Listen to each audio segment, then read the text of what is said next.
The Project Gutenberg ebook of A Life of Walt Whitman. This ebook is for the use of anyone anywhere in the United States and most other parts of the world at no cost and with almost no restrictions whatsoever.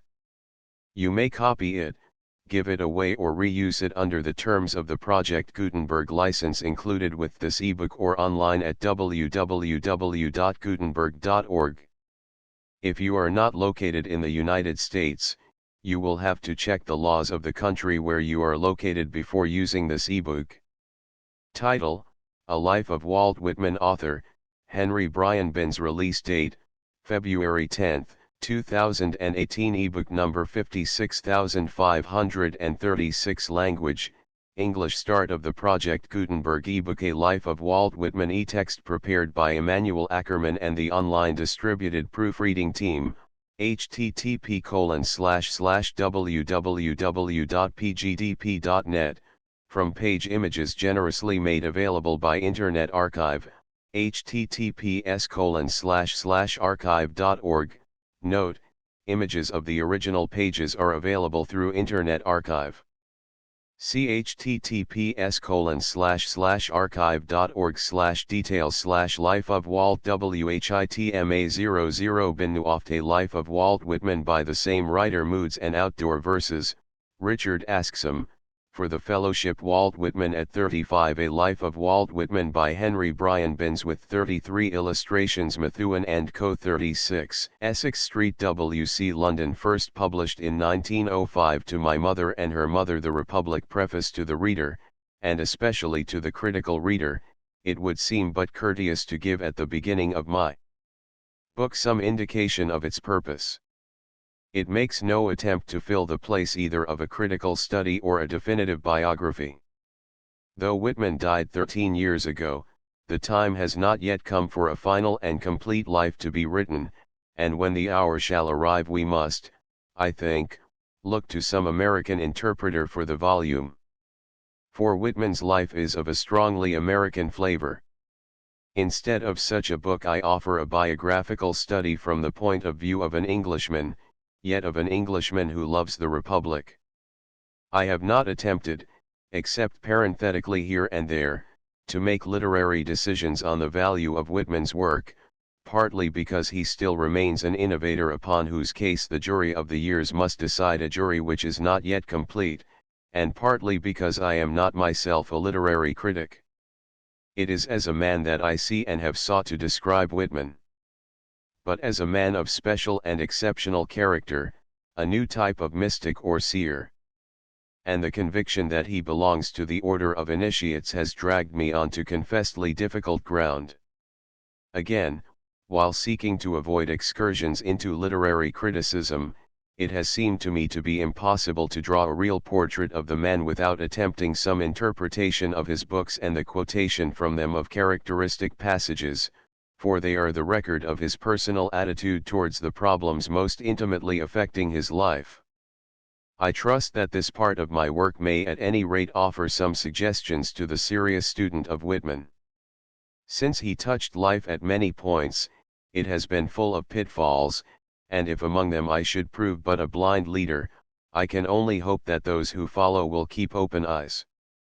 Whitman has made his biography the more difficult to write by demanding that he should be studied in relation to his time. To fulfill this requirement was beyond my scope, but I have here and there suggested the more notable outlines, within which the reader will supply details from his own memory.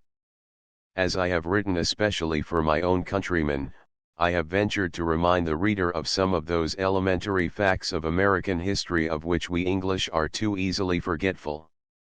The most important chapters of Whitman's life have been written by himself, and will be found scattered over his complete works. To these the following pages are intended as a modest supplement and commentary. Already the Whitman literature has become extensive, but, save in brief sketches, no picture of his whole life in which one may trace with any detail the process of its development seems as yet to exist.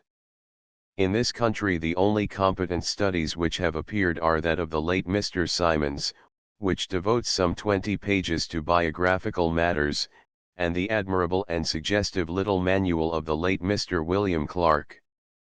Both books are some 12 years old, and in those years not a little new material has become available, notably that which is collected in the 10-volume edition of Whitman's works, and in the book known as In Re Walt Whitman.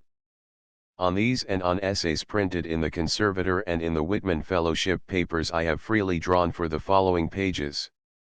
Of American Studies, the late Dr. Buck still, after 20 years, easily holds the first place. Beside it stand those of Mr. John Burroughs, and Mr. W. S. Kennedy. To these, and to the kind offices of the authors of the two last named, my book owes much of any value it may possess. I have also been assisted by the published reminiscences of Mr. J. T. Trowbridge, Mr. Moncure Conway, and Mr. Thomas Donaldson, and by the recently published Diary in Canada, edited by Mr. Kennedy, and Dr. I. H. Platt's Beacon biography of the poet. Since I never met Walt Whitman, I am especially indebted to his friends for the personal details with which they have so generously furnished me, beside those already named, to Mr. and Mrs. J. H. Johnston, Mr. J. Hubley Ashton, Mrs. W. S. Kennedy, Mrs. E. M. Calder, Mr. and Mrs. Stafford, Browning of Haddonfield, Glendale, Mr. John Fleet of Huntington, Captain Lindell of the Camden Ferry, and to Mr. Peter G. Doyle, but especially to Whitman's surviving executors and my kind friends, Mr. T. B. Harnett and Mr. Horace Traubel. To these last, and to Mr. Lawrence Maynard, of the firm of Messrs. Small, Maynard & Co., the publishers of the final edition of Whitman's works, I am indebted for generous permission to use and reproduce photographs in their possession. I also beg to make my acknowledgments to Mr. David Mackay and Mr. Gute Kunst, both of Philadelphia. Helpful suggestions and information have been most kindly given by my American friends, Mr. Edwin Markham, Professor E. H. Griggs, Mr. Ernest Crosby, Dr. George Herron, Professor Rufus M. Jones of Haverford, Mr. C. F. Jenkins of Germantown, and Mr. and Mrs. David Thompson of Washington. Mr. Benjamin D. Hicks of Long Island has repeatedly replied to my various and troublesome inquiries as to the Quaker ancestry of Walt Whitman, and Drive E. Pardee Buck has furnished me with an admirable sketch of his father Dr. R. M. Buck's life and the photograph which I have reproduced. In England also there are many to whom I would here offer my most grateful thanks. And first, to Mr. Edward Carpenter, whose own work has always been my best of guides in the study of Whitman's, and whose records of his interviews with the old poet in Camden have given me more insight into his character than any other words but Whitman's own. He has also read the Ms., and aided me by numberless suggestions. Mrs. Bernard Berenson, who for some years enjoyed the old man's friendship, has supplied me with an invaluable picture of his relations with her father, the late Mr. Pearsall Smith, and his family, and has generously lent me various letters in her possession, and permitted me to make reproductions from them.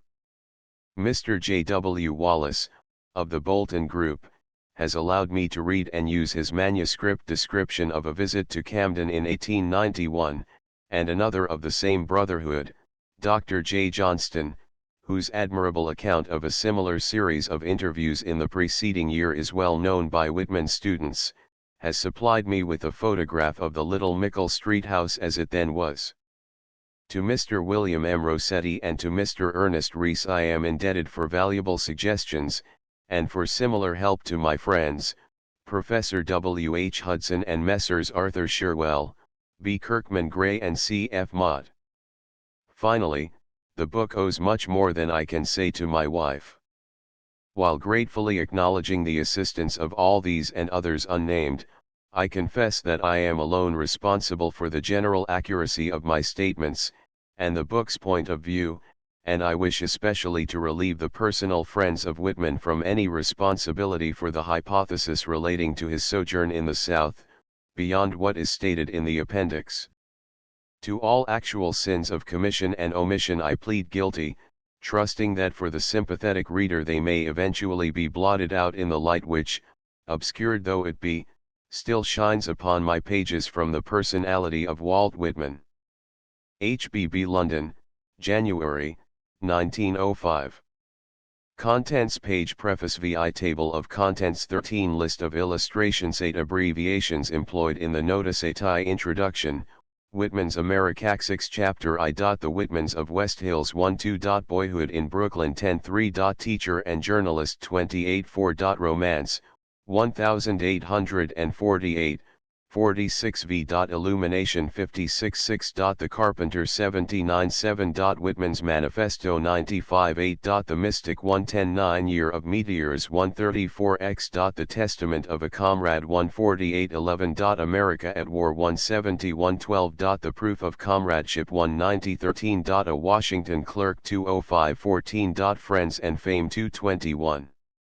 15. Illness. 247-16. Convalescence. 258-17. The Second Boston Edition. 278-18. Among the Prophets. 289-19. He becomes a householder. 301XX. At Mickle Street. 314XX. Goodbye, My Fancy. 325. Appendix A. 347. Appendix B. 349. Index 351. Methuen's Catalogue of Books. Transcriber's Note. List of illustrations. Facing page. Walt Whitman at 35, from a daguerreotype in possession of Mr. J. H. Johnston. Frontispiece. His mother, from a daguerreotype in possession of Mr. Traubel. 6 West Hills, The Whitman House. From the Lane, 1904.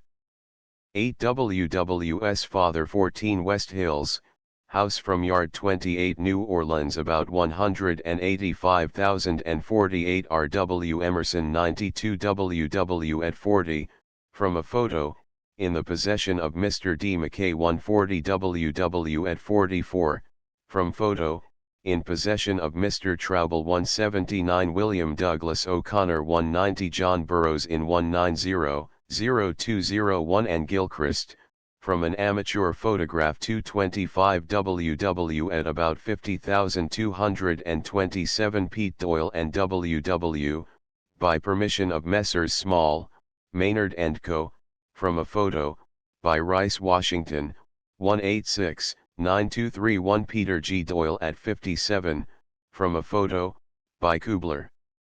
Philadelphia. 233 No. 431, Stevens Street, Camden, 1904, 240 Facsimile of Ms. A portion of preface to 1876 edition, L of G. 243 Timber Creek, The Pool. 259 Timber Creek, below Crystal Spring. 261 Edward Carpenter at 43,267 Dr. R. M. Buck. 270 WW at 61,276 Mr. Stafford's Store, Glendale, 1904, 286 Mart Whittle Smith, Mrs. Berenson, in 188-4302 WW and the Butterfly, aged 62, from photo, by Phillips and Taylor, Philadelphia. 304 Facsimile of autograph letter to Mr. R. P. Smith, in possession of M.R.S.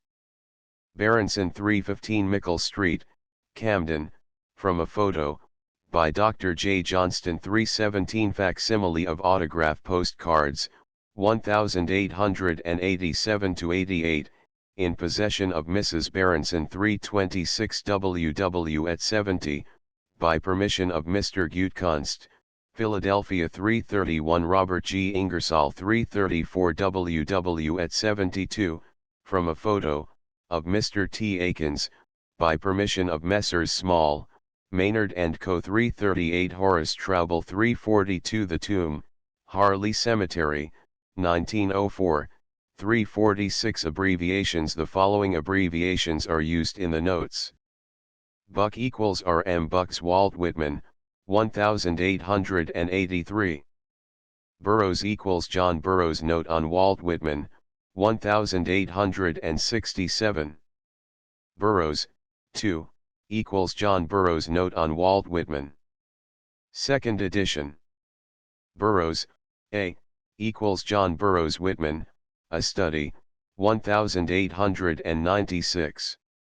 Carpenter equals E. Carpenter's Notes of Visits to WW in Progressive Review, A, February, 1897, b. April, 1897. Camden's complement equals Camden's complement to WW, 1889. Cam. Mod. History equals Cambridge Modern History, United States. Comp Prose equals WWS Complete Prose, 1898. Calamus equals Calamus, Letters of WW to Pete Doyle, 1897.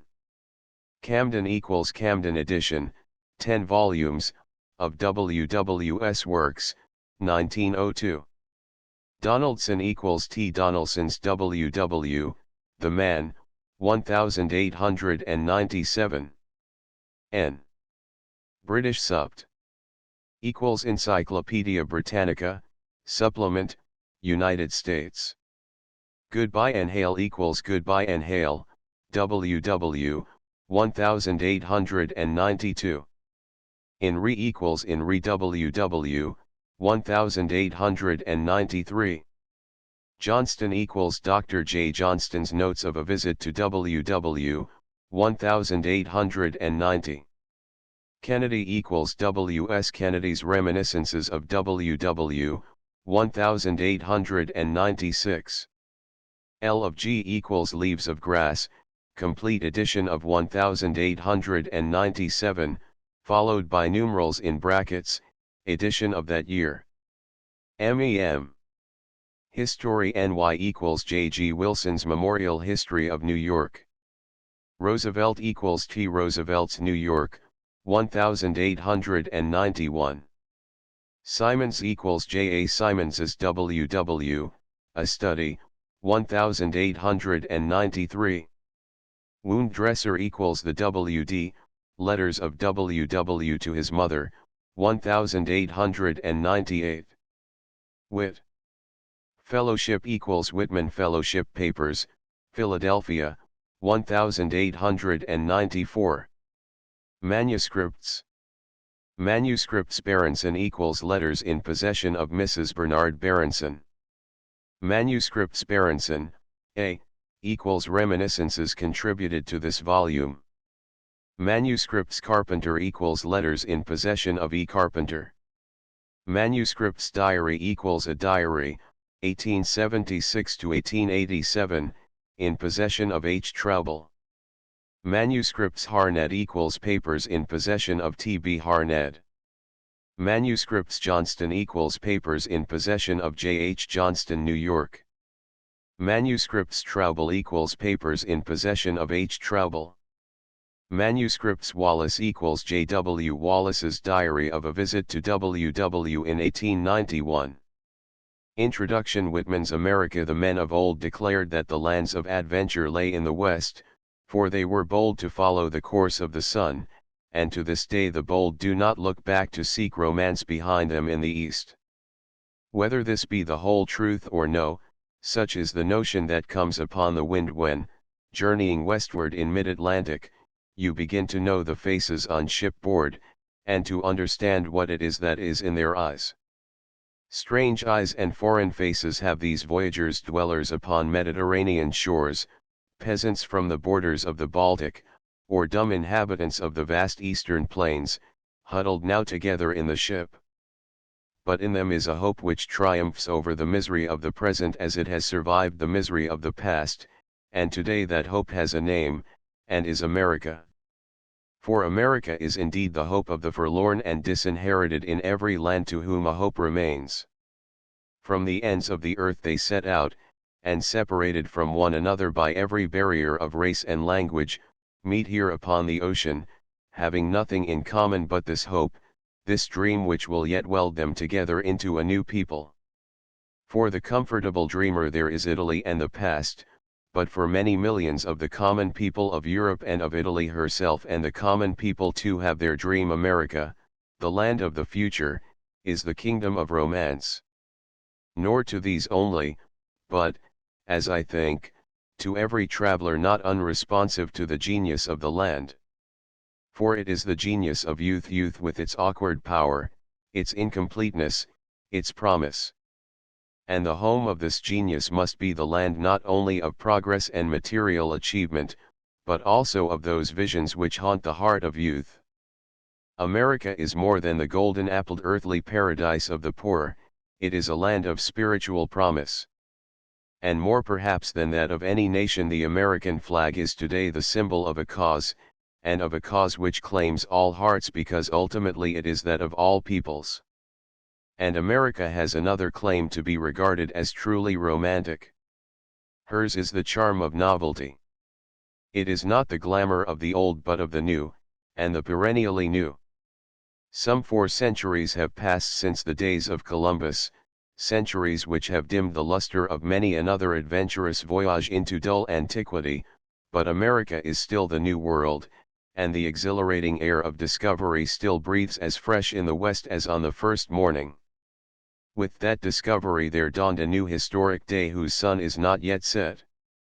We instinctively put back the beginning of our own era to the time of Elizabeth, that virgin queen in whose colony of Virginia the American people was first born, to grow up into maturity under its statesmen.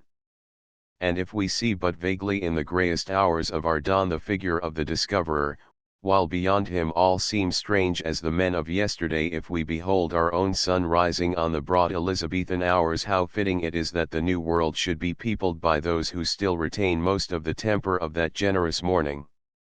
The American of today, with his thirst for knowledge, his versatility, his quick sense of the practicable, his delight in the doing of things, his directness and frankness of purpose, his comradeship and hospitality, his lack of self-consciousness with all the naive inconsistencies, the amiable braggings, the mouthings of phrases, and the love of praise which belong to such unconsciousness of self, with his glowing optimism, his belief in human nature, his faith and devotion to his ideals, the American of today is in all these things the Elizabethan of our story.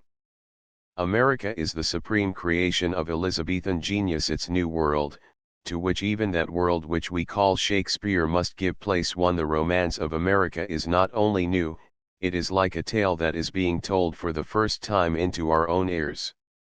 And like some consummate story whose chapters, appearing month by month, hold us continually in expectant suspense, its plot is still evolving and its characters revealing themselves, so that as yet we can only guess at its denouement. I call it a romance, for it is indeed a tale of wonder, but unlike the old romances its bold realism is not always beautiful. The style of its telling is often loud, its words blunt, its rhythm strange and full of changes. But it has a large Elizabethan movement which cannot be denied. Denounce and deprecate as we will, all that is young in us responds to it. The story carries us along, at times by violence and in our own despite, but so a story should. It may be the end will justify and explain passages that today are but obscure. No story is complete until the end, and America has not yet been told. It is still morning there, and the heart of it is still the heart of youth. The unprejudiced and candid visitor will be provoked to criticism by much that he sees in the United States, but even his criticism will be prompted by the possibilities of the country. It is this sense of its possibilities which captures the imagination, and fills the mind with the desire to do, to correct, it may be, but in any case to do. The incentive to action is felt by everyone, American or immigrant, and dominates all. Here for the first time one seems to be, as it were, in a live country, among a live people whose work is actually under its hand and must occupy it for years to come. In England things are different, the country does not so audibly challenge the laborer to till and tame it. It does not say so plainly to every man, I want you, here is range and scope for all your manhood.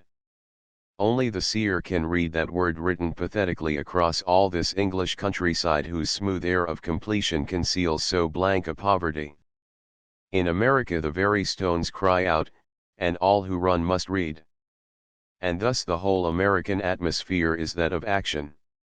The Chinese, that most practical of peoples, have an old saying that the purpose of the true worship of heaven is to spiritualize the earth. It is a reminder that materialism and mysticism should go hand in hand. Now the American is often, and not unjustly, accused of sheer materialism. But by temper he is really an idealist. The very Constitution of the United States, not to mention the famous Declaration, is no less transcendental than the essays of Emerson, nor less weighty with deep purpose than the speeches of Lincoln. All these are characteristic utterances of the American genius, they have been attested by events, and sealed in the blood of a million citizen soldiers.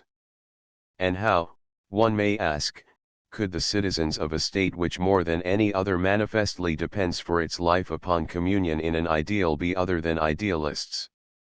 Gathered from every section of the human race, this people has become a nation through its consciousness of a cause, its members being possessed not of a common blood, tradition, or literature, but of a purpose and idea sacred to all. If then the national life depends upon the living idealism of the people, the actual unquestionable vigor of this national life may be taken as evidence of the strength of that idealism. But, on the other hand, the nation's present preoccupation with its merely material success conceals the gravest of all its perils, because it threatens the very principle of the national life.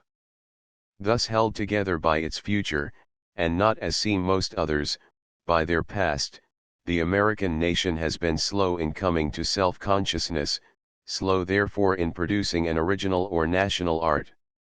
Hitherto it has been occupied with its own becoming, and today, to virile Americans, America remains the most engrossing of occupations, the noblest of all practicable dreams. The spirit of the Renaissance has here attempted a task far graver than in Medicean Florence or Elizabethan London, to create, namely, not so much a new art as a new race. It has here to achieve its incarnation not in line and color, not in marble nor in imperishable verse, but in the flesh and blood of a nation gathered from every family of man. And for that, it is forever assimilating into itself scions of every European people, and transforming them out of Europeans into Americans.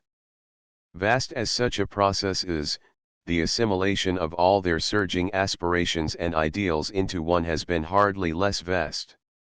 It is little wonder then that America has been slow in coming to self-consciousness. What is wonderful is her organic power of assimilation. And now there begin to be evidences in American thought of a spiritual synthesis, the widest known. As yet they are but vague suggestions. But they seem to indicate that when an American philosophy takes the field it will be pragmatical in the best sense, too earnestly concerned with conduct and with life to be careful of symmetry or tradition, directed towards the future, not the past. It will be a philosophy of possibilities founded upon the study of an adolescent race. It seemed natural to preface the study of Whitman with a sketch of the American genius.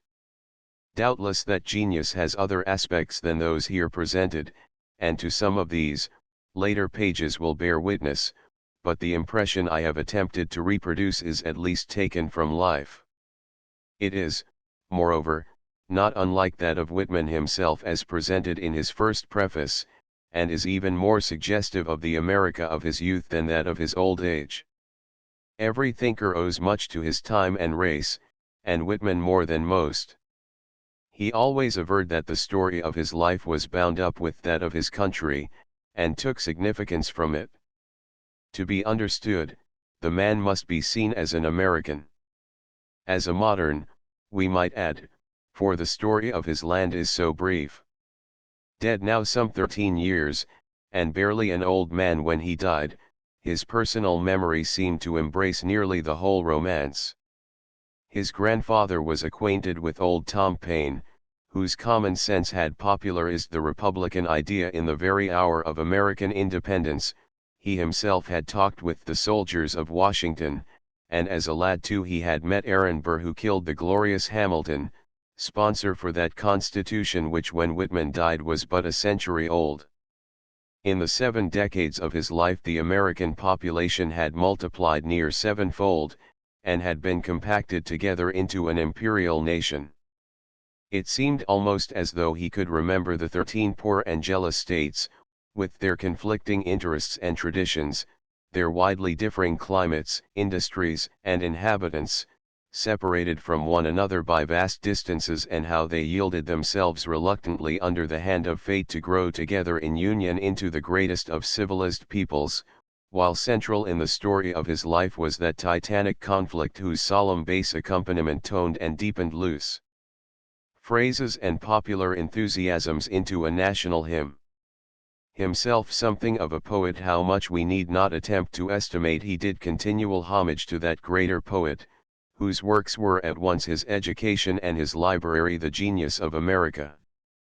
None other, ancient or medieval, discoursed to his ear or penned in immortal characters for him to read, rhythms so large and pregnant.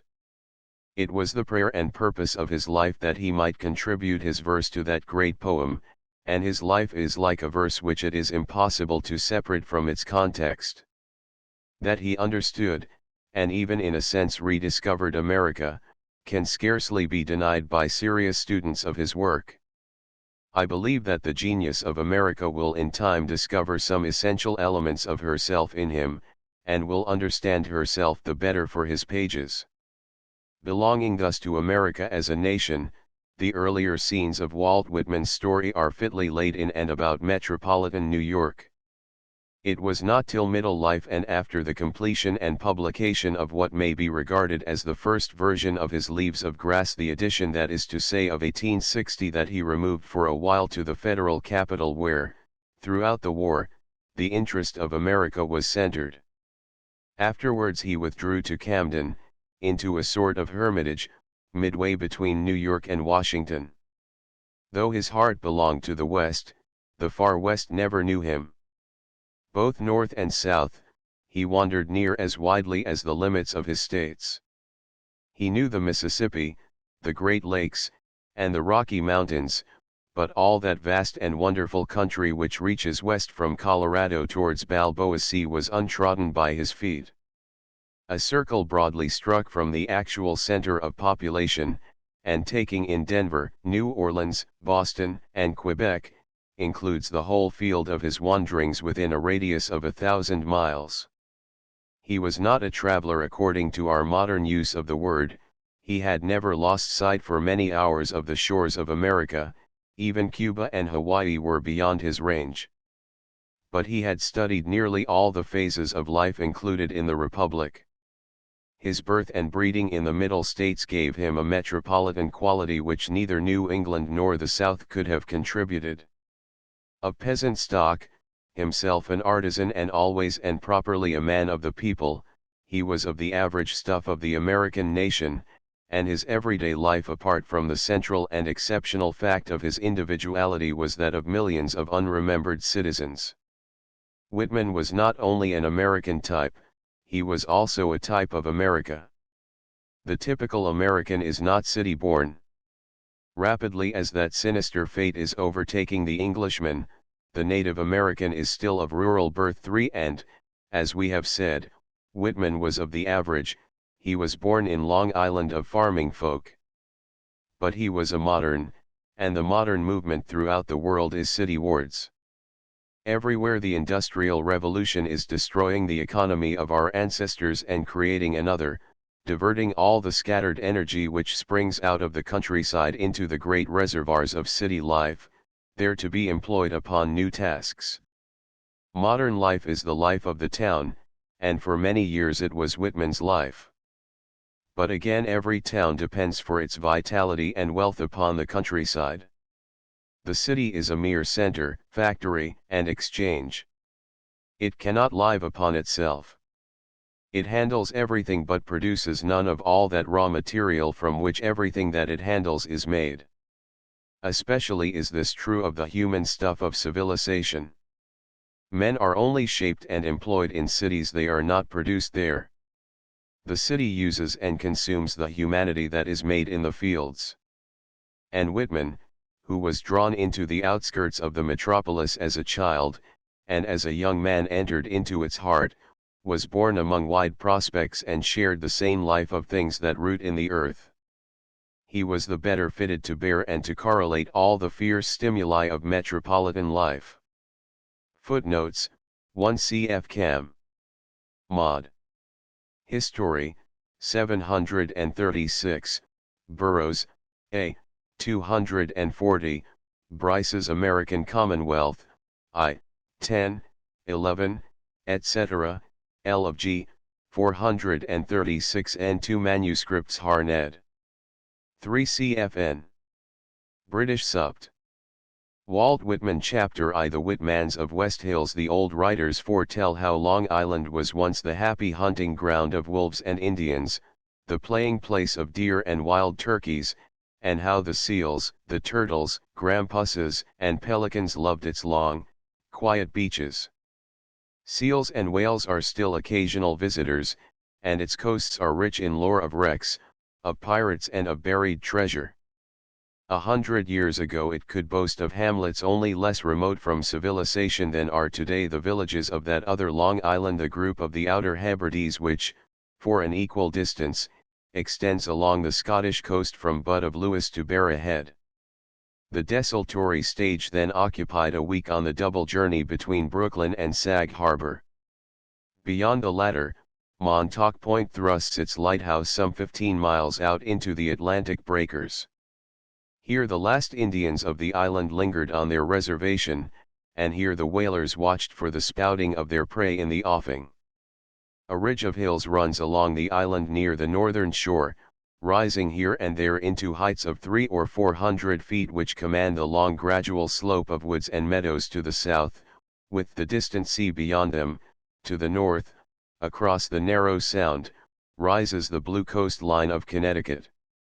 It is on the slopes below the highest of these points of wide vision that the Whitman homestead lies, one of the pleasant farms of a land which has always been mainly agricultural. Large areas of the island are poor and barren, covered still with scrub and kilcaf or picturesque pine forest, as in the Indian days. But the land here is productive. From the wooded head of Jane's Hill behind the farm, the township of Huntington stretches to the coast where it possesses a harbor. It was all purchased from the Indians in 1653, for 6 coats, 6 bottles, 6 hatchets, 6 shovels, 10 knives, 6 fathom of wampum, 30 muxes, and 30 needles. 5. The Indians themselves do not seem to have caused much anxiety to the settlers, but a generation later, it is recorded that in a single year no fewer than 15 of the wolves, which they had formerly kept half-tamed, were killed by the citizens of Huntington.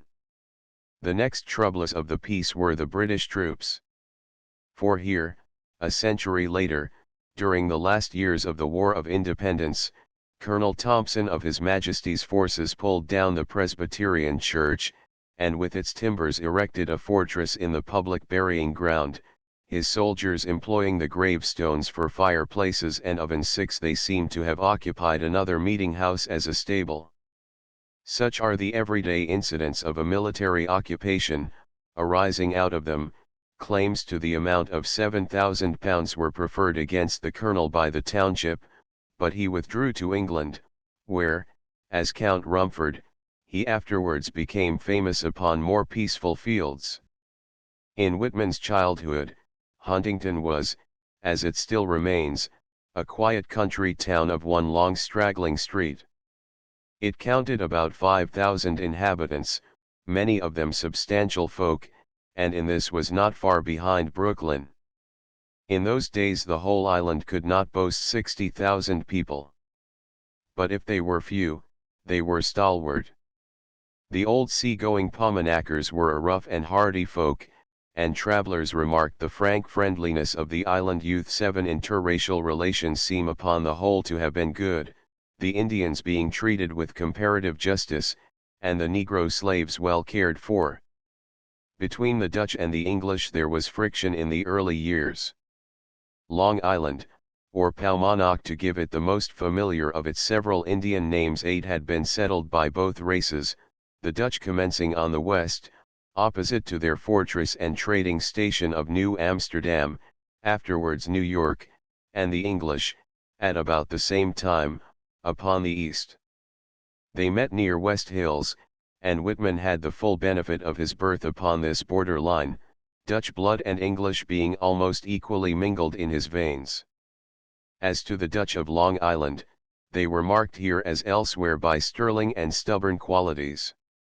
There is a reserve in the Dutch nature which, while it tends to arouse suspicion in others, makes it the best of stocks upon which to graft a more emotional people. Slow, cautious, conservative, domestic, practical, they have formed a bedrock of sound sense and phlegmatic temper, not for Long Island only, but for the whole of New York State, where, till the middle of the 18th century they were predominant. Perhaps no other foundation could have adequately supported the superstructure of fluctuating and emotional elements which has since been raised upon it.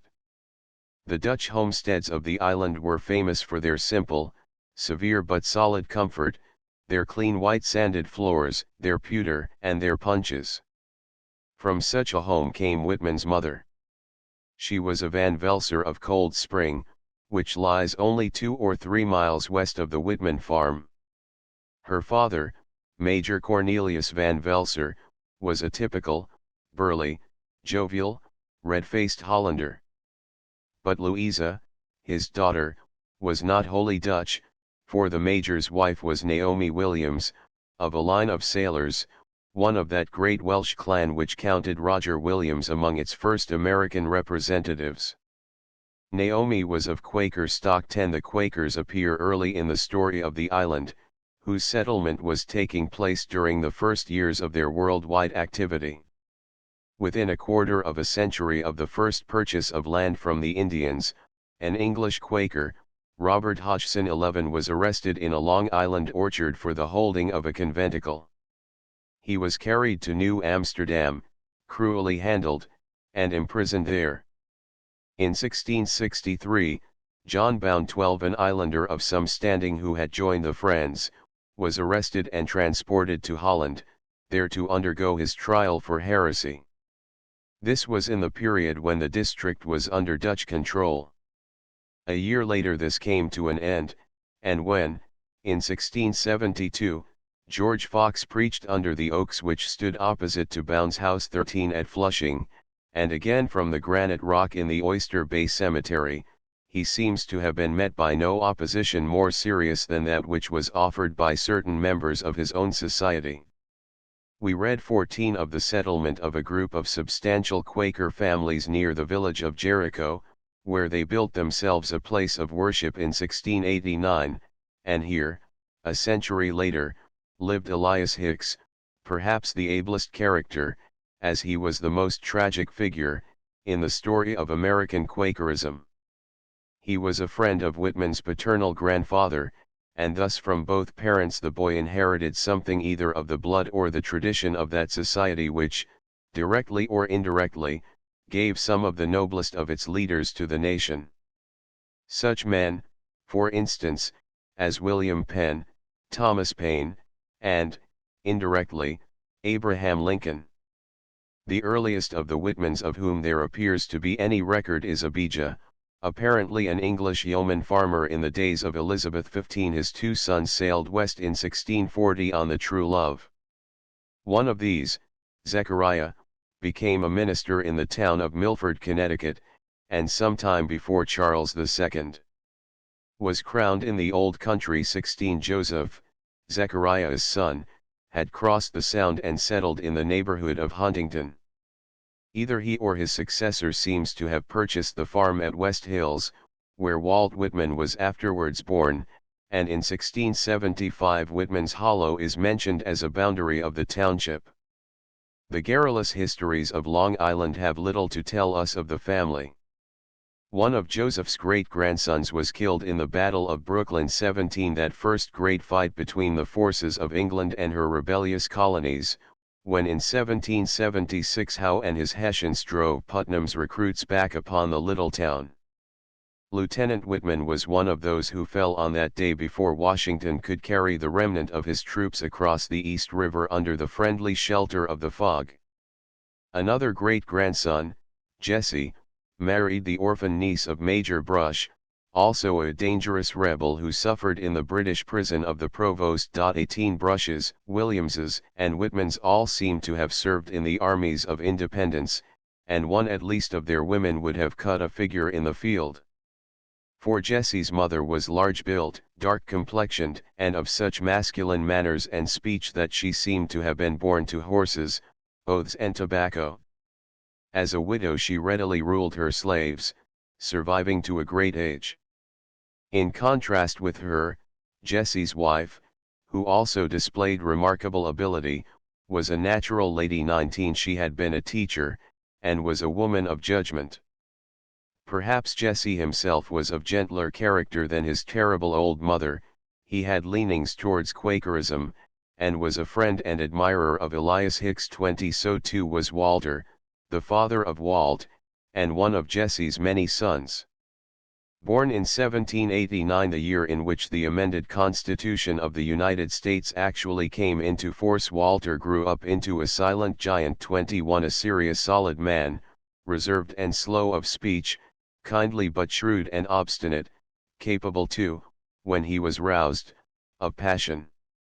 He was a woodcutter and carpenter, a builder of frame houses and barns, solid as himself. He learned his trade in New York, and afterwards wandered from place to place in its pursuit. For a time after his marriage in 1816, he appears to have lived at West Hills, probably farming a part, at least, of the lands of his fathers. Their old house had recently been replaced by another at a little distance. This is still standing, and here, 3 years later, his second son was born. The child was called after his father, but the name was promptly clipped, and to this day he remains Walt. Louisa Van Velser, Whitman at 60. His mother, 22. Louisa Van Velser, was a well-made, handsome young woman, now in her 24th year. Fearless, practical, and affectionate, hers was a strong and happy presence, magnetic with the potency of a profound nature, as large and attractive as it was without taint of selfishness. She seemed to unite in herself the gentle sweetness and restraint of her Quaker 23 mother, with the more heroic, full-blooded qualities of the old jolly major. She had a natural gift of description and was a graphic storyteller, but of book learning she had next to none, and letter writing was always difficult to her. She lacked little, however, of that higher education which comes of lifelong true and fine relations with persons and with things. She had been an excellent horsewoman, and in later years her visitors were impressed by her vitality and reserve power. Her words fell with weight. She had a grave dignity, but withal her oval face, framed in its dark hair and snowy cap, was full of kindness, and about the corners of her mouth, and under her high-set brows, there always lurked a quaint and quiet humor. Little as we know of Louisa Whitman, we know enough to regard her as in every respect the equal in character of her son, whom she endowed with a natural happiness of heart. She became the mother of 8 children, and lived to be nearly 80 years old, somewhat crippled by rheumatism, but industrious, charming and beloved to the last. The first 4 years of his life, little Walt spent at West Hills. He is not the only worthy of the place, for here, half a century earlier, was born the Honorable Silas Wood 24, who now and for 10 years to come, represented the district in Congress. Already, doubtless, he was collecting materials for his sketch of the first settlement of Long Island, soon to appear 25, but neither he nor his history greatly concerns us. Some 2 or 3 miles of sandy lane separate the old Whitman farm from the present railway station.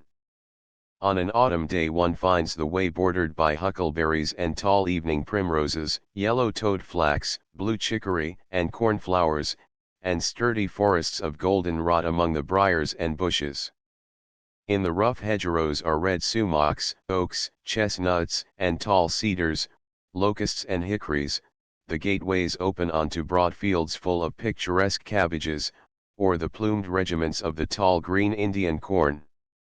It is a farming country, and a country rich in game foxes and quails and partridges, and populous now with all kinds of chirping insects, with frogs, and with mosquitoes. The wooded hills themselves are full of birds, beyond them there are vineyards. The road winds to the hills which give the place its name. To be precise, the Whitman farm, as my driver assured me, belongs to the hamlet of Millwell, but the title of West Hills is better known. The other name may, however, serve to recall those cold sweet springs which rise along the foot of the hills and keep the country green, and whose waters are highly esteemed in New York. The lane passes by the end of an old gray shingled farmhouse, boasting a new brick chimney. A delicate, ash-like locust tree stands by the big gate. Here, if you turn into the farm road under the boughs of the orchard, and then, through the wicket in the palings, cross the weedy garden square, you may enter under the timber-propped porch into the low-ceiled house where Walt was born. It is small but comfortable, of 2 stories and a half. The morning sun streams through the open door, blinks in at the sun shutters, and filters through the mosquito netting. On the left of the hall 26 are a bedroom and parlor, and the dining room is on the right, where a wing of 1 story has been added. Beyond this there is a lower extension, and beyond again, extend the chocolate-colored barns and sheds and byres and stables of the farm. At one corner of the garden palings stands the little well house with its 4 neat pillars, and a big bell swings in its forked post by the side gate to summon the men from the fields into which one sees the farm road wandering. The fields run up to the wood. Across the road from the garden is an apple orchard, where the pigs root, and the hens scratch and cluck and scuffle. It was planted by Walt's uncle Jesse. Whitman's birthplace at West Hills, from the lane, 1904. This is not the first ancestral cabin of the Whitmans, that lies at a little distance, nearer to the woods. It belongs now to another farm, the former holding having been divided, and the old cabin has become a wagon shed.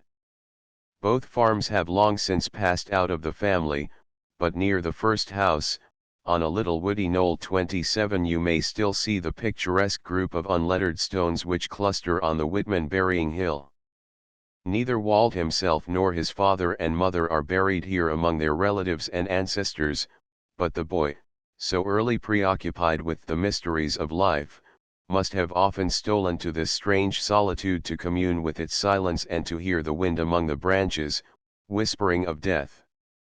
There is a big old oak nearby, old perhaps as the first Whitman settlement, and a grove of beautiful black walnuts, and this, too, was one of the children's haunts. Such was the old Whitman home and country, to which the boy's earliest memories belonged, where he spent some of the years and nearly all the holidays of his youth and early manhood, and in which his later thoughts found their natural background, his deepest consciousness its native soil. It is, as we have seen, no tame or narrow country, but wide and generous, and it is within sound of the sea. In the still night that succeeds a storm, you may hear the strange low murmur of the Atlantic surf beating upon the coast. 28 The boy was born in the hills, with that sea murmur about him. Footnotes: 4 Inter alia Furman's Antiquities of Long Island, and his notes relating to the town of Brooklyn, Silas Wood's sketch of first settlement of Li, B. F. Thompson's History of Li, N. S. Prime's History of Li, A Brief Description of New York, by Daniel Denton, 1690, ed. By G. Furman. 5 Wood, 73 and 6 C. Wood's, Thompson's, and Prime's History of Li. 7 Comp. Prose, 7, C. F. Furman's Antiquities, 249, Denton, 14. 8 Wood, 65, C. F. Comp. Prose. 9 In Re, 197. 10 See Appendix A11 S.M. Janney's History of France, Volume I-12 Firman's Antique, 97, Janney, Volume 2. 13 Firman's Antique, 229. 14 Thompson, OPCIT 15 Simons, 12, Savage Genealogue. Dictionary 16 Comp Prose, 3, Buck, 13. 17 Camden Introd. 18 Ibid 19 Comp Prose, 6, Camden, 19. 20 Inri, 202. 21 Burroughs, 79, Buck, 15, Wit. Fellowship, 94, Brinton and Traubel, Wound Dresser, 115, etc. 22 Buck, 16, Comp Prose, 274, Camden, 17, Inri, 195, etc. 23 See Appendix A24 Wood, 5, ed. by A. J. Spooner. 25 1828. 26 Wit. Fellowship, OPCIT 27 Comp Prose, 4. 28 Ibid, 6. Chapter 2 Boyhood in Brooklyn. The hill range which forms the backbone of Long Island, and upon whose slopes Walt Whitman was born, terminates on the west in Brooklyn Heights, which overlook the busy bay and crowded city of New York. The heights recall Washington's masterly retreat, and the hint is enough to remind the shamefaced English visitor that the American is not without cause for a certain coolness in the very genuine affection which he manifests for the mother country. 76 and the 6 years that followed, with all their legacy of bitter thoughts, was succeeded by 1814 and the burning of the Capitol.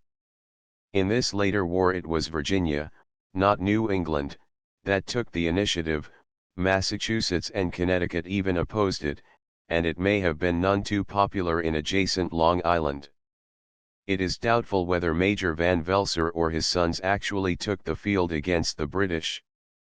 But this second and last of the Anglo-American wars was still a bitter and vivid memory when in May, 1823-29 towards Walt's 4th birthday, his father, the old Major's son-in-law, left the farm, removing with his family to Front Street, Brooklyn, near the wharves and waterside. Though but a country town with great elm trees still shading its main thoroughfare, 30 Brooklyn was growing, and its trade was brisk. It is likely that the carpenter, Whitman, framed more than one of the 150 houses which were added to it during the year. In the meantime, Walt took advantage of his improved situation to study men and manners in a seaport town. He watched the ferry boats that for the last 90 years had plied to and fro, binding Brooklyn to its big neighbor opposite upon Manhattan Island.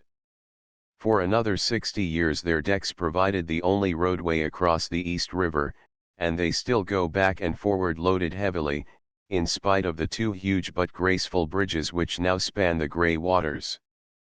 The boy gazed wondering at the patient horse in the roundhouse on deck, which, turning like a mule at a wheel pump, provided the propelling power for the ferry boat till Fulton replaced him by steam.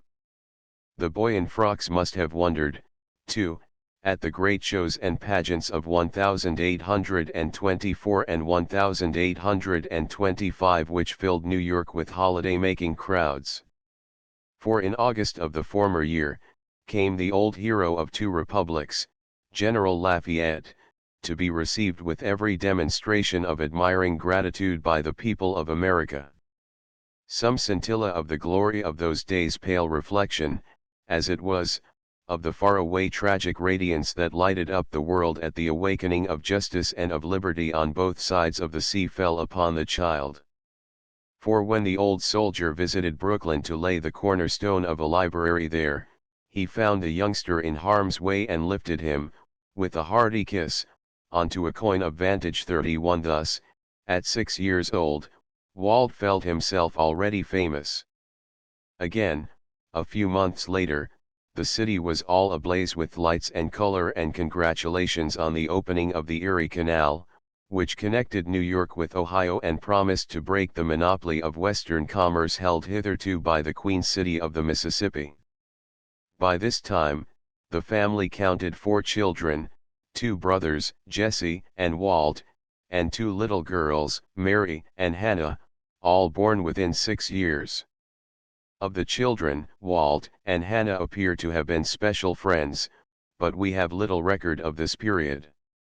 As they grew old enough, they attended the Brooklyn public school and went duly to Sunday school as well. 32 In the summers they spent many a long holiday in the fields and lanes about West Hills. A reminiscence of those times is enshrined in one of the best known of the Leaves of Grass 33, written more than a quarter of a century later, a memory of the May days when the boy discovered a mockingbird's nest containing 4 pale green eggs, among the briars by the beach, and watched over them there from day to day till presently the mother bird disappeared, and then of those September nights when, escaping from his bed, he ran barefoot down onto the shore through the windy moonlight, flung himself upon the sand, and listened to the desolate singing of the widowed he-bird close beside the surf. There, in the night, with the sea and the wind, he lay utterly absorbed in the sweet, sad singing of that passion, some mystic response awakening in his soul, till in an ecstasy of tears which flooded his young cheeks, he felt, rather than understood, the world meaning hidden in the thought of death. 34 This self-revealing reminiscence, even if it should prove to diverge from historic incident and to take some color from later thought, illumines the obscurity which covers the inner life of his childhood. Elsewhere we can dimly see him as his mother's favorite, towards her he was always affectionate. But with his father he showed himself wayward, idle, self-willed, and independent, altogether a difficult lad for that kindly but taciturn and determined man to manage. Walt retained these qualities, and they caused endless trouble to every ill-advised person who afterwards attempted the task in which worthy Walter Whitman failed.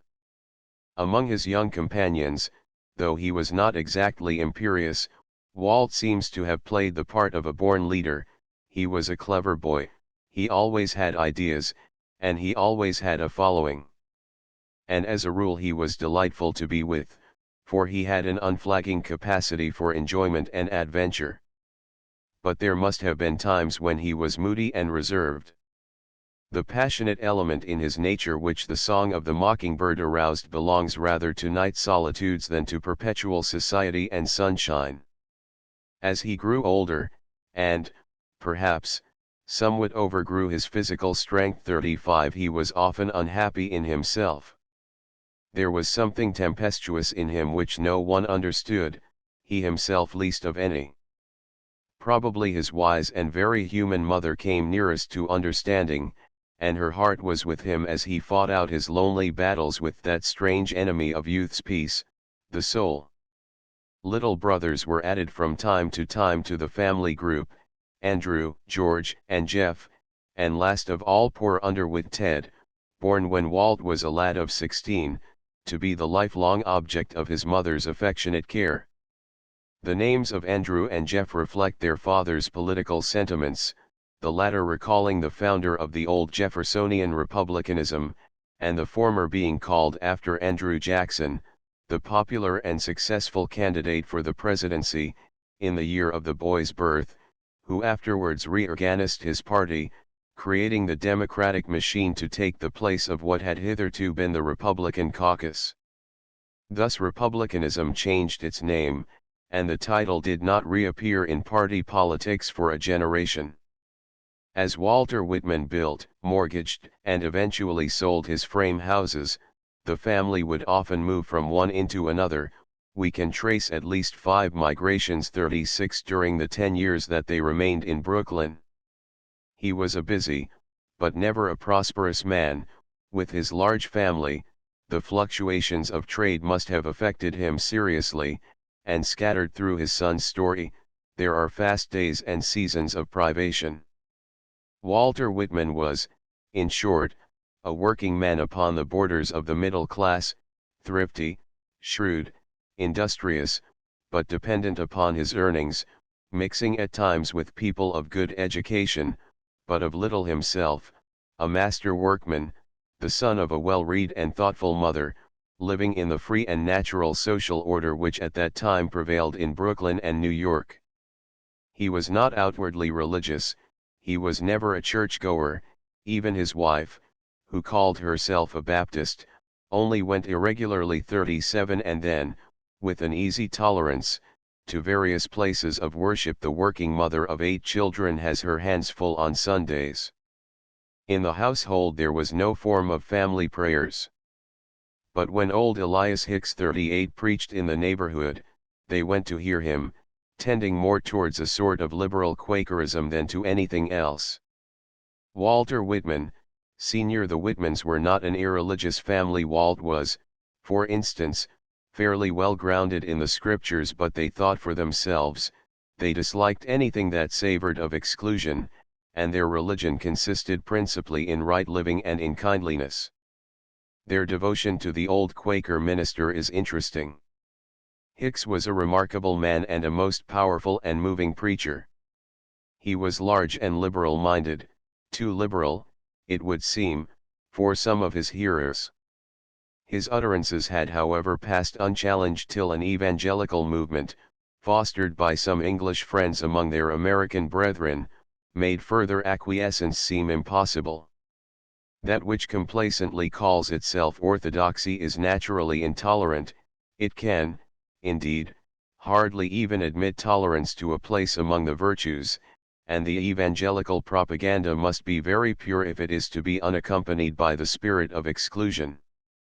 It may seem strange that such a spirit should enter into a society which gathers its members under the name of Friends, a name which seems to indicate some basis broader than the creeds, some spiritual unity which could dare to welcome the greatest diversity of view because it would cultivate mutual understanding. But the broader the basis and the more spiritual the bond of fellowship, the more disastrous is the advent of the spirit of schism masking itself under some title of expediency, and here this spirit had forced an entrance. Between Hicks, who himself appears to have been somewhat intolerant of opposition, a strong-willed man, frankly hostile to the evangelical dogmatics, and the narrower sort of evangelicals, relations became more and more strained, until, in 1828, the octogenarian minister was disowned by the official body of Quakers, after some painful scenes. He was however followed into his exile by a multitude of his hearers and others who foresaw and dreaded the crystallization of Quakerism under some creed. Soon after the crisis, and only 3 months before his death, Elias Hicks preached in the ballroom of Morrison's Hotel on Brooklyn Heights. Among the mixed company who listened on that November evening to the old man's mystical and prophetic utterance, was the 10-year-old boy, accompanying his parents. Hicks sprang from the peasant farming class to which the Whitmans belonged, and, as a lad, had been intimate with Walt's great-grandfather, and with his son after him. It was then, with a sort of hereditary reverence, that the boy beheld that intense face, with its high-seamed forehead, the smooth hair parted in the middle and curling quaintly over the collar behind, the hawk nose, the high cheekbones, the repression of the mouth, and the curiously Indian aspect of the tall commanding figure, clad in the high vest and coat of Quaker cut. The scene was one he never forgot.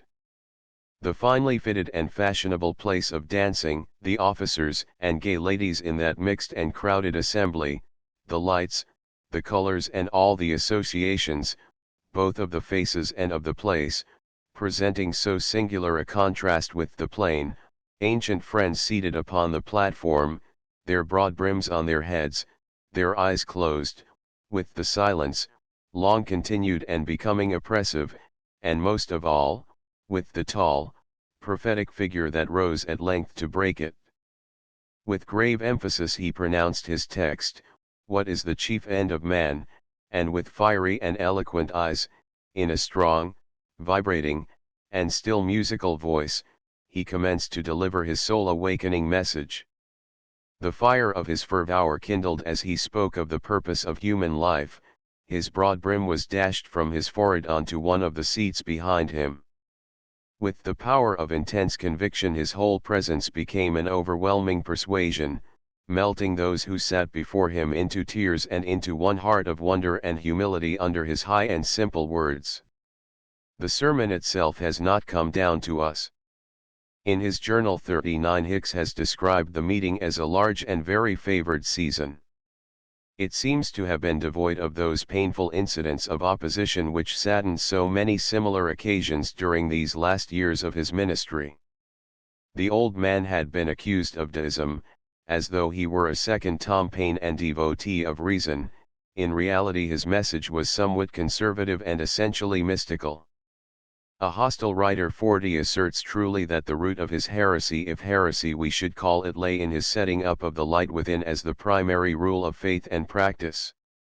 He always viewed the Bible writings as a secondary standard of truth or guide to action, as a book, though the best among books. And as a book, it was the letter only, the spirit that giveth life even to the letter, was in the hearts of men. In his attitude toward the idea of Christ, he distinguished, like many other mystics, between the figure of the historic Jesus of Nazareth and that indwelling Christ of universal mystical experience, wherewith according to his teaching, Jesus identified himself through the deepening of his human consciousness into that of deity. In the mystical view, this God consciousness is in some measure the common inheritance of all the saints, and underlies the everyday life of men. And to it, as a submerged but present element in the life of their hearers, Fox and the characteristic Quaker preachers have always directed their appeal, seeking to bring it up into consciousness. Once evoked and recognized, this divine element must direct and control all the faculties of the individual. It is the new humanity coming into the world. Hicks recognized in Jesus the most perfect of initiates into this new life, and as such, he accorded a special authority to the gospel teachings, but demanded that they should be construed by the reader according to the Christ Spirit in his own heart. Properly understood, the doctrine of the inner light is not, as many have supposed it to be, the reductio ad absurdum of individual eccentricity. On the contrary, it tends to a transcendental unity, for the Spirit whose eruption into the individual consciousness it seeks and supposes, is that spirit and light wherein all things are united and in harmony. In this sense, the Quaker preacher was appealing to the essence of all social consciousness, that realization of an organic fellowship in communion which the sacraments of the churches are designed to cultivate. However dark his great subject may appear to the trained gaze of philosophy, the old man's words brought illumination to the little boy. The sense of human dignity was deepened in him, he breathed an air of solemnity and inspiration. Hicks died early in the new year, and with him there probably fell away the last strong link which held the Whitmans to Quakerism. But the seed of the ultimate Quaker faith, that faith by which alone a quaint little society rises out of a merely historic and sectarian interest to become a symbol of the eternal truths which underlie society as a whole, a faith which declares of its own experience that deity is immanent in the heart of man, the seed of faith was sown in the lad's mind to become the central principle around which all his afterthought revolved. Although, as these incidents make evident, Walt's nature was strongly emotional, he never went through the process known as conversion. Religion came to him naturally. Responsive from his childhood to the emotional influence of that ultimate reality which we call God or the spiritual, he can never have had the overwhelming sense of inward disease and degradation which conversion seems to presuppose. Well born and surrounded by wholesome influences, it is probable that the higher elements of his nature were always dominant. The idea of abject unworthiness would hardly be suggested to his young mind. He was not ignorant of evil, insensible to temptation, or innocent of those struggles for self-mastery which increase with the years of youth. We have reason to believe that he was willful and passionate, though he was too affectionate and too well-balanced to be ill-natured. Harmonious natures are not insensitive to their own discordant notes, and the harmony of Whitman held many discords in solution. He had then in his own experience, even as a child, material sufficient for a genuine sense of sin. But this sense, never, so far as we know, became acute enough to cause a crisis in his life, never created in his mind any feeling of an irreparable disaster, or any discord which he despaired of ultimately resolving. He had not been taught to regard God as a severe judge, of incredible blindness to the complexity of human nature. 41 And perhaps partly in consequence of this, he was ever a rebel against the divine justice. There is, it may be said, another kind of conversion, a turning of the eyes of the soul to discover the actual presence and power of God at hand. The sequel may show whether Whitman felt himself to be ignorant of this change. Honest, upright, and self-respecting, his parents never took an ascetic view of morality.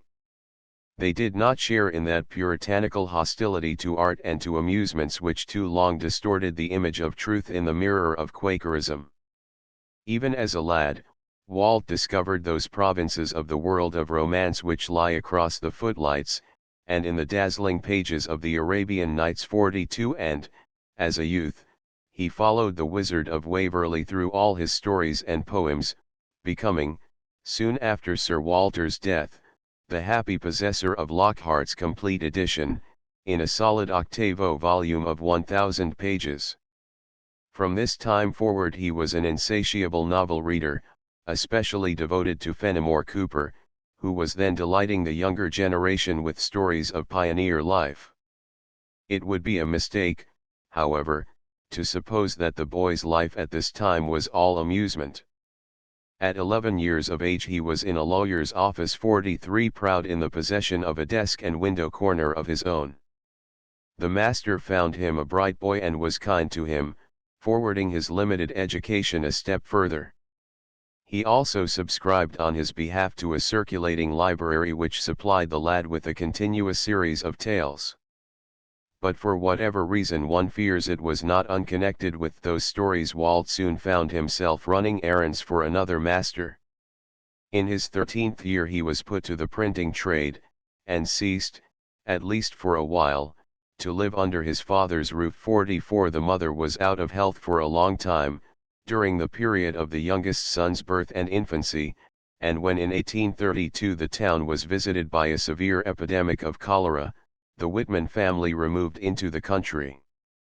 But Walt stayed behind, boarding with the other apprentices of the Brooklyn postmaster and printer. Mr. Clements and his family were good to the lad while he was with them, and some effusions of his, for like other clever boys he was writing verses, appear to have found their way into the Long Island Patriot. From the Patriot he soon removed to the Star, another local weekly, whose proprietor, Mr. Alden J. Spooner, was a principal figure in the Brooklyn of those days, and who long retained a vivid memory of a certain idle lad who worked in his shop. If he had been stricken with fever and ague, he used to say laughing, the boy would have been too lazy to shake. 45 At 13, Walt was too much interested in watching things to take kindly to work. Most of his time was spent in learning what the world had to teach him, but in the end he learned his trade as well. No place could have been better chosen to awake his interest in the many-sided life around him than a printing office, the center of all the local news. Here he developed fast in every way, shot up long and stocky, scribbled for the press as well as learning his proper business, and became a very young man about town.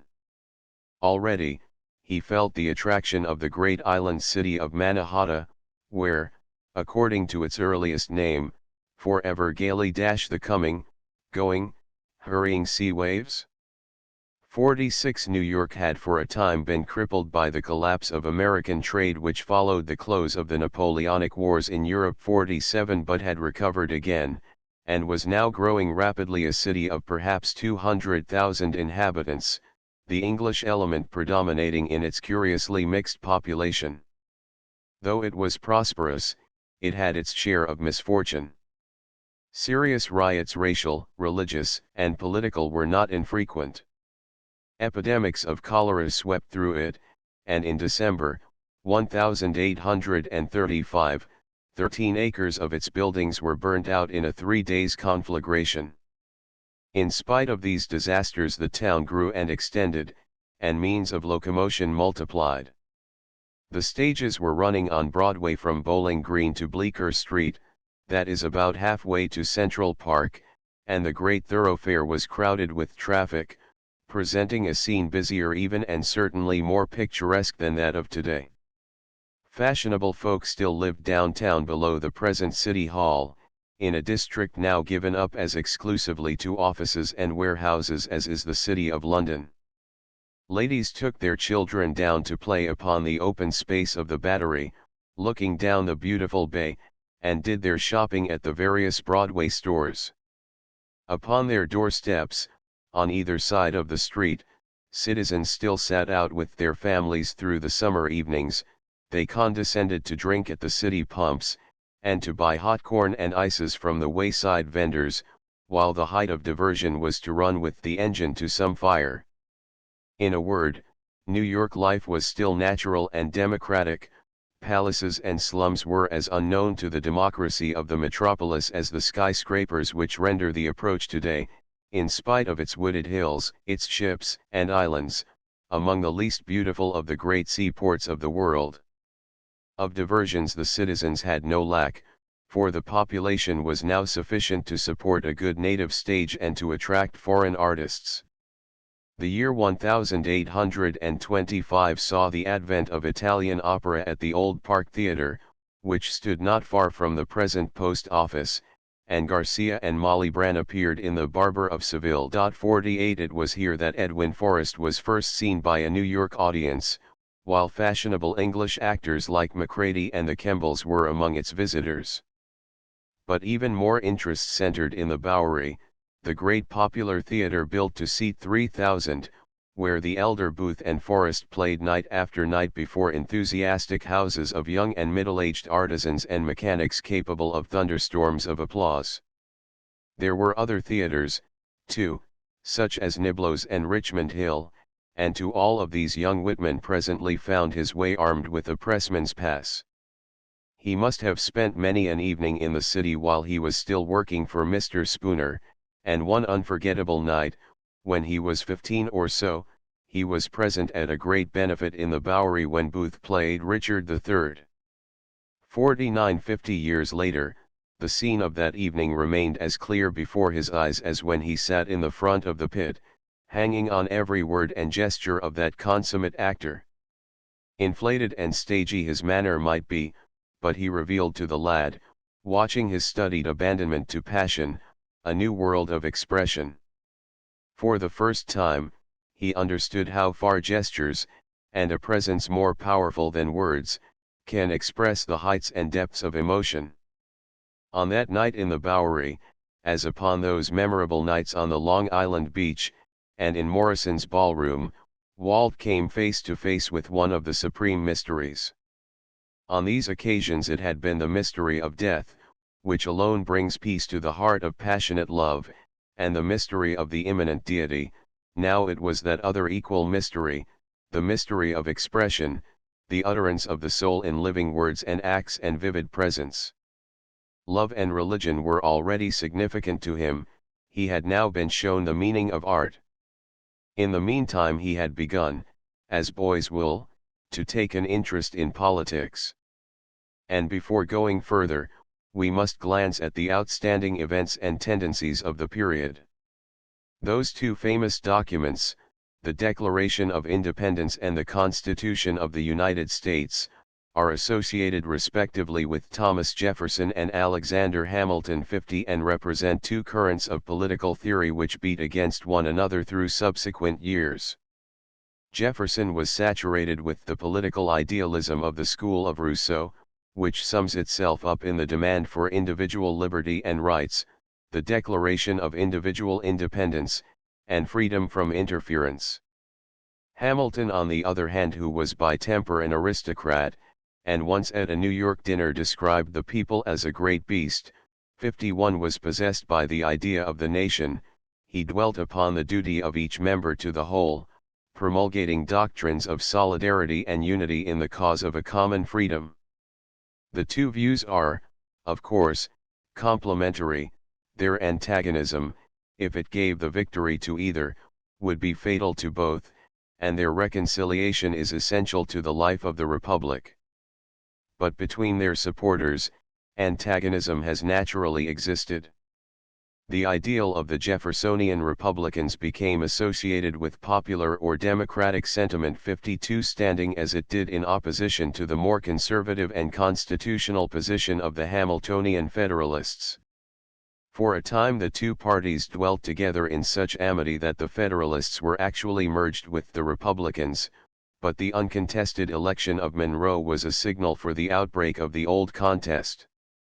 At the next election 53 and Adams of Massachusetts was returned to the White House, and Jackson of Tennessee, one of the defeated candidates, built up a Democratic Party of opposition whose organizing center was New York. On the other side, the followers of Adams and his secretary, Henry Clay, came eventually to be known as Whigs, Republicans ceasing for a quarter of a century to be a party label.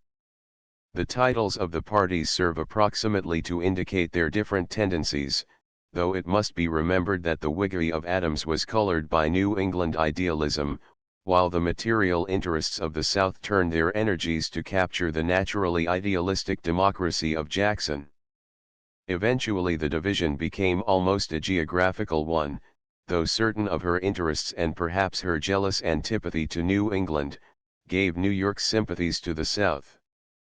In 1832, when Walt was studying the world through the keen eyes of 13, and the windows of a Brooklyn printing shop, Democratic South Carolina was offering a stubborn resistance to the federal tariff. Theoretically, and one may add ethically, any tariff was contrary to the Jeffersonian doctrine of universal freedom, and practically, it was disastrous to the special interests of the South. Carolina, under the poetic fire and genius of Calhoun, was the Southern champion against Northern, or, let us say, federal aggression. She stood out for the rights of a minority so far as to propose secession. The South was aggrieved by the tariff, for, roughly speaking, its states were cotton plantations, whose interests lay in easy foreign exchange. They grew no corn, they made no machinery, they neither fed nor clothed themselves. The North on the other hand was industrial, anxious to guard its infant manufactures against the competition of Great Britain. The West was agricultural, demanding roads and public works which required the funds provided by a tariff. Now even these public works, these high roads and canals, were calculated directly to benefit the northern manufacturers rather than the planters of the South, whose highway to the west was the great river which had formerly given them all the western trade to handle, and whose cheapest market for machinery and manufactured goods lay over the high sea whither its own staple was continually going. The tariff imposed for the benefit of the northern section was, then, opposed by the South on grounds of industrial necessity as well as of political theory. And it may be noted the argument of the Southerner was equally the argument of many an artisan in the metropolis, who saw in free trade the sole guarantee of cheap living. Thus there was a certain antagonism between the interests of the two geographical sections of the American nation, and this was emphasized by another cause for hostility. Every statesman knew that, although unacknowledged, it was really the question of slavery which was already dividing America into North and South. And recognizing it as beyond his powers of solution, he sought by maintaining a compromise to conceal it from the public mind. The sovereign states, momentarily united for defense against a domineering king, had at the same hour been swept by Tom Paine's and Jefferson's versions of the French republicanism, and North and South alike adhered to a doctrinaire equality. The Negro, they were willing to agree, should be voluntarily and gradually emancipated. But the hold of this policy on the South was soon afterwards undermined by the economic development which followed the introduction of the cotton gin. The new and rapidly growing prosperity of the planter depended on the permanence of the institution. And from this time forward the Southern policy becomes hard to distinguish from the vested interests of the slave owner. The prosperity of the South seemed to depend upon the extension of the cotton industry, again, upon slave labor. Thus it was argued, the institution of slavery was necessary to the prosperity of the South. The North, so the Southerners supposed, had its own interests to serve, and only regarded the South as a market. It was, he felt, jealous of the dominance of Southern statesmanship in the Union, and its desire to destroy the institution was denounced as the sectional jealousy of small-minded, shopkeeping bigots, of inferior antecedents. By the brute force of increasing numbers, by a vulgar love of trade, and the accidents of climate and of mineral resources, the North was beginning to establish its hold upon Congress, and arrogating to itself the federal power.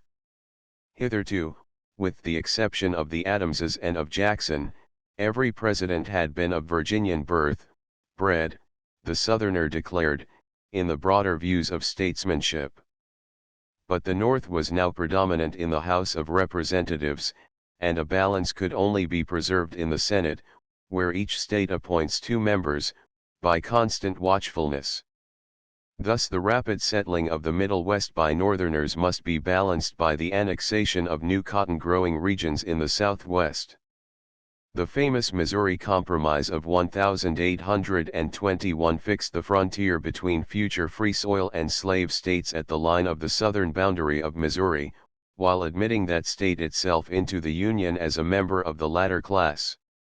Hence it was only in the Southwest that slavery could develop, and extension by conquest of cotton territory became henceforward an object of Southern politicians. While, then, it was the aggression of the South which finally drove the nation into civil war, the South for many years had viewed itself as an aggrieved partner in the interstate compact, victimized in the interests of the majority. It felt, perhaps not unjustly, that it was being overridden, and that the Federation was becoming what Jefferson described as a foreign yoke. 54 It became excessively sensitive to hostility, every rumor of the spread of abolition sentiment in the North, a sentiment which favored a new attitude towards the federal power, and would give control to it over the domestic affairs of what hitherto had literally been sovereign states, raised a storm of indignation and evoked new threats of secession. But while slavery was already playing its part in American politics, it had not yet become the main line of party cleavage. Although the party of free trade and of state rights was the party of the South, it was not yet the party of slavery. It was still throughout America the People's Party, and the slave power was the last to desire that it should cease to hold that title, especially in the North. For many a year to come there would be stout abolitionists who could call themselves Democrats, while dough-faces, or politicians who served the party of slavery, were always to be found amongst the Whigs. Even while party feeling ran high, the increase of the means of communication and the introduction of steam transport, both on land and water, favored the larger federal sentiment and quickened the national consciousness.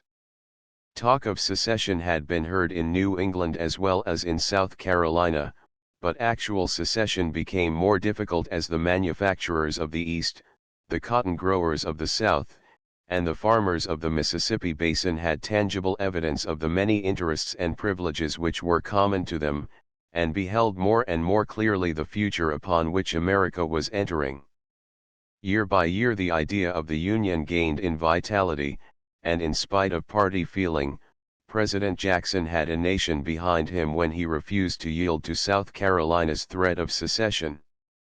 A compromise was effected, and Carolina submitted to the collection of duties under a somewhat mitigated tariff, the relation of the constituent states to the federal power remaining still undefined, waiting, for a generation to come, upon the growth of national sentiment on the one hand, and the accumulation of resentment upon the other. Footnotes: 29 Comp. Prose, Buck, Manuscripts Harned. 30 descriptions of Brooklyn at this time in MEM. History NY, Roosevelt, Thompson, 179 N, Furman's Brooklyn, Furman's Antique, 390-97, Burroughs, Comp Prose, 10 N, 510, etc. 31 Comp Prose, 9 N 32 WWS Diary in Canada, 5. 33 L of G, 196.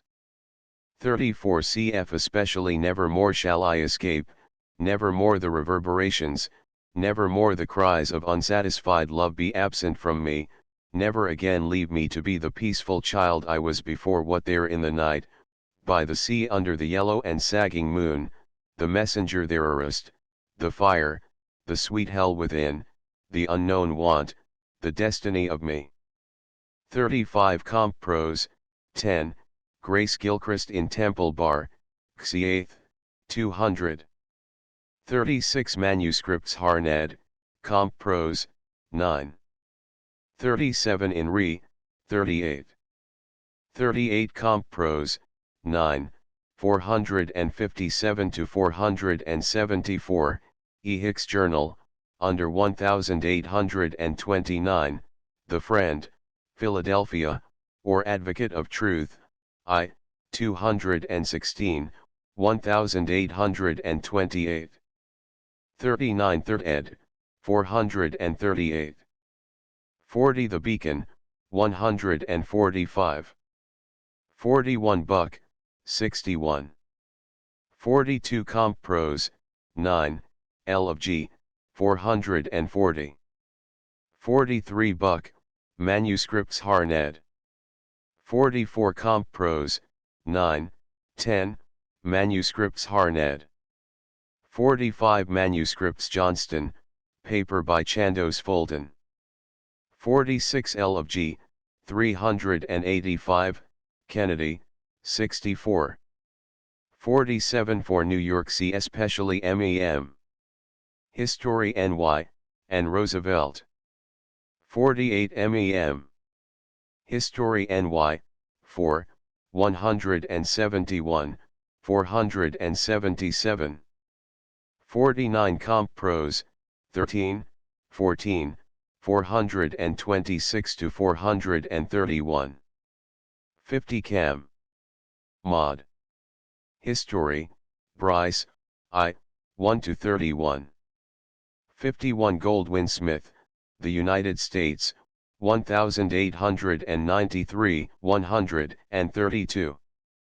52 N. British Supt, and G. Smith.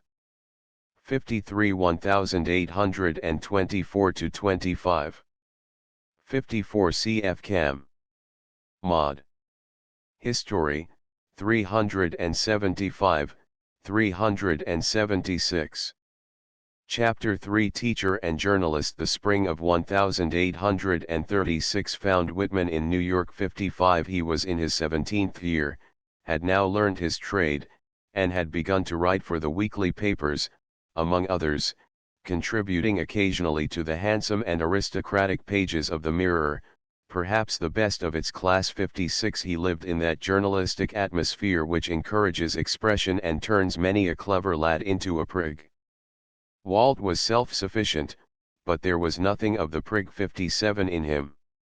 Limited as his schooling had been, he was naturally receptive and thoughtful, and his education went steadily forward.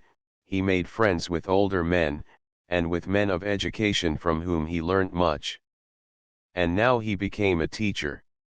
He was a healthy boy, but had somewhat overgrown his strength, and perhaps this was among the causes of his leaving the city in May, and going up Long Island into the country. He joined his family for a while, who were living at Norwich 58 and subsequently settled for the winter as a country teacher at Babylon, boarding round, as was the custom, in the homes of his various pupils. Whitman's birthplace. From the farmyard, 1904. The little town of Babylon stands on the swampy inner shores of the Great South Bay, which is a spacious lagoon separated from the Atlantic by a narrow beach or line of sand hills. This outer beach bears here and there a ridge of pine forest or a lighthouse, but for the rest, it is abandoned to seabirds and grass, to the winds and a few sandflowers scattered among the wind markings which are stenciled in purple upon the sand in some delicate aerial deposit. Outside, even upon quiet days, the surf beats ponderously with ominous sound, the will and weight of the ocean in its swing. Within, across the wide unruffled waters of the lagoon, populous with sails, is the far-away fringe of the Babylon woods, and over them, pale and blue, the hill range above Huntington. The bay itself is a glorious mirror for the overglow of the sky at sunset or sunrise. Standing upon its inner rim at Babylon, as the color begins to die into the dusk, you may see mysterious sails moving by hidden waterways among fields still merry with the chirrup of innumerable crickets, while beyond the rattle of cords and pulleys and the liquid murmur of the moving boats, beyond their lights that pierce the darkening water like jeweled spears, glimmers a star on Fire Island beach to greet the great liners as they pass by. In summer it is a field of many harvests, famous for its bluefish, its clams and oysters, and neither the lads of Babylon nor their young master were behindhand in spearing eels, catching crabs, and gathering birds' eggs. 59 In a hard winter it is frozen over for months together. For the greater part of the next 4 or 5 years, Walt remained in the country, moving about from place to place, and paying occasional visits to New York. He is said to have been a good and popular teacher 60, and if his equipment was not great, it was sufficient. He liked boys and had the gift of imparting knowledge. He took his work seriously, was always master in the schoolroom, and knew whatever passed there. He followed methods of his own, breaking loose from textbooks, to expound his knowledge and impart his own interests to his scholars. The element of personality told throughout his teaching, already it was notable as the power behind all that he did. An impression of himself, of his universal kindliness, of the sympathetic quality of his whole person, his voice and look and manner, and of a certain distinction and dignity inseparable from him, was retained by his pupils in after years. His favorite method of punishment is worth recording, as characteristic of his power and of his theory of pedagogics. An admirable storyteller, he would chastise any scholar who had behaved dishonorably, by describing his conduct to the whole school, and without the mention of a name, the guilty boy or girl was sufficiently self-condemned and punished in his own shame. Graver offenses were made more public. In recess and away from school, Walt was a sheer boy, heartily joining in the most boisterous games and sharing every kind of recreation consistent with his kindly spirit. Gunning was never included. Among the scholars there must often have been those of his own years, and the fact that he could preserve his status as a teacher while living on terms of frank comradeship with his scholars, declares him born to the office. They were mixed schools which he taught, and towards the girls his attitude was one of honest equanimity. He was the same with them as with the boys, betraying neither a sentimental preference nor a masculine disdain. Perhaps American girls with their friendly ways and comparative lack of self-consciousness, call for less fortitude on the young teacher's part than some others, but Walt's own temperament stood him in good stead. It seems improbable that he was ever subject either to green sickness or calf love, and he was no sentimentalist. 61 Perhaps the idleness of which Mr. Spooner retains so lively a recollection, might have hindered his becoming an ideal dominie. His thoughts must sometimes have been far afield, his pupils and their tasks forgotten. It was not, as I have already suggested, that he was lazy. He worked hard and fast when his mind was upon his work, and best of all perhaps as a teacher in contact with human beings, but he was never so busy that he could refuse to pursue an idea, never so occupied that he could miss a new fact or emotion. Like other young teachers, Walt probably learned at least as much as he taught, if not from his pupils, then from their parents. Boarding with them, he came to know and to love his own people, the peasant yeomanry of the island. 62 He was a favorite with the friendly Long Island youths and girls of his own years, but his closer friendships seem to have been with older people, the well-balanced, but strongly marked fathers and mothers of families. He loved the country too, and all the occupations and amusements of the open air, into which he had been initiated as a child. Thus he learned his island by heart, wandering over it on foot, by day and night, sailing its coasts and out into the waters beyond, in pilot and fishing boats, to taste for himself the brave sea life of those old Salts, Williamses, and Cassabones, his mother's ancestors. In the spring of 1838, we find him again at Huntington, and here, in June 63 he founded a weekly journal, The Long Islander, which is still published. Full of interests, self-sufficient and ready with his pen, and in close touch with his readers, he conducted the paper for a while with success. He was 19 and an enthusiast, and he was both printer, editor, and publisher. Like others of the time, his paper was probably a humble sheet of 4 small pages, and his task was not so heavy as it may sound. He thoroughly enjoyed the work, as well he might. The new responsibility and independence were admirably suited to his years and temper. He purchased a press and type, and his printing house was in the upper story of what is now a stable, which stood on the main street of the town. There he did most of the work himself, but I have talked with an old man who shared his task at times. And not his task only, for the printing room was, we may be sure, the scene of much beside labor. Walt loved companionship, and was an excellent storyteller. He loved games, especially whist, which he would play and generally win for a pumpkin pie.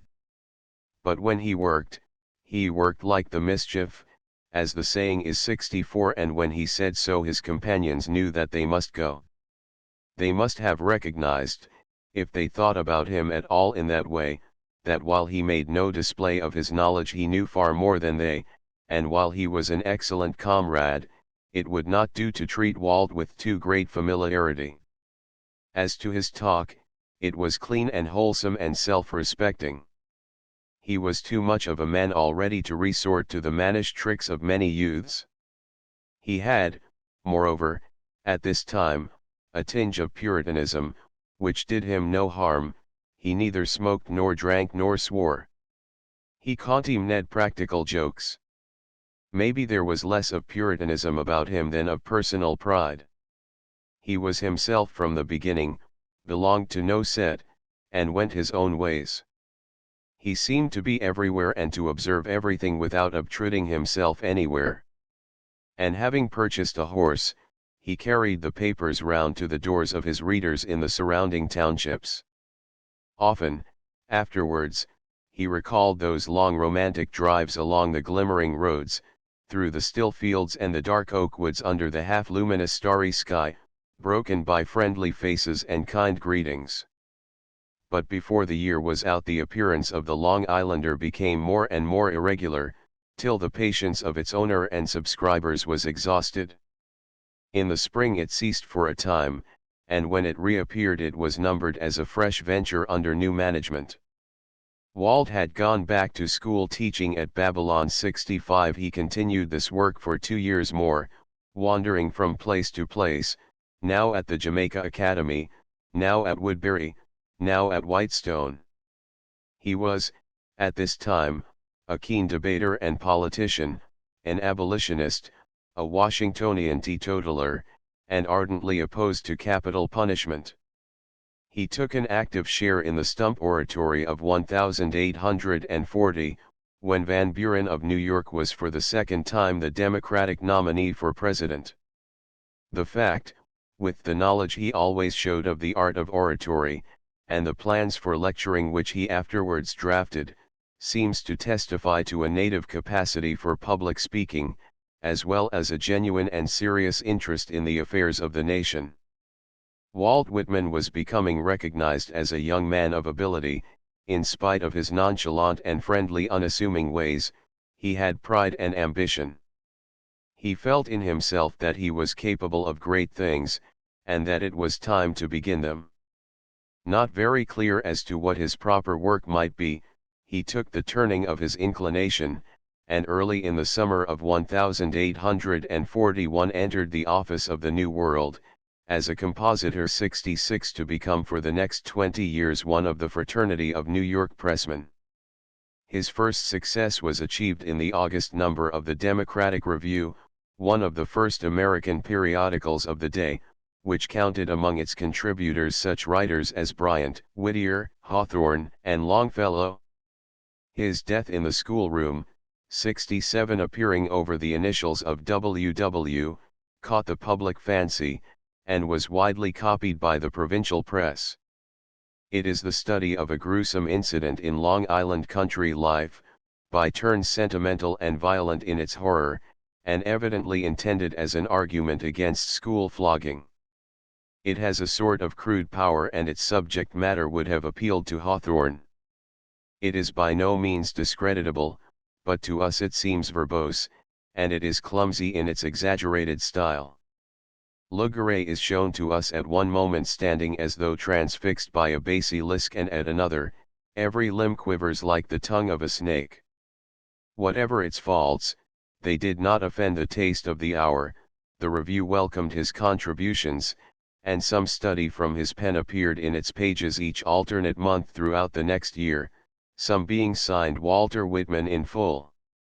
To the New World he had meanwhile been contributing conventional and very mediocre verses in praise of death and of compassionate pity. 68 The Remorse of a Young Murderer, An Angel's Compassionate Excuses for Evildoers, The Headstrong Revolt of Youth Against Parental Injustice, and the ensuing tragic fate, the half-insane repulsion of a father toward his son, prompting him to send the lad to a madhouse and thus wrecking his mind, the refusal of a young poet to sell his genius, the pining of a lover after the death of his beloved, the lonely misery of a deaf and dumb girl, who has been seduced and deserted, the reform of a profligate by a child, the sobering of a drunkard at his little sister's deathbed, and an old widow's strewing of flowers on every grave because her husband's remains unknown.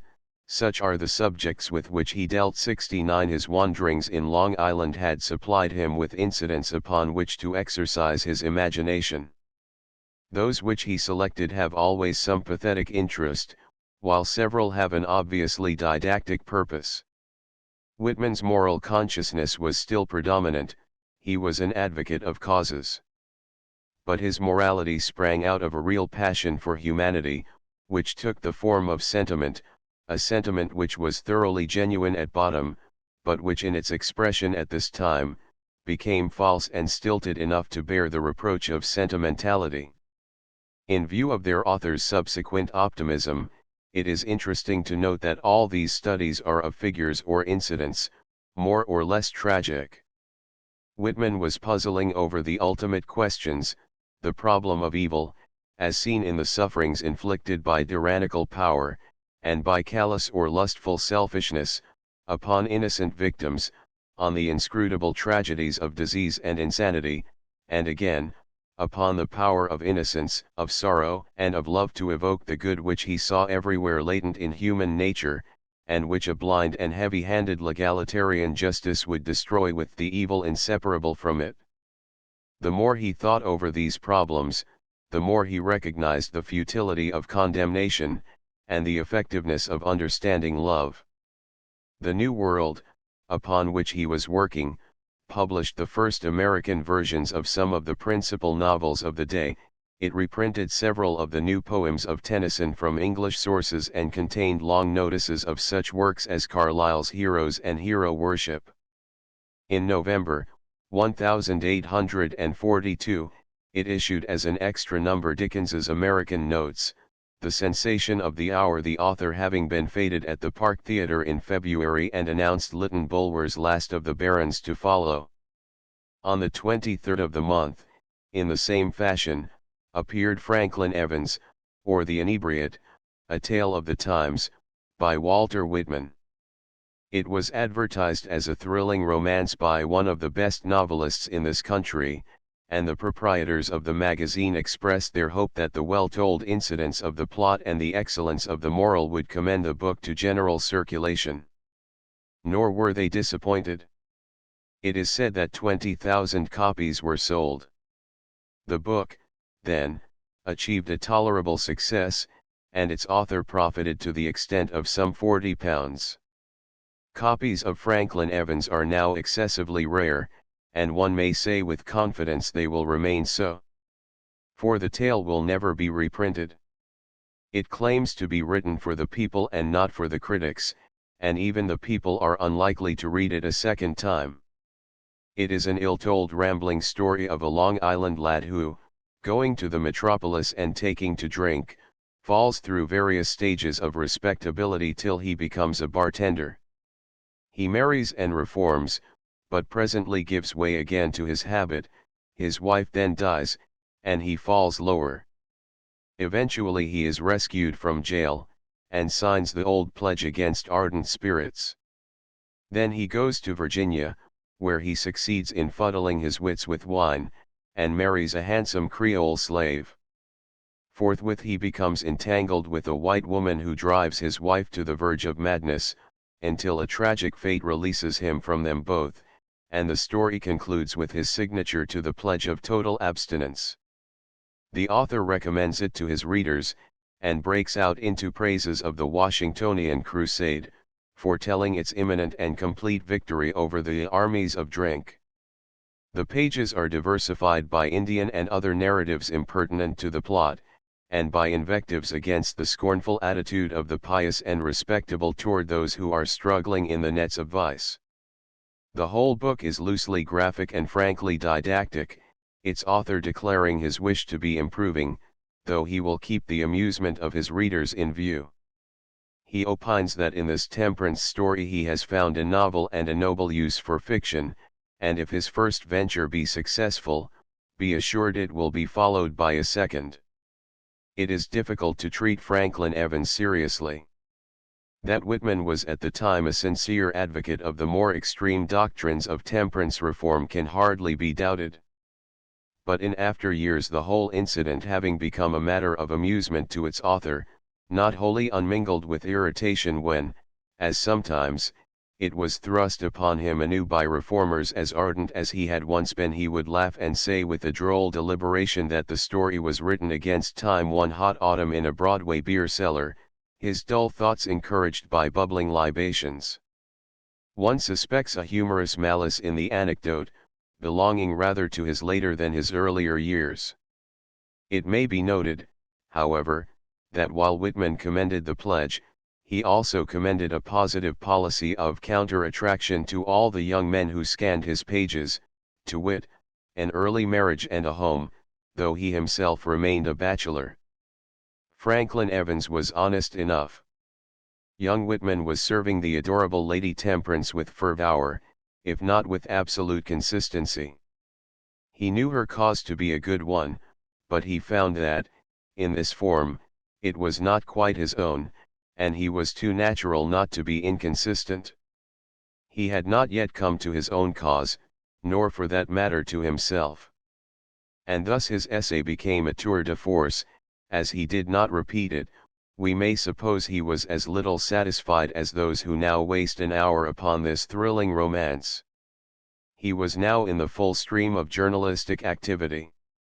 He wrote for the New York Sun, and appears for a few months to have acted as editor in succession of the Aurora and the Tatler. In 1843 he filled the same post on the Statesman, and the year after upon the Democrat, while contributing also to the Columbian Magazine, the American Review, and Poe's Broadway Journal 71. Probably none of these contributions are worthy of recollection. Anomalous as it may sound, from 23 to 35 Whitman was better fitted for an editor than for an essayist.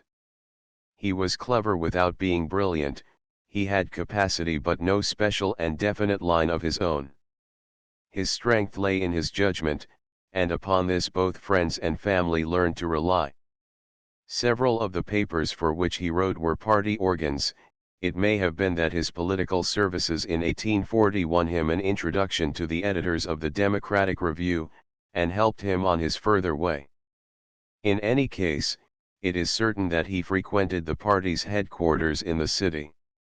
Tammany Hall was named after an Indian brave 72, presumably to indicate the wholly indigenous character of its interests.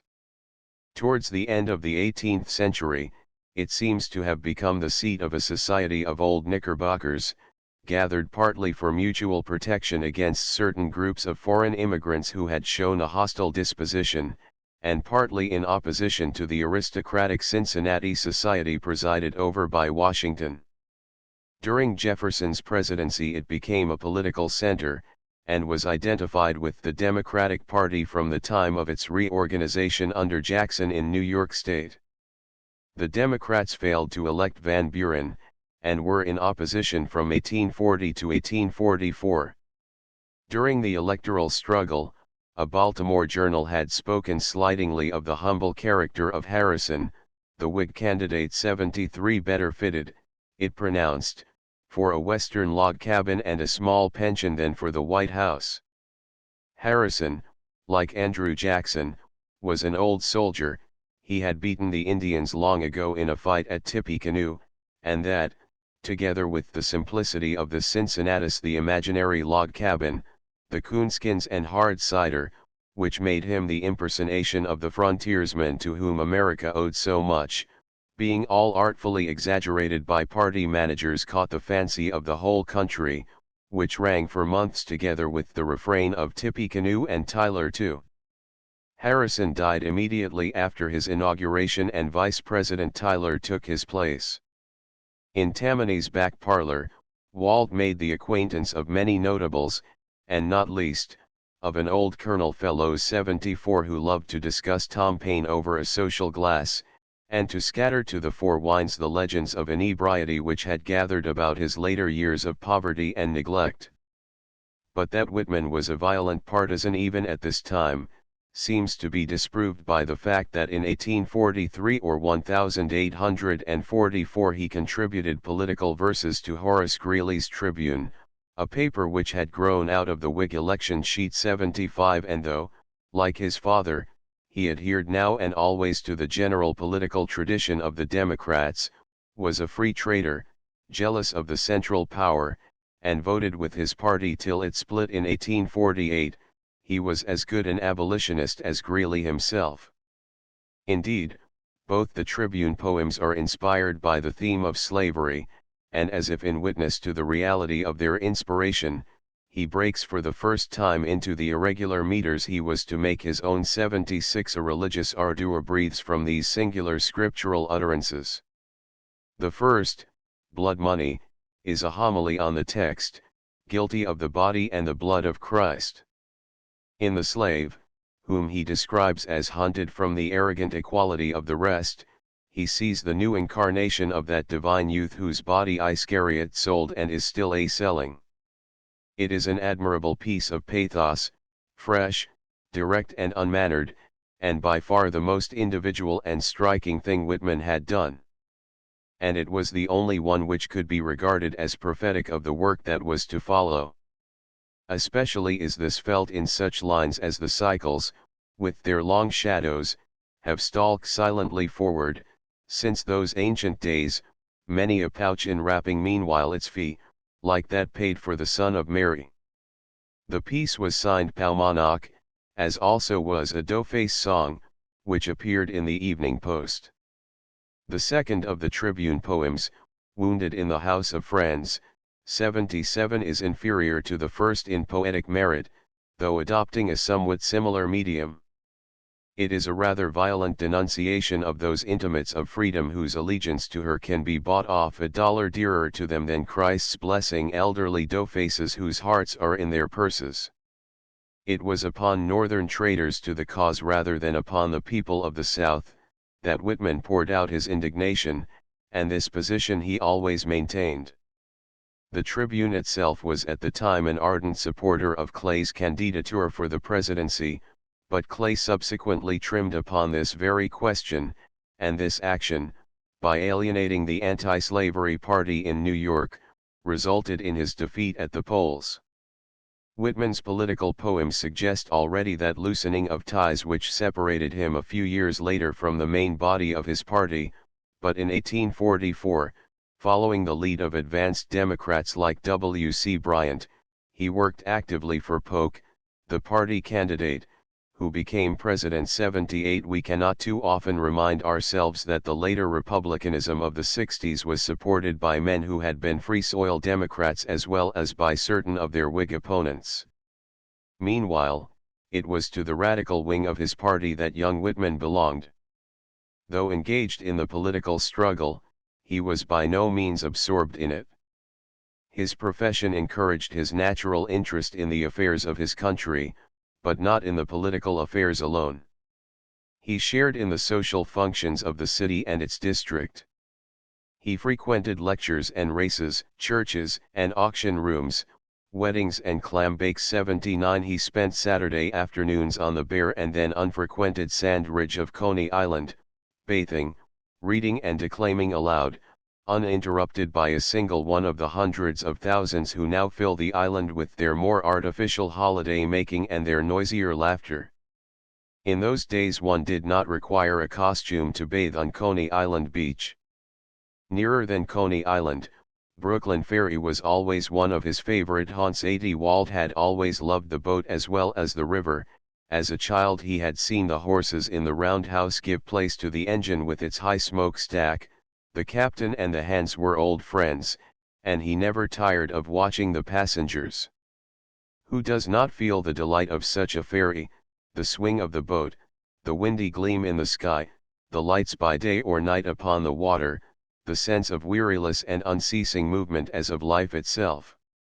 New York, on its island, is richer than most cities in these river crossings, which take you at once out of the closeness and cares of the streets into the free broad roadways of wind and water, roadways which you can scarcely traverse without some enlargement and liberation of the city-pent soul in your breast.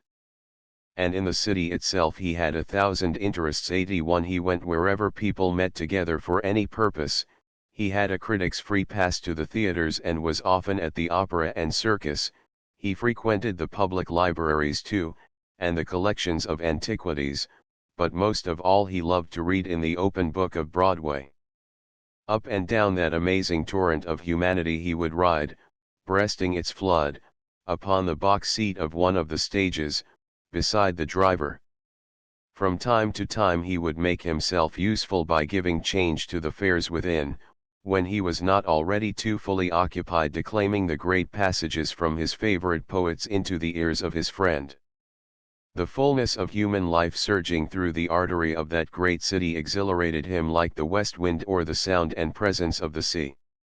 The sheer contact with the crowd excited him. And though he came to know New York in all its dark and sordid corners and even an American city before the war was not without its shame, he won an inspiration from its multitudinous humanity distinct from any that the countryside could afford. Every year he grew more conscious of his membership in the living whole of human life, and the consciousness which brought despair to Carlyle, brought faith and glory to Whitman. He did not blink the ugly and sinister aspects of things, as many an optimist has done. He saw clearly the brothel, the prison, and the mortuary. His writing at this time, as we have seen, deals largely with the tragedies of life, but humanity fascinated him, not an abstract or ideal humanity, but the concrete actual humanity of New York. For its own sake he loved it, body and soul, as a man should. It was not philanthropy, it was the wholesome, native love of a man for his own flesh and blood, for the incarnation of the other in the same substance as the self. Very little passed in the city without his knowledge. He was in the crowd that welcomed Dickens in 1842-82 and was doubtless among the thousands who celebrated the introduction of the first water from the Croton supply into New York, and hailed the pioneer locomotive arriving over the new track from Buffalo. Among the public figures of the day, he became familiar with the faces of great politicians like Webster and Clay. Among writers, he saw Fitz-Greene Halleck and Fenimore Cooper. 83 and made the acquaintance of Poe, who was struggling against poverty in New York, and who became at this time 1845 suddenly famous through the publication of the Raven 84 and won the more lasting friendship of Bryan, who was at that time the preeminent American poet, and held besides the editorship of the Evening Post, to which Walt had been a contributor 85 in February, 1846. Whitman was appointed editor of the Brooklyn Daily Eagle 86, a Democratic journal of a single sheet. The office was close to the ferry, and he seems at this time to have lived with his family on Myrtle Avenue, near Fort Greene, rather more than a mile away. His editorials boasted no literary distinction, and were even at times of doubtful grammar, but they were direct and vigorous, and discussed all the topics of the hour. 87 When a New York Episcopal church was consecrated with much ceremony and display, he would denounce the self-complacent attitude of the churches. Every instance of lynching or of capital punishment would call forth his protest. He was faithful in his support of the rights of domestic animals. He approved of dancing within reasonable hours, and he advocated art in the homes of the people.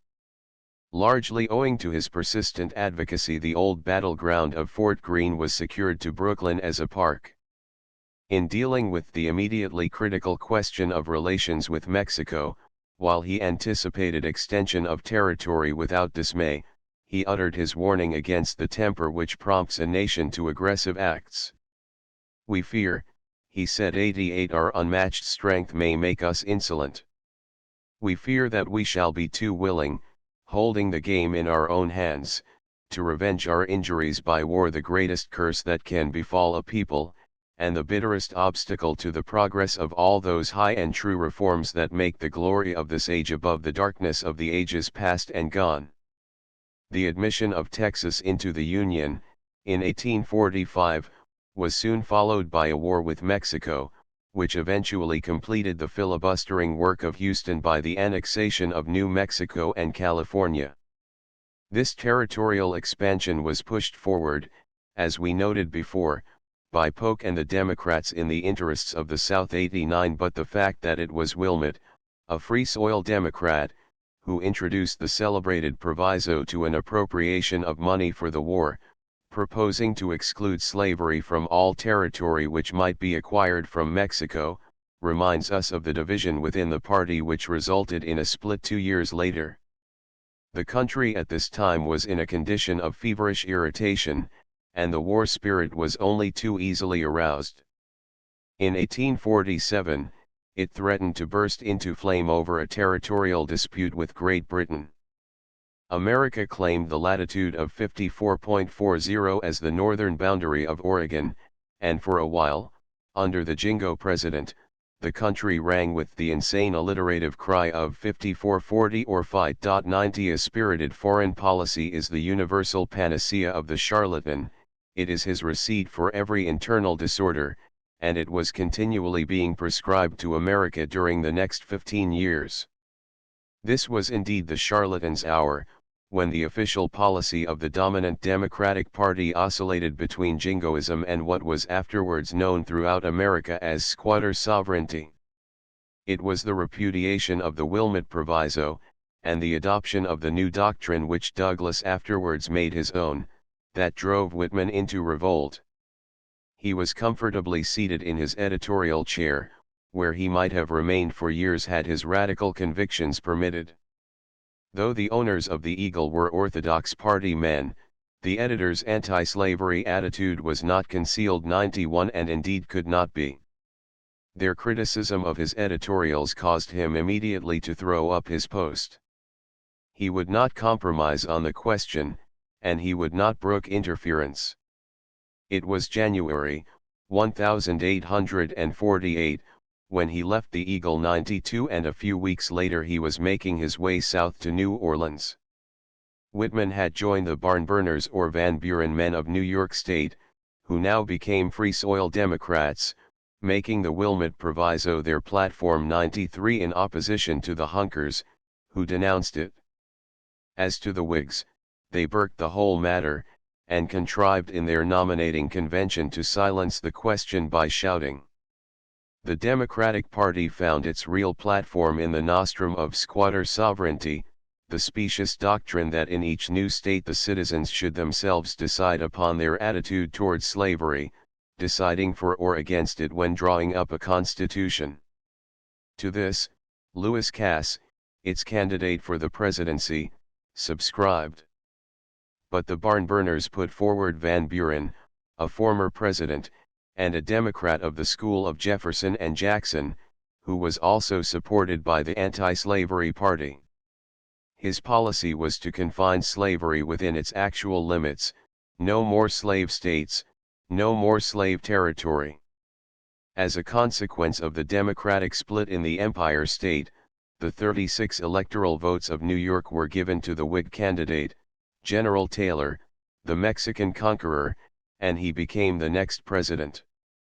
A wholehearted Free Soil Democrat, Whitman's position as editor of an Orthodox Party journal had naturally become untenable.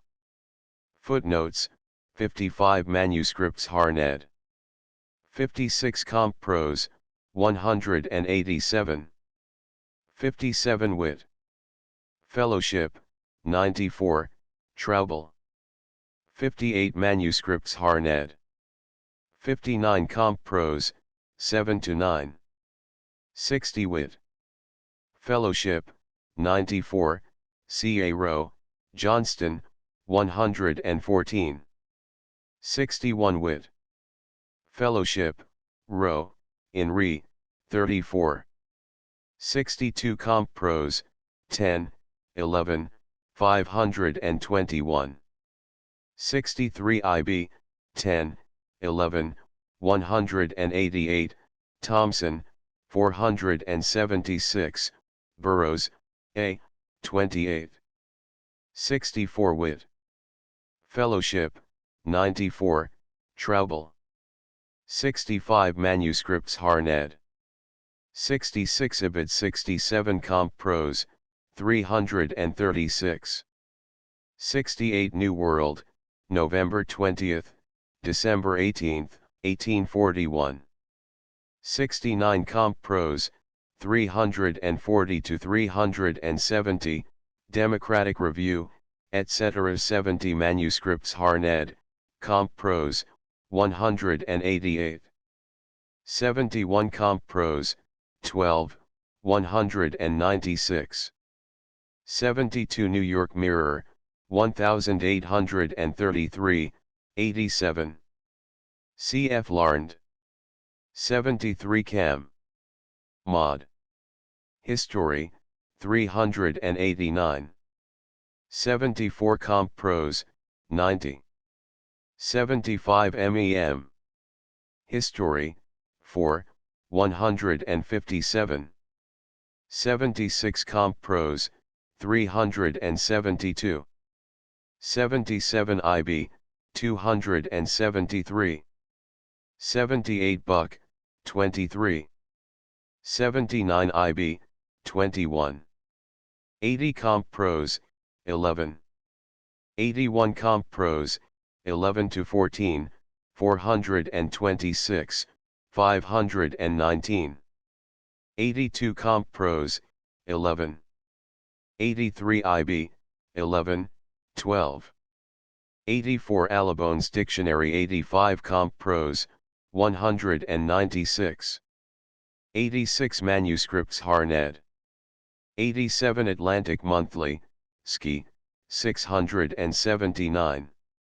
88 Atlantic Monthly, Ski, 686. 89 Cam. Mod. History, 397, 398. 90 IB, 399. 91 Atlantic Monthly, Ski, 683, 684. 92 manuscripts Harned. 93 Cam. Mod. History, 399, Comp. Prose, 188.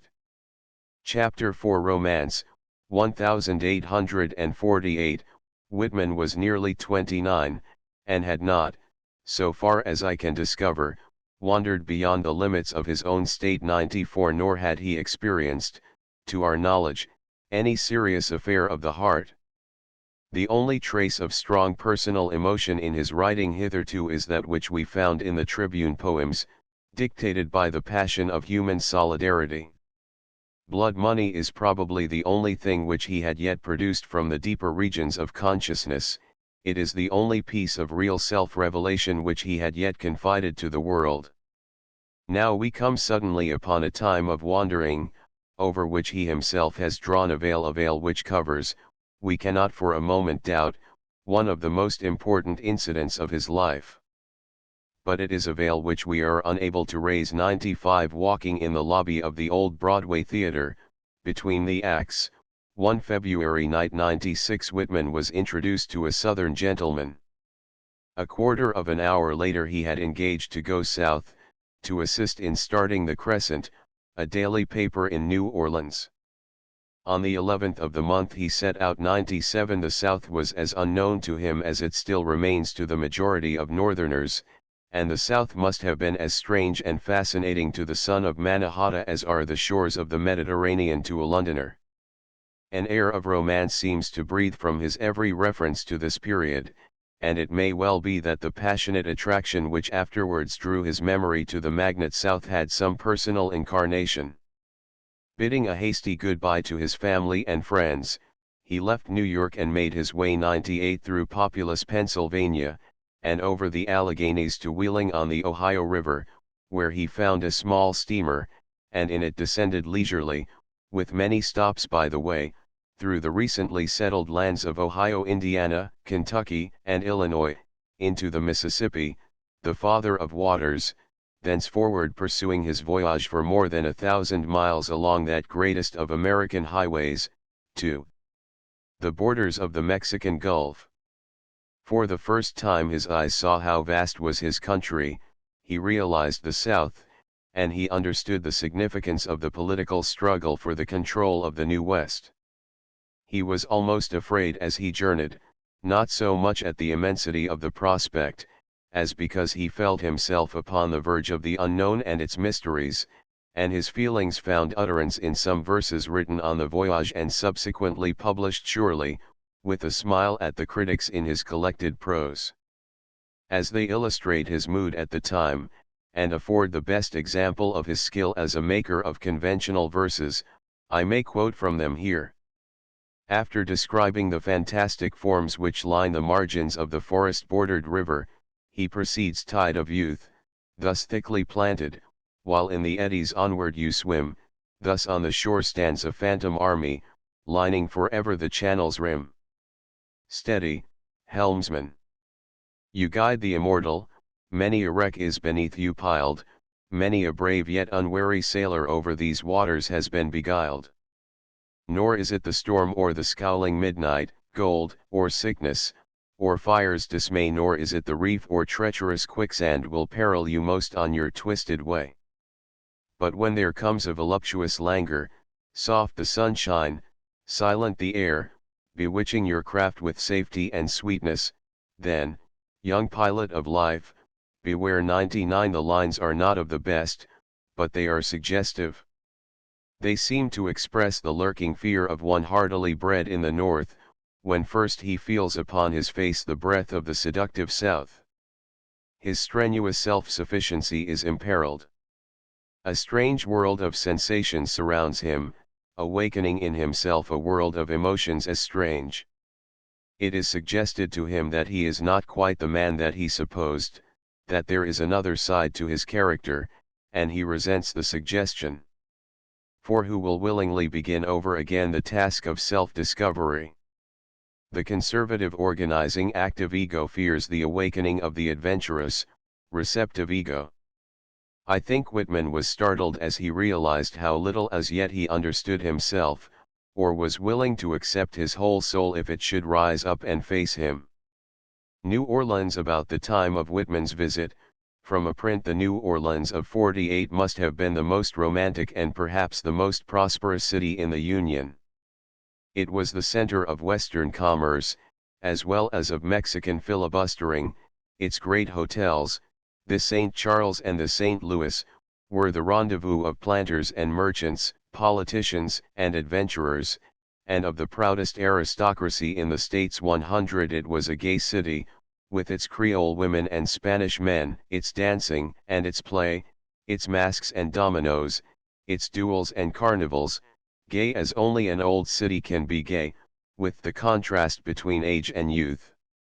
About the Catholic cathedral was a mass of irregular red-tiled roofs and a network of shady alleys, onto which opened great galleries and courtyards full of vines.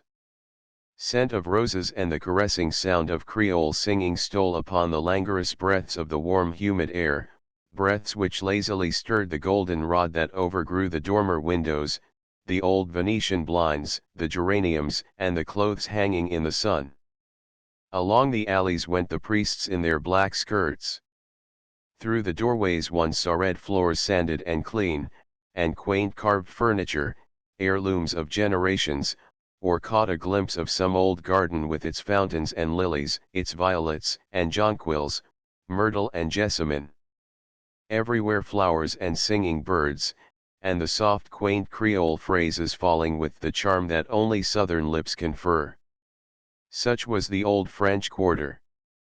Along the riverside was another, the lawless world of Mississippi flatboatmen, a vagrant population drawn from many states, who with the soldiers discharged after the Mexican War frequented the low saloons and gaming houses, passionate men, capable of any crime or adventure. Again, there were the bohemians of the city, the artists, journalists, and actors of a center of fashion. Opera had found its first American home at New Orleans, and was presented at the famous Orleans Theatre 4 times a week.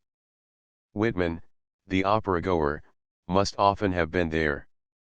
Perhaps he met among the bohemians a juvenile member of their group, Dolores Adios Fuertes, a young dancer, to be known hereafter in London and in Paris as Ada Isaacs Menken, actress and authoress of a pathetic volume of irregular meters, who now lies buried at Montparnasse. During the 3 months of his stay, Whitman saw New Orleans thoroughly 101. Often on Sunday mornings he would go to the cathedral, he idled much in the old French quarters, and sauntered and loafed along the levees, making acquaintances and friends among the boatmen and stevedores. He frequented the huge bar rooms of the 2 hotels, where most of the business of the city seems at that time to have been transacted, but temperate and simple himself, he preferred to their liqueurs and dainties his morning coffee and biscuit at the stall of a stout mulatto woman, who stood with her shining copper kettle in the French market. There all the races of the world seemed to be gathered to idle or to bargain.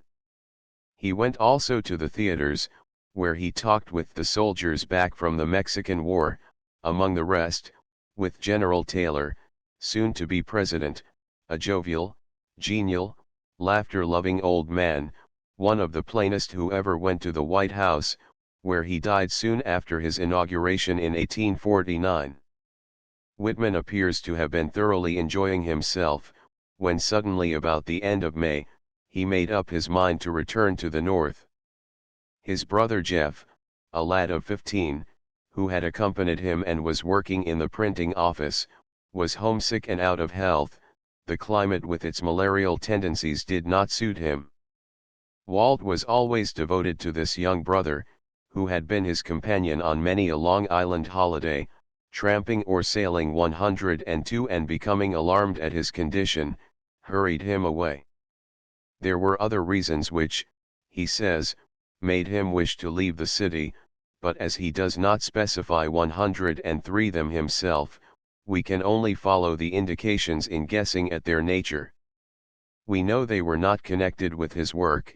It is probable that they were private and personal. 104. When asked in later years why he had never married, he would say either that it was impossible to give a satisfactory explanation 105, although such an explanation might perhaps exist, or he would declare that, with an instinct for self-preservation, he had always avoided or escaped from entanglements which threatened his freedom. 106. These replies he made with an obvious reticence and reservation.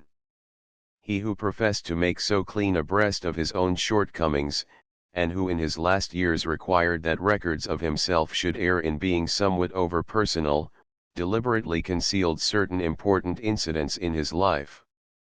There can, I think, be only one interpretation of this singular state of affairs, that these incidents concerned others equally with himself, and that those others were unwilling to have them published. If they had been his, and his alone, he would have communicated them, but they were not. Whatever Whitman's duty in this matter, it behoves his biographer to present as full a picture as possible of his life, and to let no fact go by without notice, while the knowledge that Whitman himself could not disclose the whole truth, should only make us the more careful in our reading of the scanty facts which are known. It seems that about this time Walt formed an intimate relationship with some woman of higher social rank than his own, a lady of the South, where social rank is of the first consideration, that she became the mother of his child, perhaps, in after years, of his children, and that he was prevented by some obstacle, presumably of family prejudice, from marriage or the acknowledgement of his paternity. The main facts can now hardly be disputed. Whitman put some of them on record in a letter to Addington Symonds during the last year of his life, designing to leave a fuller statement in the care of his executors. But this, through access of weakness, was never accomplished. Remarks which he let fall from time to time in private conversation seem to admit of no other interpretation than that I have put upon them. In one of his poems 107 he vividly describes how once in a populous city he chanced to meet with a woman who cast her love upon him, and how they remained together till at last he tore himself away, to remember nothing of that city save her and her love. In spite of Whitman's express desire that the poem should be regarded merely in its universal application, a desire which in itself seems to betoken a consciousness of self-betrayal, we cannot but recognize its autobiographical suggestion. And in the stress laid upon the part of the woman, we may see a cause for Whitman's reticence. If it was she who had pressed the relationship, it behoved him the more, for her sake, to keep silence, and to leave the determination of the relationship to her. But perhaps the most important evidence upon this obscure passage of his story is to be found in the psychological development which we can, as I believe, trace in his character. It was but a short time after his southern visit, 108 perhaps in the same year, that he began to sketch out some of the poems which afterwards took the form familiar to us in Leaves of Grass. Now these differ from his earlier writings in many ways, but fundamentally in their subjectivity. In them he sets out to put himself on record in a way he heretofore had not attempted, and this enterprise must, I take it, have had its cause in some quickening of emotional self-consciousness. That process may well have culminated a few years later in what has been described as cosmic consciousness, but before that culmination, Whitman's experience must have contained elements which do not seem to have been present in the Whitman of Franklin Evans, or of the verses written upon the Mississippi. These elements, I believe, he acquired or began to acquire in the South. Hitherto we have seen him as a young man of vigorous independence, eagerly observant of life, and delighting in his contact with it. Henceforward he enters into it in a new sense. Some barrier has been broken down, he begins to identify himself with it. Strong before in his self-control, he is stronger still now that he has won the power of self-abandonment. Unconsciously he had always been holding himself back, at last he has let himself go. And to let oneself go is to discover oneself. Some men can never face that discovery, they are not ready for emancipation. Whitman was. But who emancipated him? May we not suppose it was a passionate and noble woman who opened the gates for him and showed him himself in the divine mirror of her love? Had Whitman been an egoist, such a vision would have enslaved and not liberated his soul. But if this woman loved him to the uttermost, why did he leave her? Why did he allow the foulest of reproaches to blacken that whitest of all reputations, a Southern lady's virtue. Nowhere in the world could such a reproach have seemed more vile, more cruel. The only answer we can make is that it was, in some almost inexplicable way, her choice. And that somehow, perhaps by a fictitious marriage, this reproach was doubtless avoided, the woman's family being readier to invent some subterfuge than to take a northern journalist and artisan into their sacred circle. There is a poem which remained till recently in manuscript, a poem 109 of bitter sarcasm and marked power of expression, in which Whitman holds an aristocrat up to scorn. He never printed it himself, and this fact adds to the possibility that it may gain some of its force from personal suffering. Whether Whitman met his lady again we do not know.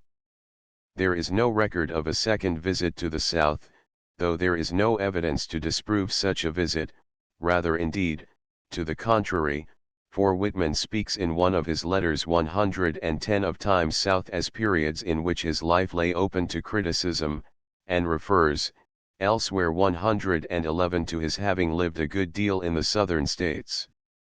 As he was in no position to reply to criticism upon this matter, he was careful not to arouse it. Whatever lay behind his departure, Whitman left New Orleans on the 25th of May, 1848, 112, ascending the Mississippi in a river steamer between the monotonous flat banks. Jeff picked up at once 113. They spent a few hours in St. Louis, where the westward flowing streams of northern and of southern pioneers met and mingled. 114 changing boats, and passing the mouth of the great Yellow Missouri, they made their way up the Illinois River for some 200 miles, arriving after 48 hours at La Salle, whence a canal boat carried them to Chicago. Through the rich agricultural lands of Illinois they passed at a speed not exceeding 3 miles an hour. They spent a day in the still very young metropolis of the Northwest, traveling thence by way of the Great Lakes to Buffalo. The voyage occupied 5 glorious summer days. Whitman went on shore at every stopping place, intensely interested in everything.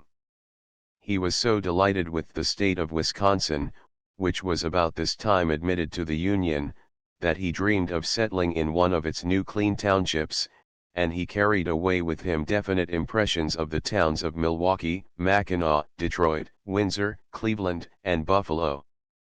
A week from La Salle he passed under the falls of Niagara and saw the whirlpool, but coming at the end of so much wonder, the stupendous spectacle does not seem to have greatly impressed him. 24 hours of continuous travel through the thickly settled country districts of New York State brought him to the old Dutch capital of Albany, whence, descending the beautiful Hudson with its wooded high-walled mountain banks, he reached New York on the evening of June 15. He had been away from home 4 months, had traveled as many thousand miles, and had made acquaintance with 17 of the states of the Union. In New Orleans he had learnt the meaning of the South. From St. Louis he had looked into the New West, while in Illinois, Indiana, Wisconsin, Michigan, and the coasts of Ontario, he had seen the rich cornlands of the Northwest under their first tillage. And he had felt the meaning of the Mississippi, that great river whose tributaries, from the Alleghenies to the Rockies, drain and fertilize half the arable land of America. Besides the discovery in himself of a new world, a new hemisphere, Whitman came home filled with the sense of his American citizenship. A patriot from his childhood, from henceforward these states, as he loved to call them, became the object of his passionate devotion. Not in their individuality alone, though this he recognized more than ever, regarding each in some degree as a nation, but above all in their union. Thus he came back to Brooklyn to take up his old vocation and his old acquaintances with a sense of enlargement. Latent powers had been awakened within him, and a new ideal, which may once have been a childish dream, began to dominate his manhood, hitherto lacking in a clear purpose. In the old days 115, when his mother read the Bible to him and taught him something of its meaning, it had seemed to the child that the highest of all the achievements of manhood must be to make such another book as that. It had been written thousands of years ago by inspired men, to be completed someday by others as truly inspired as they. For he believed in the Quaker doctrine of the continuity of revelation, which is not strange to a child. Such fancies in a child's mind are apt to grow into a purpose. To dream, is to dream of something one will presently do.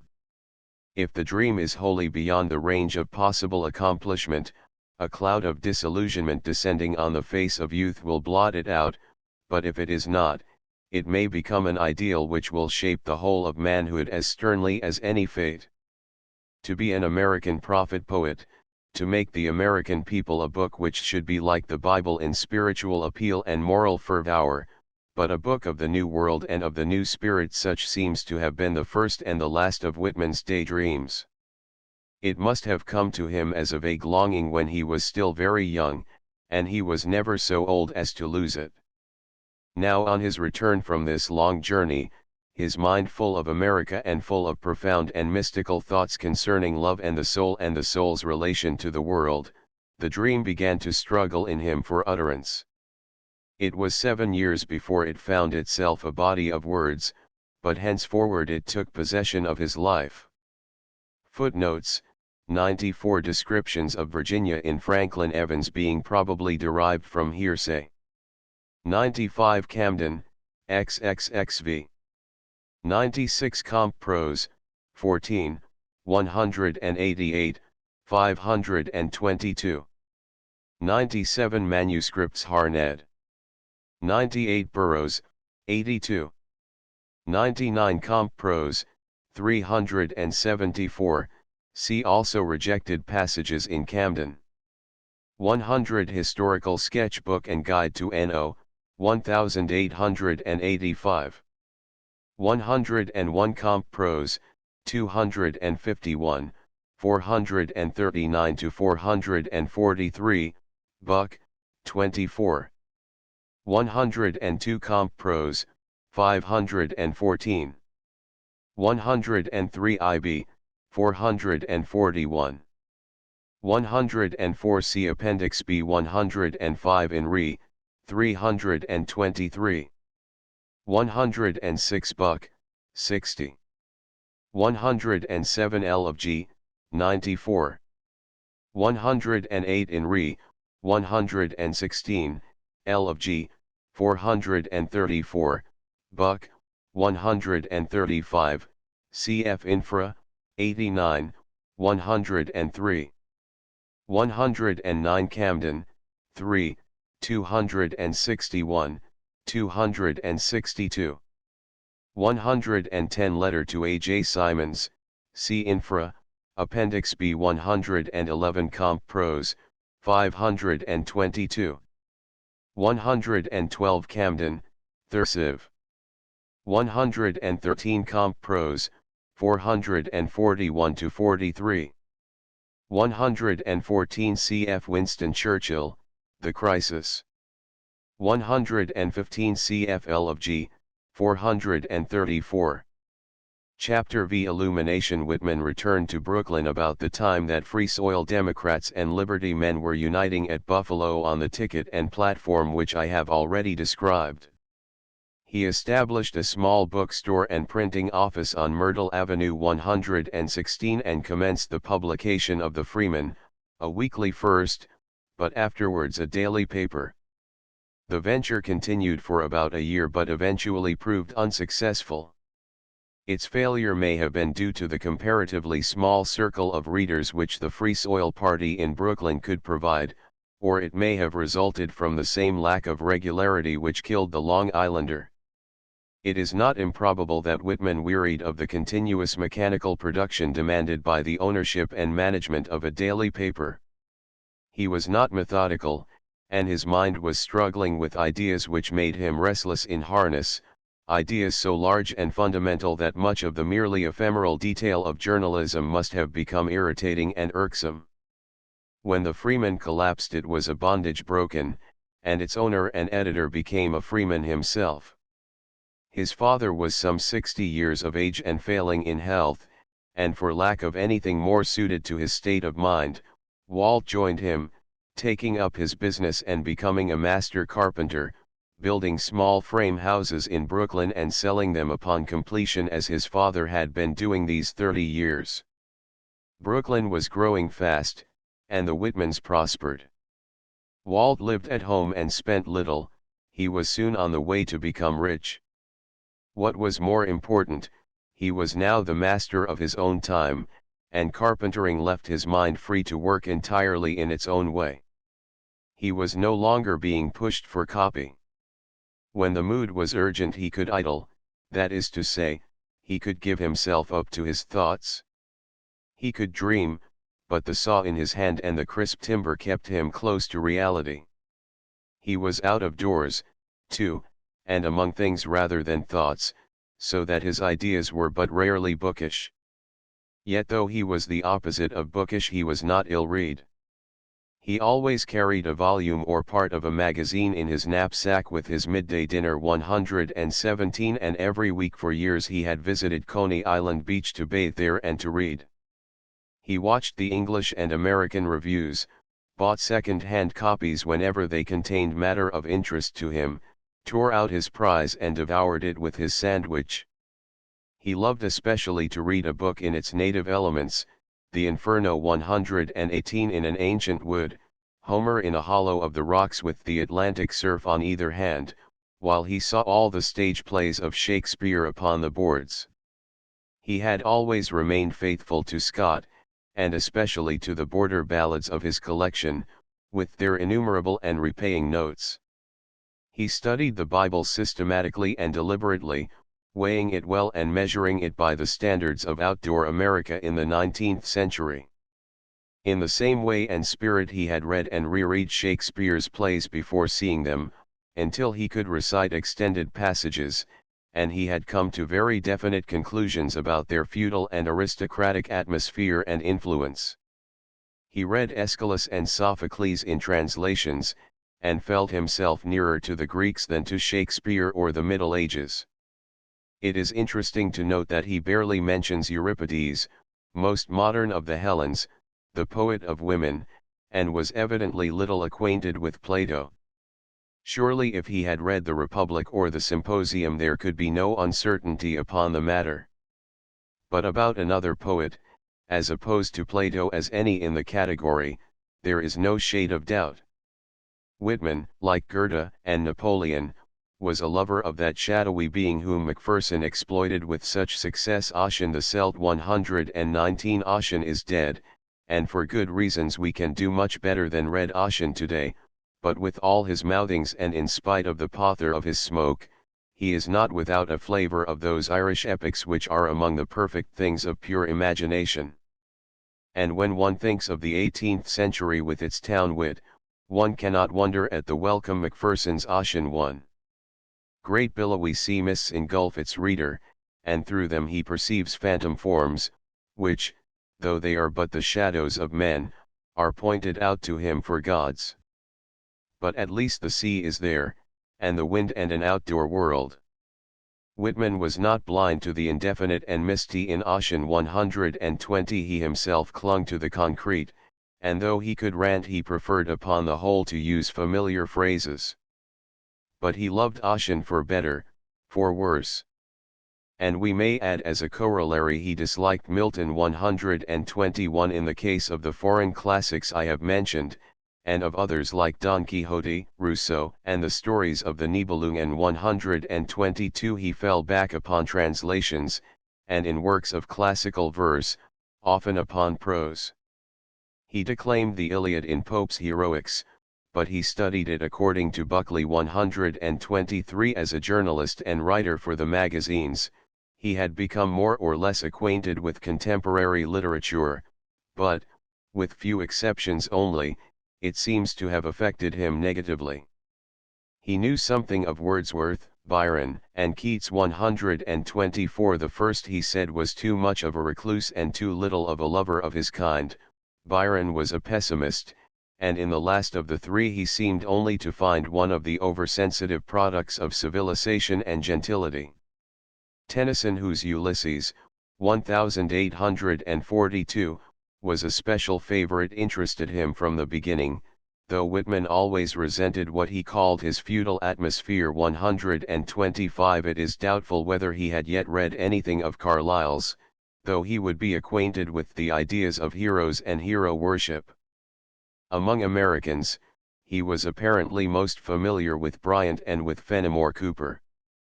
When he first studied Emerson is uncertain.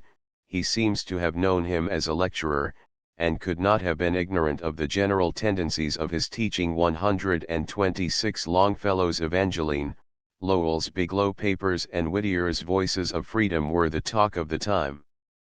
He had met Poe, and his tragic death at Baltimore in 1849 may have set him to reread the brilliant but disappointing verses, and profounder criticism, of that ill-starred genius. 127 But it was from the pages of the Bible, of Homer and of Shakespeare, of Ossian and of Scott that he derived most. Ballads he loved when they came from the folk, but Blake and Shelley, the purely lyrical writers of the new era, do not seem to have touched him. Perhaps they were hardly virile enough, for when he came to know and appreciate Burns, it was as a lyrist who was at once the poet of the people and a full-blooded man. From all of which it may be deduced that it was the elemental and the virile, rather than the subtle qualities of imagination which appealed to him. He responded to breadth and strength of movement and of passion, rather than to any kind of formal or static beauty. For him, poetry was a passionate movement, the rhythm of progress, the march of humanity, the procession of freedom. It was more, it was an abandonment to world emotions. Where he felt this abandonment to inspiration, he recognized poetry, and only there. In American literature he did not feel it at all. When he read poetry, the sea was his favorite companion. The rhythm of the waves satisfied the rhythmical needs of his mind. Everything that belonged to the sea exercised a spell over him. The first vision that made him desire the gift of words was that of a full-rigged ship. 128 And the love of ships and shipping remained a passion with him to the end, so that when he sought to describe his own very soul it was as a ship he figured it. For the embrace of the sea itself, for the swimmer's joy. 129 He had the lover's passion of a Swinburne or a Meredith. His reading was not, of course, confined to pure literature, but we have no list of the books which he read in other departments. We know that he was deeply interested in the problems of philosophy and the discoveries of science. Though never what is called a serious student of their works, he had a good understanding of the attitude both of the metaphysicians and of the physicists of his time, and he had no quarrel with either. In his simple and direct way he came indeed very near to them both, for he loved and reverenced concrete fact as he reverenced the concept of the cosmos. Individual facts were significant to him because they were all details of a whole, but he loved facts too for their own sake. And to the whole, the cosmos, his soul responded as ardently as to the detailed parts. The deeper his knowledge of detail, the closer his grasp upon facts, the more intense must be his consciousness of the whole. This consciousness of the whole illuminated him more fully about this date, in a way I will soon recount. It must for some time previously have been exercising an influence upon his thought. Regarding poetry as the rhythmical utterance of emotions which are produced in the soul by its relation to the world, he doubtless regarded science as the means by which that world becomes concrete, diverse and real to the soul, as it becomes one and comprehensible to it through philosophy. Science and philosophy seemed alike essential, not hostile, to poetry. Poetry is the utterance of an inspired emotion, but an emotion inspired by what? By the discovery that the other and the self are so akin that joy and passion arise from their contact. In order to conceive of science or philosophy as hostile to poetry, we must think of them as building up some barrier between us and the world. But in this respect modern science does not threaten poetry, for it recognizes the homogeneity of a material self with a material world, neither does idealism threaten the source of this emotion, regarding the self and the world as both essentially ideal. The aim of modern thought has been, not to isolate the soul, but rather to give it back to the world of relations. It seems to me that, in so far as religion has attempted to separate between the self and things, between God and man, between the soul and the flesh, religion has cut at the roots of poetry, but the religion which attempted this is not, I believe, the religion of the modern world. Whitman then accepted modern science and philosophy with equanimity, in so far as he understood them, and in their own spheres. Apparent antagonisms between them did not trouble him. They were for him different functions of the one soul. He was too sensible of his own identity and unity in himself to share in the perplexity of those who lose the sense through the exclusive exercise of one or other of their functions. His joint exercise of these proved them to be harmonious. He was unconscious of any quarrel in himself between the scientific and the poetic, the religious and the philosophic faculties. Definitions in such large matters must generally seem absurd and almost useless, yet here they may be suggestive. If Whitman had formulated his thought, he might, perhaps, have said, science is the self probing into the details of the not-self, philosophy is the self describing the not-self as a whole, religion is the attitude of the self toward the not-self, and poetry springs from the passionate realization of the homogeneity of the self with the not-self. In such rough and confessedly crude definitions we may suggest, at any rate, a theory for his attitude toward the thought of his day. That thought, it seems unnecessary to add, was impregnated by the positive spirit of science. Names like those of Leibniz, Lamarck, Goethe, Hegel, and Comte remind us that the idea of evolution was becoming more and more suggestive in every field, soon to be enforced anew, and more definitely, by Darwin, Wallace and Spencer. The idea of an indwelling and unfolding principle or energy is the special characteristic of 19th-century thought, and it has been accompanied by a new reverence for all that participates in the process of becoming. Every form of life has its secret, and is worthy of study, for that secret is a part of the world's secret, the eternal purpose which affects every soul. We are each a part of that progressive purpose which we call the universe. But we are each absolutely and utterly distinct and individual. Every one has his own secret, his own purpose. In the old phrase, it is to his own master that each one standeth or falleth. Ideas such as these, the affirmations of a new age, were driving the remnants of the old faiths and the dogmas of the school of Paley into the limbo of the incredible, but they were also casting out the feudal atheisms and scepticisms of the dead century. The era of Mazzini, Browning, Ruskin, Emerson, was an era of affirmations, not an era of doubt. And Whitman caught the spirit of his age, eagerly he accepted and assimilated it. His knowledge of modern thought came to him chiefly through the more popular channels of periodical literature, and through conversations with thoughtful men. Probably the largest and most important part of his reading, then and always, was the daily press. A journalist himself, he had besides an insatiable craving for living facts, and especially for American facts. He wanted to know everything about his country. America was his passion, he understood America. Sometimes he wondered if he was alone in that. The papers were, indeed, crowded with news of enterprise and adventure. In California, the new territory which Fremont and Stockton had taken from Mexico, gold was discovered in 1848, and in 18 months a torrent of 50,000 Argonauts had poured across the isthmus and over the plains, leaving their trail of dead through the awful gray solitude of the waterless desert. In the summer of '49 there were 500 vessels lying in San Francisco Harbor, 130 where a few years earlier a single visitor had been comparatively rare. And at the same hour, on the eastern coast, every port was a clamor with men frantically demanding a passage, and the refrain of the Pilgrim's song was everywhere heard, "Oh, California, that's the land for me." There is no indication in Whitman's writings that he was ever swept off his feet by this fierce tide of adventure. Anyone who has felt such a current setting in among the fluid populations of the West is not likely to underestimate its power. Even in the more staid and sober East the excitement must have been intense, and it is, at the first thought, surprising that Walt, who was still full of youth and strength and ambition, should have remained at home.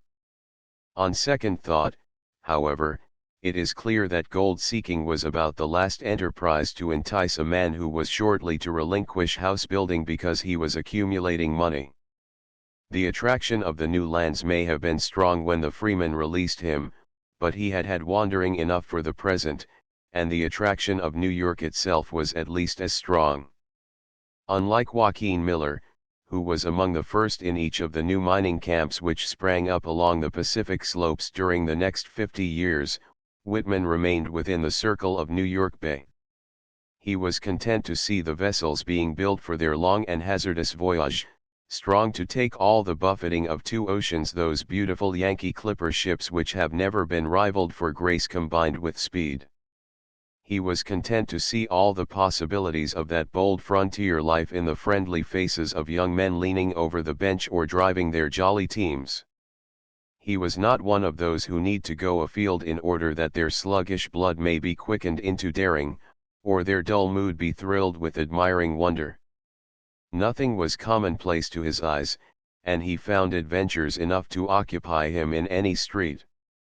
Thus, while others were framing new governments for new communities, he stayed at home and framed new houses for new families of workmen, and perhaps after all, in his transcendental fashion, he found his own work the more romantic. He had a deeply rooted prejudice against the exceptional. He planned for himself the life of an average American of the middle 19th century, no longer geographically a frontiersman, though more than ever a pioneer in other fields. He would have taken his pen and washed for gold in the Sacramento had he wanted, but the Brooklyn streets and Ferry, Broadway, and the faces of New York held him. He had not exhausted them yet. He had, moreover, a strongly conservative instinct, an inclination to stay put, evident in his story from this time forth. He was not a nomad, forever striking his tent and moving on. He wanted a settled home, and attached himself more than most men to the familiar. He took root, like a tree. The secure immobility of his base allowed him to stretch his branches far in every direction. His mind, too, we may be sure, was occupied with its own problems. At first, perhaps, as an inner struggle with insurgent and rebel thoughts and desires, but now as an effort of the conscious self to include and harmonize new elements, and so to lie open to all experience with equanimity, refusing none. Such a process of integration in a mind like Whitman's requires years of slow growth and brooding consciousness, if it is to be fully and finally achieved. And as the integration of his character became more and more complete, he won another point of view upon all things, and, as it were, saw all things new. It is little wonder that we have but scanty record of the years from 1850 to 1855. In his home life in Brooklyn he was happy and beloved and able to follow his own path without being questioned, or, for that matter, understood. He was probably not quite the easiest of men to live with. 131 He had his own notions, with which others were not allowed to interfere. He never took advice, and was not too considerate of domestic arrangements. As to money, which was never too plentiful in the household, he professed and felt a royal indifference, in which, one may suspect, the others did not share. The father was somewhat penurious on occasion and capable of sharp practice. He had worked hard and incessantly, and had known poverty. The youngest son, moreover, would always be dependent upon others, and Jesse, the oldest, seems to have displayed little ability. One can understand that the father and his second son who, with the largest share of capacity, must have seemed to the old man the most given over to profitless whims and to idle pleasures, had not always found it easy to live together, and that in the past the mother, with her good sense and understanding of them both, had often had to mediate between them. In the later years, however, Walt understood his father thoroughly and himself better, so that their relationship became as happy as it was really affectionate.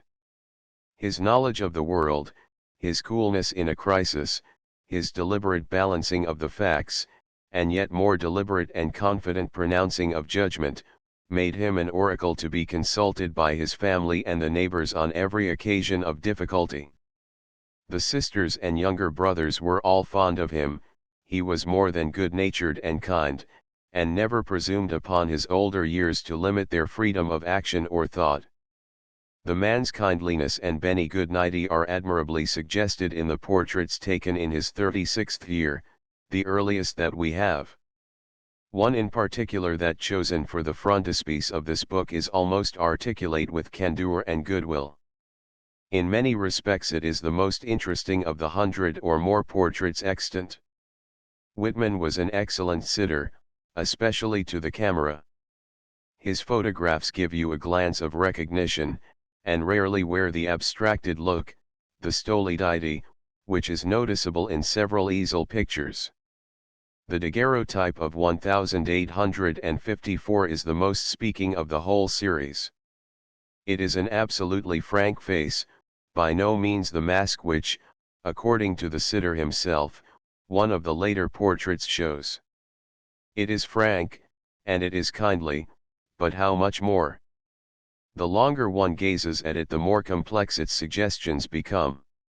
The eyes are not only kind, they are the eyes of a mystic, a seer, they are a thought wistful, but they are very clear. Like William Blake's, they are eyes that are good for the two visions, they see and they are seen through. If, as I suppose is probable, something of the expression is due to the fact that the photograph was taken on a brilliant summer's day, we can only congratulate ourselves that the elements cooperated with the sitter's soul. In striking contrast with the eyes is the good-natured but loose mouth, a fawn-like expression upon its thick lips, which dismisses at once any fancy of the ascetic saint. The nose, too, is thick, strong and straight, with large nostrils. Even in the photograph you can feel that rich and open texture of the skin which radiates the joy of living from every pore. It is the face, above all, of a man, and the face of a man you would choose for a comrade. There would be no fear of his failing or misunderstanding you. But, withal, it is the face of a spirit wholly untamed, a wood creature if you will, perhaps the face of Adam himself, looking out upon Eden with divine eyes of immortality. Remember, as you meet his gaze, that he knows the life of cities, and that the fall lies behind him, not before. Perhaps that is why some who have looked at it describe it as the Christ portrait, for Jesus was the second Adam, but this is not the ascetic Christ of the churches. The smile about the lips is too full for that. No, it is the face of a man responsive to all the appeals of the senses, a man who drives the full team of those wild horses of passion which tear in pieces less harmonious souls. This is a man who saw life whole, and had joy of it. He knew the life of the body on every side, save that of sickness, and of the mind on every side, save that of fear. His large, friendly, attractive personality was always feeding him with the materials of experience, and there was nothing in it all which he did not relish. The responses of his nature to each object and incident were joyous, for the responses of a harmonious nature are musical, whatever be the touch that rouses them. A shrewd estimate of Whitman's character had been made 5 years before by a New York phrenologist, and its general accuracy seems to have vanquished the incredulity of its subject. 132 Mr. Fowler described him. I will translate the jargon of his pseudoscience into plain English as capable of deep friendship and sympathy, with tendencies to stubbornness and self-esteem, and a strong feeling for the sublime. He thought that Whitman's danger lay in the direction of indolence and sensuality, and a certain reckless swing of animal wool. At the same time he recognized in him the quality of caution largely developed. As this estimate was subsequently quoted by Whitman with approval, and referred to as an authority, it evidently tallied with his reading of himself, and while it is by no means remarkable or particularly significant, it bears out other testimony. That reckless swing of animal wool always distinguished him from the colorless peripatetic brains and cold-blooded collectors of copy so numerous in the hosts of journalism. Walt came of a race of slow but passionate men, and when he was deeply moved he could be terrible.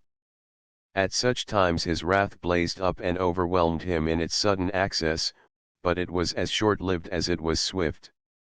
It is related 133 that once in a Brooklyn church he failed to remove his soft broad-brimmed hat, and entered the building with his head thus covered, looking for all the world like some Quaker of the olden time. The offending article was roughly knocked off by the verger. Walt picked it up, twisted it into a sort of scourge, seized the astonished official by the collar — he always detested officials — trounced him with it, clapped it on his head again, and so, abruptly and coolly, left the church. He was a tall, muscular fellow, stood 6 feet 2, and was broad in proportion, and could deal effectually with an offensive person when he felt that action was called for. Such actions naturally added to his popularity among the boys, the stage drivers, firemen, and others with whom he was always a favorite. But, as a rule, he had no occasion to use his strength in this manner. He never gave, and rarely recognized, provocation. There are times, however, when persuasion has to give place to more summary demonstrations of purpose. Of his strength, but especially of his health, he was not a little proud. As a lad, the praise that delighted him most was that of his well-developed body. As he bathed 134, he did not care to be thought handsome, he knew that wholesomeness and health were really more attractive, and he was content with his own perfect soundness. He was never ailing, even when, in his teens, he outgrew for a time his natural vigor. In middle life it was his boast that he could not remember what it was to be sick. Vanity is so natural in the young that when properly based it is probably a virtue, and there can be no question that Walt's was well founded. There is something more, however, in the portrait I have been describing than the perfection of physical health. It is health raised to its highest possibility, which radiates outward from the innermost seat of life, potent with the magnetism of personality, through every pore and particle of flesh.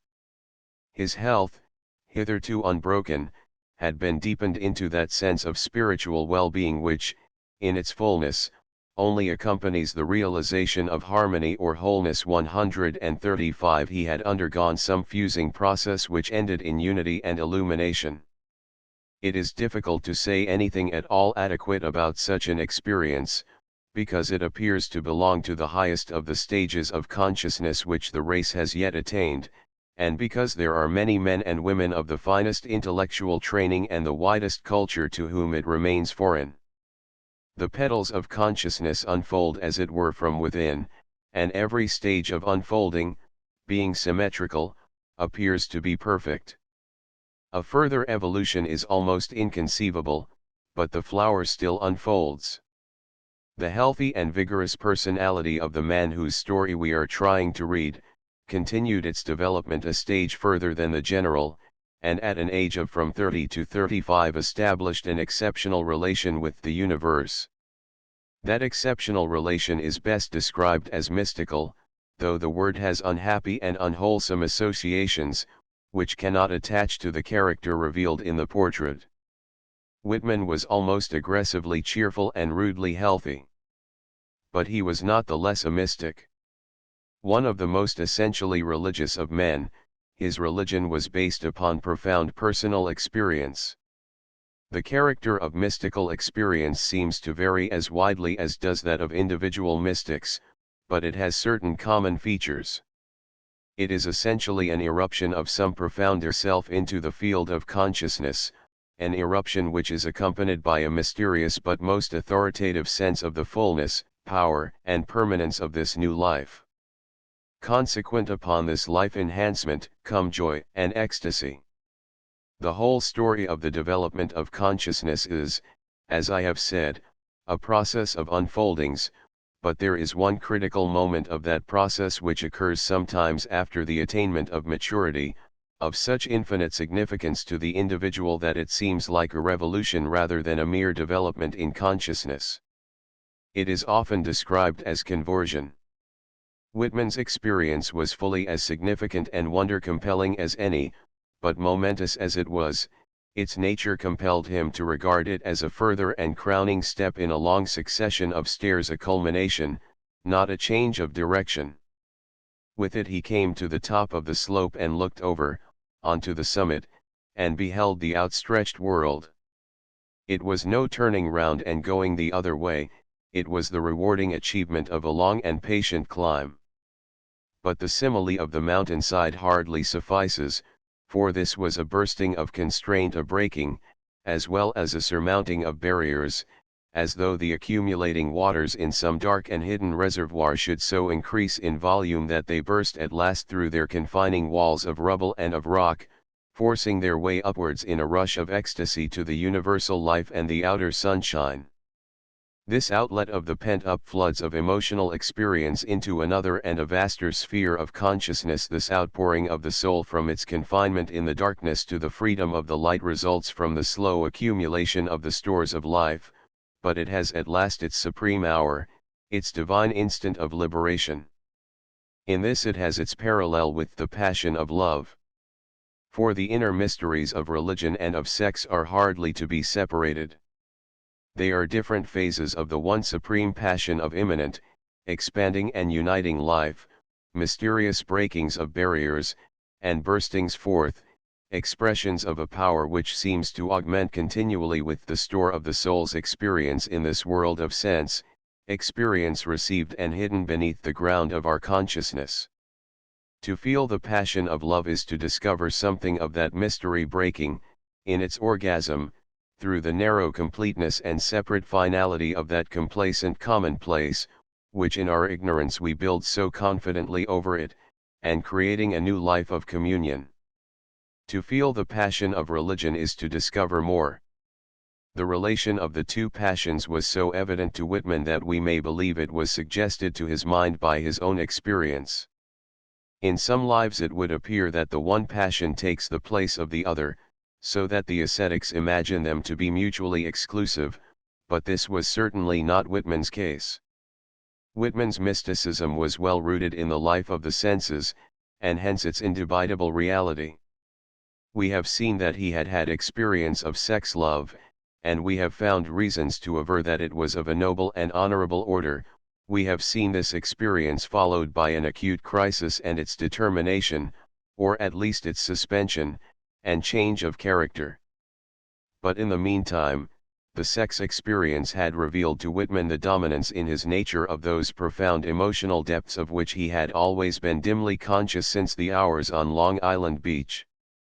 The whole crisis had made him realize more fully than ever the solemnity and mysterious purpose of life. It had not satisfied him, it had roused in him many perplexities, and had entailed what was probably the first great sacrifice of his life. In a word, this obscure and mysterious page in his story prepared him who read it for a further emotional revelation, such as I have been describing.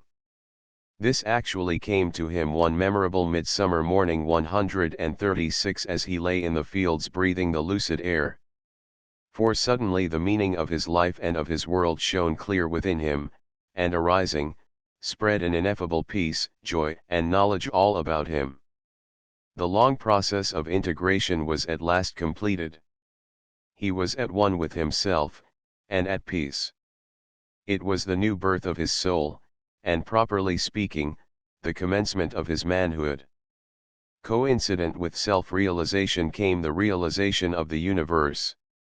He saw and felt that it was all of the same divine stuff as the newborn soul within him, that love ran through it purposefully from end to end, that thought could not fathom the suggestions which the least of things was capable of making to its brother the soul, that the very leaves of the grass were inspired with divine spirit as truly as the leaves of any Bible. It was as though something far larger than that which he had hitherto regarded as himself had now become self-conscious in him. He was an enthusiast in the literal sense of that mystic word, possessed by a God, filled with the divine consciousness. The Spirit is one, and he was in the Spirit. It identified him with the things and objects that hitherto had appeared external to him, and infinitely increased his sense of their mysterious beauty. George Fox's description of his own mystical experience is true, upon the whole, of Whitman's. He writes, "Now was I come up in spirit through the flaming sword into the paradise of God. All things were new, and all the creation gave another smell unto me than before, beyond what words can utter." 137. When one considers the Quaker reputation for veracity and caution, one can hardly doubt that these wonderful words describe a condition of consciousness similar to that of Whitman on the June morning of which we speak. Fox continues that the nature of things lay so open to him that he was at a stand whether he should practice physic for the good of mankind. It was by the subtle sympathy of the spirit that the first Quaker supposed himself to be familiar with the medicinal virtues of herbs, and the same sympathy made Whitman feel that he understood the purpose of their myriad lives. The wonder of the universal life was revealed to them both. They partook of the consciousness which pervades all matter.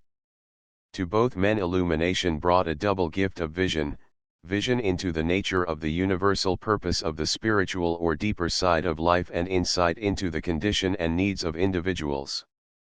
But in Fox and Whitman this insight, which seems to predominate rather in observant than in creative types of genius such as theirs, was less prominent than the other vision.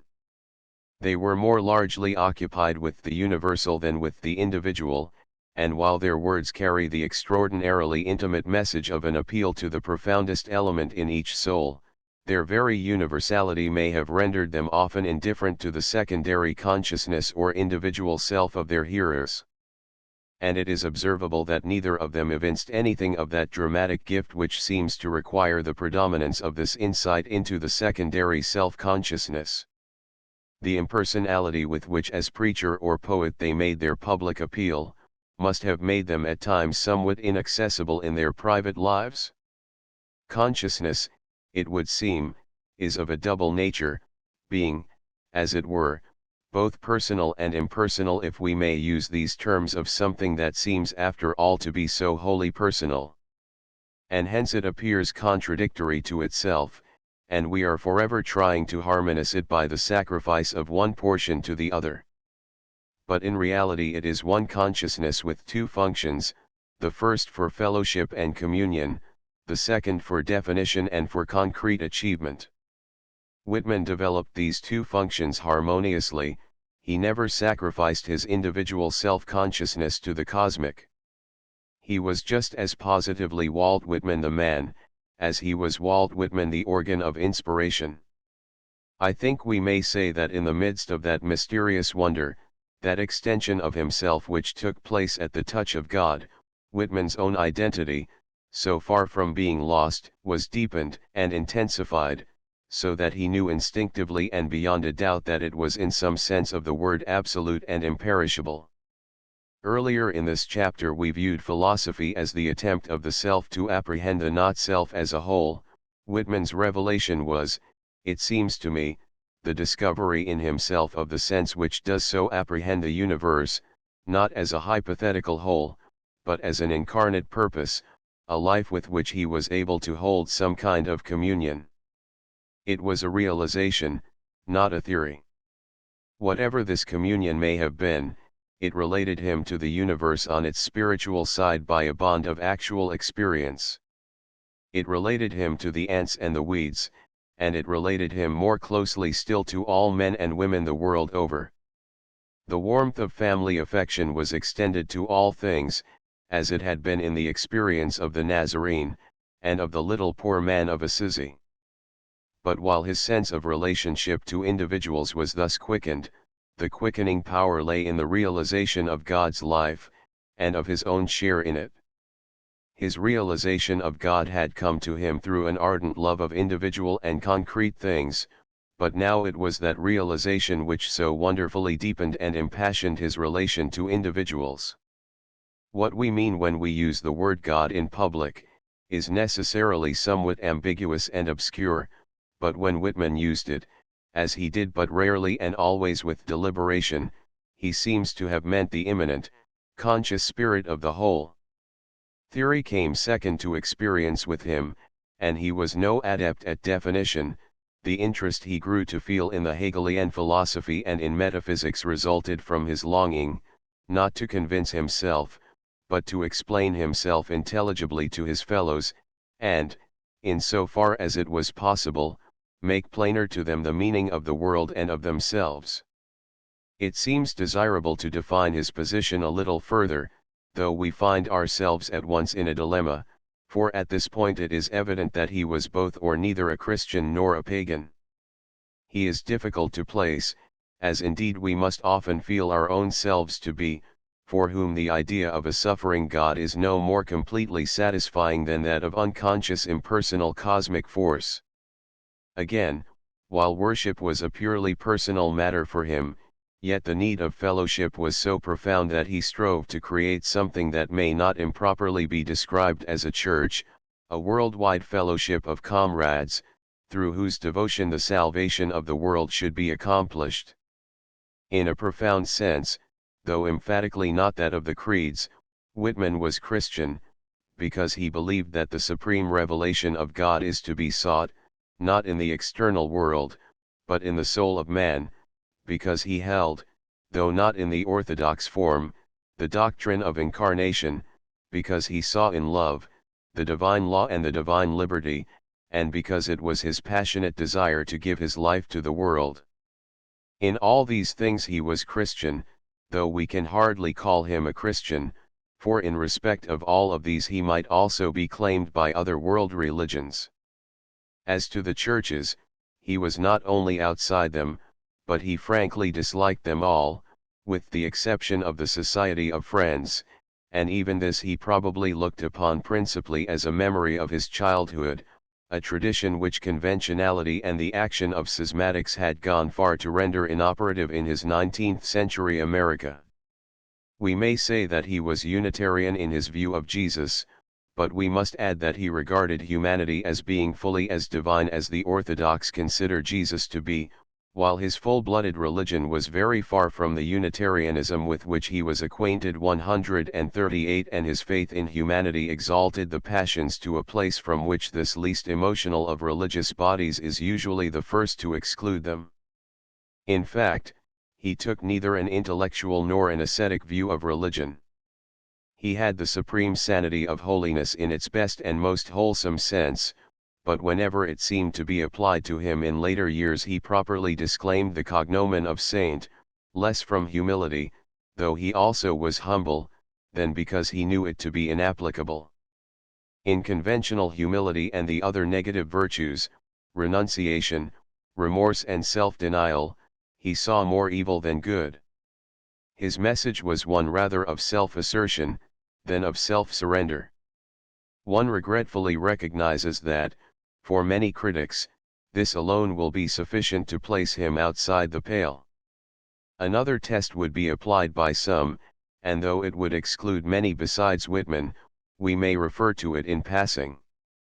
He was apparently without the sense of mystical relationship, save that of sympathy, with Jesus as a present Savior God 139, but nonetheless he had communion with the deity whose self-revealing nature is not merely energy but purpose. And his God was a God not only of perfect and ineffable purpose, but of all-permeating love 140. Whether his relation to God can be described as prayer, it is perhaps unprofitable to ask. It is better worthwhile to question whether he was conscious of feeding upon the bread of life, for this consciousness is a test of communion. Undoubtedly he was, and the nourishment which fed his being came to him as it were through all media. The sacrament of wafer and cup is the symbol of that immanent real presence which is also recognized in the grace before meat. Whitman partook of the sacrament continually, converting all sensation into spiritual substance.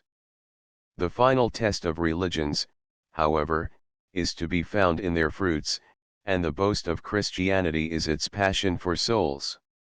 Now Whitman is among the great examples of this passion, and his book is one long personal appeal addressed, sometimes almost painfully, to you. But, it may be asked, did he aim at saving souls for Christ? If I understand this very mystical and obscure question, and its ordinary use, I must answer, no, but I am not sure of its meaning. Whitman's own salvation urged him to save men and women by the love of God for the glory of manhood and of womanhood and for the service of humanity. Far as this may be from an affirmative reply to the question, the seer who has glimpses of ultimate things will yet recognize Whitman as an evangelical. For he brought good tidings in his very face. He preached yourself, as God purposed you, and will help and have you to be. Whether this is paganism or Christianity, let us leave the others to decide, sure for ourselves, at least, that it is no cold code of ethical precepts and impersonal injunctions, but the utterance of a personality become radiant, impassioned, and procreative by the potency of the divine spirit within. In stating thus the nature of Whitman's vision, I do not wish to place it too far out of the field of our common experience. His ordinary consciousness had been touched by it in earlier hours, and some gleam or glimmer of it enters every life as an element of romance. But for most of us, only as a light on the waters that passes and is gone, not as in Whitman's case, and in the case of many another mystic whether pagan or Christian, for mysticism is far older and more original than the creeds as the inward shining and immortal light which henceforward becomes for them synonymous with health and wholeness. For most men, the fairy light of childhood becomes a half-forgotten, wholly foolish memory. Romance also we outgrow, or cling only to its dead corpse as to a pretty sentiment. Thus the wonder of our childhood and our youth, so essentially real in itself, fades into the light of common day. It becomes for our unbelief a light that never was on sea or land. But in Whitman's story we find it living on, to become transformed in manhood into the soul of all reality. His wonder at the world grew more. And this wonder, always bringing with it, to the man as to the child, a sense of exhilaration and expansion, was at the heart of his religion, as it is doubtless at the heart of all. No one will ever understand Whitman or his influence upon those who come in contact with him, who does not grasp this fact of his unflagging and delighted wonder at life. It kept him young to the end. The high-arched brows over his eyes are its witness. Footnotes: 116 Buck, 25. 117 J.T. Trowbridge, My Own Story. Cf. List of articles, etc., in Camden, Volume X 118. Later than this, Spring, 1859, cf. Camden, 9, 92. 119 Camden, 9, 188, Comp. Prose, 184, 185. 120 Camden, 9, 95. 121 IB, 98.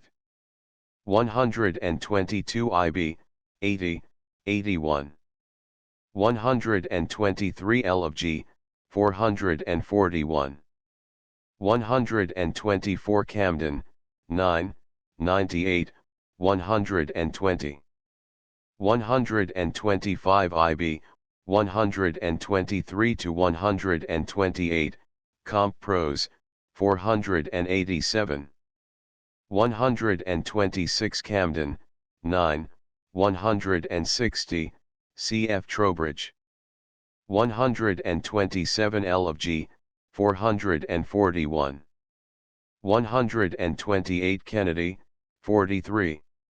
129 Fortnightly Review, 6, 538. 130 Cam. Mod. History, 400, 401, Ch. Shin, Mining Camps, 1885, 132, 133. 131 in Re, 33 to 40. 132 in Re, 25 and 133 Johnston, 102. 134 G. Gilchrist, OPCIT 135 Comp Pros, 502. 136 in Re, 342, Camden, 3, 276, 277, 287, Buck's Cosmic Consciousness, 33 to 35, L of G, 32, 33. Cf. Swiftly arose and spread around me the peace and knowledge that pass all the argument of the earth. And I know that the hand of God is the promise of my own, and I know that the Spirit of God is the brother of my own, and that all the men ever born are also my brothers, and the women my sisters and lovers, and that a kelson of the creation is love, and limitless are leaves stiff or drooping in the fields, and brown ants in the little wells beneath them, and mossy scabs of the worm fence, heaped stones, elder, mullein and pokeweed. L of G, ed. 92. 137 Fox's Journal, ed. 1901, p. 28. 138 Comp Pros, 322, Camden, v. 280, 281. 139 cf. However, Infra, 167. 140 cf. in Re, 368, Camden, 9, 166, on Hegel. Chapter 6 The Carpenter in the 50s. A change came over America, a change preluding the great struggle which ensued. The population grew rapidly with its former mathematical regularity, but the settlement and development of the country went forward even more rapidly. During the decade, the area of improved land increased by 1/2, and the value of farm property was doubled. The west bank of the Mississippi being already settled, the future of the lands still further west between the Missouri and the Rockies, became of paramount interest to the nation. It was this problem of the West which strained until it broke that policy of compromise which for a generation had bound American politics. The year 1850 itself is memorable for Clay's opportunist resolutions in Congress, which were intended to settle nothing, and for the fierce debates upon them and upon the Fugitive Slave Bill, in which Webster and Seward, Calhoun and Jefferson Davis participated. 141 Clay and Webster died soon after, and their party being utterly routed at the polls in 1852, finally went to pieces. The vote of the Liberty Party had declined, and compromise still held up its foolish head. But the victorious Democrats brought all hope of its continuance to an end by reviving the principle of squatter sovereignty, and proceeding to apply it in the newly settled lands. It was their policy to snatch the question of slavery out of the hands of Congress, for which, as the organ of the federal power, they nursed an increasing enmity. The bloody scenes which drew all eyes to Kansas made it plain that compromise was done. The South had thrown it over, and was now half-consciously driving the country into war. When the leaders of 1850 died, there was no one to take their places, though the crisis called for men of counsel and of spirit. President Pierce, of New Hampshire, the tool of the party machine, merely represented the political weakness of the nation. It was not till after the next elections that their new leaders were discovered by the American people. Judge Douglas, the champion of squatter sovereignty, rose indeed into prominence in 1854, but his greater antagonists still remained comparatively unknown in the country, though famous in his state and among his neighbors for keen logic and humorous common sense. There was no leadership. Compromise was yielding not to principle but to the spirit of the mob. Immigration and the increase of the towns favored organized political corruption, and the tyranny of interests and privileges was beginning to make itself felt on every hand. When parties are separated by motives of personal gain rather than by principle, party feeling finds expression not in devotion and enthusiasm, but in violence. It was not only in such newly settled lands as Kansas, nor alone in such chaotic aggregations of humanity as were being piled together in New York, that constitutional methods were abandoned and private violence was condoned. The spirit of anarchy was abroad, and members of Congress went armed to the Capitol itself. The violence was a natural reaction from the compromise, and like the compromise was a birth of the materialistic spirit. America's idealism, so triumphant at the close of the 18th century, had fallen upon too confident a slumber, and heavily must the Republic pay for that sleep. A young nation of idealists is doubtless more subject than any other to these outbreaks of materialism and its offspring. It is optimistic, and when it sleeps it leaves no dogs on guard.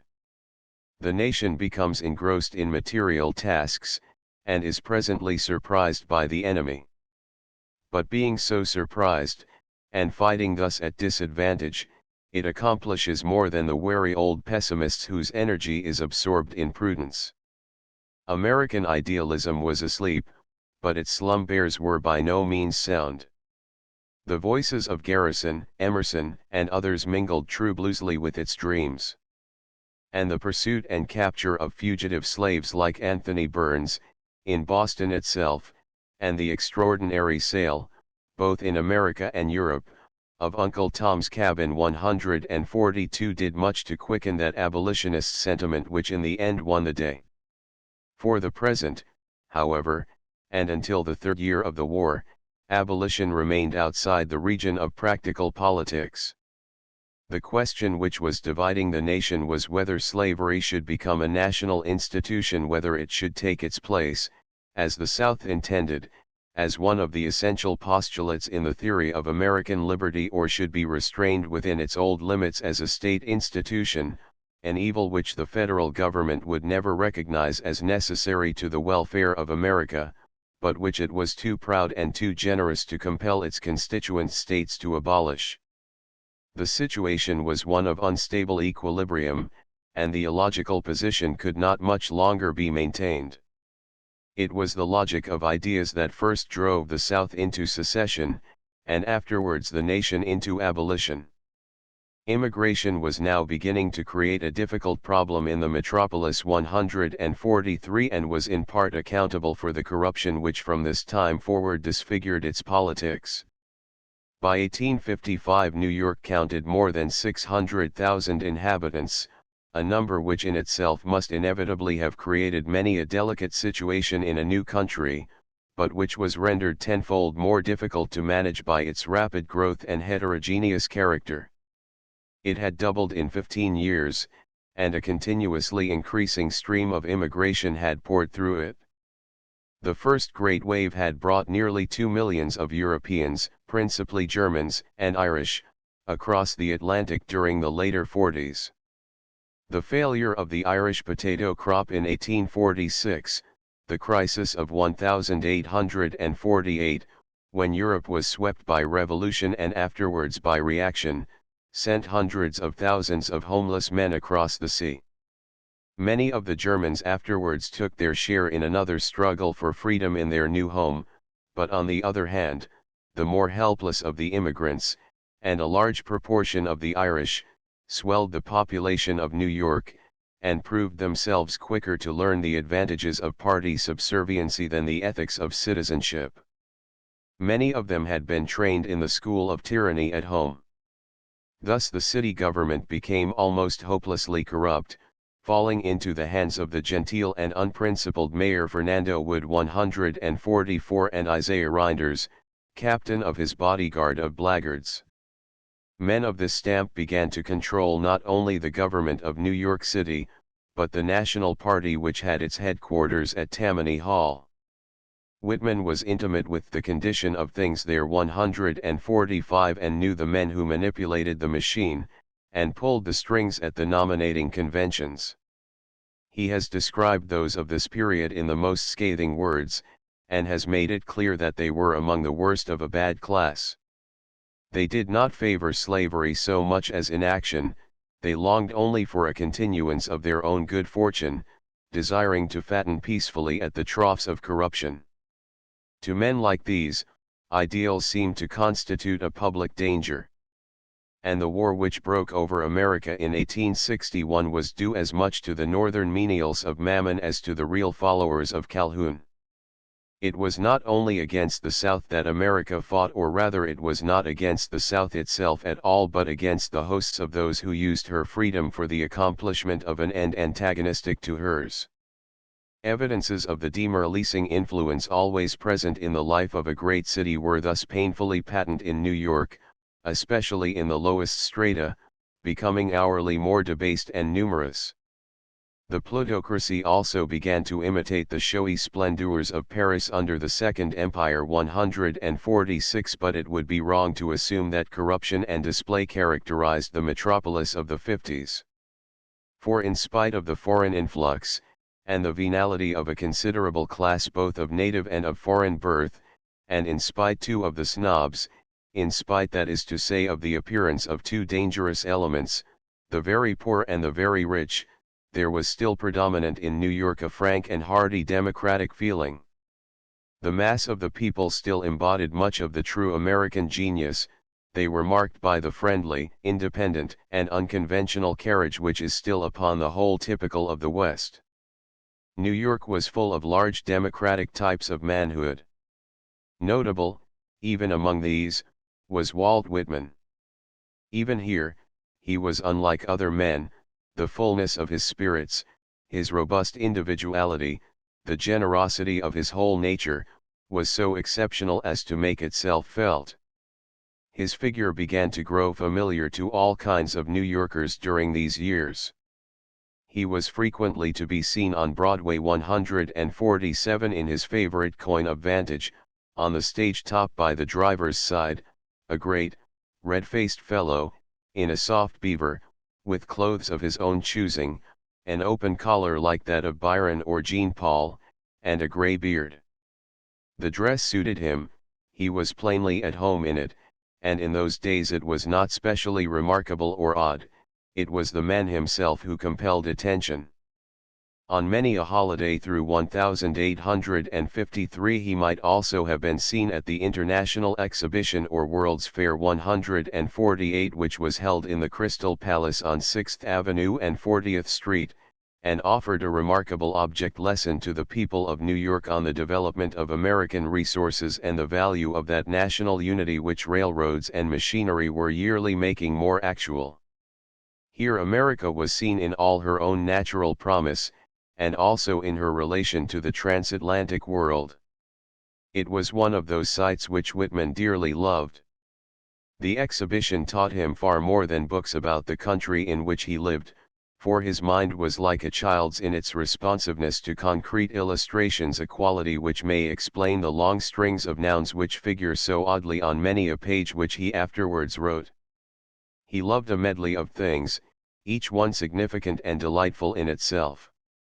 A catalogue was for him a sort of elemental poem, and being elemental, he sought to introduce the catalogue into literature.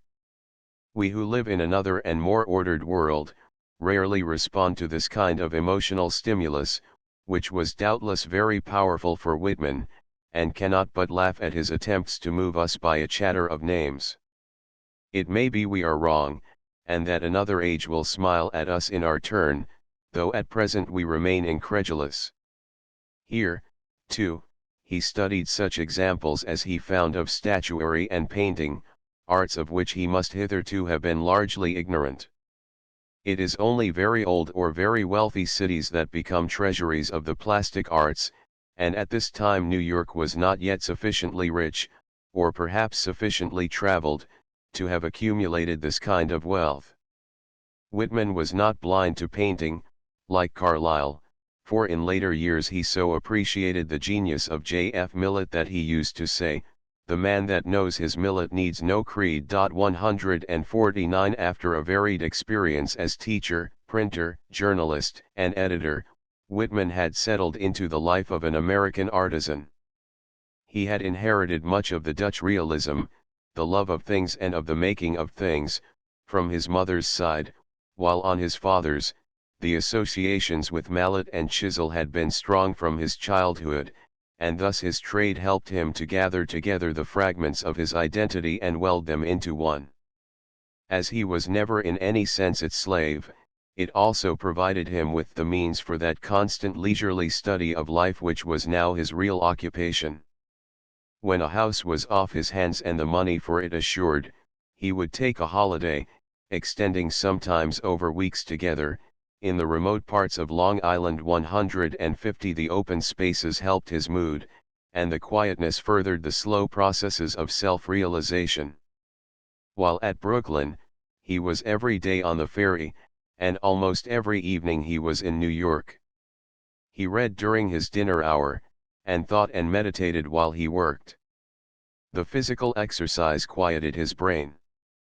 Taken earlier, it might have deadened it, but he was now a mature man full of thoughts, and well furnished with experience. What he needed was to assimilate all this material and make it his own. And while he built houses, the coordinating principle of his personality was building up for him a harmonious self-consciousness, which gradually filled out the large and wholesome body of the man. This gestating process required precisely the deliberation and open-air accompaniments which were afforded by his present life, a life so different from the confinement and incessant strain and stress which check all processes of conscious development in most men and women before they reach maturity. His nature was emotional, and music played a considerable part in its development. Always an assiduous opera-goer, Whitman took full advantage of the musical opportunities which New York offered him at this time.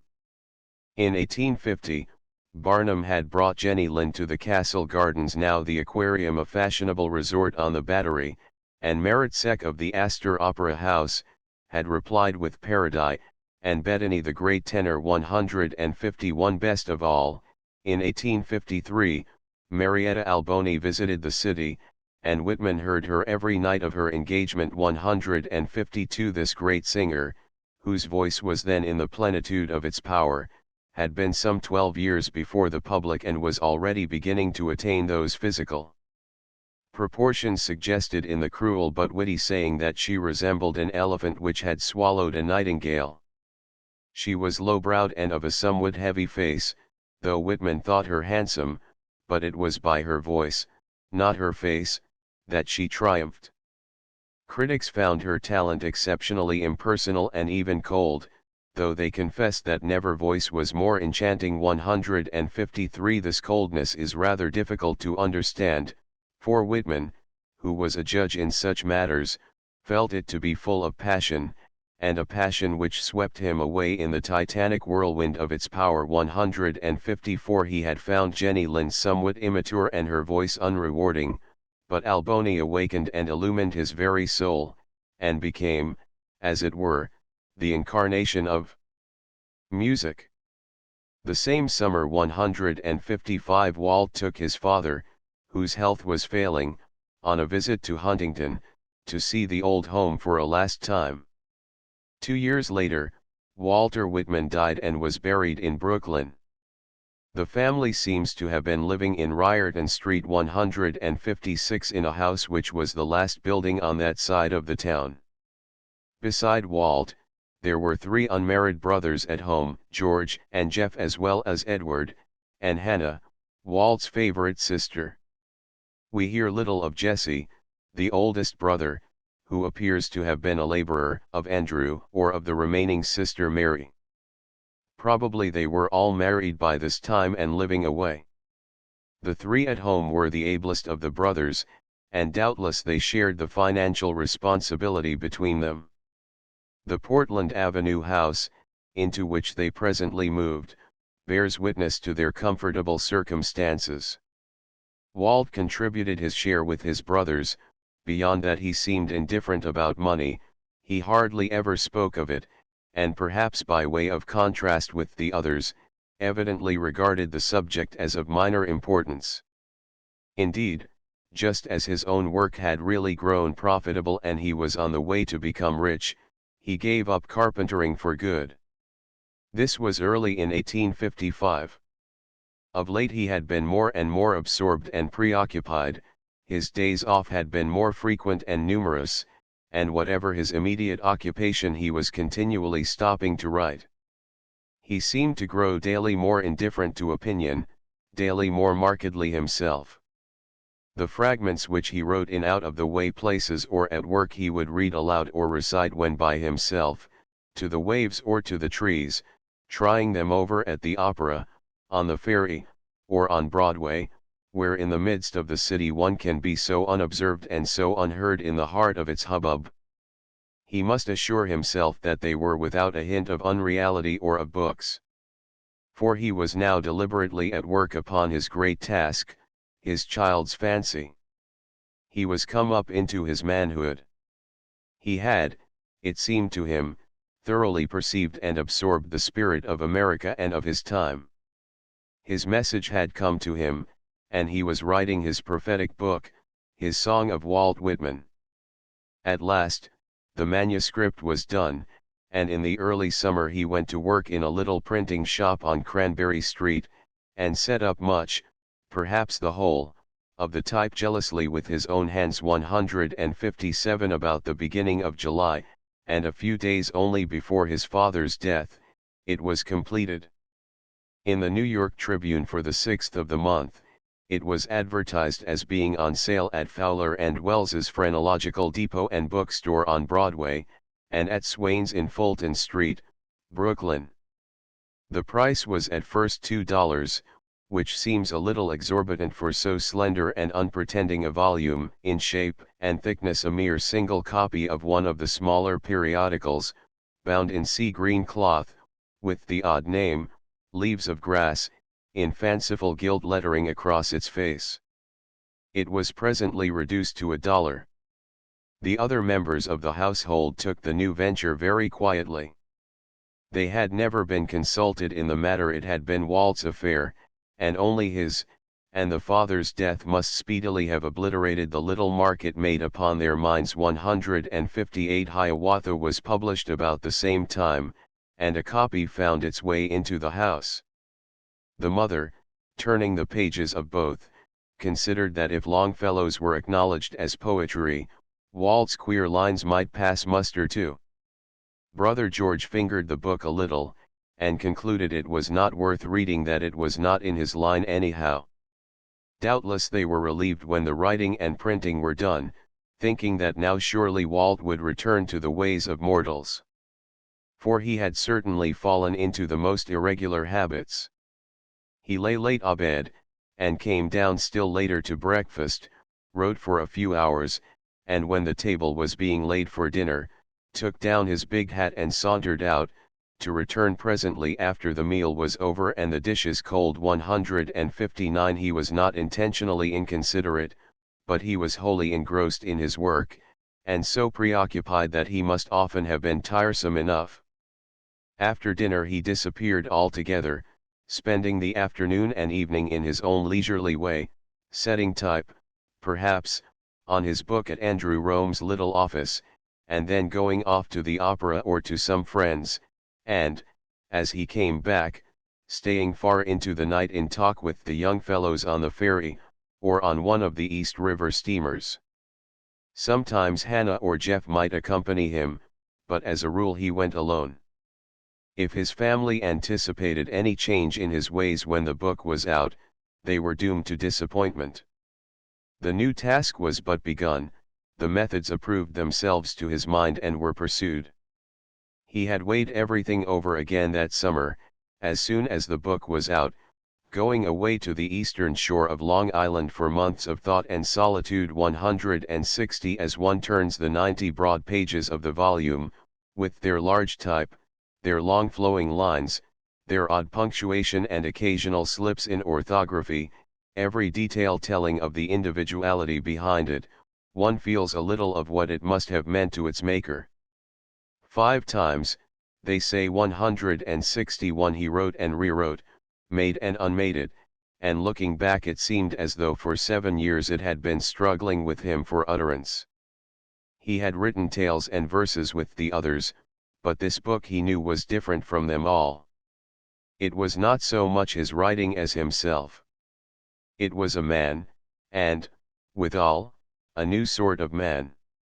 For better or worse it was Walt Whitman, a figure familiar enough to the common people of Brooklyn and New York, familiar and beloved. He was not unconscious of his exceptional power of attraction 162, but a Walt Whitman whom, as yet, they understood very little, who had, indeed, but recently come to an understanding of himself, and who was now approaching to speak with them.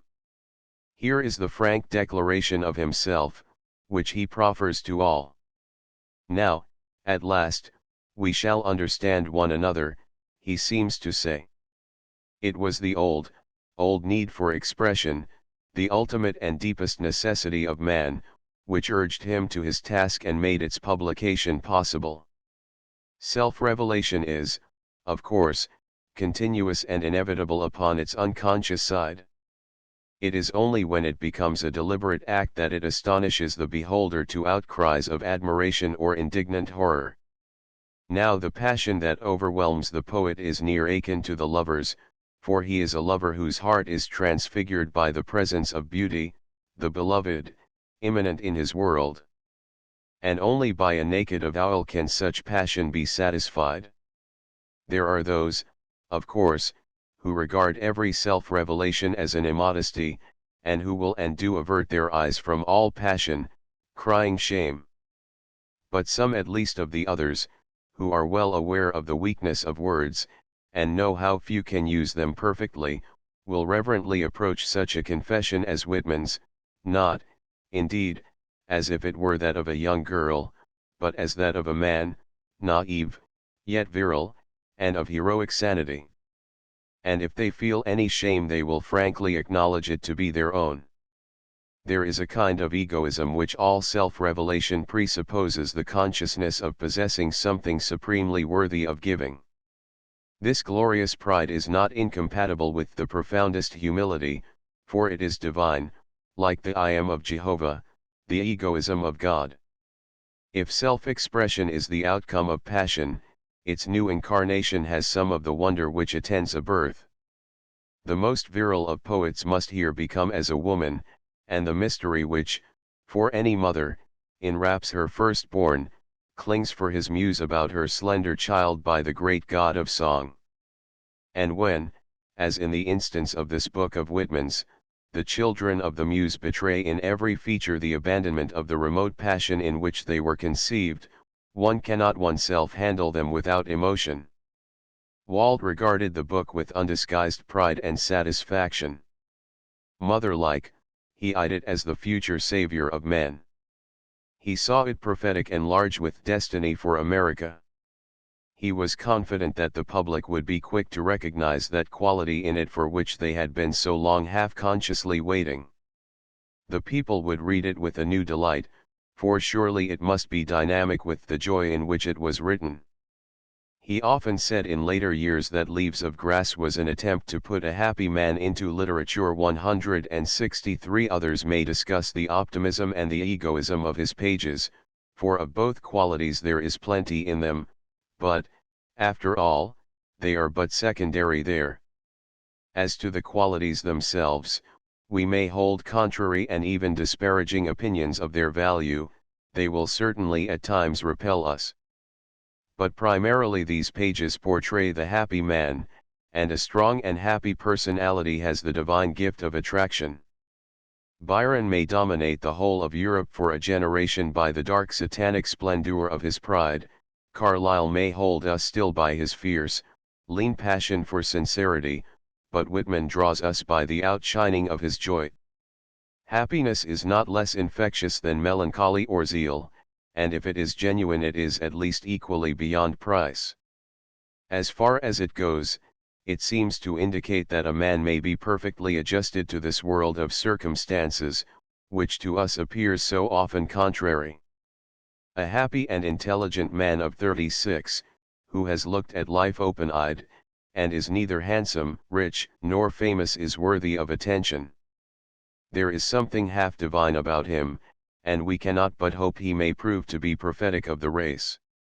Some such thought must have been in Emerson's mind, when a few days after the perusal of Leaves of Grass, he wrote his acknowledgment to its unknown author. 164. The letter has been often quoted, but it is so significant that I must quote it again. For no other literary acknowledgment ever accorded to Whitman possesses anything like equal interest or importance. Emerson was certainly the most notable force among American writers at that time, and one might add, the only figure of anything like the first magnitude. In Great Britain, the century had already produced the literature which we associate with the names of Wordsworth, Coleridge, Scott, Byron, Shelley, Keats, and Carlyle, not to mention the earlier work of Tennyson, Browning, and others. Emerson was the only American who could venture to claim rank with these, and then hardly equal literary rank. But in some respects his influence was greater, for his was certainly the clearest and fullest expression of the American spirit in letters. His words are therefore of importance to us. Concord, Mass. TDS, July 21, 1855. Dear Sir, I am not blind to the worth of the wonderful gift of Leaves of Grass.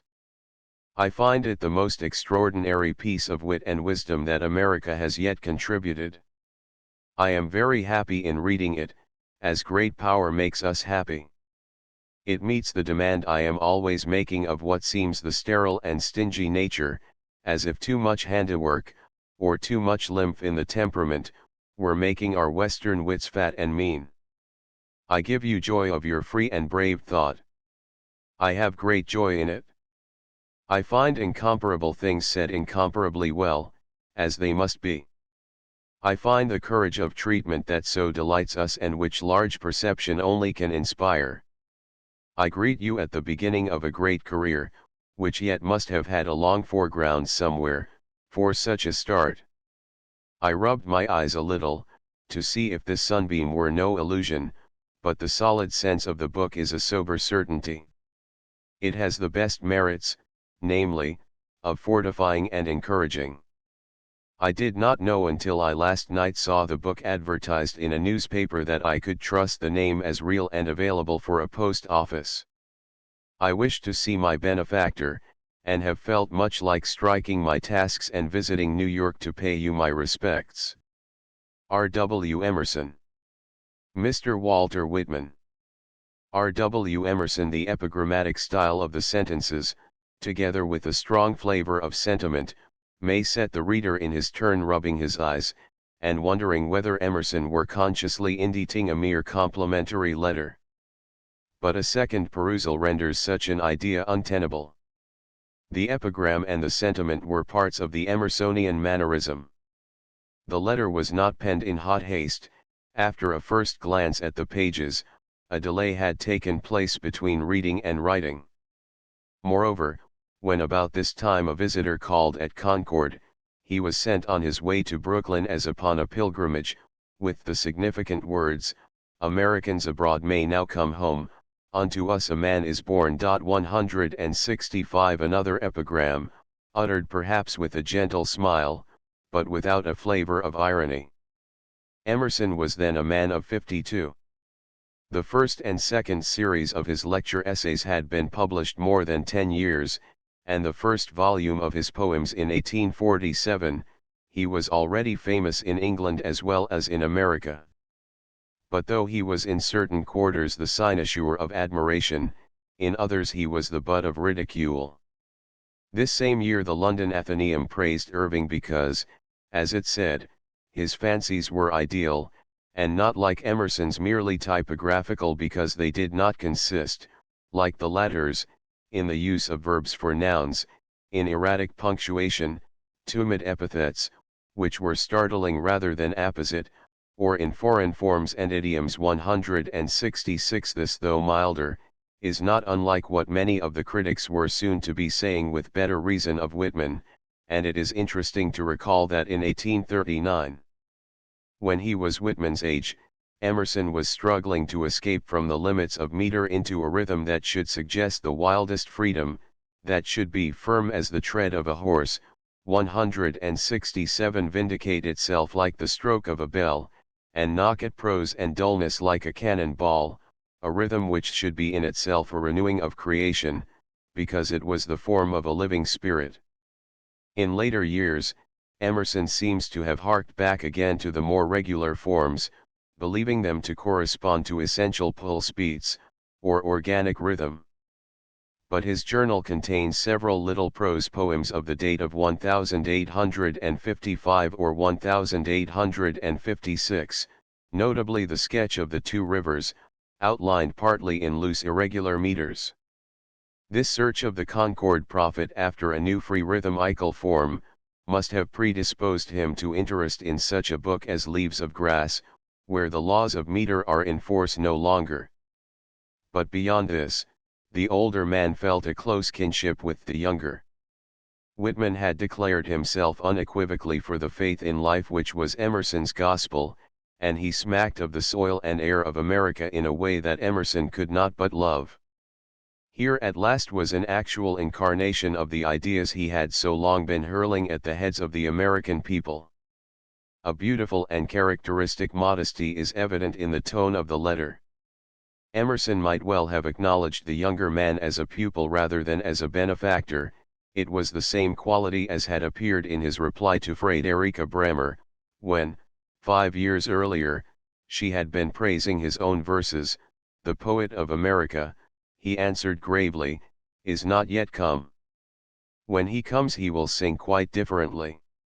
The idea of an American poet was in the air. Intellectual America was in revolt. She would remain no longer a mere province of Britain, her writers should shape themselves no more upon merely English models. Lowell in his Biglow Papers and Longfellow in Hiawatha were among many who sought to exploit the literary soil of the New World.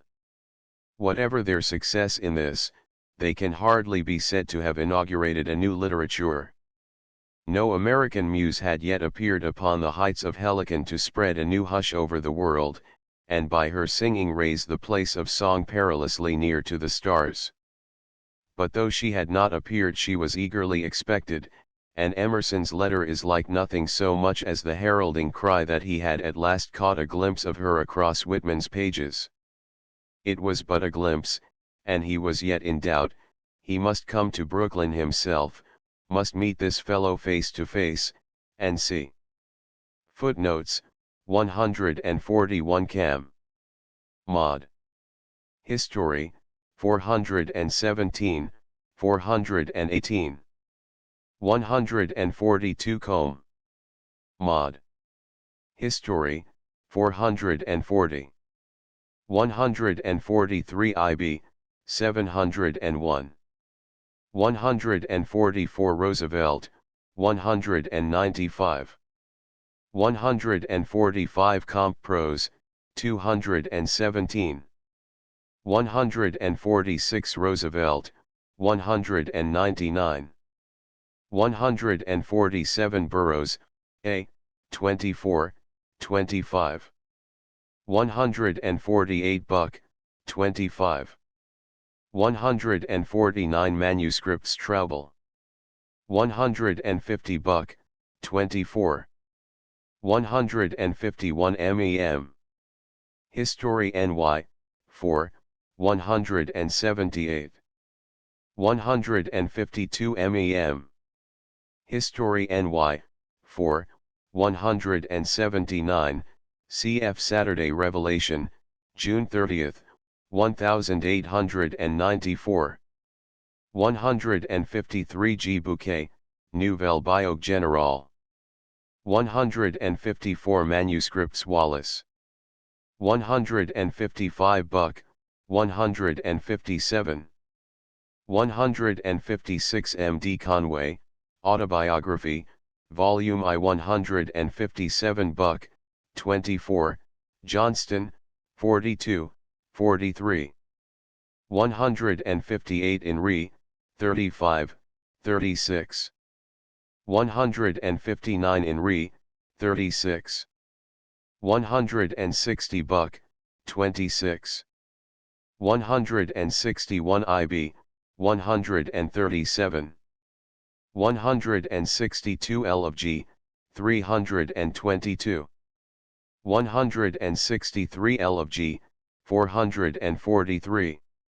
164 Kennedy, 74, 75 N, Dr. Platts Walt Whitman, 27, 28, etc. 165 Burroughs, A, 50. 166 February 17, 1855, Q.U. in Allibone. 167 Emerson in Concord, 227 to 233. Chapter 7 Whitman's Manifesto. It is time that we ourselves took a view of the book, for we must see what Whitman had actually done during these last months, and gather what further indications we may as to his general notions of himself and of the world. The volume consists of a long preface or manifesto 168 of the new poetry, and of 12 poems by way of example. The preface commences with a description of America, the greatest of poems, the largest and most stirring of all the doings of men. Here is action untied from strings, necessarily blind to particulars and details, magnificently moving in masses. Here is a nation, hospitable, spacious, prolific, a nation whose common people is a larger race than hitherto, demanding a larger poetry. He describes the American poet, who is coming to awaken men from their nightmare of shame to his own faith and joy. That poet is the lover of the universe, who beholds with sure and mystic sight the perfection that underlies all imperfection, for he sees the whole of things. Past and future are present to him, and with them is the eternal soul. The greatest poet does not moralize or make applications of morals. He knows the soul. His readers become loving, generous, democratic, proud, sociable, healthy, by beholding in his poems the beauty of these qualities. Seer as he is, the poet, continues Whitman, is no dreamer. He sees and creates actual forms. To speak in literature with the perfect rectitude and insouciance of animals, and the unimpeachableness of the sentiment of trees in the woods and grass by the roadside is the flawless triumph of art. If you have looked on him who has achieved it, you have looked on one of the masters of the artists of all nations and times. You shall not contemplate the flight of the grey gull over the bay, or the mettlesome action of the blood horse, or the tall leaning of sunflowers on their stalk, or the appearance of the sun journeying through heaven, or the appearance of the moon afterward, with any more satisfaction than you shall contemplate him. The great poet has less a marked style, and is more the channel of thoughts and things without increase or diminution, and is the free channel of himself.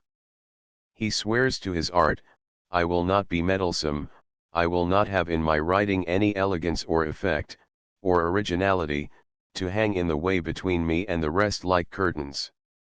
I will have purposes as health or heat or snow has, and be as regardless of observation. You shall stand by my side and look in the mirror with me.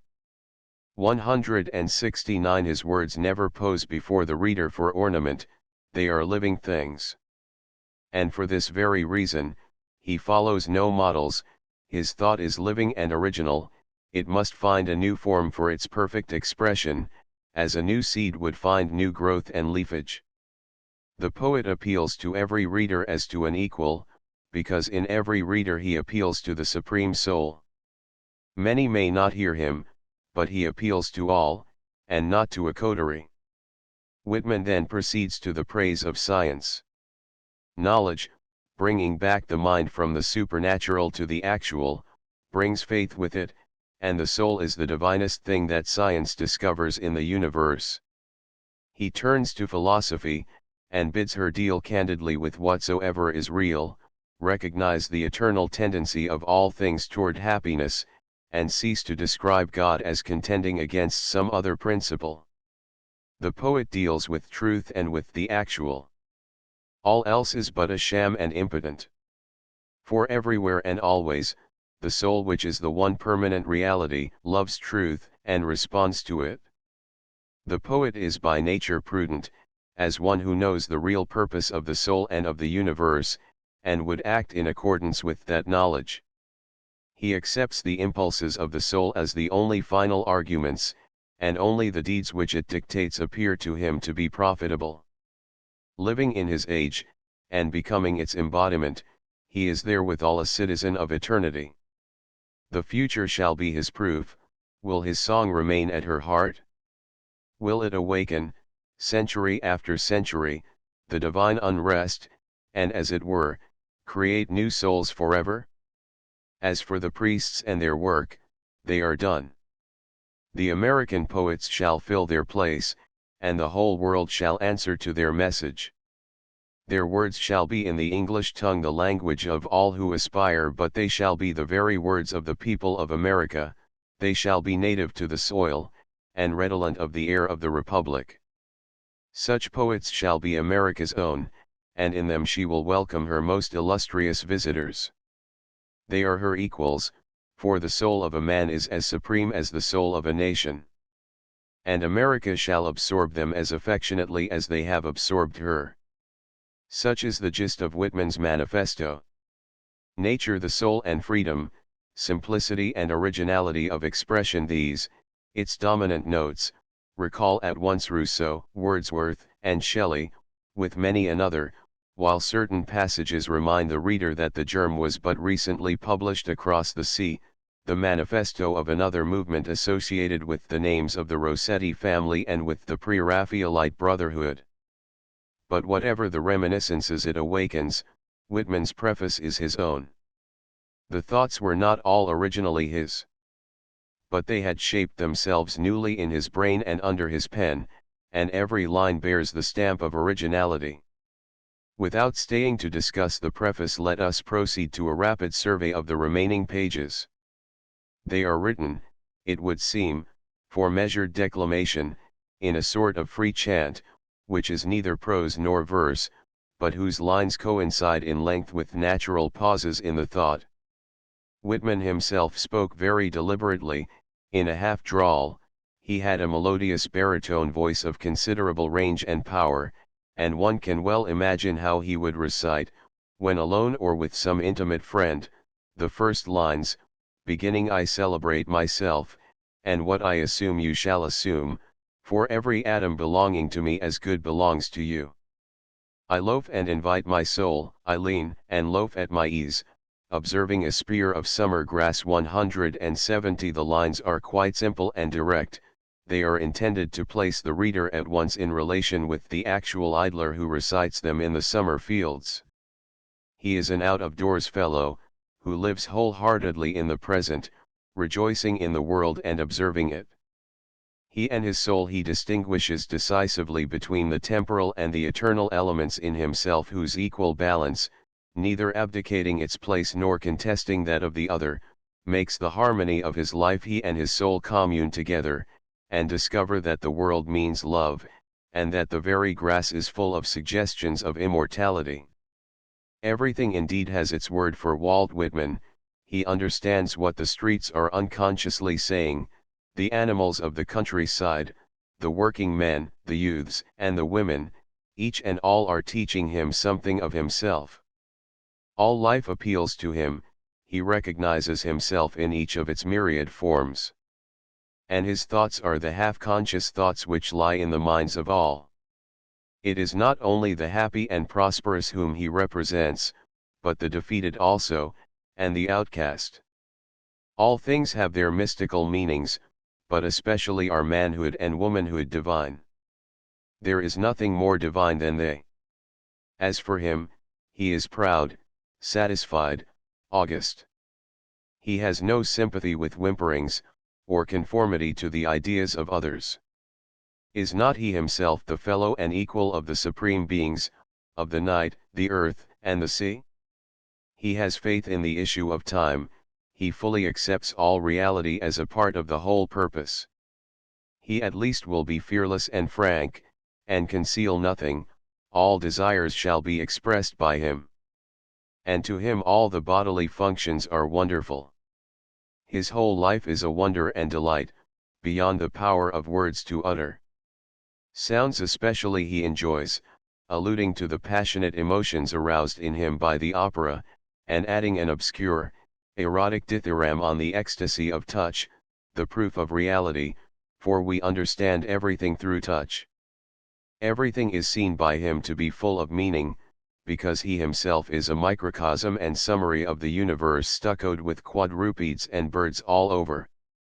He feels so vividly his personal kinship with the animals which are never preoccupied about religion or property, that he thinks he must have passed through their present experience huge times ago, to include it now in his own 171. Forthwith, he strings together in a rapid succession of dazzling miniatures, some of the contents of his personal memory, pictures out of his experience or his imagination, that remain vivid and significant to him.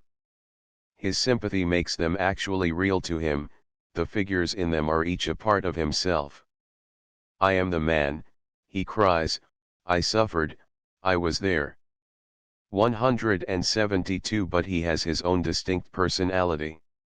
He is the friendly and flowing savage, full of magnetism, health, and power. Wherever he goes men and women accept and desire him, they desire he should like them, and touch them, and speak to them, and stay with them.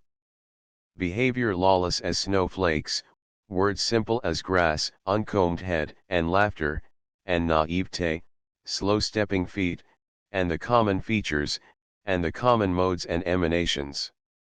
He sees the divine that is in men, and how all the gods are latent in the race, and with them ever more besides.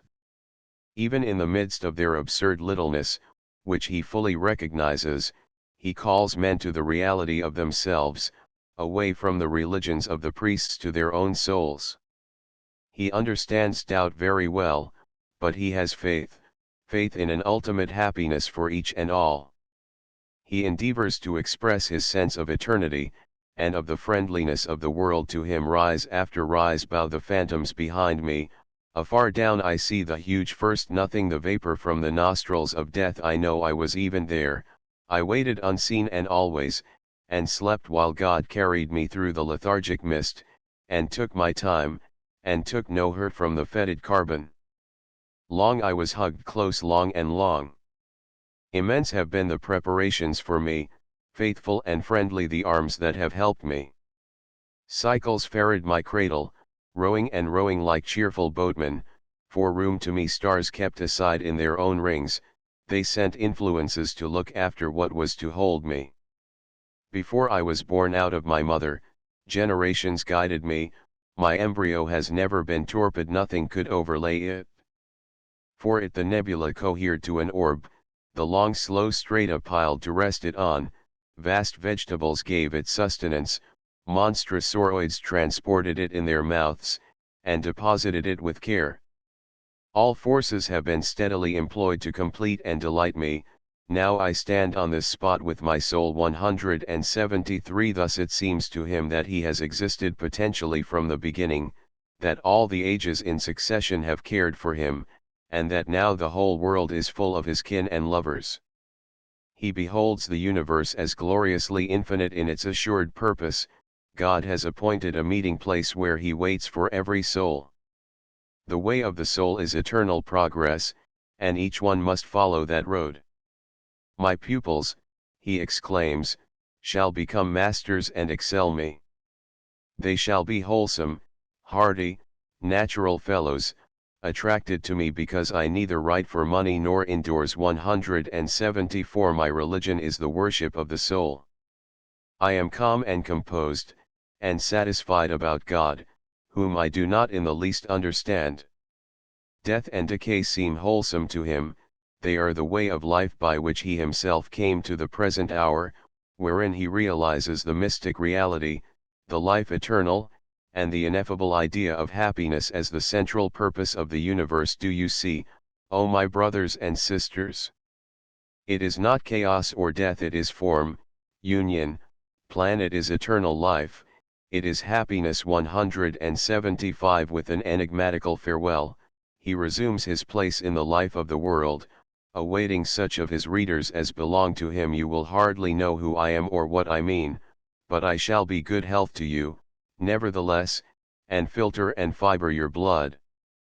Failing to fetch me at first, keep encouraged, missing me one place, search another, I stop somewhere waiting for you. 176. The other poems are pendants to the first, offering further exemplifications of the precepts of the preface. He appeals, for example 177, to his fellow workmen and workwomen, that they realize their own greatness and immortality, their own individual destiny, for nothing can ever be so worthy of their reverence as their own soul. He bids them employ and enjoy this hour to the full. 178. For death comes, and it will not be the same as life.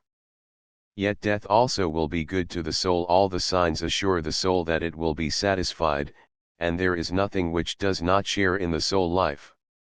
In dreams 179 he recognizes some free utterances of the soul, and in sleep, the great equalizer of men. As he watches them asleep, all become beautiful to him with the beauty of the soul, which men also call heaven. Diseased or vile they may be, but their souls forever urge them along the appointed way towards the goal. He seems to see all souls meeting together in sleep, mysteriously to circle the earth, hand in hand. He entrusts himself to sleep with the same security as to death and birth. At the sight and touch of the human body 180 he kindles with the delight of a Renaissance painter, a Botticelli, or a Michelangelo. The very soul loves the flesh, and the contact of flesh with flesh rejoices it. He writes of the magic force of attraction embodied in a woman, nor of attraction only, but of emancipation. He extols the strength and joy which is embodied in a man. The body of every man and woman, says he, should be as sacred to you as your own, for the body is almost the soul, and to desecrate the bodies of the dead is a little thing beside the shame that we put upon the bodies of the living. If life and the soul are sacred, the human body is sacred, and the glory and sweet of a man, is the token of manhood untainted, and in man or woman, a clean, strong, firm-fibered body, is beautiful as the most beautiful face. 181 he fills a page 182 with quick Hogarthian sketches of the lower types of faces, and then, turning about, acclaims the souls behind them as his equals. They too will duly come to themselves, following towards the light, after the Lord. He loves thus to enlarge upon the poet's office as the answerer 183 or sympathizer with all men, and how he should be welcome and familiar to each. In the poet's company, the soul of each one quickens. And yet the poet is no greater than the least, his verses are not nobler than the kindly deed of any poor old woman. He writes of 1848, the year of revolutions 184 somewhat in the style of Blood Money, and probably this page is one of the earliest of the fragments, and may date back to the year which it celebrates.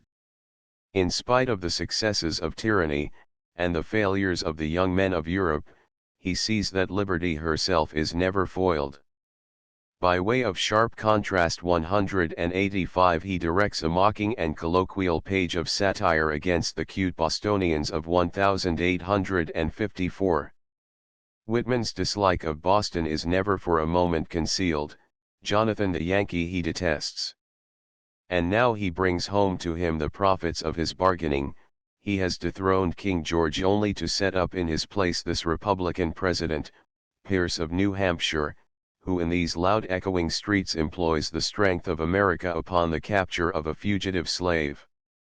Sometimes he is autobiographical. 186 There was a child went forth, he recites a country boy who, at West Hills and in Brooklyn, absorbed all the sights and sounds of his world into himself, till the early lilacs, the morning glories, and the orchard blossom, the quarrelsome and the friendly boys and the barefooted Negro children all became a part of him. His parents, too, in the daily life of the home as well as by heredity, entered into his make-up, the mother, wholesome, quiet and gentle, the father, virile and hot-tempered, with a streak of craft and astuteness running through him. And as they became a part of me, he says, so now they shall become a part of you that read this page. Or at his naivest, we see him standing open-mouthed and amazed, like a very child, before the sheer naked facts of his own story from the date of his birth to the present hour 187, and endeavoring to evoke a similar naive attitude in the reader, not indeed towards the date of Whitman's birth, but towards that of his own. Upon a kindred note we turn the last page also 188, for it is a proclamation of reverence, reverence for all the old myths, reverence for the high ideals, reverence too for youth and for age, for speech and silence, for true wealth and true poverty, always with stress upon the last member of each pair, for America, too, and for the earth with its ineffable future, for truth, for justice, for goodness and, he adds with conscious paradox, for wickedness as well, above all for life, but not less for death. Great is life, he concludes, great is life, real and mystical wherever and whoever, great is death, sure as life holds all parts together, death holds all parts together, sure as the stars return again after they merge in the light, death is great as life. How are we to sum up these pages, and figure out what it is they come to? No summary is likely to do justice to a book of poetry, which demonstrates itself by wholly other methods than argument, and it would be foolish for me to attempt it. But there is one point with which I must make shift to deal. Beginning with a forecast of the new poetry, as of something which should be in its essence indigenous to America, the natural expression of a new spirit and race and of its attitude towards the self and the universe, Whitman has boldly given examples to show what it was he meant. What are we to say of these? Do they give us a new art form? Or, if you will, a new kind of poetry? Do they bring us material for some new law of rhythm or meter? These are deep questions, and dangerous to answer. For myself, I can but give an affirmative to them, accepting the smiles of the incredulous. And I must do so without a discussion which would here be tedious, even if I were able to make it profitable. There is a simple test of the whole matter which one may oneself apply. Does Whitman's method of writing arouse, in those who can read it with enjoyment, an emotion distinct in character from that aroused by the methods of all other poets?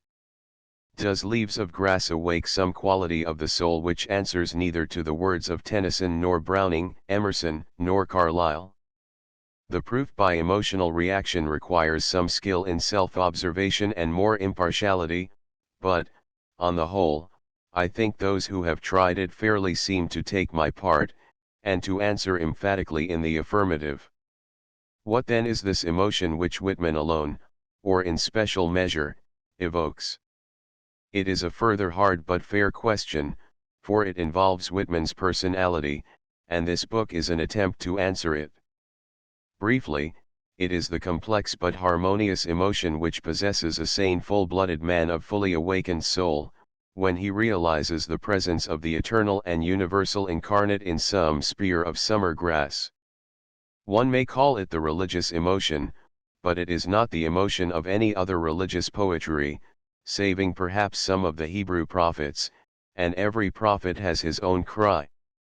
It is the emotion of a religion which is as large as the largest conceptions which man has yet formed of life, for Whitman, apart from any limitations in his thought, appears to have lived more fully and with fuller conscious purpose than did other men. In order to make oneself understood at all one speaks in hyperbole, and doubtless I exaggerate. Whitman was, of course, no god among men, nor was he greater than other poets, in a sense he was even less than the least of them, so subjective was his genius, but since he consciously evokes a new emotion, he has his place among true artists, for art is the power of evoking the emotion in others which one intends. And since the new emotion seems to be altogether ennobling when it is fully realized, being at once enlarging and integrating to the soul, we ought the more gladly to hail and acknowledge him. I say a new emotion, not meaning, of course, that he is alone in calling up the soul, for no great poetry can leave the soul unstirred, but that no poetry of modern times stirs the soul in the same manner as does that of this full-natured man. So far, I think, we may acknowledge Whitman's success as a poet, and I am not concerned to urge it further. There are many who do not respond to his writings in the way I have indicated, and they naturally refuse him the title. There are others who do, and who accord it to him, and I confess I am of the latter. The only American poet who approaches him in sentiment is Emerson. Poems like Each and All, with its motive of the cosmic unity, the perfect whole, or Brahma, with its reconciling all-inclusiveness, are very near in thought to Whitman, so again is Merlin with its great is the art, great be the manners of the bard, he shall not his brain encumber with the coil of rhyme and number or wood notes. God hid the whole world in thy heart, or the exclamation when worlds of lovers hem thee in of the thre noti, or his test, when he hangs his verses in the wind. The inspiration of the two men made them akin, but it was far from identical. There are sides of Leaves of Grass which are absent from Emerson's writings, just as there are phases of Emerson's thought which are never really touched by Whitman. But above all, while the works of both are exhilarating to the soul, the emotional reactions from them are quite distinct. Considering Emerson's influence at the time upon all that was most virile in American thought, we might feel certain that some part at least of his teaching had illuminated Whitman's mind, and there is sufficient evidence in his own writings to prove it. 189 He said indeed, that it was Emerson who led him to a spiritual understanding of America, and who finally brought his simmering ideas to the boil. 190 But he also vehemently asserted the independence of Leaves of Grass from any direct Emersonian or other literary influence, and in this the internal evidence of his book supports him. It is really impossible to confuse the flavors of Whitman and of Emerson. One more comparison, and I will pursue the story. There is much which Whitman obviously shares with Shelley. Their kinship of inspiration is too significant for a passing note, and might well be followed over many pages.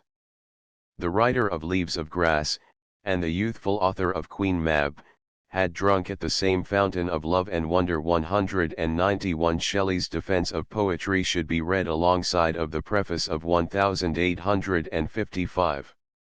In it also you will find it stated that the poet lives in the consciousness of the whole, that he is not to be bound by metrical custom, the distinction between poets and prose writers being but a vulgar error. It is sufficient if his periods are harmonious and rhythmical. Poetry is therein discovered as the great instrument of morality, for it exercises and therefore strengthens the imagination, which is the organ of love that going out of a man from himself to others, in which morality finds the final expression. Here, as in Whitman's pages, the permanence of poetry is asserted, its significance is not to be exhausted by the generation in which it found expression. Poetry is the motive power of action and creates utilities. It is the root and blossom of science and philosophy. Poetry is the interpenetration of a diviner nature with our own, it turns all things to loveliness, and strips off that film of use and want which holds our eyes from the vision of wonder. The great poets are men of supreme virtue and consummate prudence. They are the world's lawgivers. It must be enough for us to have noted the parallel, which might easily be pressed too far. There are regions of thought and expression in which their opposition would, of course, appear even more striking. We need not pursue the subject, remembering that much of what they share derives from the influence which we associate with the works of Rousseau. Whatever our opinion of Whitman's astonishing piece of wit and wisdom, we cannot be surprised that in some quarters it was received with contemptuous silence, and in others with prompt and frank abuse. The Boston Intelligencer 192, for instance, credited it to some escaped lunatic, the Criterion 193 to a man possessed of the soul of a sentimental donkey that had died of disappointed love, while the London Critic 194, comparing him to Caliban, declared he should be whipped by the public executioner. It is, perhaps, more astonishing that some of the leading journals and reviews of America, the North American Review, Putnam's Monthly, and the New York Tribune 195, for example, noticed the book at some length and with friendly forbearance, if not with actual acclamation. The first of these gave the book, in its January issue, 1856, 3 pages of discriminating welcome from the pen of Edward E. Hale, a religious minister of liberal mind and warm heart, whose own inner experience was not without resemblance to Whitman's in its harmonious development and absence of spiritual conflict. 196 Whitman was probably prepared for the abuse, it was the indifference of the public which astonished him. At first, it would seem, there was no sale whatever for the book 197, and Emerson was the only one of its readers who found it specially significant. Having spent the summer months in solitude in the country, 198 Whitman decided upon a somewhat questionable method of advertisement. He contributed unsigned notices of his book to the Brooklyn Times 199, with which he appears to have been connected 200, and to a phrenological sheet issued by Fowler and Wells, his agents on Broadway.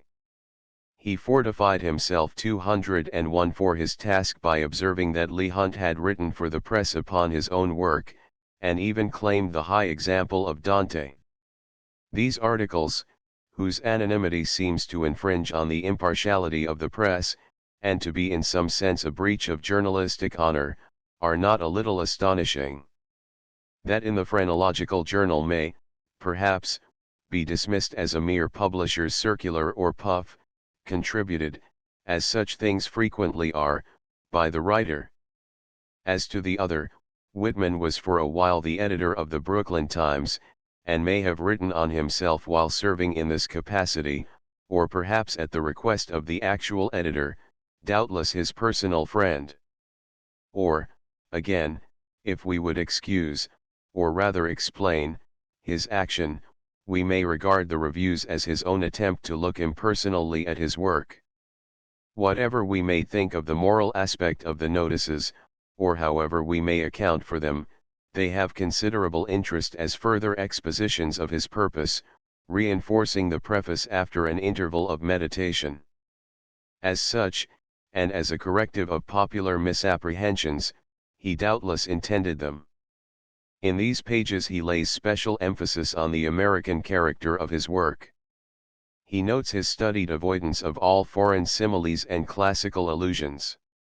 He compares himself with Tennyson and other poets, only to declare that he is alone in understanding the new poetry, which will not aim at external completeness and finish, but at infinite suggestion, which will be an infallible and unforgettable hint, a living seed, not merely of thought, but of that emotional force which is of the soul and alone can mold personality.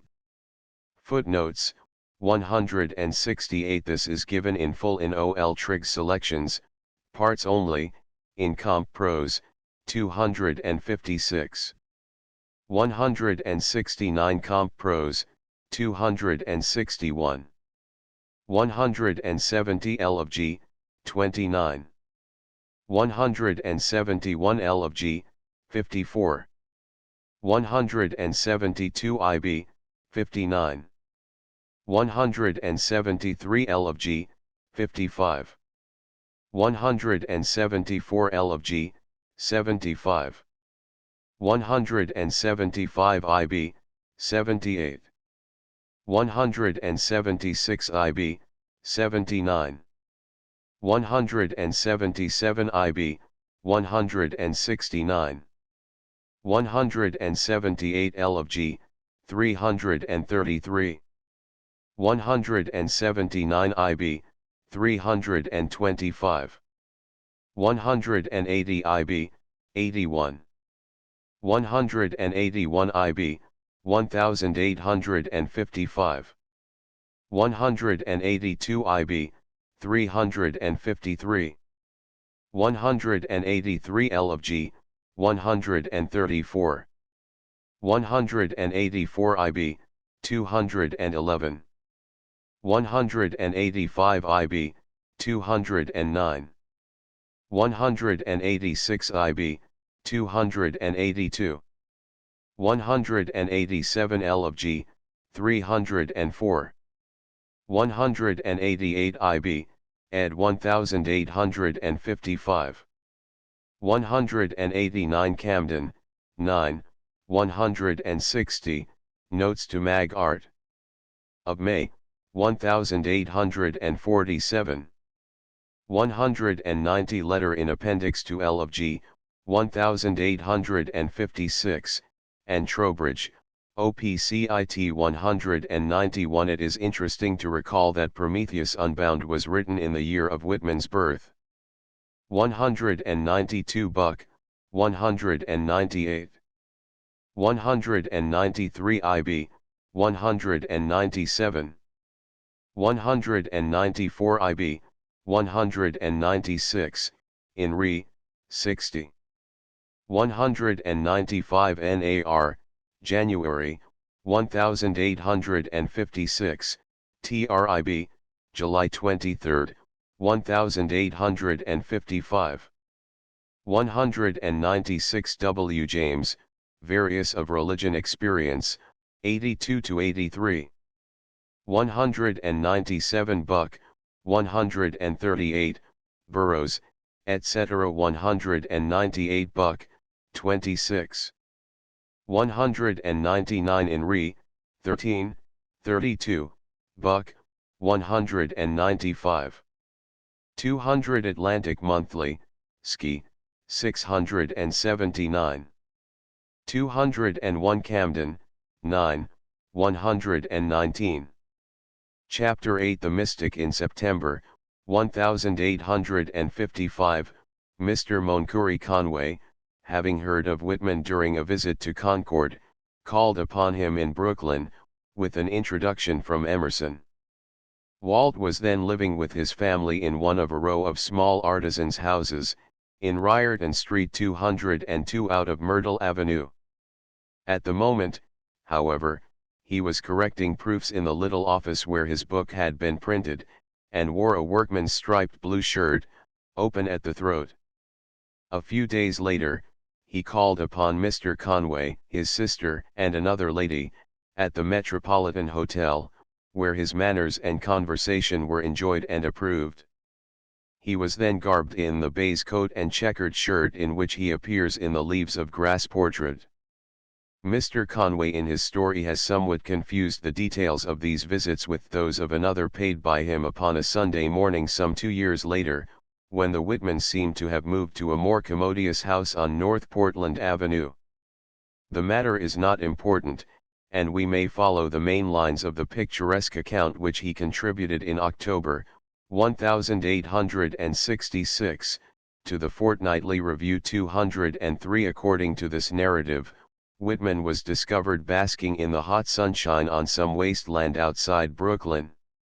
He was wearing the rough workman's clothes of his choice, was as brown as the soil and as gray as the grass banks. His visitor was at once impressed by the exceptional largeness and reality of the man, and by a subtle delicacy of feeling for which Leaves of Grass does not appear to have prepared him. Whitman was slow, serene, gracious, in spite of the gray in his hair and beard, and the deep furrows across his brow. His full red face and quiet blue-gray eyes were almost those of a child. Returning to the house, the visitor noticed a quality about him which belonged by rights to the line engraving of Bacchus which hung in the bare room he occupied. Like a Greek hero god, he made one ask oneself whether he was merely human. and after crossing the bay with him, and bathing and sauntering along the beach of Staten Island, the visitor seems to have left in a condition of almost painful excitement, unable to give his thought to anything but Whitman. A few days later, according to this account, Conway found him setting type for the next edition of his book.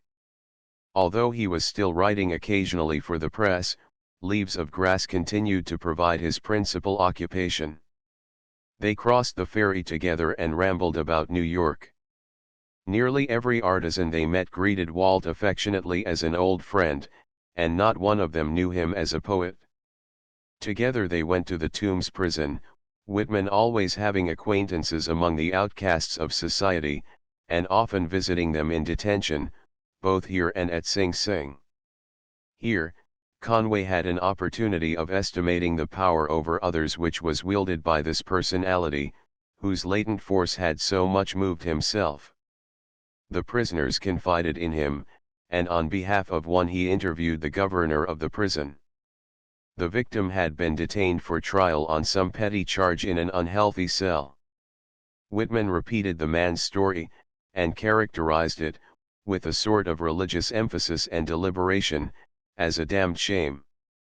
It was manifestly upon the tip of the official tongue to rebuke Walt for impertinence, but though he was dressed as an artisan, his quiet determined gaze was too much for the autocrat, who gave way before it and ordered the prisoner to be transferred to better quarters.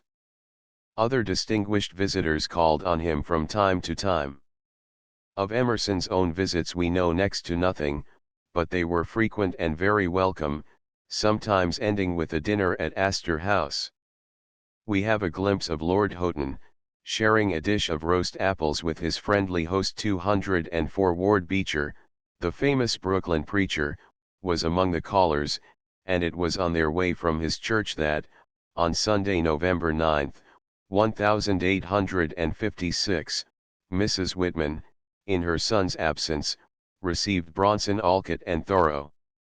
Both men belonged to the circle of Emerson's Concord intimates, and both have left a record of the successful renewal of their visit upon the following day. 205 The lovable, mystical, oracular Alcott, the delight of his friends, seems to have been greatly attracted by Whitman, whom he knew already, and of whom he has spoken in terms of the highest praise. The mother, he found on that first visit, stately and sensible, full of faith in her son Walter, full, too, in his absence, of his praises, as being from his childhood up both good and wise, the faithful and beloved counselor of brothers and sisters. They spent 2 delightful hours with Walt next day, a Philadelphia lady accompanying them and sharing their intercourse with the very God Pan, as Alcott styles him. The conversation was to have been renewed on the morrow, but Walt failed to put in an appearance. He was apt to be vague about such appointments, and one could never be sure that he felt himself bound by them. Like a Quaker of the old school, he followed the direction of the hour, and his promises were tentative and well guarded. Thoreau, too, the naturalist philosopher of Walden, wrote down his impressions of the interview. He was puzzled by Whitman, finding him in many ways a strange and surprising being, outside the range of his experience. Rough, large, and masculine but sweet, essentially a gentleman, he says, but the title is paradoxical and inappropriate, and he qualifies it immediately by adding that he was coarse not fine. As to the last point, after vigorously debating it, Whitman and he appear to have retained contrary convictions. But Whitman himself would have been the first to disclaim refinement, a quality which he associated with sterility. If Thoreau had said he was elemental, we would not now dissent. They were not likely to understand one another. The two men present a remarkable contrast, though on certain sides they have much in common. Thoreau was about 2 years the older. His principal book of essays, called Walden after the site of his hermitage, had been published when he was about Whitman's age. Physically he was most unlike the genial red-faced giant opposite to him. Slight and rather short, with long arms and sloping shoulders, mouth, eyes, and nose seemed to tell of solitary concentrated thought. There was something in his face of the frontiersman, that woodland look one sees also in Lincoln's portraits, something, too, of the shyness wood creatures have. He disliked and avoided the generality of men. In this he would compare himself with Emerson, who found society a refuge from the shabbiness of life's commonplace, while Thoreau's own resource was always solitude. He was continually being surprised by the vulgarity of himself and of his fellows, continually flushing with shame, personal or vicarious, and he sought and found a refuge in the pure and lonely spirit that haunted Walden Pool 206. Whitman, on the other hand, though he loved solitude, seems, even in solitude, to have craved for movement. In this he was very far from the Orientalism of Thoreau and its strenuous seeking after peace. He loved progress. His genius belonged not to the forest pool, whose reflections were unrippled by a breeze the mirror of the abstract mind, but to the surging passion of the ocean beach. Similarly, in his attitude towards men, he was far removed from both Thoreau and Emerson. Emerson confessed he could not quite understand what Whitman so enjoyed in the society of the common people, and many a Democrat, if he were only as honest, would make the same confession. It was not that Emerson was in any sense of the word a snob, but the emotional side of his nature responded but feebly to certain of the elemental notes whose vibration is felt perhaps more frequently among the common people than elsewhere. Emerson's fellowship was largely upon intellectual fields, Whitman's almost wholly upon the more emotional. Thoreau found society in disembodied thought, and emotional fellowship in the woods. But to Whitman the sheer contact with people, and especially the unsophisticated natural folk of the class into which he was born and among whom he was bred, was not only a pleasure but a tonic which he could barely exist without. In solitude, he became after a time, heavy, inert, lethargic. His mind itself seemed to grow stale. He was a mere pool of water left upon the beach, which loses virtue in its stagnant isolation. Whitman seems to have been exceptionally conscious of the stream of electric life which is the great attractive power of a city, and which in itself tends to draw all young men and women into its current. It buoyed him up and carried him, giving him a sense of exaltation only to be compared with that which other poets have derived from the mountains, or the wind out of the west. His large body and intuitive mind craved for the magnetic stimulus and suggestion of people moving about him. He did not look to them to save him from the commonplace, nor did he shrink from them as bringing him new burdens of a common shame.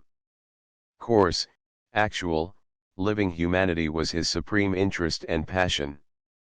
And the delicacy and refinement of the scholar was dreadful to him, because it separated him instantly from the vulgar and common folk. He was one of the roughs, he used to say, and so he was, but with a difference. It was this that puzzled his Concord friends, who were quick to feel but slow to understand it. Their perplexity did not, however, turn into mistrust, for their appreciation of all that they understood was full and generous. Thoreau hardly knew whether he was more repelled or attracted by this great fellow who seemed to be the personification of democracy. 207. Like Tennyson at a later date, he was unable to define him, but stood convinced that he was a great big something. 208. A little more than human, Thoreau added, meaning a little larger than normal human development. In any case, the man was an enigma. He wrote of those relations between men and women for which the poets choose the subtlest and most delicate words in their treasury, in syllables which seemed to Thoreau like those of animals which had not attained to speech. Yet even so, he spoke more truth, beast-like as his voice sounded, than the others. And Thoreau frankly reminded himself, if Whitman made him blush, the fault might not be Whitman's after all. They did not talk very much or very deeply, as there were four to share the conversation. Thoreau, too, was in a rather cynical mood, and spoke slightingly of Brooklyn and America and her politics, which in itself was enough to chill the stream of intercourse. But they found a common interest in the Oriental writers with whom Whitman was but vaguely acquainted, the scholar advising upon translations. Thoreau and Emerson had both noted the resemblance between Leaves of Grass and some of the sacred writings of India, and the latter once humorously described the leaves as a mixture of the Bhagavad Gita 209 and the New York Herald 210. Thoreau died in 1862, and this was probably their only meeting. Thoreau carried off with him a copy of the new edition of Whitman's poems, fresh from the press, and some of the remarks I have alluded to refer especially to its contents, and to several of the new poems which we must now briefly consider, for it is obviously impossible to give any worthy account of Whitman without attempting at least to outline the successive expressions of his own views about himself, as they are set forth in his book. None of the 20 new leaves appears so important as the Song of Myself, but among them are some of the finest and most suggestive pages he ever wrote, notably the poem of Salutation, and the poem of the Road. 211. The book is now shorn of its prose preface, which would be a serious loss if large portions of it were not to be found broken into lines, and otherwise slightly altered, upon the later pages. It had been used as a quarry for poems, and some of the blocks underwent but little trimming. In the Salutation, he identifies himself elaborately and in much detail, with all peoples of the globe, finding equals and lovers in every land. The universal survey is faithfully made, the poem is like a rapid passage through a gallery of pictures, and regarded as a whole, suggests the outlines of the worldwide field which its author desires the reader to view. Whitman asserts his comprehensive sympathy. Like America, he includes all men. He is one with them in their common humanity, and sympathizes with them individually in the main purposes and desires of their lives. The poem opens in the form of question and answer. Looking into Whitman's face, the questioner sees as it were a whole world lying latent within his gaze and becoming actual as he looks. Taking the poet's hand, he begs him to explain. Walt accedes with readiness, and immediately forgets the questioner. The subject of the poem, man as the microcosm not only of the universe but of the race, is not perhaps novel, but its meaning is none the less difficult to expound. For it bears directly upon the cosmic consciousness, in which, as I have said, many of us are wanting. There are some, however, who are at times aware of moods in which they realize the symbolic character of all objects. They see them, that is to say, as forms through which vivid emotions are conveyed to the soul. At such moments, the whole world becomes for them a complex of these symbols, whose authenticity they can no more doubt than the meaning of daily speech, and whose ultimate significance is of an infinite content, which forever unfolds before them. Such moods were evidently frequent with Whitman, and perhaps became the norm of his consciousness. In them his eyes read the world, as though it were the writing of that infinite and supreme soul which was himself, and yet not himself, that soul of all, with which his consciousness was become mystically one.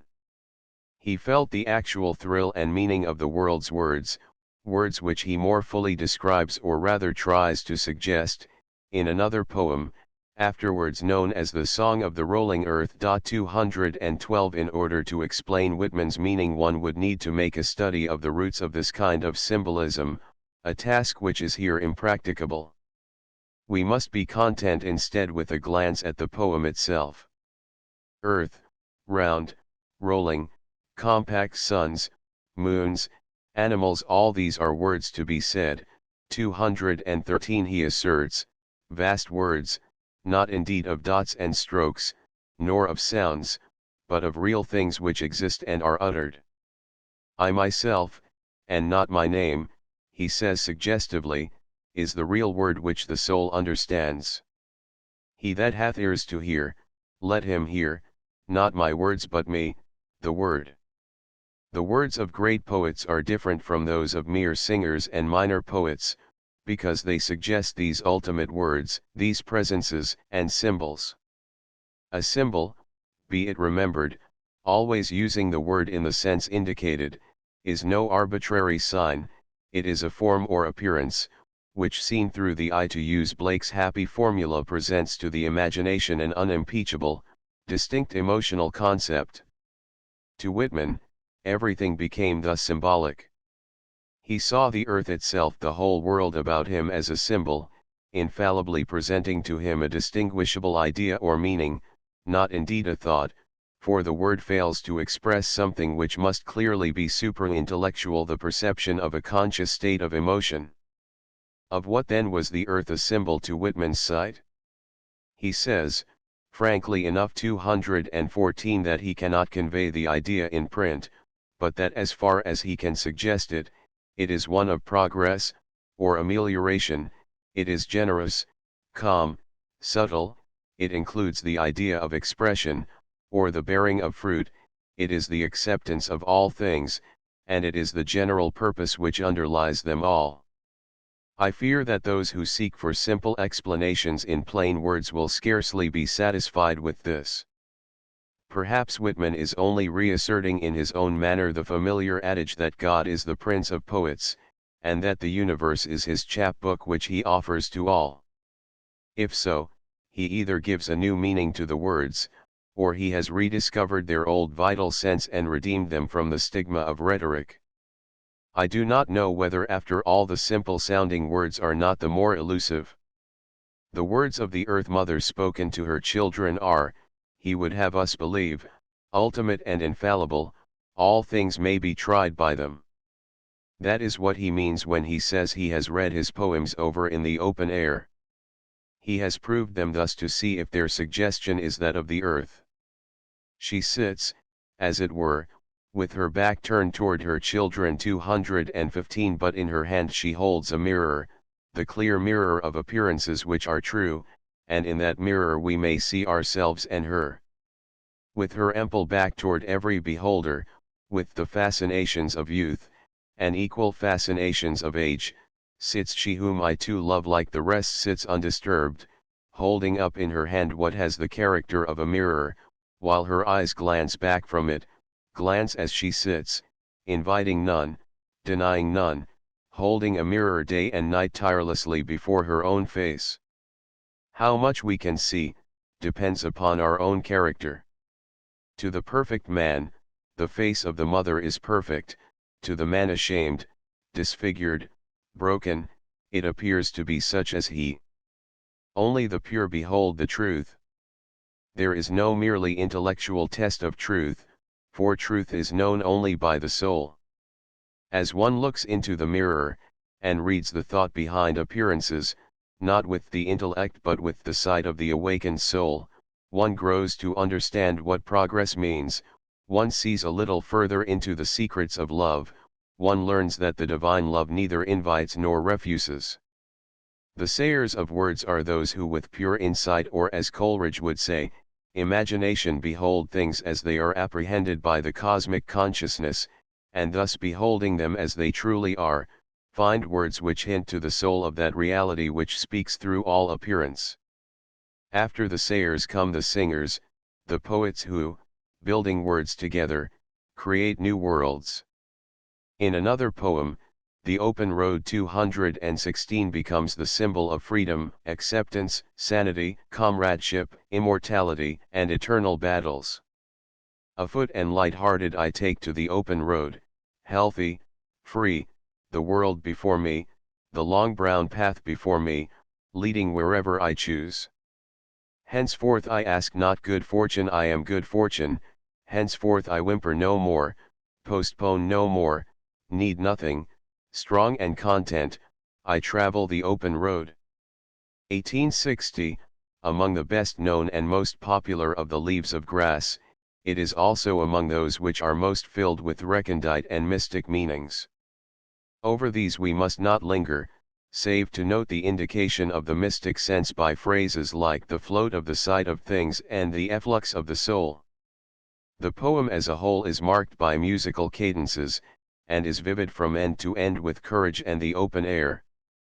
After the Song of Myself, Thoreau preferred the Sundown poem, which describes the crossing of Brooklyn Ferry 217. It is filled with the thought that, even after half a century and in our own day, when others than he will be crossing, still he will be with them there unseen. The thoughts that come to him show him the soul wrapped around in unconsciousness, and the things which, by contact with the clean senses, are presently realized as meanings by the soul. The poem is a fine example of Whitman's delight in movement, in masses of people, and in the surroundings of his city. In the clef poem, 218 intended to strike the keynote, not only for his poems, but as it were for the universe itself with its innumerable meanings, he tells how, standing on the beach at night alone, he realized that all things soul and body, past and future, here and there are interlocked and spanned by a vast homogeneity of essence. The knowledge sweeps away all possibilities of anxiety about the future after death. Experience can never fail to feed the soul. It contents him also with the present. No experience can ever be more wonderful to him than this of tonight, when he lies upon the breast of the mother of his being. The future can be nothing but an eternal unfolding of this that he beholds already present in his body and soul. While dwelling upon the symbolical mysticism which cannot be ignored in Whitman's whole habit of thought, I may add a further word upon its character. 219 Mysticism appears under several forms. The Indian guru, winning the eternal consciousness by long practices in the gymnasium of the mind, the lover discovering it through the fiery gateways, and tear-washed windows of passion, the poet seeking it in the eyes of the beauty that was before the beginning of the world, the Quaker awaiting its coming in silence and simplicity, the Catholic preparing for it by prayer and fasting, by ritual and ceremony, the lover of nature discovering it among her solitudes, the lover of man entering into it only by faith, in the strenuous service of his kind. All these bear witness to the many ways of experience along which the deep waters flow. Belonging to no school, Whitman had relations with several of the mystical groups. He had least, I suppose, with that which seeks the occult by traditional crystal gazing and the media of hypnotic trances or the dreams produced by anesthetic drugs.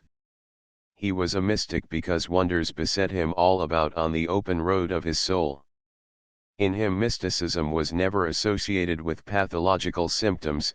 It was, as he himself suggests, the flower and proof of his sanity, soundness, and health.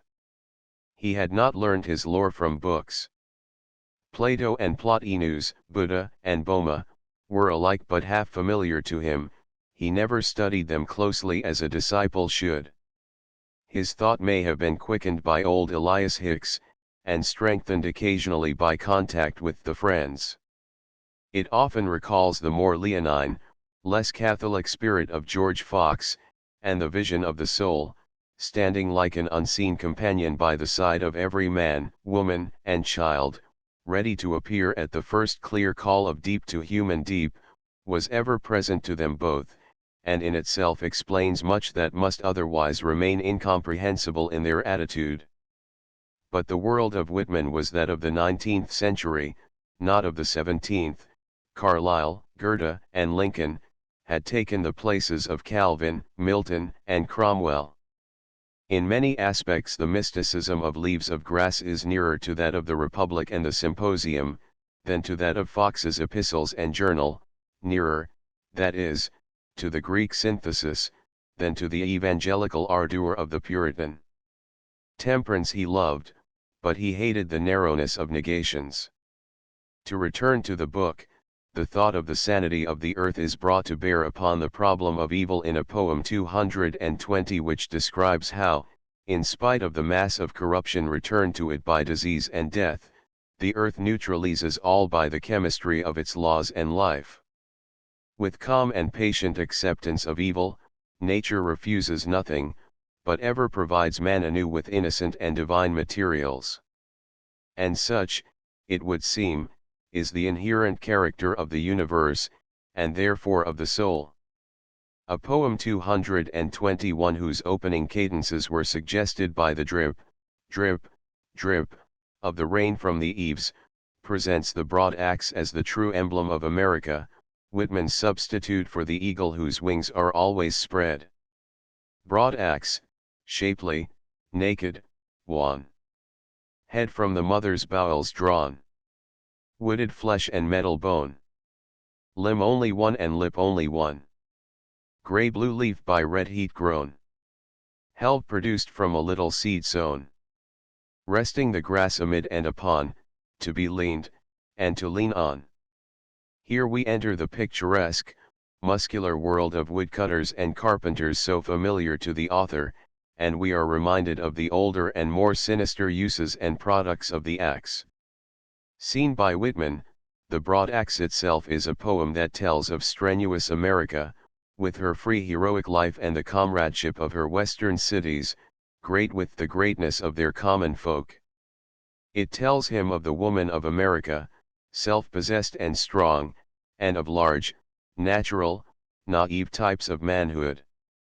It even prophesies to him of Walt Whitman, and sings the song of myself, the message of the noble fierce undying self.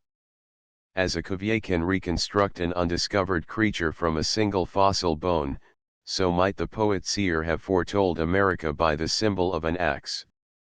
The idea of America is further expounded in several other poems, especially in the longest of the editions, which was afterwards expanded into by Blue Ontario's Shore. 222. Much of its essential thought, however, and some of its actual phrasing belongs to the old preface, and has therefore been already noted. It dwells on the potential equality of every citizen in the sight of America herself, an equality based upon the divine soul which is in each, and also, upon liberty, which is the ultimate and essential element of all individual life. The thought of America calls up in Whitman's mind the picture of that poet, that soul of love and tongue of fire, who will utter the idea which is America, and which alone can integrate her diverse peoples into one. And here Whitman flings off his cloak which concealed him in the preface, and openly announces that it is he himself who incarnates the spirit of the land. Fall behind me, states a man, before all myself, typical, before all. Give me the pay I have served for. Give me to speak beautiful words. Take all the rest.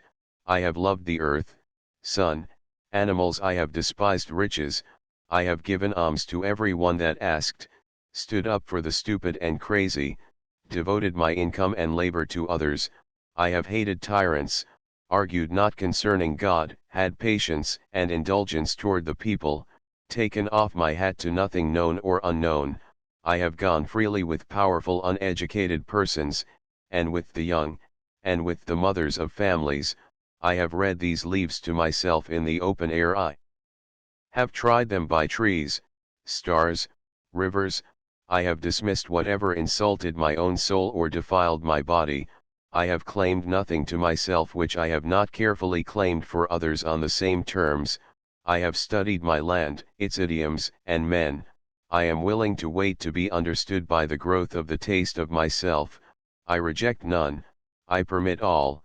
Whom I have stayed with once I have found longing for me ever afterward. 223 The poet is that equable sane man, in whose vision alone all things find and are seen in their proper place, for he sees each subspecie aeternitatis in its eternal aspect. But while thus boldly declaring himself as the man that should come, he has of course no desire to stand alone, and attempts to outline the equipment necessary for future American poets. They must not only identify themselves in every possible way with America, they must be themselves creative and virile. Those who criticize, explain, and adjudge, can only create a literary soil, they cannot produce the flower and fruit of poetry. Returning to his favorite adage that a man is as great as a nation, he asserts that the true poet is America.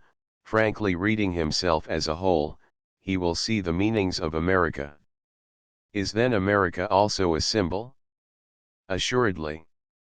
She is the Republic, she is the kingdom of God, she is Blake's Jerusalem, but behold, she is already founded and foursquare upon the solid earth. That he was open-eyed to the materialistic spirit rampant throughout the continent while he was writing, is clearly shown in the bitter mockery of Respondes, 224, a poem afterwards suppressed. It is a challenge to thought, an ironic assertion of things that are false and futile, and which yet parade as realities. Though suggestive, it is obscure, and its subsequent omission was wise. Thoughts of the destiny of America 225 and of the evil and imperfection which he saw about him, hindering, as it seemed, the realization of that destiny, and of the destiny of individual souls, must often have moved him to passionate longing. He was not one of those who confuse good with evil, he always recognized the difference between right and wrong as among the eternal distinctions which could never cease to hold true. He hated sin as he hated disease, and recognized both as threatening and actual. If he rarely denounces, it is because he has seen that the way of the soul is along the path of love and not of fear or of hate, and because he recognizes the office of sin in the story of the soul. He is not anxious about vice or virtue, but only about life and love. Love, at its fullest, is something different from virtue. It contains elements which virtue can never possess, and which most ethical codes consign to the category of vice. Such love alone is the expression of the soul, and every student of love discovers sooner or later that the soul has its own intimate standard for judging what is wrong and what is right, and when that which was wrong has now become right for it to do. Love, then, is Whitman's code. And when he seeks to call the youth of America away from selfishness and sin, he issues no new table of thou shalt nots, but fills their ears with the words of their destiny, and of the meaning of America. For he knows that to sin is to choose a narrow and despicable delight, and that one must needs choose the nobler, larger joy when it becomes present and real. Hence he recalls all the aspirations that went to the birth of America, and describes the parts that women and men must fill if they are to be realized. He reminds his young readers of all the divine possibilities of manhood and of womanhood, and of how those possibilities are for them, and warns them that the body must necessarily affect the soul, for it is the medium through which the soul comes into consciousness. Anticipate your own life, retract with merciless power, shirk nothing, retract in time. Do you see those errors, diseases, weaknesses, lies, thefts? Do you see that lost character? Do you see decay, consumption, rum drinking, dropsy, fever, mortal cancer or inflammation? Do you see death, and the approach of death? Think of the soul. I swear to you that body of yours gives proportions to your soul somehow to live in other spheres. I do not know how, but I know it is so. 226. Finally, in the new poems, Whitman makes more plain his attitude toward the woman question, as it is called. An American National Women's Rights Association had been founded in 1850, and although its agitation for the suffrage proved unsuccessful, the more general movement which it represented, especially the higher education of women, was gaining ground throughout America. The movement may be said to have been born in New York State, where Mrs. Elizabeth Cady Stanton and Miss Susan B. Anthony were its most active leaders, but it owed much to Boston also, and notably to Margaret Fuller, Ossory, whose tragic death had been an irreparable loss to the cause. 227. Whitman was in cordial sympathy with everything that could forward the independence of women. But he disliked some outstanding characteristics of the movement. It was in part a violent reaction against the unwholesome sentimentalism of the past, a reaction which took the form of sexless intellectualism with a strong bent towards argumentation, perhaps the most abhorrent of all qualities to Whitman. This movement for women's rights seemed to him too academic and too superficial. College education and the suffrage did not appeal to him. But he was not the less an enthusiast for the cause itself, as he understood it. his views are simple and clear. A soul is a soul, whether it be man's or woman's, and as such, it is of necessity free, and the equal of others. A woman is every way as good as a man. This truth must be made effective in all departments of life. Then, taking up the thought which underlies the teaching of Plato, a woman is a citizen, and an American woman must be as independent, as dauntless, as greatly daring as a man. Such as the woman essentially is, such will be the man, her son, and her mate. But and it is here he differs from the leaders of the movement. Sex is basic not only in society but in personal life, and the woman unsexed is but half a woman. 2 poems in the new edition, the nucleus of the subsequent children of Adam, are devoted to these ideas.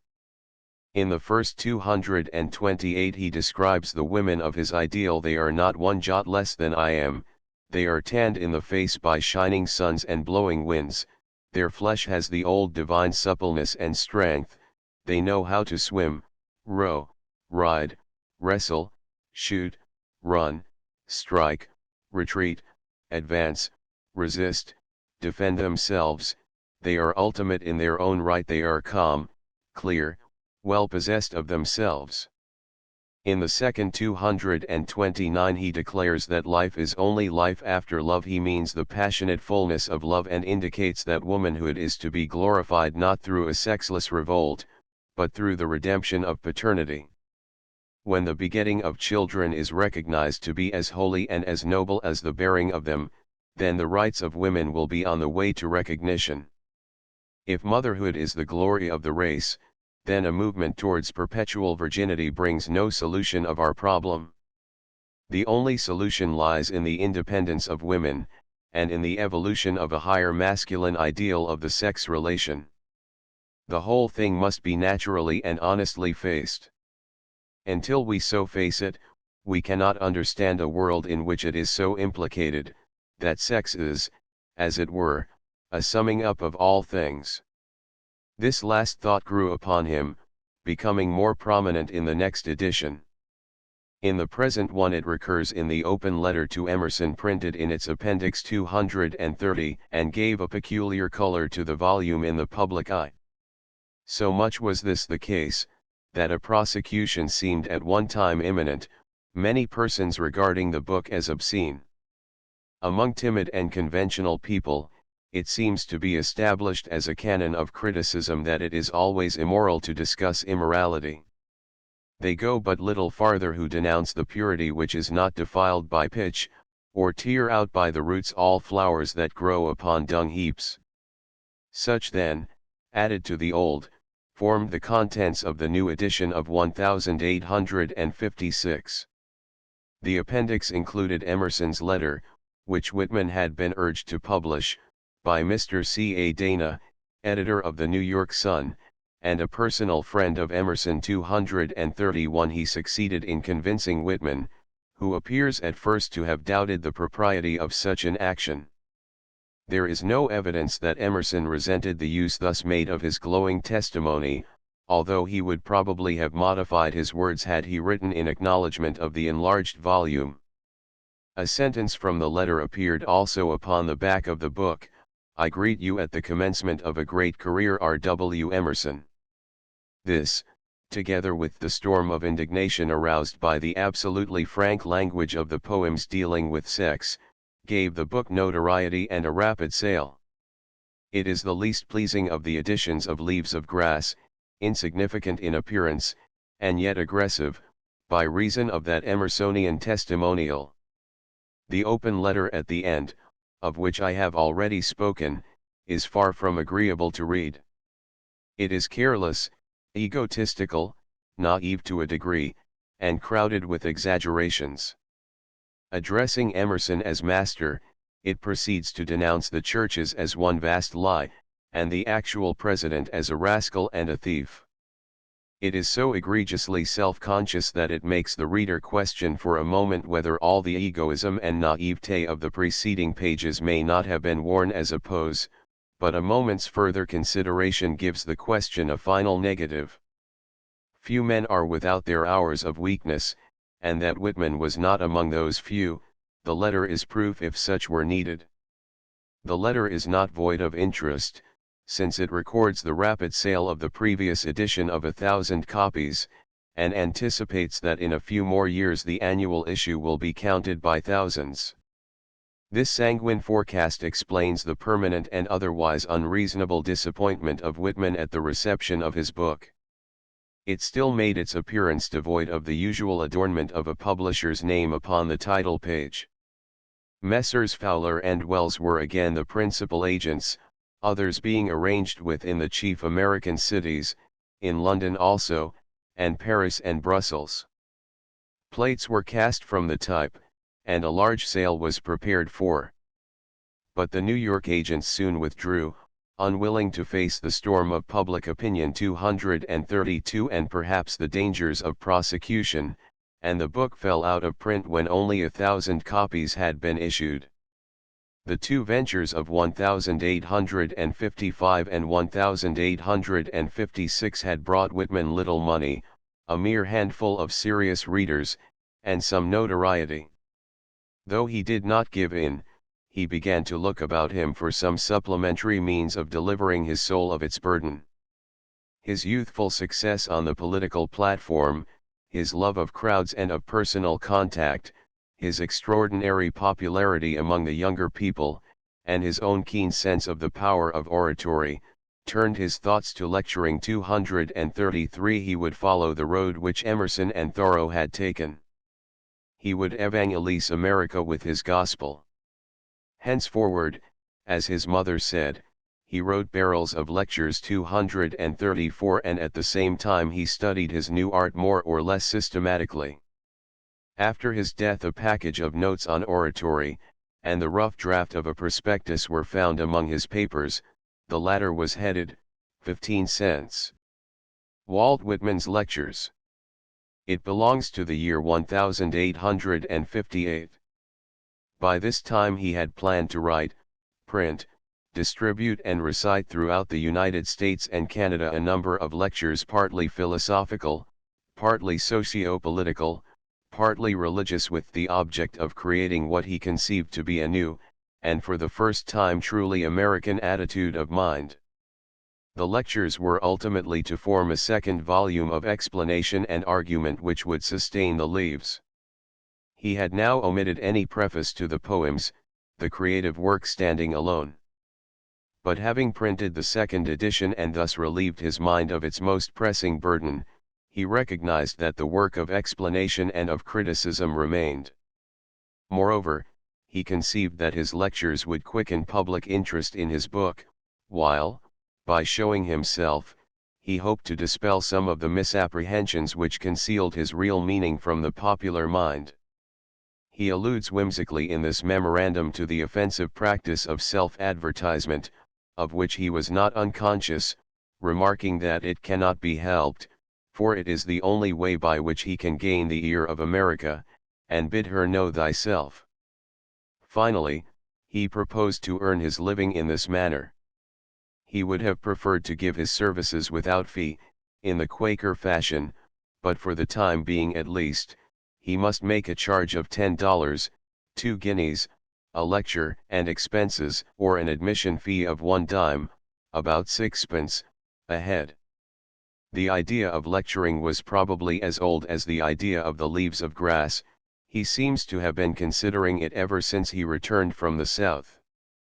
But now he formulated his ideas, which were of course those underlying the leaves, and thought much and cogently on the style and manner of public speaking.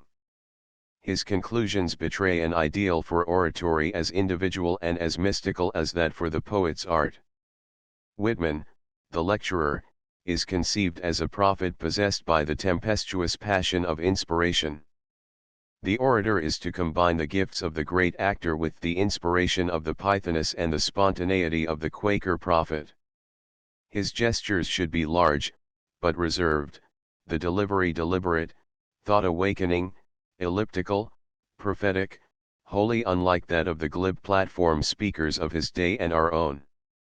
At first, erect and motionless, the speaker would impress his mere personality upon the assembly, then his eyes would kindle, like the eyes in that strange marble Balzac of Rodin's, and from the eyes outward the whole body would take fire and speak. He conceived of oratory not as the delivery of some well-prepared address, but as the focusing of all the powers of thought and experience in an hour of inspiration and supreme mastery. He saw how much it entailed, what breadth of knowledge, what depth of thought, what perfect flexibility of voice and gesture trained to clear suggestion, what absolute purity of body, what perfect self-control. For, he would say to himself, the great orator is an artist as supreme as Alboni herself, his voice is to be as potent as hers, and his life must show an equal devotion to its purpose. In this conception of the orator we have then a most interesting parallel with that of the poet. And just as Whitman the poet stands partway between the writer of prose and the singer in verse, including in himself some of the qualities of each, and adding an inspiration wholly his own, so Whitman the orator appears in this vision standing between the actor-singer and the lecturer or preacher, improvising great words. The political aspect of his enterprise is suggested by a brief memorandum, dated in April, 1857 235, wherein he notes that the champion of America must keep himself clear of all official entanglements, devoting himself solely to the maintenance of a living interest in public questions throughout the length and breadth of the land. Standing aside from the parties with their clamorous cries, he must hold the public ear by nobler tones. In another place 236 he writes that as Washington had freed the body politic of America from its dependence upon the English crown, so Whitman will free the American people from their dependence upon European ideals.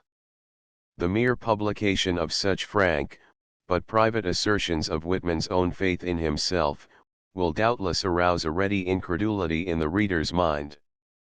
It might, perhaps, seem kinder to his memory to suppress them altogether, but upon second thought it will, I think, appear possible that he was a better judge than others of his own ability. His personality was one of extraordinary power, and his outlook of a breadth which was almost unique. And, as I have said, he felt himself to be an incarnation of the American spirit. At the time, America was without leadership. Lincoln was still unseen, and Whitman was fully as capable of filling the highest office in the United States as several who have held it, while nothing in the circumstances or traditions of the White House made it absurd for any able citizen, of whatever rank, to entertain the thought of its tenancy. This would be especially true of a popular New Yorker, who made perhaps the best of all candidates for a presidential campaign. The Republican Party had but just been formed, and for the first time had fought an election. Thunderclouds of war were in the air, urged on by the ominous forces of slavery, and America was without a champion. I think the idea of political leadership crossed Whitman's mind at this time, and that he put it definitely aside. The hour cried out for the man, and the cry was not to go unanswered, but with all his power and all his goodwill and fervour, Whitman became slowly convinced that it was not to be he. He had seen too much of party maneuvers, and had too vigorous a love of personal liberty, to contend for office. But he did covet the power of a prophet to stir the heart of America, and appeal to her people everywhere in her name. He never gave up the idea of lecturing or lost his interest in oratory, but the lectures he planned, the course on democracy and the rest, remained undelivered. It is as though he had prepared himself and stood awaiting a call which never came. Instead, he turned once more to add new poems to his collection. A hint in explanation is to be found in a poem written about this time 237, in which he tells how, having first sought knowledge, he then determined to live for America and become her orator. He was afterwards possessed by the desire for a heroic life of action, but was given the commission of song. Finally, another change came over his spirit, the claims of his own life seized him, he could not escape from the passion of comradeship which overwhelmed him and wholly absorbed his thought. 238. We shall consider this phase in the next chapter, but before doing so, it will be well to recall the political events of the hour and the circumstances surrounding the advent of a new power and personality into American life. Footnotes: 202 M. D. Conway, Autobiography. 203 Ford. Revelation, 6, 538, Kennedy, 51. 204 in Re, 36. 205 See Familiar Letters of H. D. Thoreau, 339 to 349. 206 F. B. Sanborn's Thoreau, 307, C. F. H. S. Salt's Thoreau, 293. 207 Fam Letters, 347. 208 Camden, L.C.I., C.F. Life of A. Tennyson, 2, 424. 209 A new translation of the great Indian classic had just appeared. 210 Kennedy, 78. 211 L of G, 112, 120. 212 L of G, 176. 213 L of G, 1860, 329, cf. An American Primer, by W. W., 1904. 214 L of G, 179. 215 L of G, 177. 216 IB, 120. 217 L of G, 129. 218 IB, 207, 60, 229 to 31. 219 See also P 166. 220 L of G, 285.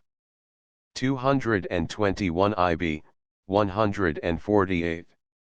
222 L of G, 264. 223 IB, 1860, 121. 224 L of G, 1860, 166. 225 IB, 171 to 74, CFL of G, 213. 226 L of G, 1860, 172. 227 See especially The Life of Susan B. Anthony. 228 L of G, 88. 229 L of G, 90. 230 IB, 1856. 231 Buck, 139. 232 Burroughs, 19. 233 Camden, 7, 8, 244 to 260, 9, 200, X, 32. 234 in Re, 35. 235 Camden, 9, 7, 8. 236 IB, 8, 245. 237 L of G, 1860, 354.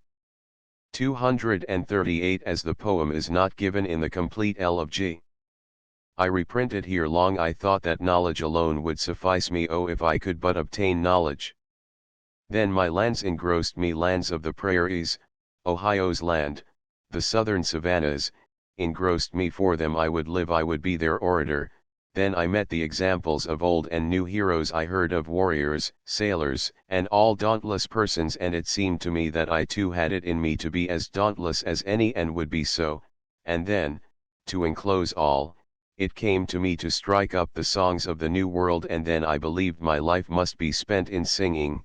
But now take notice, land of the prairies, land of the South Savannas, Ohio's land, take notice, you Kannakwoods and you Lake Huron and all that with you roll toward Niagara, and you Niagara also, and you, Californian mountains, that you each and all find somebody else to be your singer of songs, for I can be your singer of songs no longer. One who loves me is jealous of me, and withdraws me from all but love, with the rest I dispense, I sever from what I thought would suffice me, for it does not, it is now empty and tasteless.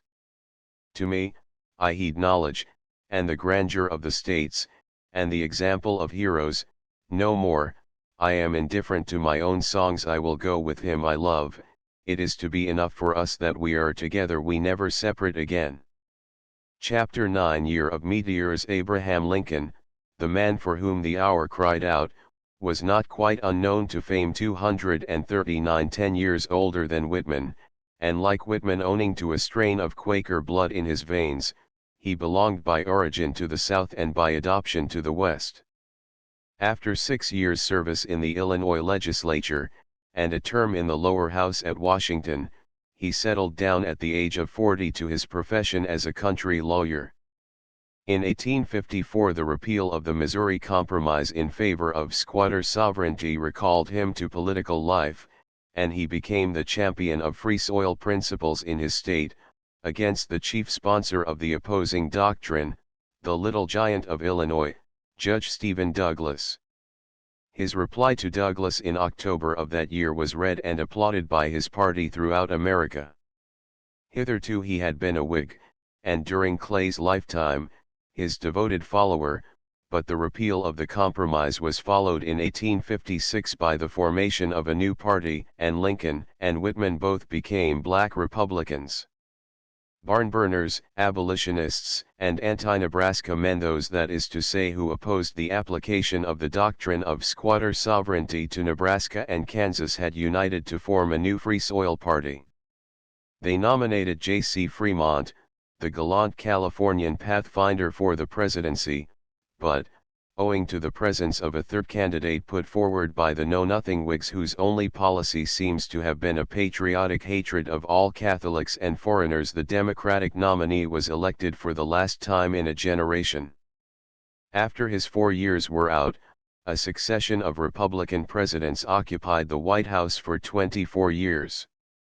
James Buchanan, who defeated Fremont, becoming like Lincoln, his successor, a minority president, seems to have been an honorable and well-intentioned Pennsylvanian, but he was a man whose character was quite insufficient for his new office. As an injudicious, short-sighted diplomatist, he had already, when minister at St. James's in the days of President Pierce, commended his intrigues for the annexation of Cuba. Earlier in 1856 Chief Justice Taney, of the Supreme Court, had delivered his notorious decision in the Dred Scott case, laying it down that Congress could not forbid a citizen to carry his property into the public domain, that is to say, it could not prohibit slavery in the territories, and that, in the political sense of the word, a Negro was not a man, but only property. This decision and the bloody scenes enacted in Kansas, where settlers from the North and South were met to struggle for the Constitution which should make the new state either slave or free, greatly exasperated public opinion, and called forth, among others, the protests of Abraham Lincoln. In 1858, while Whitman was studying oratory, Lincoln was stumping Illinois, in those ever memorable debates which laid bare all the plots and purposes of the Southern politicians. When the votes in that contest were counted, Lincoln held an actual majority, but Douglas was returned as senator by a majority of the electoral votes. Though thus defeated, Lincoln was no longer hidden in a Western obscurity. He was a man with a future, and America had half unconsciously recognized him. Towards the close of 1859, the fire which had been kindled in Kansas flashed out suddenly in Virginia. America was startled by the news of John Brown's raid, and the capture of the arsenal at Harper's Ferry. Brown was among the most remarkable personalities of the time, and while some saw in him a religious fanatic of the Roundhead type, who compelled his enemies to pray at the muzzle of his musket, and who for the abolition cause would shatter the Union, others counted him a martyr for the cause of freedom. Emerson had been one of his most earnest backers when first he went to Kansas, and now his deed fired the enthusiasm of New England. Thoreau wrote, "No man in America has ever stood up so persistently and effectively for the dignity of human nature, knowing himself for a man, and the equal of any government," and when he was hung, it was Thoreau who vehemently declared that John Brown seemed to him to be the only man in America who had not died 240. His high spirit quickened the conscience of the North, and 2 years later its sons marched into Virginia singing the song of his apotheosis. Whitman was present at the trial of certain of Brown's abettors in the State House at Boston 241, one of a group prepared to effect their rescue in the event of a miscarriage of justice. Lincoln, on the other hand, was of those who, in spite of their intense hatred of slavery, wholly disapproved the raid. For him, John Brown was a maddened enthusiast, a mere assassin like Orsini. 242. His attempt to raise the slaves of Virginia in revolt against the whites was abhorrent to the Republican statesman whose knowledge of the South showed him the horrors of a Negro rising. Regarding slavery as the irreconcilable and only dangerous foe of the Republic, Lincoln held that the federal government must restrain it within its actual bounds, and that the sentiment in favor of gradual emancipation advocated by Jefferson, the father of the Democratic Party, should be encouraged in the states of the South. But it was the states themselves that held and must hold the fatal right of choice. It was for them, not for America, to liberate their slaves. While the figure of Lincoln was thus becoming more and more visible to the nation, Whitman was fulfilling his own destiny in New York. He was born to be a leader of men, but a poet, a pathfinder, a pioneer, not a politician or president. Whatever his noble ambition might urge, or his quick imagination prompt, he kept his feet to the path of his proper destiny.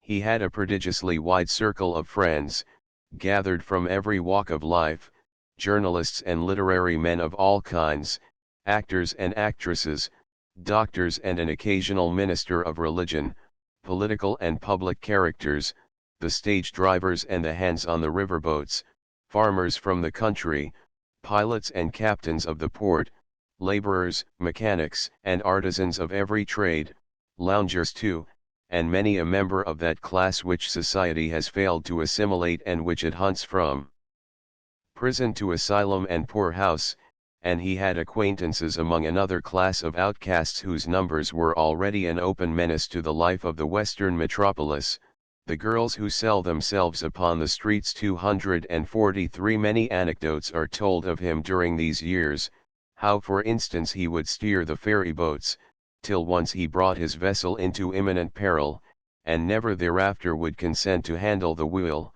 or how, during the illness of a comrade, he held his post, driving his stage in the winter weather while he lay in the wards of the hospital, or again, how he took Emerson to a favorite rendezvous of firemen and teamsters, his good friends, and to the astonishment of the kindly sage, proved himself manifestly one of them. A doctor at the old New York Hospital. 244. A dark stone building surmounted by a cupola, and looking out over a grassy square through iron gates upon Pearl Street, often met him in the wards, where he came to visit one or other of his driver friends, and enjoyed the restful influence of his presence there or in the little house doctor's room. In those days, when Broadway was crammed with vehicles and with stages of all colors, much as is the Strand today, the proverbial American daring and recklessness gave ample opportunity for accidents. As to the drivers, they were generally country-bred farmers' sons, fine fellows, wide awake and thoroughly conversant with all that passed in the city from the earliest gray of dawn till midnight, and Whitman found some of his closest comrades in their ranks. Sometimes a member of the hospital staff would go over with him to Pfaff's German restaurant or Rathskeller on Broadway, a large dingy basement to which one descended from the street. Here, half under the pavement, were the tables, bar, and oyster stall, whereat the bohemians of New York were wont to gather, and in a yellow fog of tobacco smoke denounce all things Bostonian. John Swinton, a friend of Alcott and of Whitman, belonged to the group 245 and among those who drank Herr Pfaff's lager beer, and demolished his Schwarzbrot, Swiss cheese, and Frankfurter Wurst, were many of the brilliant little band which at this time was making the New York Saturday press a challenge to everything academic and respectable. It was here that a young Bostonian, paying his first visit to the city in 1860-246, found Whitman installed at the head of a long table, already a hero in that revolutionary young world.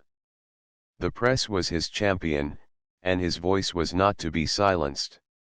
Mr. Howells, for it was he, had been amused and amazed at the ferociously profane bohemianism of the worthy editor, who had lived in Paris, and now worshipped it in the person of Victor Hugo as much as he detested Longfellow and Boston. Mr. Howells was astonished and deeply impressed by the extraordinary charm, gentleness, and benignity of the man whom the press was extolling as arch-anarch and rebel. Whitman's eyes and voice made a frank and irresistible proffer of friendship, and he gave you his hand as though it were yours to keep. An atmosphere of unmistakable purity emanated from him in the midst of that thickness of smoke, that reek of beer and oysters and German cooking. He was clean as the sea is clean. He passed along the ordinary levels of life as one who lives among the mountains, and finds his home on Helicon or Olympus. Ada Clare 247, Mrs. Julia Masolini, by all accounts a charming and brilliant woman, was queen of this rebel circle, and especially a friend of Whitman's. News of her tragic death from hydrophobia, caused by the bite of her pet dog, came as a terrible shock to all who had known her. He had other women friends, notably Mrs. Abby Price, of Brooklyn, and her two daughters 248. The mother was an incurable lover of her kind, whose hospitality to the outcast survived all the frauds practiced upon it. The haunted faces of the needy were becoming only too familiar both in New York and Brooklyn.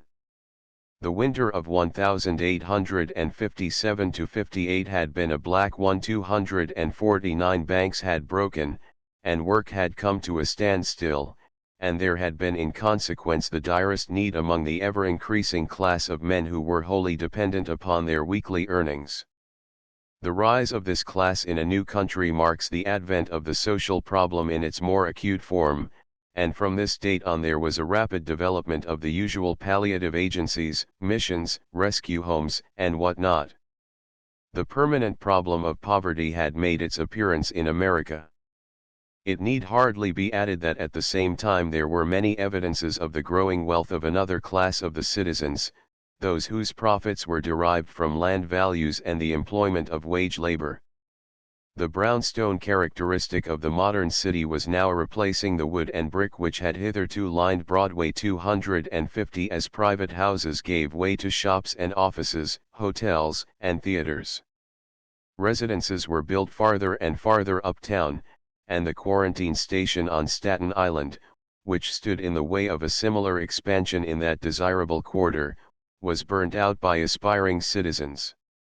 And meanwhile the pressure of life in the East Side rookeries was growing more and more tyrannous.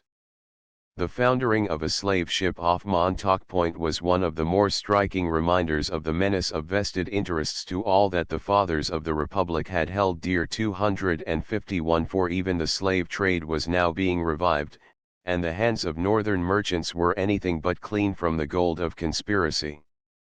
Sympathy for the institution and its corollaries was strong in New York, and was not unrepresented at Pfaff's. It must have been about the close of 1861-252 or a little later, that one of the Bohemians proposed a toast to the success of the Southern arms. Whitman retorted with indignant and passionate words, an altercation ensued across the table, with some show of ill-mannered violence by the Southern enthusiast, and Whitman left his old haunt, never to return till the great storm of the war had become a far-away echo. Whitman at 40. There are two portraits which belong to the Pfaffian days. In either he might be the stage driver of Broadway, and his dress presents a striking contrast with the stiff gentility of the orthodox costume, the silk hat and broadcloth, of the correct citizen. He is a great nonchalant fellow, with rough clothes fit for manual toil, a coat whose collar, by the way, has a rebellious upward turn, a waistcoat, all unbuttoned save at a point about halfway down, exposing the loose-collared shirt surrounded by a big knotted tie. The trousers are of the same striped stuff as the vest, one hand is thrust into a pocket, the other holds his broad brim. In the photograph, which alone is of full length, the face is strong and kindly, as Mr. Howells saw it, but in the painting, which dates from 1859-253 and is valuable as showing the florid coloring of the man at this time, the growth of hair and beard, though touched with gray, very vigorous and still dark, the eyebrows almost black, the face handsome, red, and full as of an old-time sea captain. The aspect is heavy and even a little sinister. Probably this is a clumsy rendering of that lethargic and brooding condition which the occupation of sitting for a portrait would be likely to induce, and in this it is curiously unlike that of the photograph. The pose in the latter is unstudied and a little awkward, one cannot help feeling that the man ought to loaf a little less.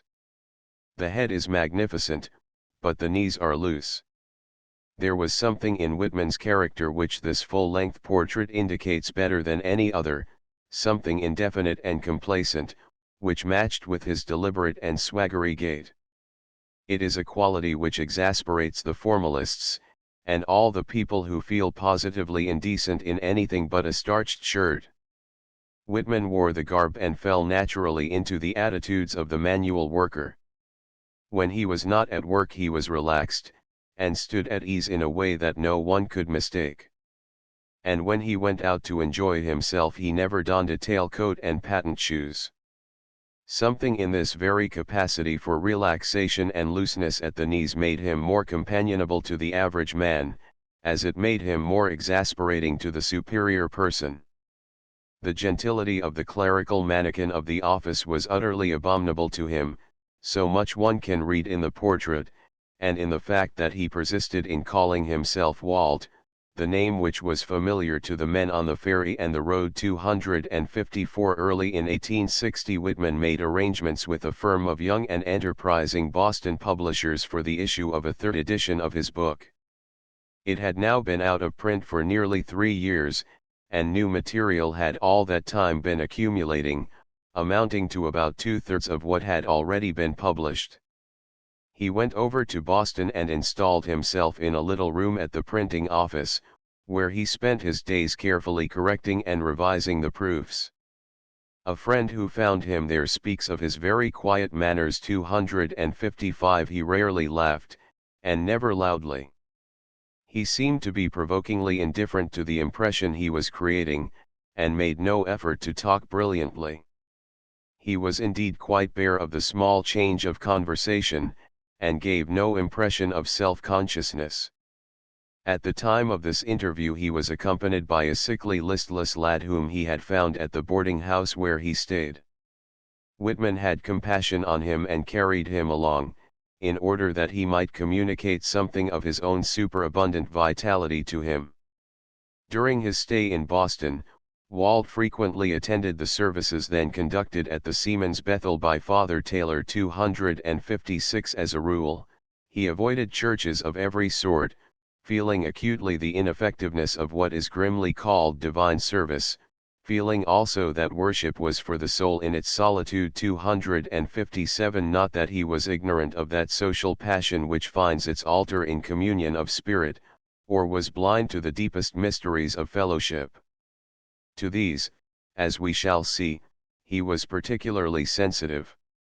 But the formalities of a church must have seemed foolish and irksome to one for whom all fellowship was a kind of worship, and all desire was a prayer. In the preaching of Father Taylor there was nothing formal or ineffective. In it Walt felt anew the passionate sense of reality which had thrilled him as a child in the preaching of old Elias Hicks.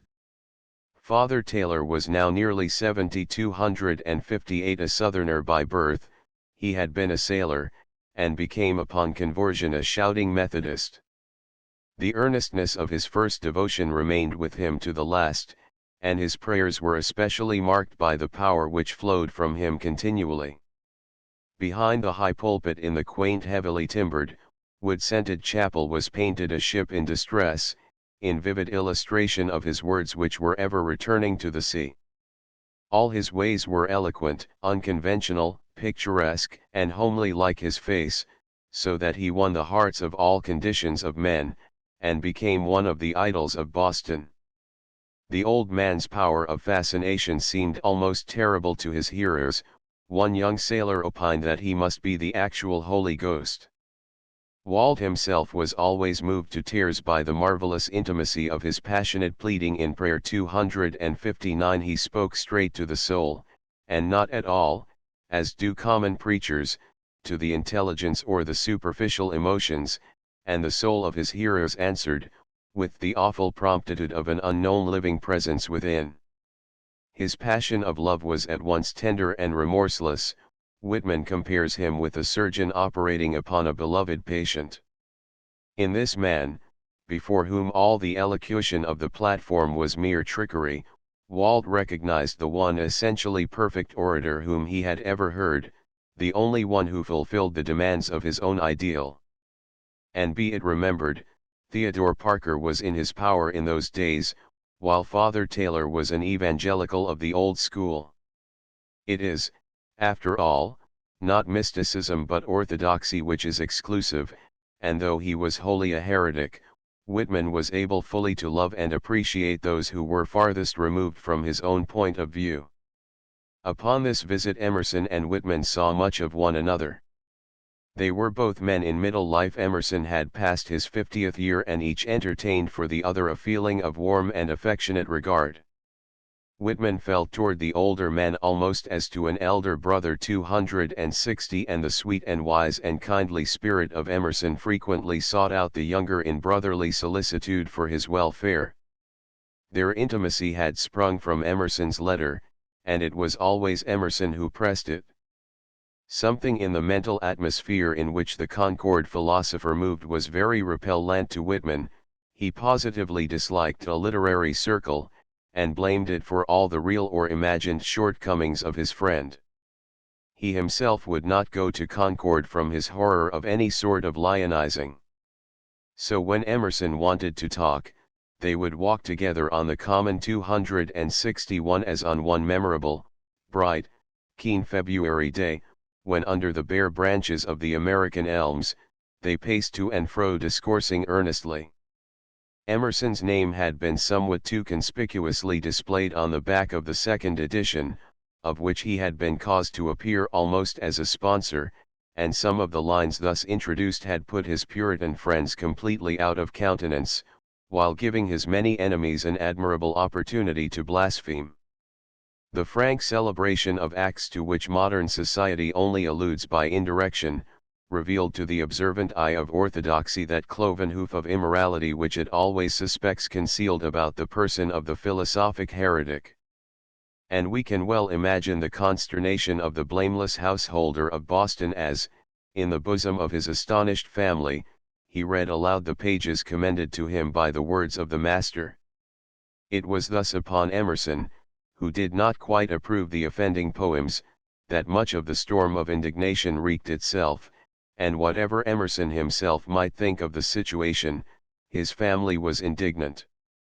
One can almost hear them arguing that a man has heresies enough of his own to close the ears of men to his message, without gratuitous implication in heresies which are not his. If he value his charge, let him keep clear of other men's eccentricities. He really has no right to allow himself to be represented as the sponsor for such sentiments as Whitman printed in the Body Electric 262. But whatever his friends might counsel, Emerson spoke from his own heart and wisdom that February day. He was pleading not for himself, but for the truth as he saw it, and for his offending friend.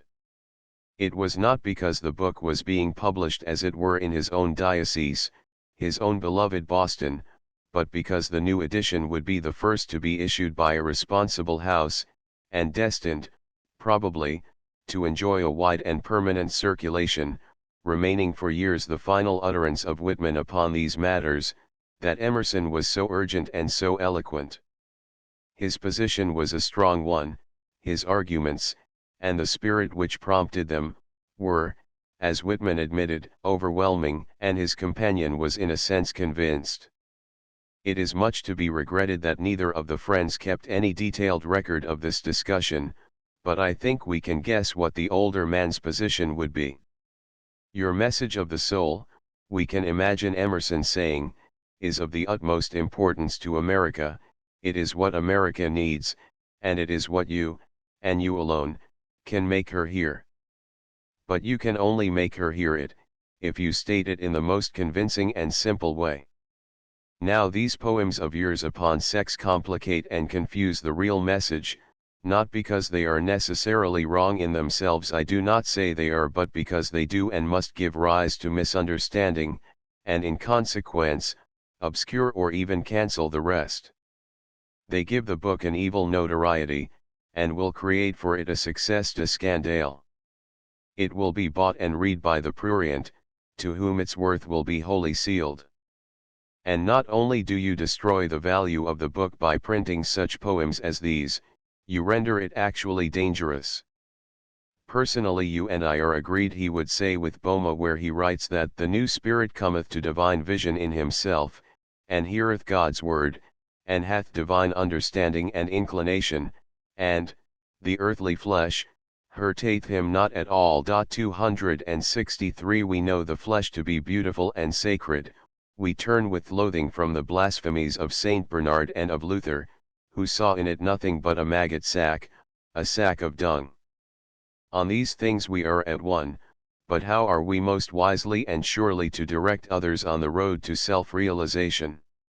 To feed the monster of a crude passion is surely not the way to bring the individual toward the divine vision. To be frank about these matters is necessary, but in order to be honest is it necessary to fling abroad this wildfire, against which we are all contending, lest it destroy the labors of ages?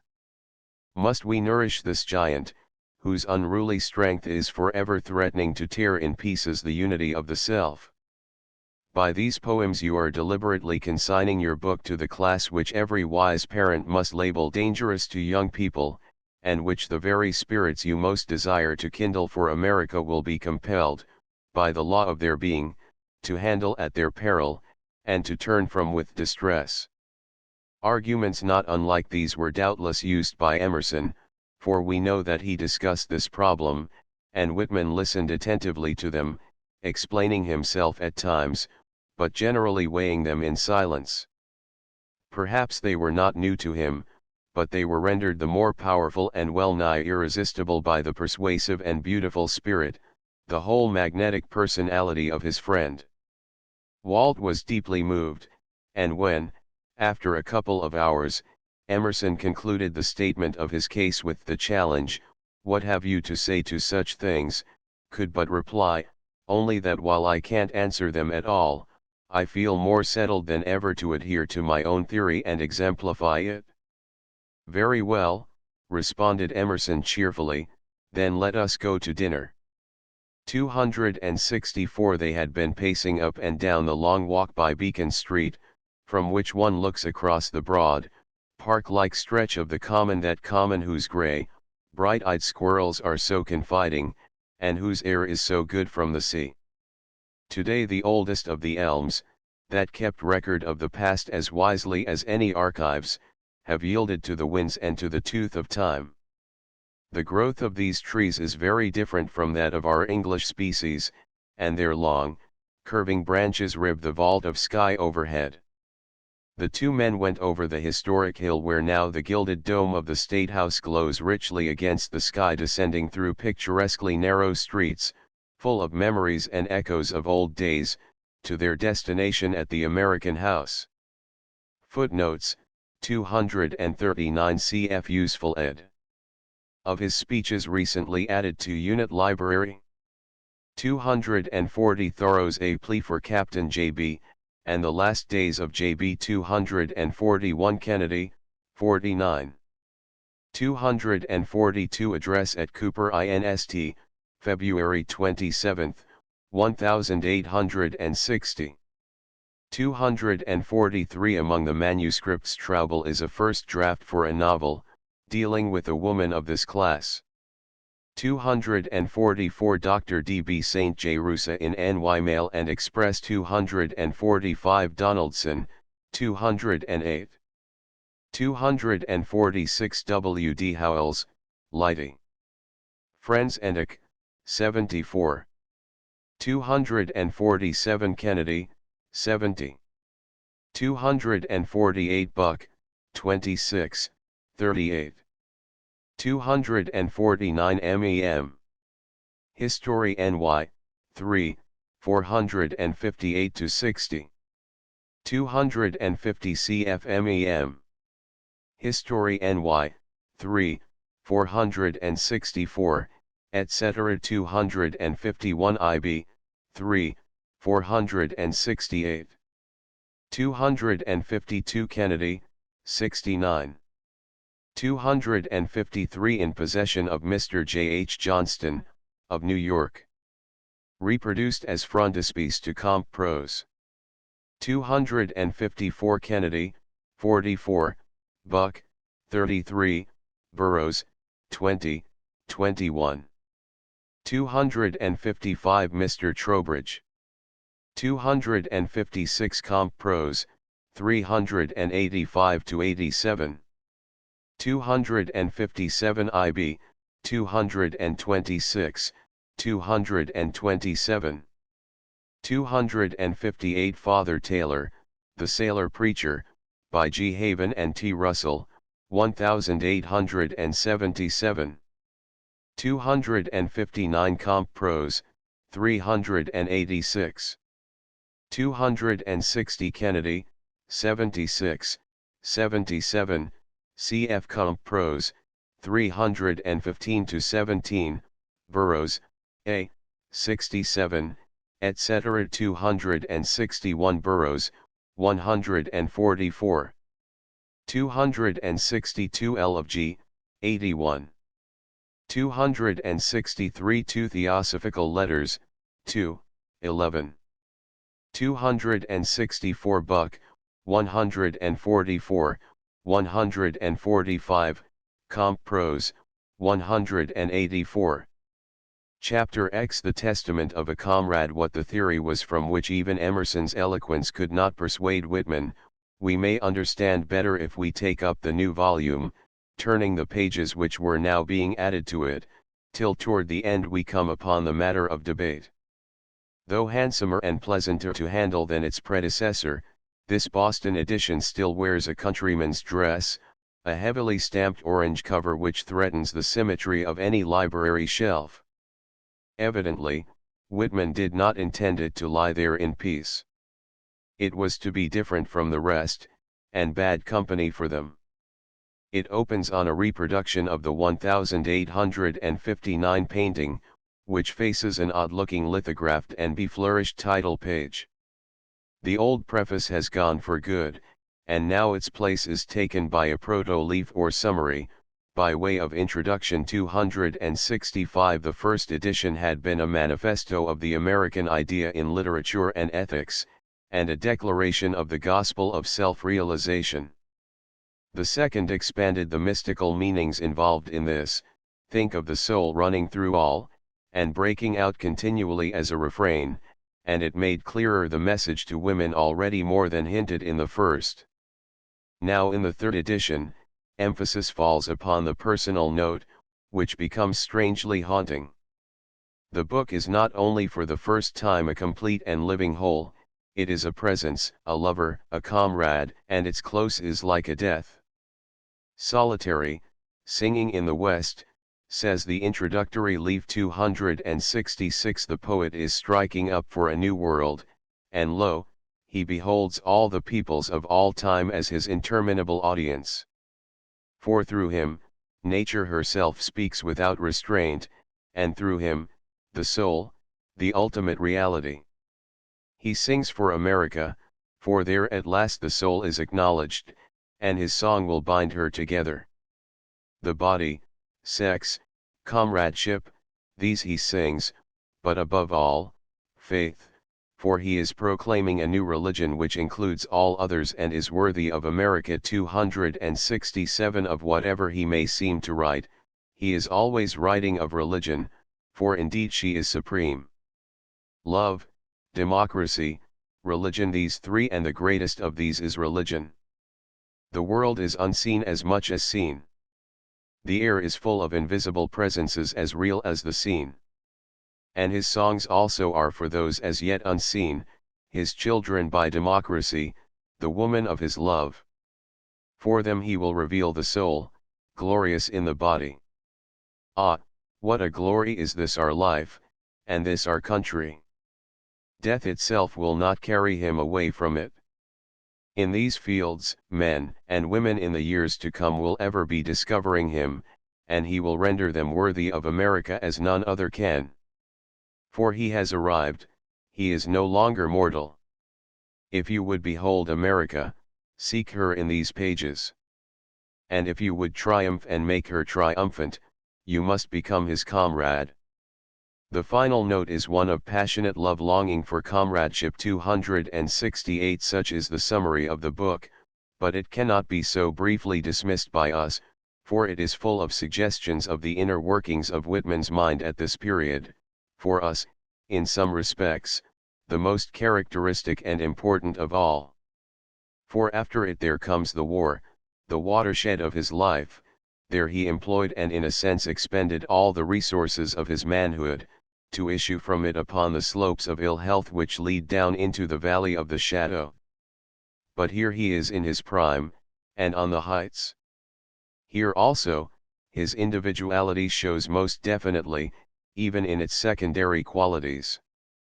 The association with men of a somewhat less bohemian type than were many of his literary friends in New York, and the more cosmopolitan atmosphere of the national capital, together with the close intimacy with death which the war hospitals afforded, somewhat quieted the tone of later editions.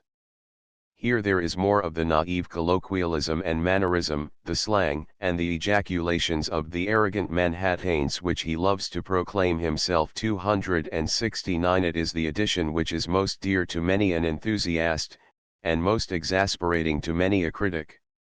After the first written and longest of all the poems, The Song of Myself, here called Walt Whitman, there follow two large bundles, tied together and labeled respectively Chants Democratic and Leaves of Grass. The bulk of these consists of material already familiar. But number 4 of the Chants 270 celebrating the organic unity of America, is new, and may be quoted as a curious example of Whitman's style. Here are 7 pages of soliloquy practically innocent of a period, flowing along together in a hardly vertebrate sentence, which enumerates the different elements included in the Union. Strange as it certainly looks, this creation must have been so constructed of set purpose, for Whitman could not be ignorant of the oddity of its appearance, when viewed by the ever-alert humor of the already hostile American critic. Can there possibly be any connection between this style of composition and the larger consciousness of which he had experience? The question may appear absurd, but I ask it in all seriousness, and would propose an affirmative answer. Whitman regarded his whole book as a unit, not as a collection. Like the composer who elaborates a single theme into a long sustained symphony, or the psychological novelist who requires 3 volumes for the portrayal of a personality, he held his meaning suspended in order that it might be more fully grasped, and this is true also of his individual poems. The thought he had to convey was not epigrammatic, but a complex of suggestions which merge into one as they are read together. I would even venture to suggest that some of these exercises in sustained meaning were also designed to train the faculty of apprehending the many in one, the unity, which, as he believed, lies behind all variety. In considering this suggestion, one may contrast the emotional results produced by epigrams and long sentences. May not the former be the natural rhythm for wit and the latter for imagination? The contrast between the essayist on man and the singer of myself is obvious. 271. But the optimism of the 18th century epigrammatist seems to be echoed in Whitman's pages 272. On the verge of war, and in the midst of all the corruption of American politics, he has the audacity to declare and reiterate, whatever is best. Are we to dismiss it as the shallow utterance of a callous-hearted, healthy-bodied, complacent American, deliberately blind to the world's tragedy? 1,000 times, no. The pages before and after such declarations are filled with knowledge of suffering and death, of the bereavement of love, of the shame that follows sin, and of the desire for a better day. But here and elsewhere, he sees the perfect plan of the ages being fulfilled. From his Pisgah height, he beholds the stretch of time, and looking out over creation as did the divine eye, he, Walt Whitman, beholds that it is all good. Emerson has written of the perfect whole, but in the pages before us Whitman specifies the parts, seeing them all illumined by the mystic light of the soul. This lays him open to attack. It is even dangerous from the point of view of morality. Whitman acknowledges as much, but he still has faith in his vision. He is still obedient to the inner impulse which, for him at least, is indubitably divine. There must always be a point at which the moralist would fain part company from the mystic. One is occupied in the fields of eternity, while the other is preoccupied upon the battlefield of time. There is room for both in a world where time and eternity alike are real, but the toil of the seer must not be made subservient to that of the warrior. Some of the lines of Whitman's hymn to the setting sun recall the canticle which Brother Francis used to sing among the olives: open mouth of my soul, uttering gladness, eyes of my soul, seeing perfection, natural life of me, faithfully praising things, corroborating forever the triumph of things. 273. And it is all pregnant with the wonder of being. In this it is like his earlier work, but it has added deeper notes to its melody, and has won therewith a finer rhythm. A mellow glory of the setting sun irradiates it. All space, the poet reminds us, is filled with soul life, and the strong chords of that life awake the rhythms of his praise for the joy of the universal being. He greets death with equanimity, and it is this bell note of welcome to death which gives the full bass to the first Boston edition. America, these poems, and their writer, and all the struggling creatures of life, are to find their meaning in death. In transition, they are to slough off what is no longer theirs and pass forward into life. Are they then to lose individual identity? No, the soul is identity, and they are of the soul, but that in them which is not the soul will find its meaning in death. There is a spiritual body, which the soul has gathered about itself through the agency of the senses, and that body the soul retains, but the body of the senses dissolves and finds new uses and new meanings, through death. We may illustrate this thought from the life of the whole tree, which is enriched by the life of every leaf. When the sap withdraws from the leaf, and the leaf shrivels and dies, and the frost and wind carry its corpse away and mix it with the mire, the soul of the leaf still lives in the tree. But the mere outer body, which did but temporarily belong to the life of the leaf, finds new value by its destruction and death. Who has not felt the liberating joy of the autumn gales? Who has not rejoiced among the trees, feeling with them the sense of rest and quiescence in which the force of life accumulates anew for expression and growth? But for the fallen leaves also we may rejoice, since their atoms have won something by contact with the life of the tree which now they can communicate to the humble mire. In another of these poems 274 Whitman compares himself with the historian. The latter studies the surface of humanity, while in the former the inner self of the race finds expression. Such is the difference between an historian and a prophet. In another 275, carrying forward a kindred thought, he declares that he has discovered the story of the past, not in books but in the actual present. To the seer, as to God, the past is not gone by, but is clearly legible in the pages of our current life, if only we would learn to read them. It is hidden from our normal consciousness, but in certain phases of consciousness to which, it would appear, Whitman attained, it is revealed. To this deeper consciousness Whitman looked for the fulfilling of his own work and the integration of all knowledge in the future.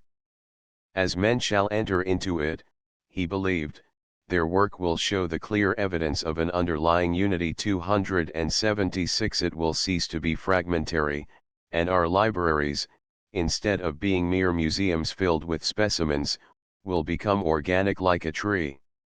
Then the sense of the cosmos will superintend all things that man makes, as it superintends all the works of nature. A unity already exists, but an unconscious unity, like that of chaos. 277 His own work is, of course, only a part, a prelude to the universal hymn which later poets will raise together. But it is a prelude, and this distinguishes it from other contemporary verse. America, the land of the many in one, he had discovered as the field for the new poetry. 278 For the divine unity is a living complex of variety. Every heart has its own song, and yet the heart of all song is one. Henceforward, he will go up and down America like the sun, awakening the new seasons of the soul. Some of his songs are especially for New York, others for the West, the Center, or the South. But everywhere and to all alike, they cry the messages of reality, equality, immortality. Neither do they cry only, but they actually create. For song, he says, is no mere sound upon the wind, born but to die. These songs of his are the most real of realities, they will outlast centuries, supporting the democracy of the world. 279 The section which is specifically entitled Leaves of Grass opens upon a note of that humility in which Whitman is supposed to have failed.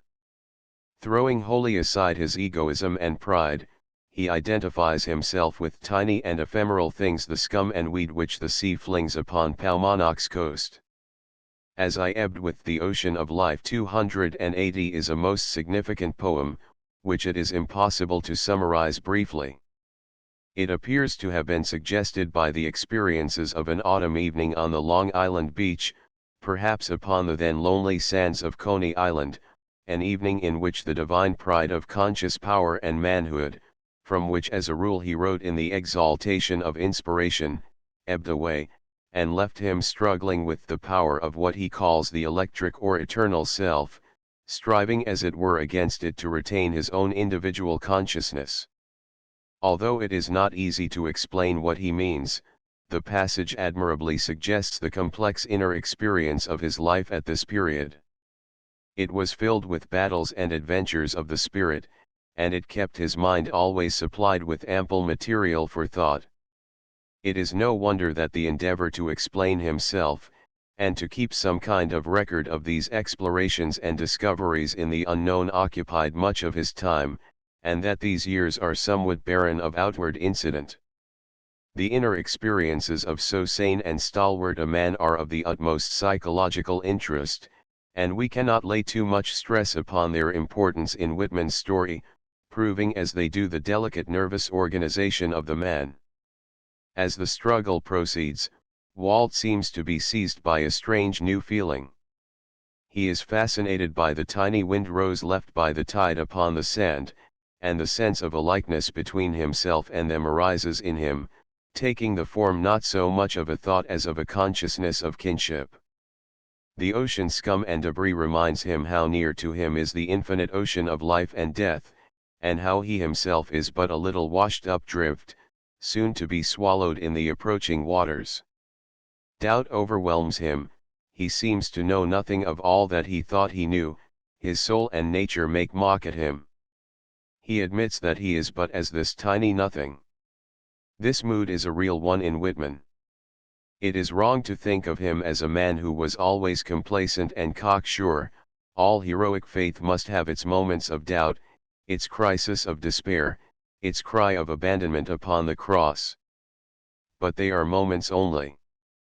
If he is but the sea drift, yet he claims the shore as his father. I take what is underfoot, what is yours, is mine, my father. So he takes hold upon the eternal reality and communes with it, praying that his lips may be touched and utter the great mysteries, for otherwise, these will overwhelm his being. 281 Pride, the full tide of life, will soon flow again in our veins, but after all, what are we but a strange complex of sea drift and changing moods strewed here at your feet?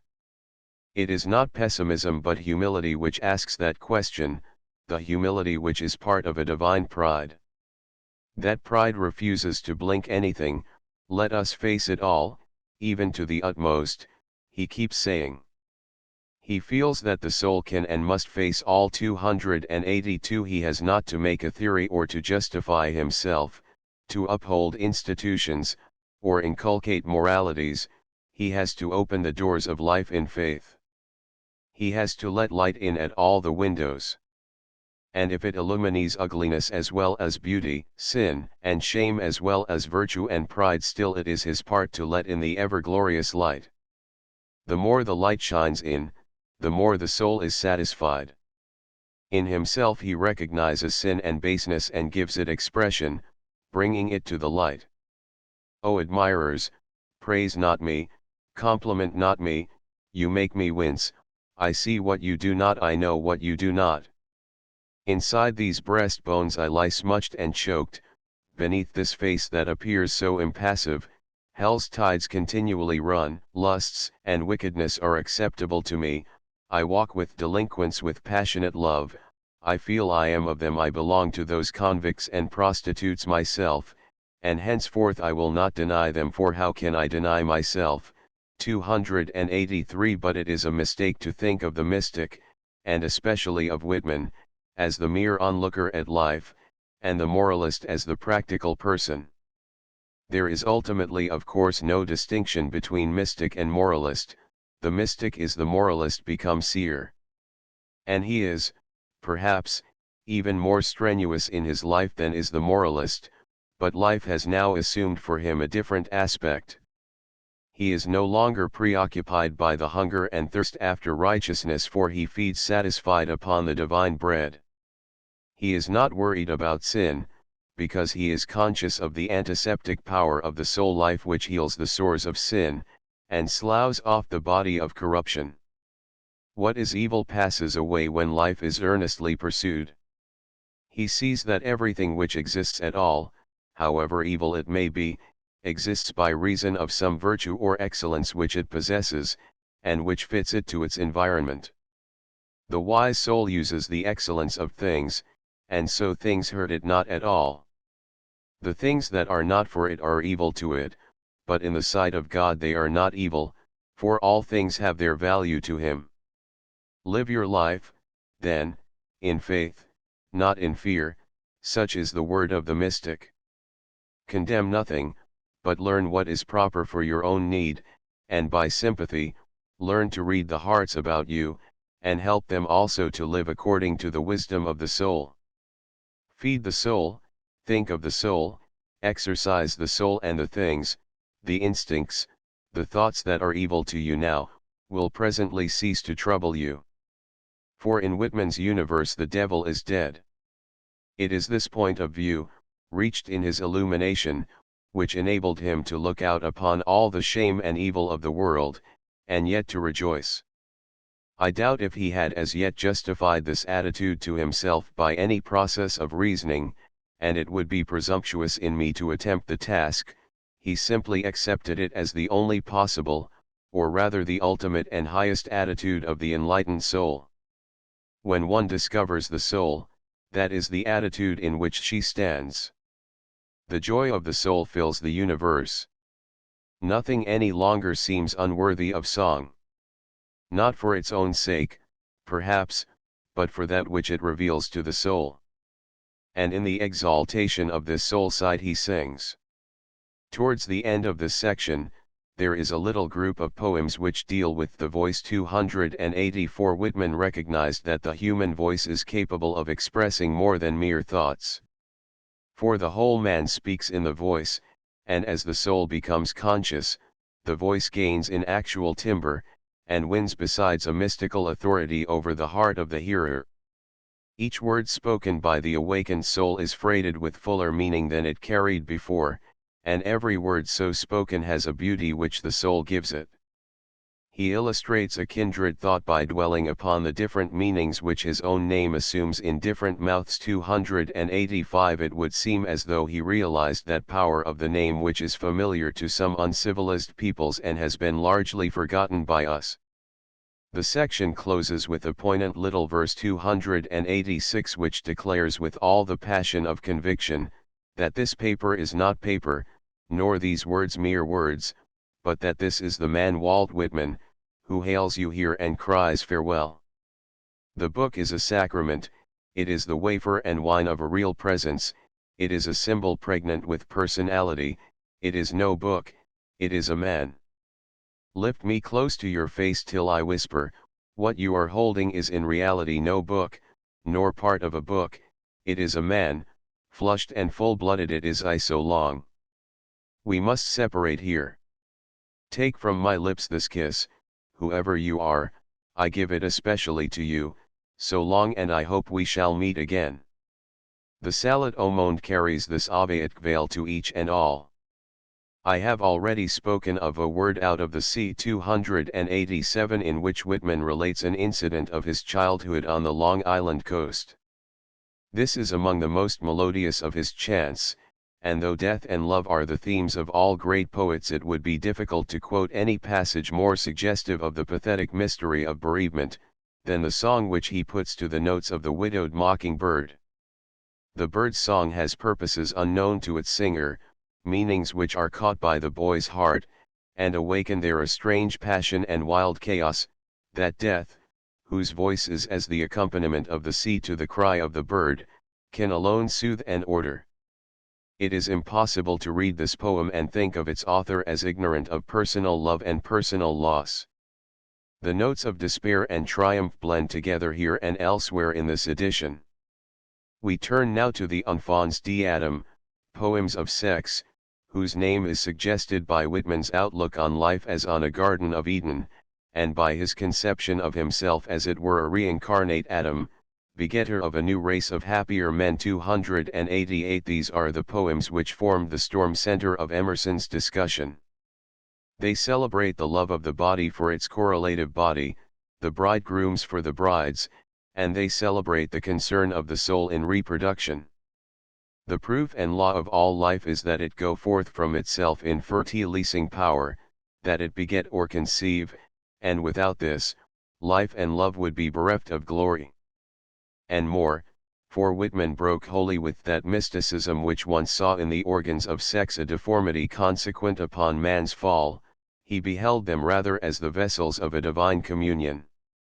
From this mystical view of Whitman's, Emerson would conceivably have found no reason for dissent, but the new mysticism was full-blooded and masculine. It sprang out of experience, and was in no respect a substitute for it. When he wrote of the body, Walt used the word mystically, it is true, but he meant the body nevertheless, using the word to the full of its meaning. He was very far from the abstract philosophic idealism which we usually and often unfairly associate with the transcendentalism of Concord. Thoreau, for example, the Oriental dreamer, had been thrilled through by the bloody and even brutal fanaticism of John Brown. Yet Whitman's virility was different from theirs. His celebration of passion was as honest and frank as Omar's praise of the vine. To him, the begetting of children seemed in itself more satisfying to the soul than any words could express. It needed no apologist, but rose out of the region of cold ethics in the divine glow of its ecstatic reality. Such an attitude, it seems to me, is only possible to a man who has known true love, and has lived a chaste and temperate life. And these poems, far from representing Whitman as a man of dissolute habits, indubitably afford the clearest proof, if it were needed, of his temperance and self-control, but that is, happily, a matter which is beyond dispute. He was not a man to seek unlawful pleasures, or to approach life's mysteries irreverently, neither was he a man to treat womanhood, even when it had covered itself with shame, with anything but the utmost gentleness and chivalry. It was in the cause of womanhood, if we can say that it was in any cause, that he wrote his poems of sex, seeking, for woman's sake, to wipe away the shame that still clings about paternity. 289 The physical rites of love were beautiful to his sight, and he sought to tear away the obscene draperies and skulking thoughts by which they have been hidden. With this in view, he added an inventory of all the items of the flesh to his poem of the body electric, 290, intended as are all his lists to make the subsequent generalization more actual. These, he said, are the parts of the soul. For matter and mind are twin aspects of the one reality, which is the soul. All knowledge comes to the soul through the senses, and if we put shame upon any function of the body we cripple something in the soul. In a singular phrase 291 he declares that he will be the robust husband of the true women of America, the women who await him, meaning, I suppose, that through the medium of his book, he will quicken in those who are fearless and receptive, the conception of the new humanity. He is Adam, destined to be the father of a new race, by the women who are able to receive him. Sexual imagery is rightly used in this connection, not only because it is according to mystical precedent, but because sex is the profoundest of the passions, as much spiritual as physical, and all reproductive energy is sexual.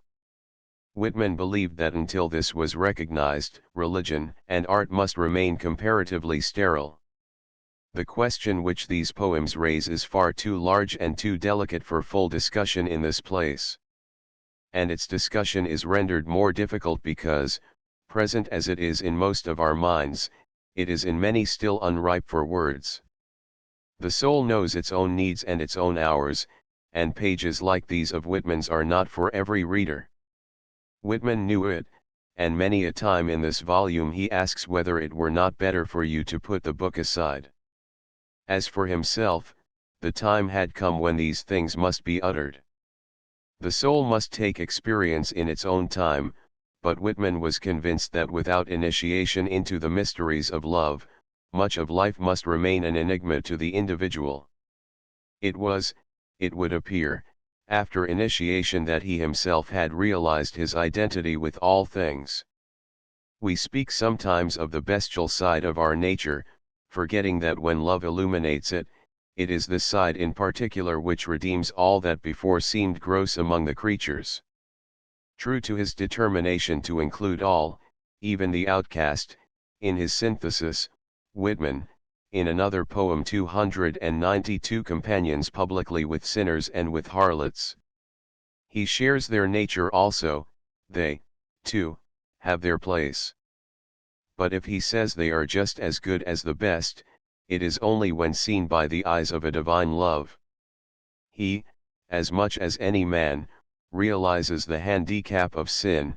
In the end the soul must conquer, but think how sin, the sin of the Pharisee and of the callous heart as much as that of the prostitute, disfigures the temple of the soul, and mars the spiritual with the outward body. Temperate himself, Whitman's sympathy for those who sin in the flesh was very real. And indeed for all sins of passion he felt, perhaps, a special understanding. The story runs that while he was still in Boston 293 he met a lad he had known in New York, who was now, after a drunken brawl, in which he believed he had killed a companion, escaping from the American police to Canada. The young fellow told Walt his story, and was sent upon his way with that comrade's kiss of affection which meant so much more than good advice or charity.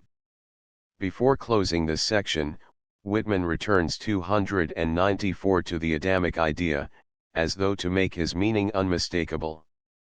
In him, Adam has nearly circled the world, and now looks out across the Pacific to his first birthplace in the East, and still his work is unaccomplished.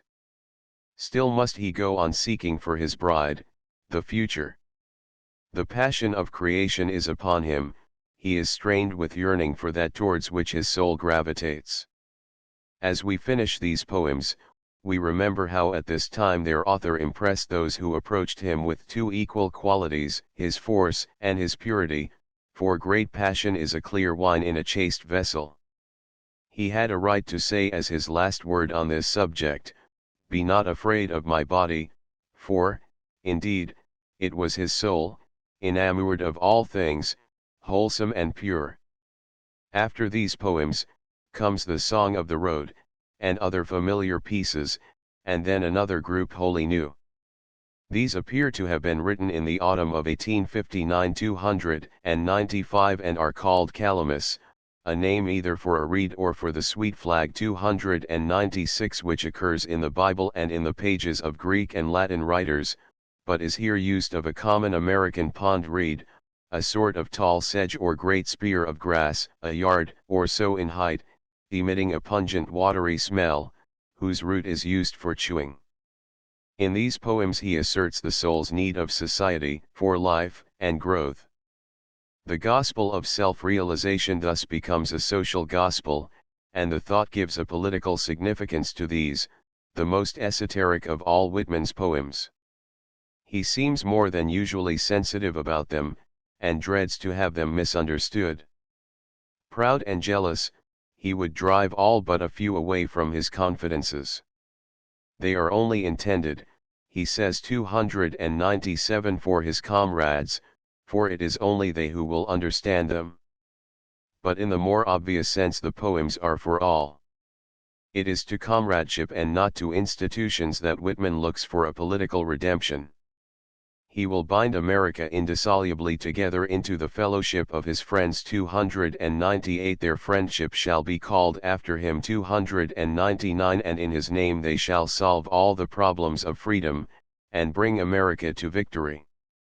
Lovers are the strength of liberty, comrades perpetuate equality, America will be established above disaster by the love of her poets' lovers.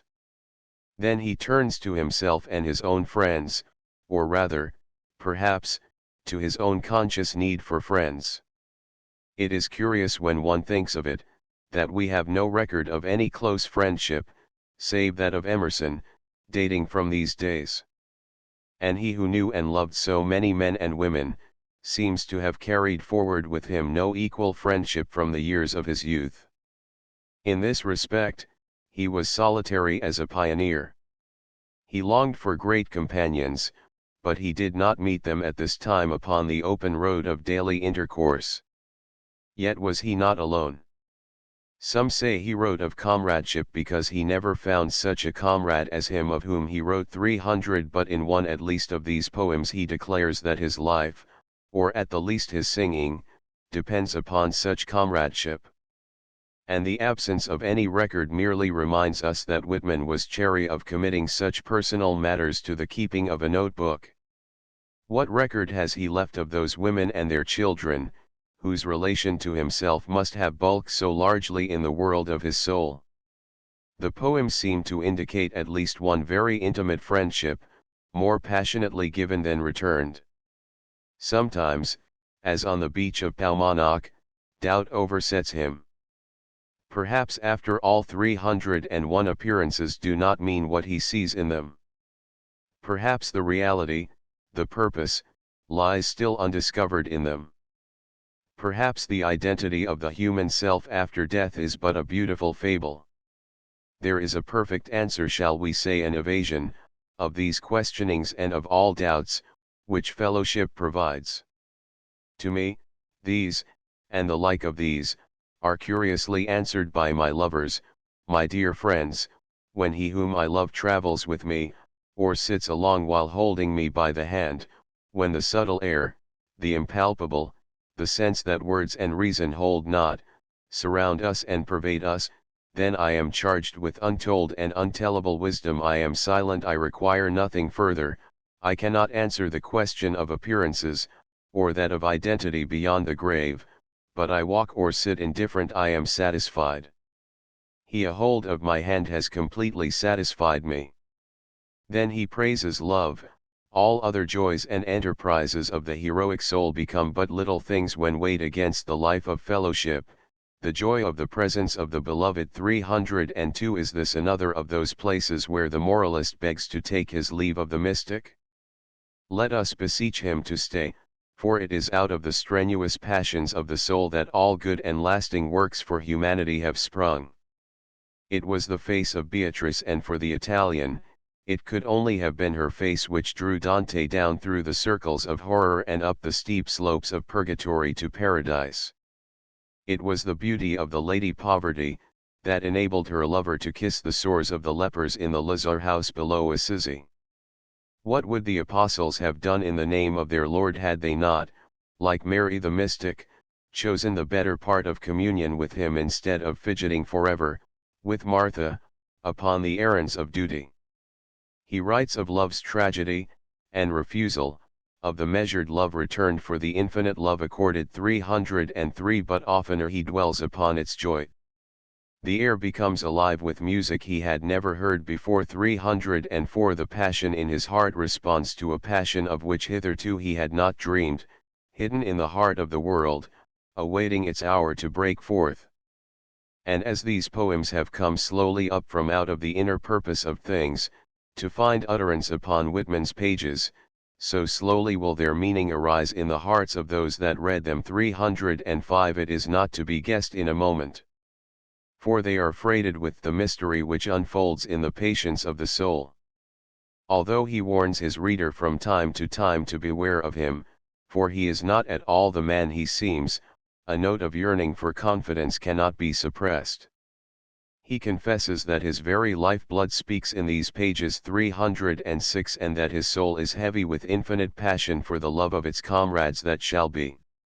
Sometimes, as he passes a stranger in the streets, he knows in himself that once they were each other's, some deep chord of life thrilling, as though with memory, to promise that they will yet come together again. 307 Ah, how many and one of these his mystic kin must the lands of the earth contain! It is not America only, but the whole human race that he will bind at last into his fellowship, laughing at institutions and at laws, persuading all men by the power of the soul which is in all. 308 One institution there is which he confesses. 309 That he would inaugurate. Let men who love one another kiss when they meet, and walk hand in hand. It is no mere sentiment, he sees that love must have its witness. In warm manly love is the mightiest power in the universe, a power that laughs at oppressors and at death. 310 I dreamed in a dream, I saw a city invincible to the attacks of the whole of the rest of the earth. I dreamed that was the new city of friends. Nothing was greater there than the quality of robust love. It led the rest, it was seen every hour in the actions of the men of that city, and in all their looks and words. Calamus, like the bundle labeled leaves of grass, closes on the note of personal presence. 311 I trust it has already been sufficiently suggested that Whitman's mysticism is not to be confused with much that hitherto has passed under that name. Mysticism it is, for it is the expression of mystical experience, but it is clearly not the mysticism which is completed in a circle of devotion, religious exercises, meditation, and ecstasy. It is the mysticism which recreates the world in a new image. Professor Royce, in his most interesting lectures on the world and the individual, has described it, or something very similar to it, under the title of idealism, and his careful and suggestive elaboration of his theme is the best indirect commentary upon what I have called the mysticism of Whitman with which I am acquainted. It includes an admirable exposition of the meaning of the soul or self. Your whole world, he declares, is your whole self. Whitman would perhaps have said, it is the mirror which reveals yourself. The infinite universe, whereof yours is but a part, is the self of God. We live, but are not lost in him, for we are as it were his members. There are two aspects of the human self, the temporal, in which it appears as a mere momentary consciousness, and the eternal, which reveals it as an indestructible purpose, the essence of reality. For reality, the professor argues, is the visible expression of purpose or meaning. To proceed to the social aspect of this teaching, the individual, when he becomes conscious of his world, his self becomes conscious, too, that his world is only one aspect of the universe, that there are a myriad others, and that the universal life consists of a fellowship of such selves as his. Thus, God is the many in one, in him the many are one self and complete. And the many do not only seek completion in the divine unity, they also seek fellowship with one another. The divine life, which is the basis of human life, is thus a life of fellowship, as the Apostle says, it is love. It is not merely a trinity, it is a city of friends, or rather of lovers, as Edward Carpenter suggested in his recent essays 312. Now I am convinced that this thought underlies Calamus, not, indeed, as a metaphysical theory, but as one of those overwhelming realizations of the ultimate significance of things which I have described inadequately as Whitman's symbolism. Seeking to plumb the depths of passion, he found God. Sex became for him, in its essence, the potency of that life wherein we are one. And comradeship, a passion as intense as that of sex, he beheld as the same relation between spiritual or ethereal bodies. 313. He was aware that the noblest of passions is the most liable to base misunderstandings. But in it alone the soul finds full freedom. Sex passion finds its proper expression in physical rights, it is the passion of the life in time. On the contrary, the passion of comrades is of eternity and only finds expression in death. 314. This appears to have been Whitman's conviction. Yet another bundle follows Calamus, a packet of more or less personal letters or messages called messenger leaves.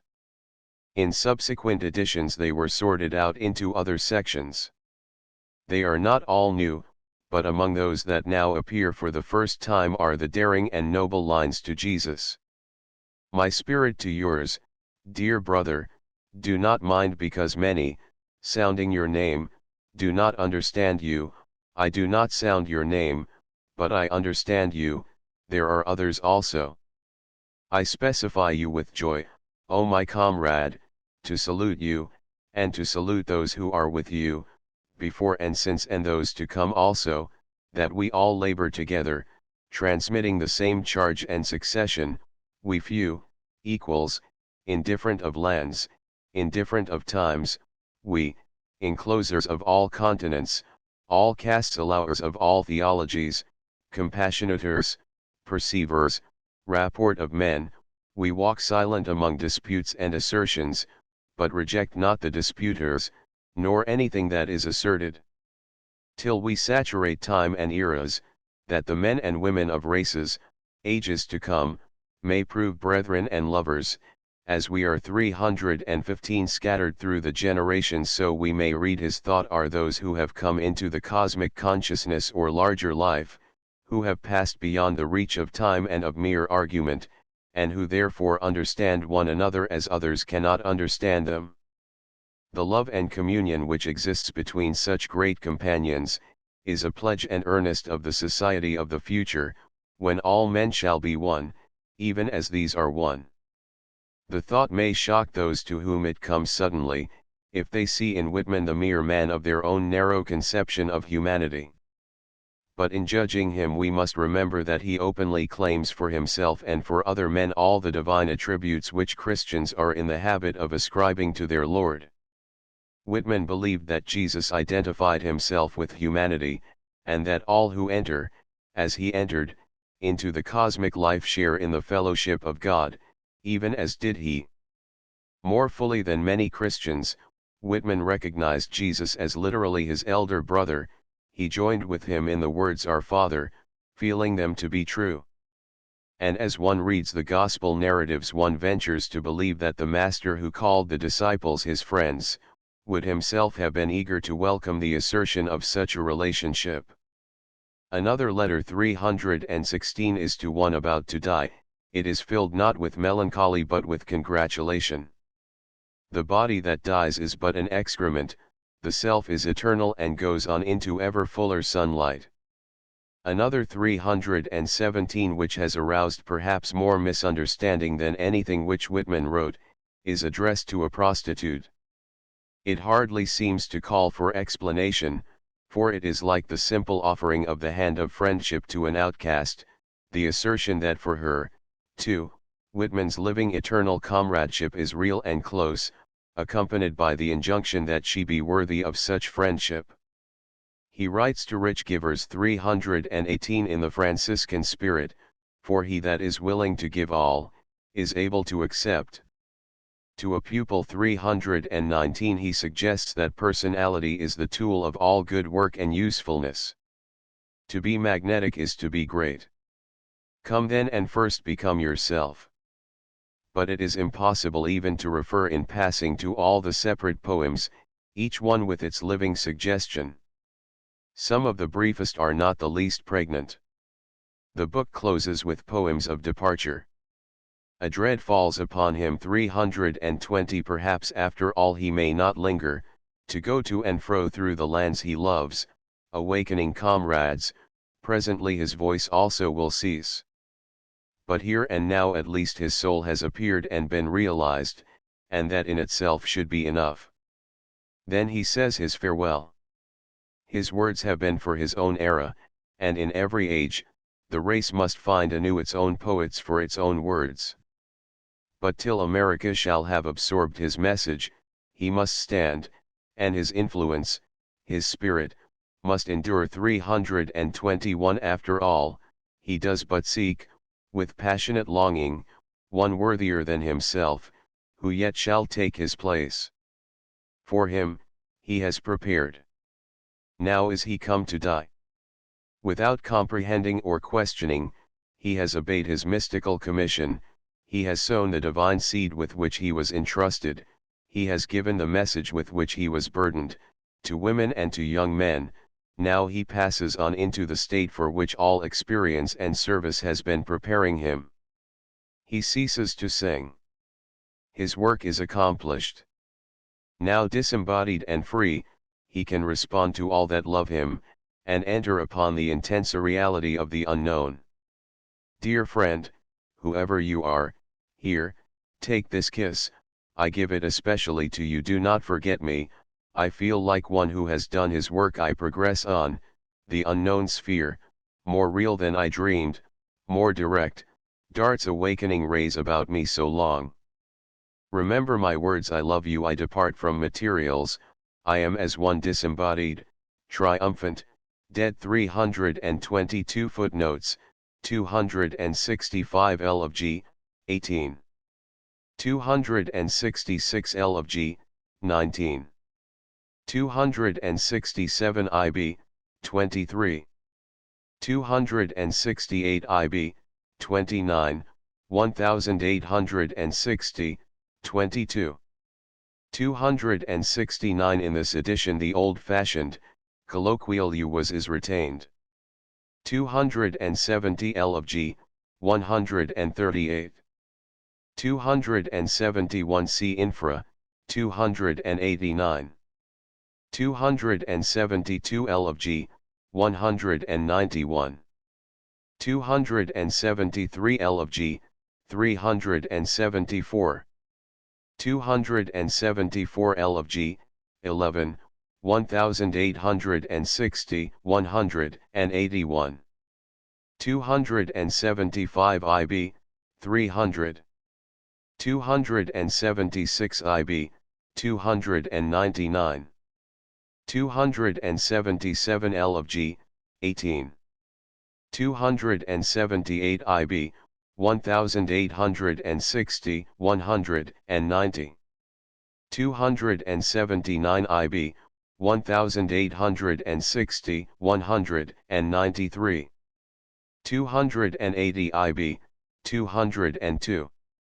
281 L of G, 1860, 198. 282 L of G, 1860, 236. 283 L of G, 298, 1860, 231.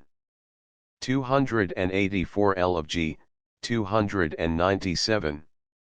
285 L of G, 303. 286 IB, 1860, 242. 287 L of G, 196, C Supra, 12. 288 L of G, 79. 289 CF Mrs. Gilchrist in Re, 50. 290 L of G, 87, 88. 291 IB, 88. 292 L of G, 94, 1860, 311. 293 Buck, 102, 103. 294 L of G, 95. 295 IB, 1860, 378. Several of the poems are fuller in this edition, some being omitted in the complete L of G 296 Rossetti, Selections, 390 N, Kennedy, 134. 297 L of G, 97, 98, 100, 103. 298 IB, 99. 299 IB, 1860, 349. 300 Donaldson, 7. 301 L of G, 101. 302 IB, 1860, 354. 303 IB, 1860, 355, L of G, 110. 304 L of G, 343. 305 IB, 103, 104. 306 IB, 104, etc. 307 IB, 106. 308 IB, 107. 309 IB, 1860, 350. 310 L of G, 109. 311 L of G, 112. 312 The Art of Creation. 313 L of G, 96. 314 IB, 96. 315 L of G, 298, cf. An American Primer, 18, 19. 316 IB, 344. 317 IB, 299. 318 L of G, 216. 319 IB, 302. 320 IB, 370, 1860, 449. 321 IB, 380. 322 L of G, 382. Chapter 11 America at War. The new edition of Leaves of Grass pleased the critics as little as its predecessors, but had a wider circulation. Some 4,000 or 5,000 copies had been sold before the House of Thayer and Eldridge went down in the financial crash which followed on the outbreak of the war. 323 Emerson came in again for some share of the critical assault, though his name was in no way connected with the new issue. Of Whitman himself, a London journalist declared 324 that he was the most silly, the most blasphemous, and the most disgusting writer that he had ever perused. but if it found fresh enemies, the new edition found also new friends, and notably in England, whither a few adventurous copies of the earlier versions had already penetrated.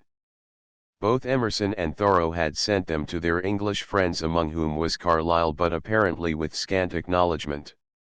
Ruskin's correspondent, Mr. Thomas Dixon of Sunderland, had purchased a few examples of the first edition at Dutch auction, and some of these he forwarded to Mr. William Bell Scott, who again handed on one of them to Mr. W. M. Rossetti, an act which, as the story will show, proved to be of great importance to Walt Whitman. 325 It was the book of 1860, however, which first aroused the younger generation of Englishmen, among whom was the late Mr. Addington Symonds.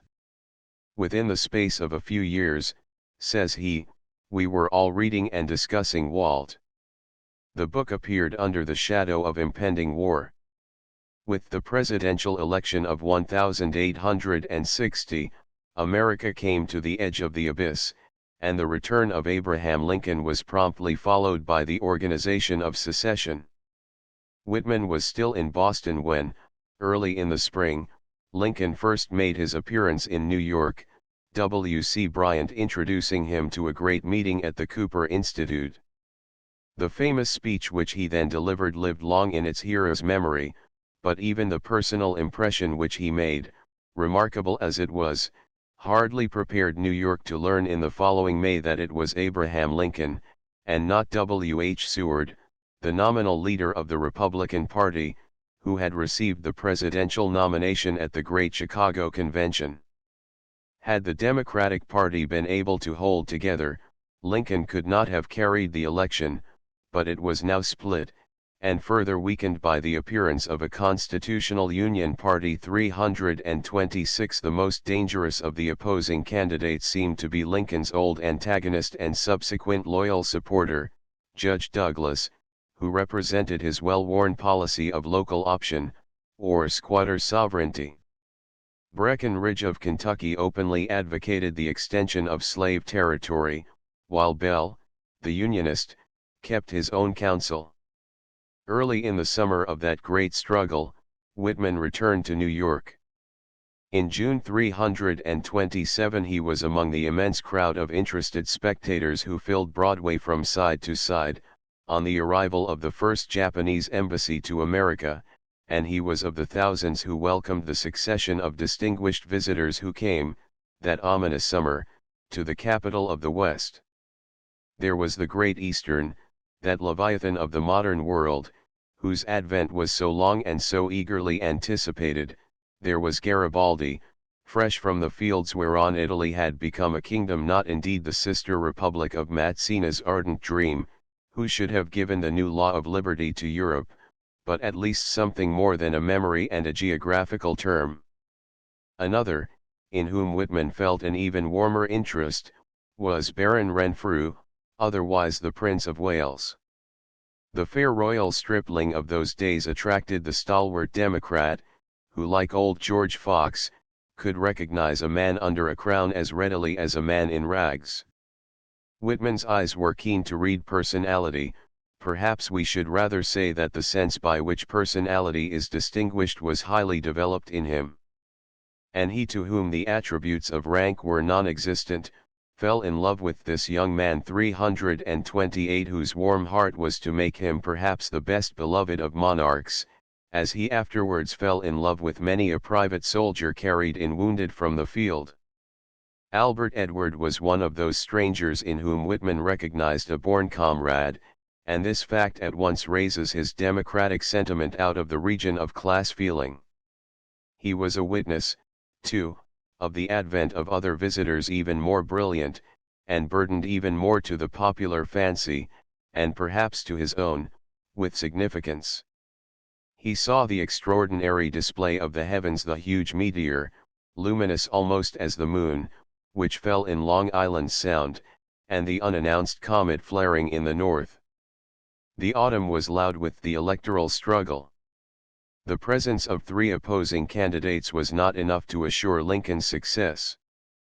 The general expectation seems to have leaned towards an electoral tie, none of the candidates polling a majority of the votes, and this would have resulted, as on the similar occasion of 1824, in the choice between them being left to the House of Representatives. Upon the result of such choice the slave party was willing to stake its hopes of success, anticipating that even though he were the popular candidate, Congress would not select Lincoln, but would put him aside, as it had passed by Jackson in its previous opportunity. But to the consternation of the South, the Black Republican rail splitter polled a clear majority over all three antagonists combined. A majority, that is to say, of electoral votes, for the American president is not chosen directly by the people, but by the people's delegates. 329. Each state elects its quota of presidential electors, chosen not in proportion to the strength of parties in the state, but all of them representing the dominant party. 330. Thus it may happen that a candidate, like Judge Douglas, who polls a large minority of the total popular vote, will receive a mere handful of electoral suffrages, having failed to carry more than one or two states. Lincoln was chosen by 180 votes to 123, and though Douglas's popular poll was two-thirds of Lincoln's, and nearly as large as that of the two other candidates combined, his electoral support was only 1/10 of the voices against Lincoln. The Republican vote in the country fell short of the combined opposition poll by 1 million out of a total of less than 5 million votes. From the popular point of view, Lincoln was, therefore, in the difficult position of a minority president.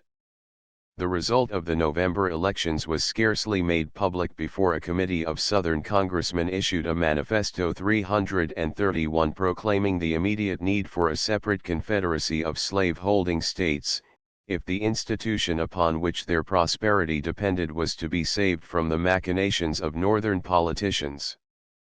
They audaciously identified both Lincoln and the Republican Party with the policy of abolition, whereas the choice of Lincoln instead of Seward, the abolitionist, might in itself have been accepted as sufficient evidence that the North, while determined to preserve the Union, was resolute against interference with the internal policy of the South. The manifesto was followed, on the 20th of December, by the secession of South Carolina, ever since Calhoun's day the leader of revolt against federal power. Georgia, Alabama, Mississippi, Florida, and Louisiana promptly joined her. Although Lincoln's election was assured in November, the executive power remained till the beginning of March in the feeble hands of Buchanan, who was the creature of advisers themselves divided in council, to the signal advantage of that section which supported the revolt. When, at last, the outgoing president made up his mind to dismiss his secessionist Secretary of War, the Cotton State Caucus called a convention at Montgomery, the picturesque and sleepy old capital of Alabama, and this finally formulated a permanent constitution for the Confederacy precisely a week after the inauguration of the new president. 332. In the meantime Lincoln could only stand a spectator of the wholly ineffective measures which were being taken to frustrate the active aggression of the slave power. But towards the end of February he set out for Washington. Passing on his way through Indiana and Ohio, he was received by an enormous crowd in New York, and here Whitman first saw him, not from his favorite seat upon a stagecoach, for the streets were too densely packed for traffic, but as one of the 30 or 40,000 silent pedestrian onlookers collected in the city's heart, where now the post office stands. Whitman well knew what the ominous silence, which greeted that loosely made gaunt figure, concealed. 333. And how different was the mood of New York that day from the holiday-making good humor with which it was wont to greet the arrival of other illustrious guests. Under the speechlessness lurked a black moody wrath ready to break forth. It was a pleasant afternoon, just 12 months after that other February day when Whitman and Emerson had paced up and down the slope of Boston Common in earnest colloquy. Lincoln went silently into the Astor House without any demonstration either of welcome or of open hostility, thereafter proceeding to his inauguration. He was compelled to pass secretly through Baltimore, where violence was only too ready to manifest itself on the slightest encouragement. The fact that the president-elect, in order to reach the capital, had thus to travel through a state which was only with difficulty retained for the Union cause, shows how close that cause was to disaster. And though, as Lincoln stated in his inaugural address, the bulk of the American people opposed secession, and the party which favored it was but a comparatively small minority, yet it could only be either an ignorant optimism, or on the contrary a firmly founded and earnest faith in the devotion of the great mass of the citizens to the ideals of their fathers, which could face such a situation without dismay. The weight of numbers, however, favored the North. A review of the census returns show that at their first compilation in 1790 the population of the southern and the northern divisions of the country was almost absolutely equal, but that from the beginning of the century the increase in the latter was the more rapid, so that in 1860 the free population of the North was more than double that of the South. But in spite of this great numerical preponderance, the North itself was not united on the question at issue, as is clearly shown by the returns of the presidential election, when Douglas polled 1,000,000 free state votes. For though Douglas opposed secession, he did not oppose the extension of slavery. It is shown clearly, too, in the attitude of New York, of which more, later. And beyond this the Southerner was in some respects better fitted, as well by his virtues as by his faults, for a military life. The qualities of leadership and of obedience are cultivated under an aristocratic ideal, as they are not under a democratic. And the South, which had practically controlled the executive under Buchanan, and especially the Department of War, was better prepared to take the field than was the North. On the other hand, the strength of the Union lay in its cause, and in the latent idealism of the American people, which woke into activity at the first menace to the Stars and Stripes. Whether the war really settled anything, whether it might possibly have been avoided, whether secession left to itself would not literally have cut its own throat, these are interesting philosophic speculations into which we need not enter. For already the specter of war had long been abroad, stalking through the unharvested fields of Kansas and Nebraska, and gesticulating with horrid signs and mocking whispers in every corner of America. When the slave party had first raised its fatal cry of "Our institution in danger," it had raised the cry of war. And when at last men like Lincoln retorted with the declaration that the Union was irrefragable, that secession could only be justified after some criminal use of the federal power to override the rights of the minority, the battle was manifestly joined. It is but fair to add that although the party of Lincoln had now truly become the party of the Union, the first line of cleavage between North and South was marked out by a schismatic spirit in the North itself, by its support of its own sectional interests, when enforcing a policy of protection upon the whole country. 334 There can be little doubt that the mistrust felt in the South, while largely due to anterior causes, was born under this evil star. So true does it seem that when a nation's policy is being shaped according to merely material interests, the seeds are being sown of future revolution. The fatal movement of American destiny towards its crisis must have dominated much of Whitman's thought at this time. Secession was in the very air he breathed, for at its first proclamation an echoing voice was heard in New York itself. Here Mayor Wood, after a short period of deserved seclusion, had returned to power. Unsatisfied with his patronage, he dreamed of wider fields. Was it not the splendid vision of a presidency which encouraged this fatuous person to declare for a second secession, the creation of a new island republic of New York? Triinsula was to have been its title. 335 and its territories would have comprised Mannahatta, Staten, and Long Islands. The proposal was enthusiastically received by the absurd creatures of Tammany, who then sat upon the city council. But their complacent folly was of brief duration. It was dispersed by the first rebel gunshot. Whitman had been at the Opera on 14th Street 336 and was strolling homeward down Broadway about midnight, on the 13th of April, when he was met by the newspaper boys crying the last extras with more than ordinary vehemence. Buying a copy and stopping to read it under the lamps of the Metropolitan Hotel, he was startled by the news that war had actually broken out. The day before, Confederate troops had fired upon the flag at Charleston Harbor and Fort Sumter. South Carolina had flung her challenge down. The president immediately called for troops, and the response of the North was instantaneous. New York herself did not hesitate, but voted at once $1 million and sent forward her quota of men. 337. Mayor Wood was among the many thousands of Democrats who became patriots that day insofar as one can suddenly become patriotic. Whitman was not among the volunteers, but his brother George, who was 10 years his junior, was one of the first to offer 338. He had been following the family trade as a Brooklyn carpenter, and henceforward proved himself a brave and able soldier.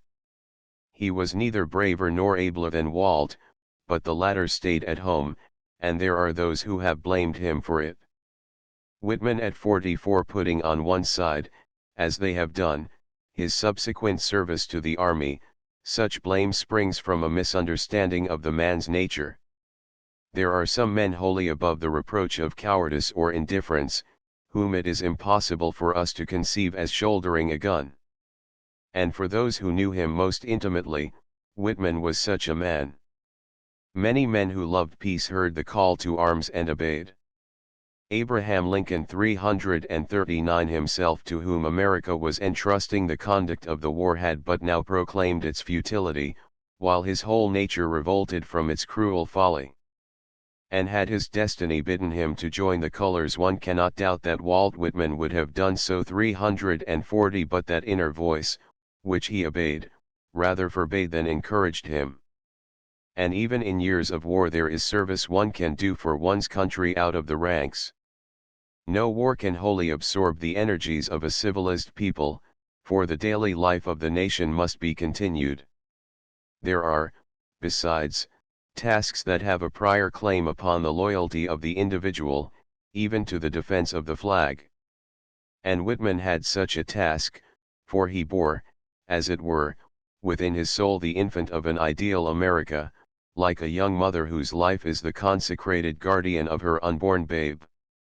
His book was now, in a sense, complete, but none could feel more strongly than he that even his book was only an inadequate expression of his purpose.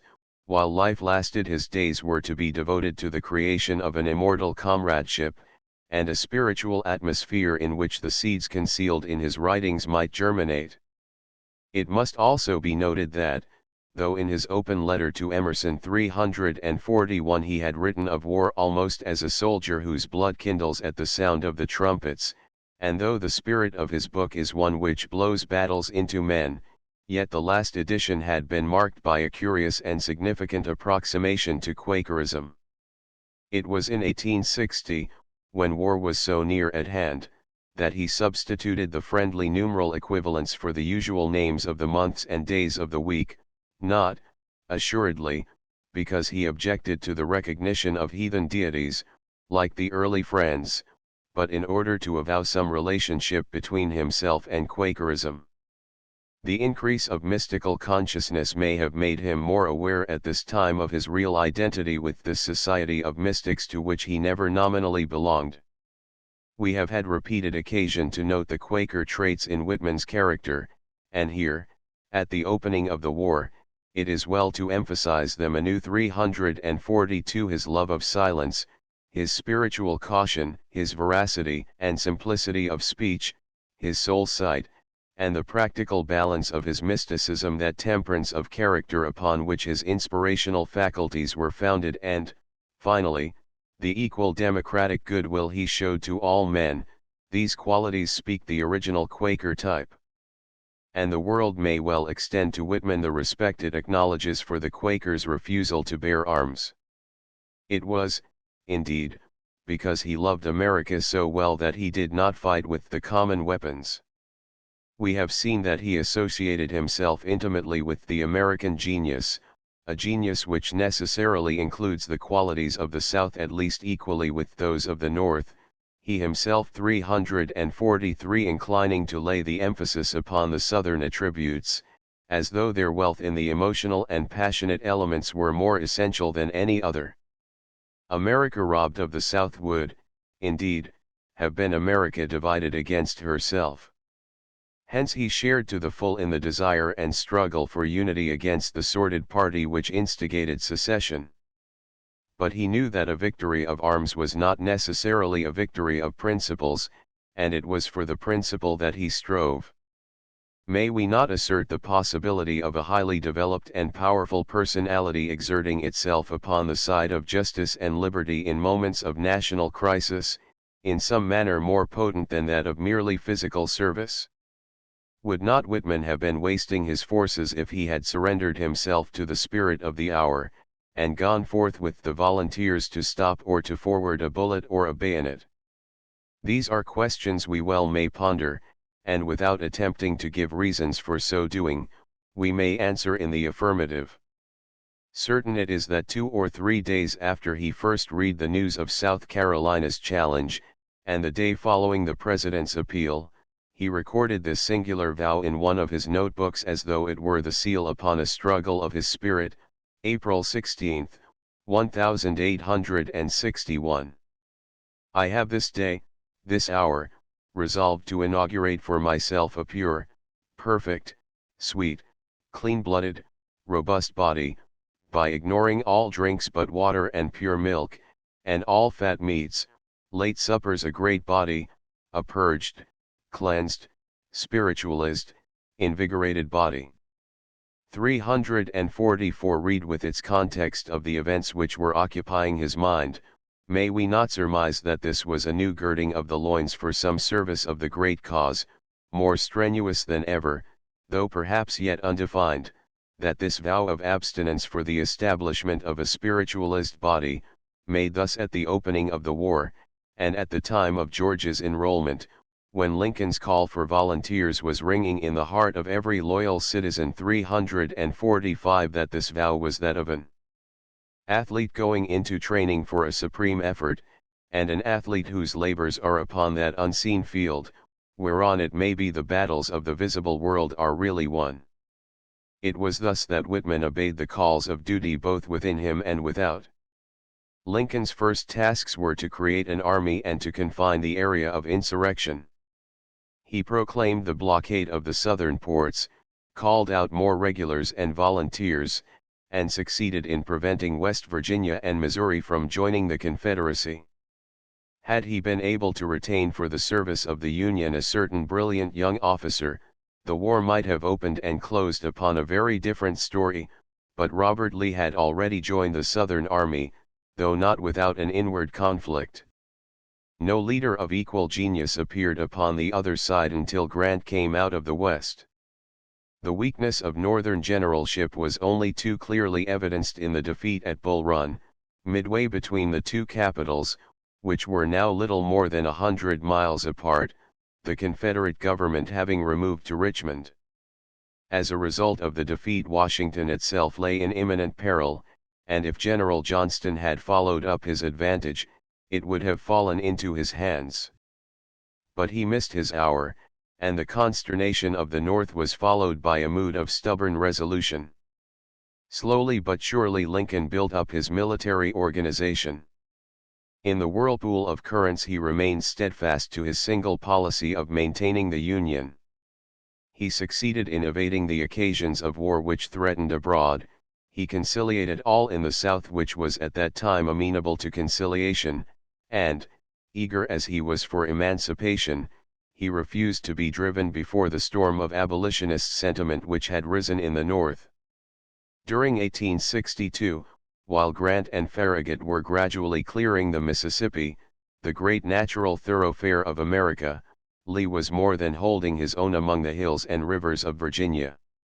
The opposing Army of the Potomac remained ineffective under the brilliant but dilatory McClellan, and his more active successors, Burnside and Hooker. Lee assumed the aggressive, and invaded Maryland, but was turned back from a projected raid into Pennsylvania by the drawn Battle of Antietam, in which, as in many of the previous engagements of this army, George Whitman fought.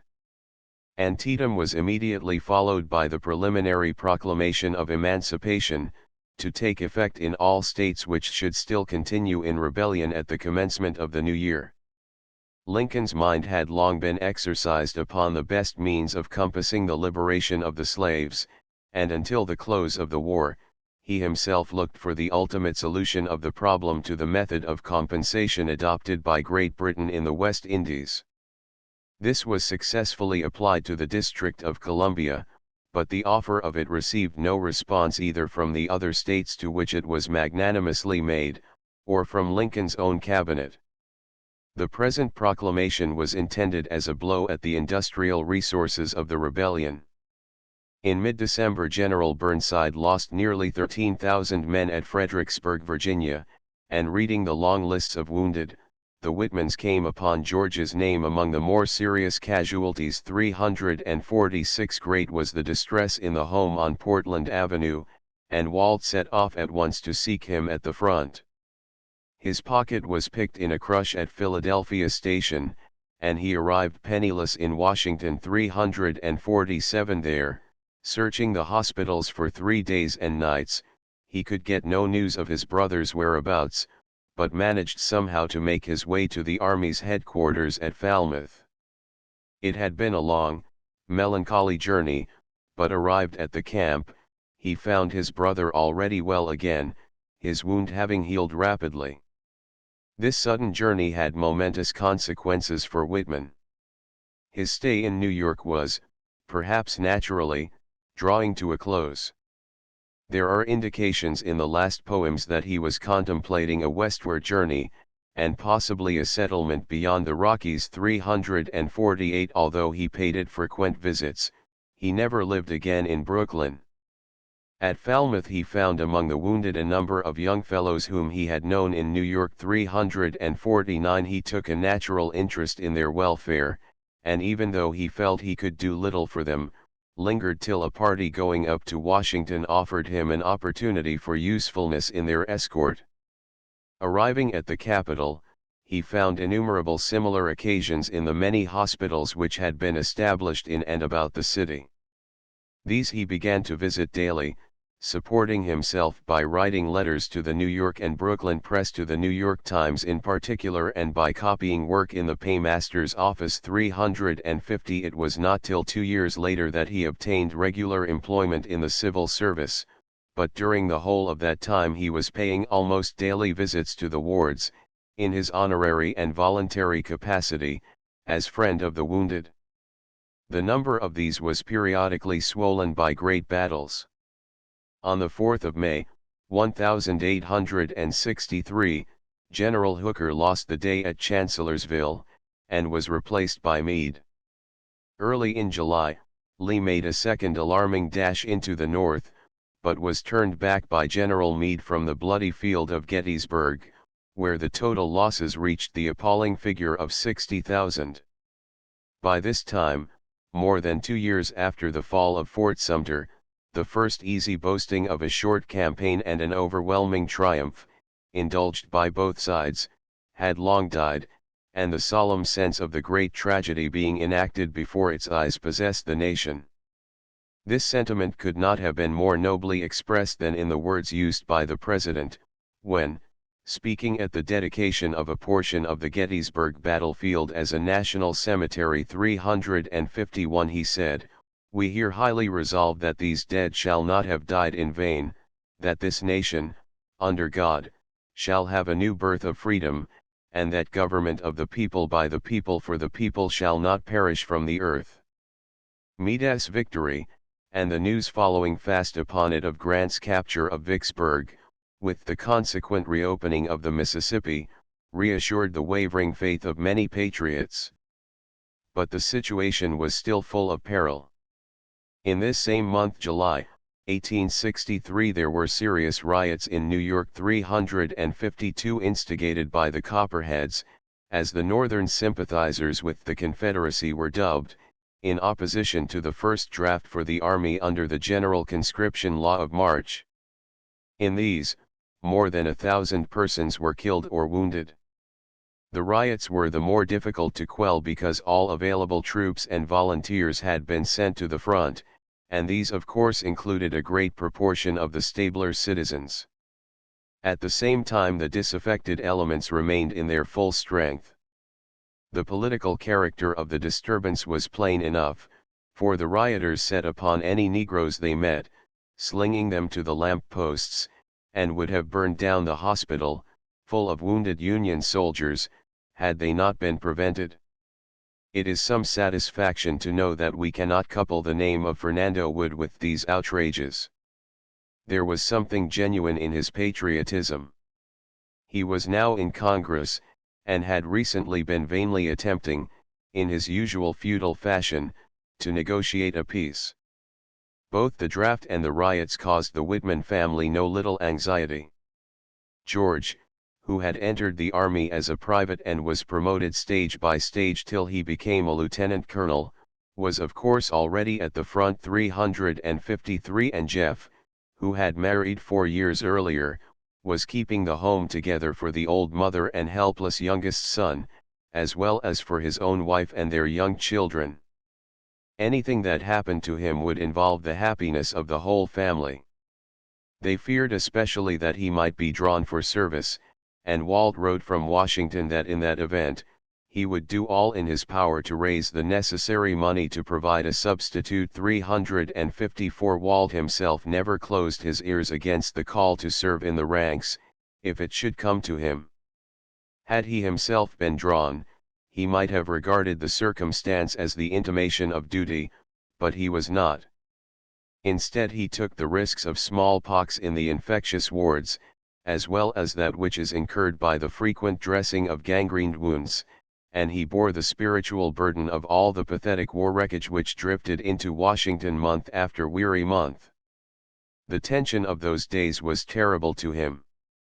Devoted to the mother of all, the American nation, he loved her sons both North and South with an equal affection, their suffering and destruction wringing his heart. For, mystic as he was, he had all the strong passions of humanity, and felt to the full the agonies of the flesh. On the one side also, his own brother was in the hottest of the fighting throughout these years, while on the other, it is just possible that some young son of his own, known or unknown to him, may have served among the boys in the opposite ranks before the war was over. His abolitionist friends would sigh, and say the struggle must go on till every slave should be free, but he who valued freedom not less than they, and understood perhaps better what it really means, dissented from them. The first sight of a battlefield made him cry out for peace, and if in the following months he felt the exhilaration which breathed from the simple heroism displayed by the soldiers, he still saw that war is not all heroic, but in time must darken the fairest cause. The terrible burden of its inconceivable extravagance began to weigh upon him like a nightmare.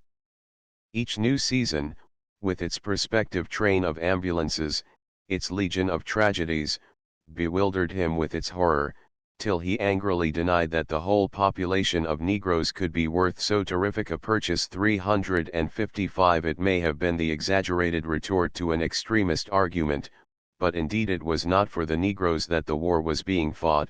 It was not for the powerful but highly colored manifesto of Uncle Tom's Cabin, but for the Declaration of Independence, and for the Constitution of America. And this both Whitman and Lincoln realized. They knew the Negro of the South as the New Englander never knew him, and were firm in demanding for him the rights of a human being, but they knew also that mere abolition would not give him these, nor could it render him capable of the right exercise of American citizenship. Though Lee had been thrown back from Gettysburg, his army had never recognized a defeat, and the chief danger to the cause of American unity lay in the conviction of the South that its general and his men were really invincible. For 2 more years they kept the field, with a heroic determination that appears at the same time little short of criminal when we consider the conditions involved upon all the parties to resistance. And when we add to these the story of the Southern military prisons, even the chivalrous fame of Lee becomes stained with an ineffaceable shame. Better 1,000 times to have acknowledged defeat than to have been guilty of enforcing such things. But the pride of the South had become rigid, and would only admit defeat after it was broken. Its political leaders had staked everything upon victory, and it would seem that they preferred to sacrifice a whole generation of their supporters and victims rather than bear the penalty of their failure. When Grant, or rather the reckless courage of his American volunteers 356 had crushed General Bragg at Chattanooga, and his friend Sherman had completed the work of clearing Tennessee, Lee's army remained the sole hope of the desperately impoverished South. But still in itself and in its leader it was absolutely confident. A similar confidence inspired the hearts of the Union soldiers, when in March, 1864, the downright laconic general from the West was given supreme command, and went into Virginia to crush his antagonist by mere force of numbers and determination. In Grant at last both Lincoln and the army had found the man they were waiting for.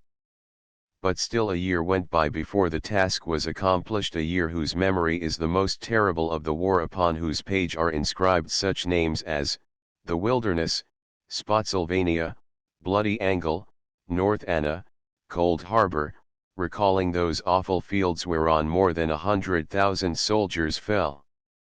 While Grant was stubbornly pushing Lee back upon Richmond, and finally holding him there, Sherman was cutting him off from further support by that extraordinary march southeastwards from Chattanooga through Atlanta to the sea. He captured Savannah just before Christmas, and afterwards turning north, and wading through all the morasses and crossing all the innumerable streams and rivers of the Carolinas, he completed his errand a few days before his chief entered the Southern capital.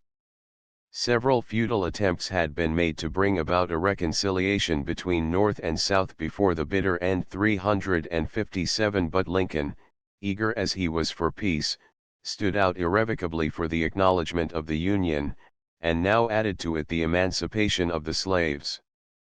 It was clear that nothing short of Lee's capitulation could satisfy the country or end the war. On the April 3, Richmond surrendered to Grant, and on the day after, the President, who was then with the army, entered the city which the evacuating forces had fired. 5 more days and Lee gave himself up. By the end of the month the surrender of the Confederate troops had been effected, while Jefferson Davis was captured in Georgia on the 10th of May. A fortnight later the combined hosts of Grant and Sherman passed before the President in a last grand review along Pennsylvania Avenue and before the White House, to be thereafter disbanded. But the President was no longer Abraham Lincoln. Re-elected in the preceding autumn, in spite of Republican intrigues and the dangerous opposition of General McClellan, who was put forward by the Democrats, Lincoln had been assassinated during a performance at Ford's Theater, on the evening of the 14th of April, the 4th anniversary of the fall of Fort Sumter. The loss to his country was irreparable. More than any other of its presidents, either before or since, Abraham Lincoln embodied the real genius of the American nation, and in the hour of their agony he was the father of his people. Slowly they had learned his strength and his wisdom, but they had hardly begun to understand the greatness of a heart which was able to love the South with a mother's tenderness even while it was in arms against him. The Vice President, who stepped into his place, was a Union Democrat. He also loved the South, but less wisely than well. His rash haste in the reconstruction of the governments of the defeated states threw the nation into the hands of the group of narrowly partisan Republicans which continued to rule America with unscrupulous ability and ill-concealed self-interest 358 for 16 years, threatening by its attitude towards the Southern people to alienate their sympathies forever from the Union. Footnotes: 323 boroughs, 20, 21. 324 Literary Gazette, July 7, 1860, Q.U. Buck, 202. 325 W. M. Rossetti, Selections from W. W. Introd, and E. Rees, Selections from W. W. Introd, W. B. Scott, Autobiog, 2, 32, 33, 268, 269. 326 There is no fact more important to be remembered for a right understanding of the events that follow than this, that the slave party only controlled a portion, perhaps a minority, of the Democrats. 327 L of G, 190, MEM. History NY, 3, 472. 328 L of G, 1876. 329 Bryce, OPCIT, I, 46, 47. 330 But CIB, I, 44. 331 Cam. Mod. History, 445. 332 Cam. Mod. History, 449. 333 Comp Prose, 302. 334 C Supra, p. 24. 335 Roosevelt, 202-04. 336 Comp Prose, 15, 16. 337 Roosevelt, 203, MEM. History NY, 3, 485. 338 W.S. Memoranda during the war, 59. 339 Inaugural, 1861. 340 Buck, 104. 341 L of G, 1856, Appendix. 342 CF in Re, 213. 343 CF Comp Prose, 255, etc. 344 Manuscripts Harned. 345 Cam. Mod. History, 451. 346 Comp Prose, 15. 347 Wound Dresser, 23, 47, 48. 348 L of G, 1860, 371. 349 Comp Prose, 21, Wound Dresser, 24. 350 Burroughs, 29, Wound Dresser, 10, etc. 351 November 19, 1863. 352 Roosevelt, 203-206. 353 Wound Dresser, 94. 354 Wound Dresser, 95. 355 C.F. Kennedy. 356 Owen Wisters Grant, Beacon Biogs, 95, 96. 357 Cam. Mod. History, 579. 358 Cam. Mod. History, 638. Chapter 12 The Proof of Comradeship Whitman's residence in Washington and the nature of his occupation in the hospitals, through the years of the war, have rendered an outline of their history almost necessary. Of his manner of life during this period we have many notes and records, both in his own letters and memoranda and in the biographical accounts afterwards printed by his friends.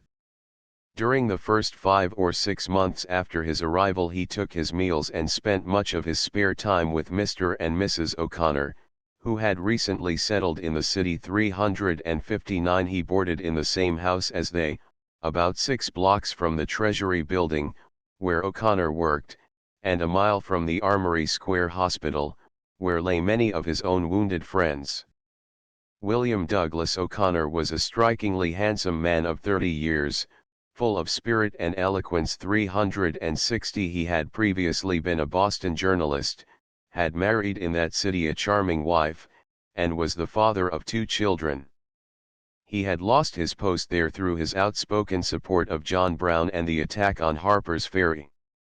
While out of employment he had written his novel, Harrington, an eloquent story of the abolitionist cause, which was published by Thayer and Eldridge. In 1861 he had obtained a comfortable clerkship in the Lighthouse Bureau under the new Lincoln administration. William Douglas O'Connor Whitman had already made his acquaintance in Boston, and their friendship now became most cordial and intimate. Generous and romantic in his view of life, O'Connor's whole personality was very attractive to Whitman from the day of their first encounter. He had the warm Irish temperament which Walt loved, he was a natural actor, and Walt was always at home with actors. 361. Moreover, he was an eager and intelligent admirer of Leaves of Grass, and his keen insight, wide reading, and remarkable powers of elocution sometimes revealed to their author meanings and suggestions in his own familiar words of which he himself had been unconscious. O'Connor's personal attachment to and reverence for the older man is evident upon every page of The Carpenter, a tale which he afterwards contributed to Putnam's Magazine. 362. While in the impassioned eulogium of the good grey poet he has expressed his admiration for the Leaves. Upon politics, however, the two friends never agreed, and, unfortunately, O'Connor was always eager for political argument. He was a friend of Wendell Phillips, that anti-slavery orator who once described Lincoln as the slave hound of Illinois, because the latter approved the enforcement of the fugitive slave law while it remained on the statute book, and to O'Connor, compulsory emancipation always came before the preservation of the Union. This of course was not Whitman's view, and it was upon the Negro question that their friendship finally suffered shipwreck. 363. O'Connor's room soon became the center of an interesting group of literary friends. Mr. Eldridge, the publisher. 364. Came to Washington after the wreck of his Boston business, and a little later Mr. John Burroughs. 365. A student of Wordsworth, Emerson, and the Leaves, being attracted to the capital, whither all eyes were turning, gave up teaching in New England, and obtained a government clerkship. Mr. E. C. Stedman. 366. A poet and journalist in those days, and a clerk in the Attorney General's Department, was of the O'Connor group, and Mr. Hubley Ashton. 367. Also, then a rising young lawyer, who afterwards intervened successfully on Whitman's behalf at a critical moment. The last named of these gentlemen tells me that he first saw Whitman late one evening at the rooms of their mutual friend. It was indeed past midnight when Walt appeared asking for supper. He was wearing army boots, his sleeves were rolled up, and his coat was slung across his arm. He had just come in with a trainload of wounded from the front, and had been disposing of his charges in the Washington hospitals. Very picturesque he looked, as he stood there, stalwart, unconventional, majestic, an heroic American figure. That figure rapidly became as familiar in Washington as it had been in New York. 368. No one could miss or mistake this great jolly-looking man, with his deliberate but swinging gait, his red face with its gray beard over the open collar, and crowned by the big slouch hat, and everyone wondered who and what he might be. Some Western general, or sea captain, or perhaps a Catholic father, they would guess. 369. For he seemed a leader of men, and there was a freshness about his presence that surely must have come either from the prairies, the great deep, or the very heart of humanity.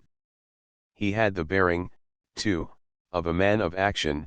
He looked as though he could handle the ribbons, or swing an axe with the best, as indeed he could. Whitman was more puzzled than any of the onlookers about his occupation, or rather his business. Occupation he never lacked while the hospitals were full, but for years he was very poor, and once, at least, seriously in debt. 370 The need for money, to supply the little extras which might save the life of many a poor fellow in the wards, was constant, and now, probably for the first time, he found it difficult to earn his own livelihood. He had failed in his application for a government clerkship. Living in Washington was in itself costly, and the paragraphs and letters which he contributed to the local and metropolitan press, with his 2 or 3 hours a day of copying in the paymaster's office, a pleasant top room overlooking the city and the river, brought him but a meager income. Moreover, the need for money began to press in a new direction, for first, the family breadwinner at Brooklyn was threatened, and then, though he was not drawn for the army, his salary was cut in 371, whereupon brother Andrew, always one suspects rather a poor tool, fell ill, and died after a lingering malady. 372 Leaving a widow and several little children in poverty. Walt himself lived in the strictest simplicity. For a while, as we have seen, he boarded with the O'Connors, then he took a little room on a top floor. 373 Breakfasted on tea and bread, toasted before an oil stove, and had for his one solid meal a shilling dinner at a cheap restaurant. To all appearance he was in magnificent health. At the beginning of the first summer he is so large and well, as he playfully tells his mother, that he looks like a great wild buffalo, with much hair. 374 Simplicity of life was never a hardship to him. There was something wild and elemental in his nature that chose a den rather than a parlor or a club room for its shelter. The money difficulty renewed his thoughts of lecturing, and after the first summer in Washington his home letters often refer to it. 375 But the plan now appears less as an apostolate than as a means of raising funds for his hospital service. The change may, of course, be due in part to the fact that he was writing of his plans to his old mother, who would be most likely to appreciate this motive, but it was chiefly the result of his present complete absorption in those immediate tasks of comradeship for which he seemed to be born. He was, however, well advised not to actually attempt the enterprise. Even a famous orator could hardly have found a hearing during the crisis of the war, when the newspaper with its casualty lists was almost the sole center of interest. And even had he been sure of success, his hospital service would not have let him go. During this first summer Whitman hurt his hand, and had to avoid some of the worst cases in order to escape blood poisoning. 376 But in September he wrote home, "I am first rate in health, so much better than a month or 2 ago, my hand has entirely healed. I go to hospital every day or night. I believe no men ever loved each other as I and some of these poor wounded, sick and dying men love each other." 377 Such words are a fitting commentary upon the pages of Calamus. Here, among the perishing, the genius of this great comrade of young men found its proper work of redemption. Great, indeed, was his opportunity. The federal city was full of troops and of wounded soldiers. The whole of the district a few blocks north of Pennsylvania Avenue, and of that lying east of the Capitol, were alike occupied by parade grounds, camps, and hospitals. The latter even invaded the Capitol itself, and for a time the present Hall of Statuary was used as a ward. 378 Midway between the Capitol and the present Washington Monument, and close to the Baltimore and Potomac Railway Station, is the site of the Armory Square Hospital. 4 blocks to the north again is the Patent Office, for a long time filled with beds. And hard by, in Judiciary Square, where the hideous Pension Office now stands, was another great camp of the Boys in White. Whitman was a frequent visitor at all of these. There were 14 large hospitals in the city by the summer of 1863, and the total number in and about it rose to 50. They spread away over the surrounding fields and hillsides, as far as the Fairfax Seminary 379 on the ridge above the quaint Washingtonian town of Alexandria. This was almost in the enemy's country. And even the melancholy strains of the Dead March were welcomed with covered rejoicings by its citizens when the funeral of some Union soldier passed their doors. 380 All through the war Washington itself was full of disaffected persons, and for a while, looking out from the height of the Capitol, one could see the Confederate flag flying on the Virginian hills opposite. The greater part of the hospital nursing was done, of course, by orderlies, and a more or less severe and mechanical officialism prevailed in most of the wards. But this frigid atmosphere was warmed by the presence of a number of women, emissaries of relief associations supported by individual states, or of the sanitary and Christian commissions.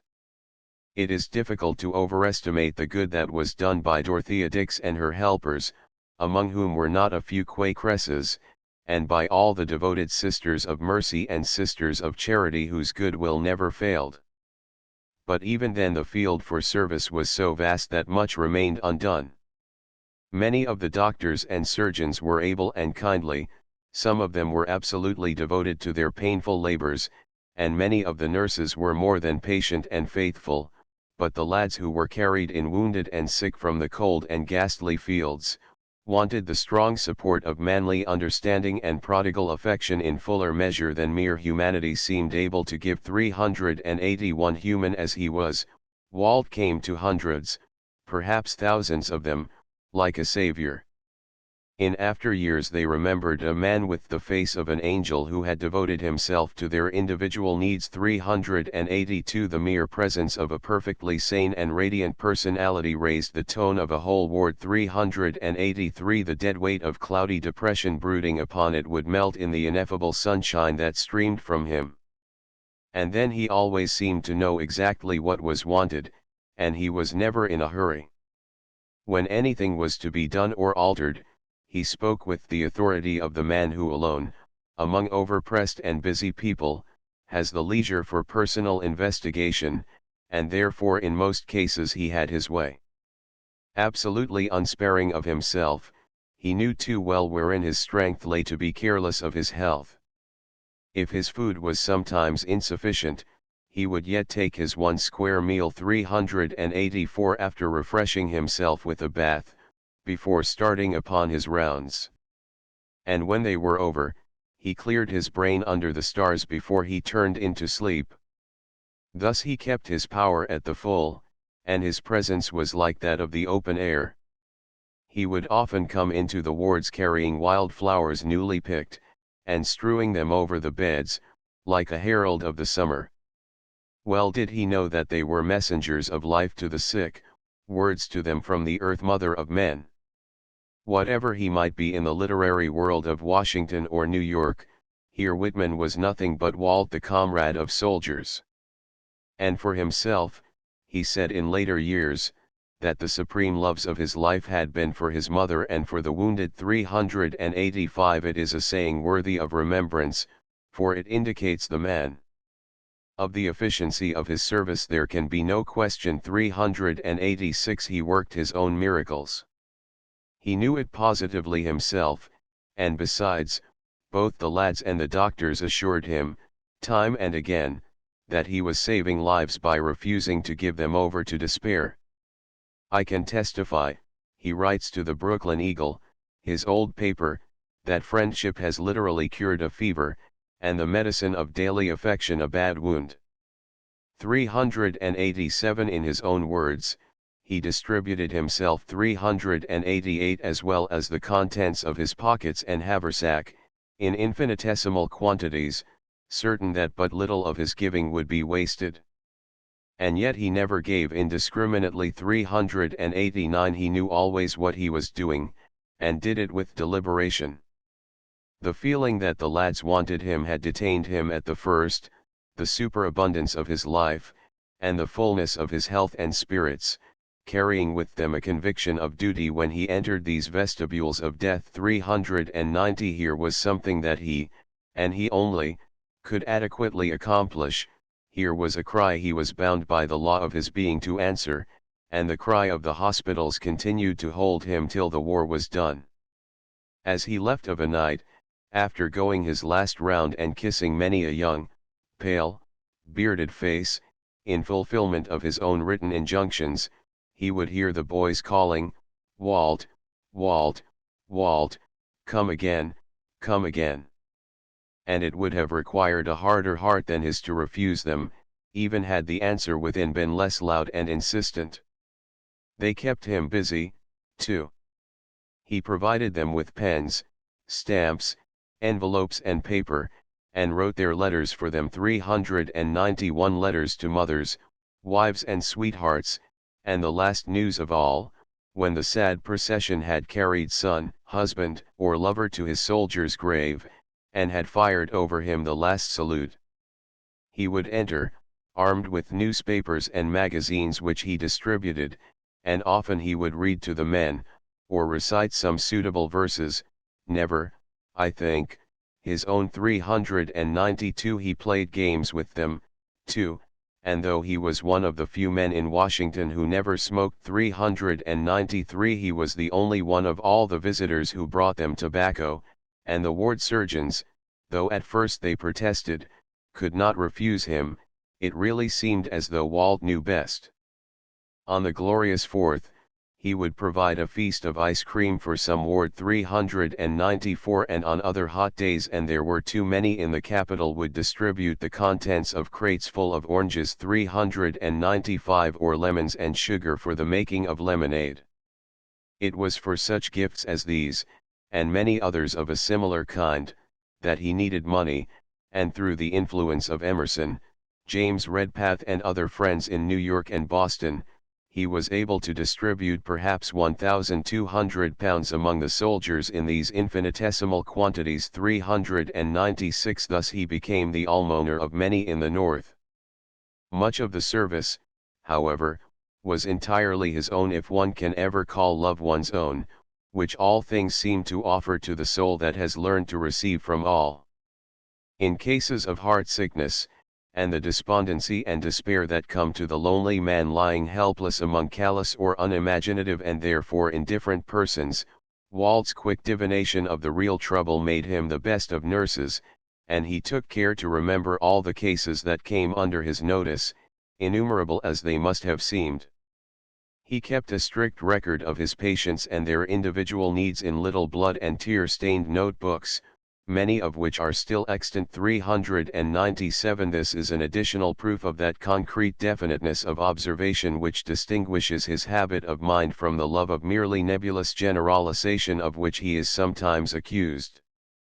One is bound to respect the intuitions of a mind which has so large a grasp of detail. Beginning characteristically with the Brooklyn lads whom he found scattered about the several hospitals, and who claimed his attention by the natural right of old acquaintanceship, his work grew like a rolling snowball, as he made his way from bed to bed, for he was always quick to feel the needs of a stranger. Before long he realized that there was not one among the 1,000 tents and wards in which he might not profitably have expended his whole vital energy. As it was, however, he tramped from hospital to hospital, faithfully going his rounds as far afield as the Fairfax Seminary. And in those days the Washington streets were heavy walking in the wet weather, for Pennsylvania Avenue was the only one that was yet paved. 398 And then boasted nothing but the cobblestones, which still serve in the quaint streets across the Potomac. He walked a great deal. The open air relieved the tension of the wards, which at times was almost unbearable. Though his presence and affection saved many a lad's life, there must have been many more that died, and the tragedy of these deaths, and the terrible suffering that often preceded them, bit into his soul. Fascinated though he was by his employment, and delighting in it while he was strong and well. 399 The strength of his great heart was often as helpless as a little child's, and his whole nature staggered under the blows, which he felt even in his physical frame. He was literally an amateur. He could never take a detached or professional attitude towards his patients, for he knew that what they needed from him was love. Their suffering became his suffering, and something died in him when they died. The following passage, written when the war itself was drawing to a close, indicates the character of much of his work, and the spirit in which it was done. The large ward I am in is used for secession soldiers exclusively. One man, about 40 years of age, emaciated with diarrhea, I was attracted to, as he lay with his eyes turned up, looking like death. His weakness was so extreme that it took a minute or so every time for him to talk with anything like consecutive meaning, yet he was evidently a man of good intelligence and education. As I said anything, he would lie a moment perfectly still, then, with closed eyes, answer in a low, very slow voice, quite correct and sensible, but in a way and tone that wrung my heart. He had a mother, wife, and child, living, or probably living, in his home in Mississippi. It was long, long since he had seen them. Had he caused a letter to be sent them since he got here in Washington? No answer. I repeated the question very slowly and soothingly. He could not tell whether he had or not. Things of late seemed to him like a dream. After waiting a moment, I said, "Well, I am going to walk down the ward a moment, and when I come back you can tell me. If you have not written, I will sit down and write." A few minutes after I returned, he said he remembered now that someone had written for him 2 or 3 days before. The presence of this man impressed me profoundly. The flesh was all sunken on face and arms, the eyes low in their sockets and glassy, and with purple rings around them. 2 or 3 great tears silently flowed out from the eyes, and rolled down his temples. He was doubtless unused to be spoken to as I was speaking to him. Sickness, imprisonment, exhaustion, etc., had conquered the body, yet the mind held mastery still, and called even wandering remembrance back.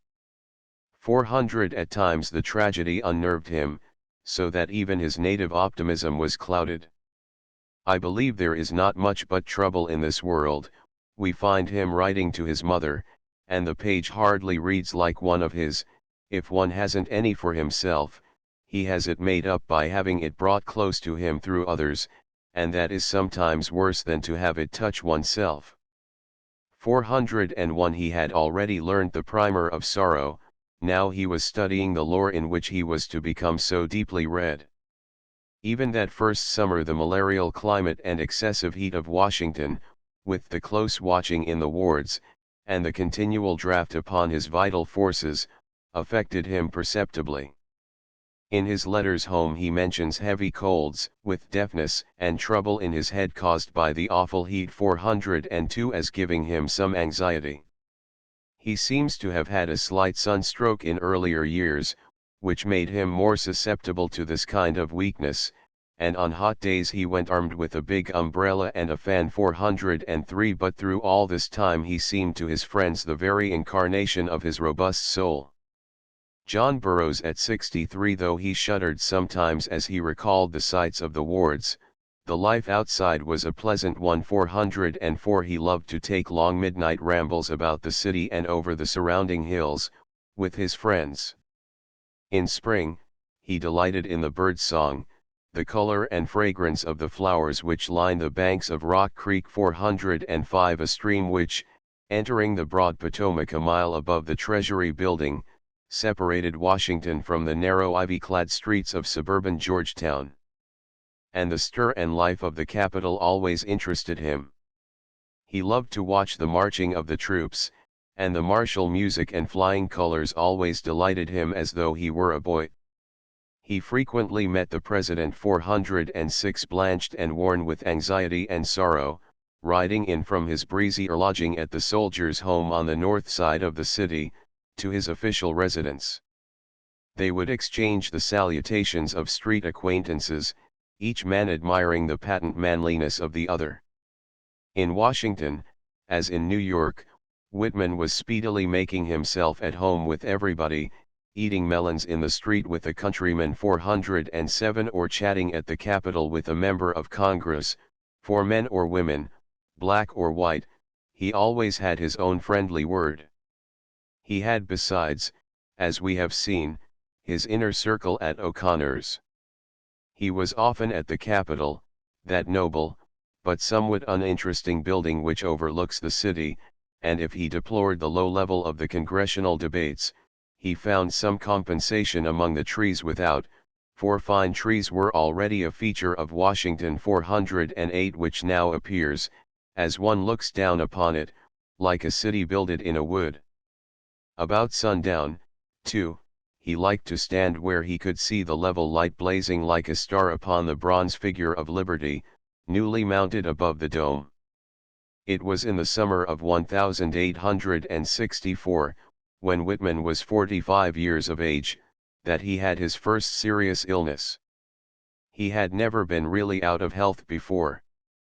The preceding autumn he had paid a short visit to his home, and in February had gone down to the front at Culpeper, thinking that his services might be needed nearer to the actual scene of battle. But he found that he could do better work in Washington. The cases there seemed to grow more desperate as the long strain of the war made itself felt upon the men in the ranks.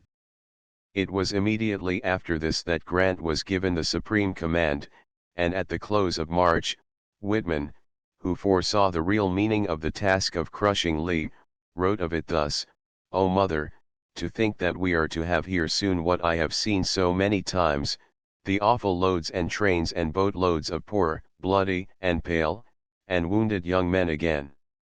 I see all the little signs getting ready in the hospitals, etc. It is dreadful when one thinks about it. I sometimes think over the sights I have myself seen, the arrival of the wounded after a battle, and the scenes on the field too, and I can hardly believe my own recollections. What an awful thing war is. Mother, it seems not men, but a lot of devils and butchers, butchering one another." 409 a week later, describing the frightful sufferings of the soldiers, and the callous selfishness of their attendants, he says, "I get almost frightened at the world." 410 again, 2 days after, "I have been in the midst of suffering and death for 2 months, worse than ever. The only comfort is that I have been the cause of some beams of sunshine upon their suffering and gloomy souls and bodies too."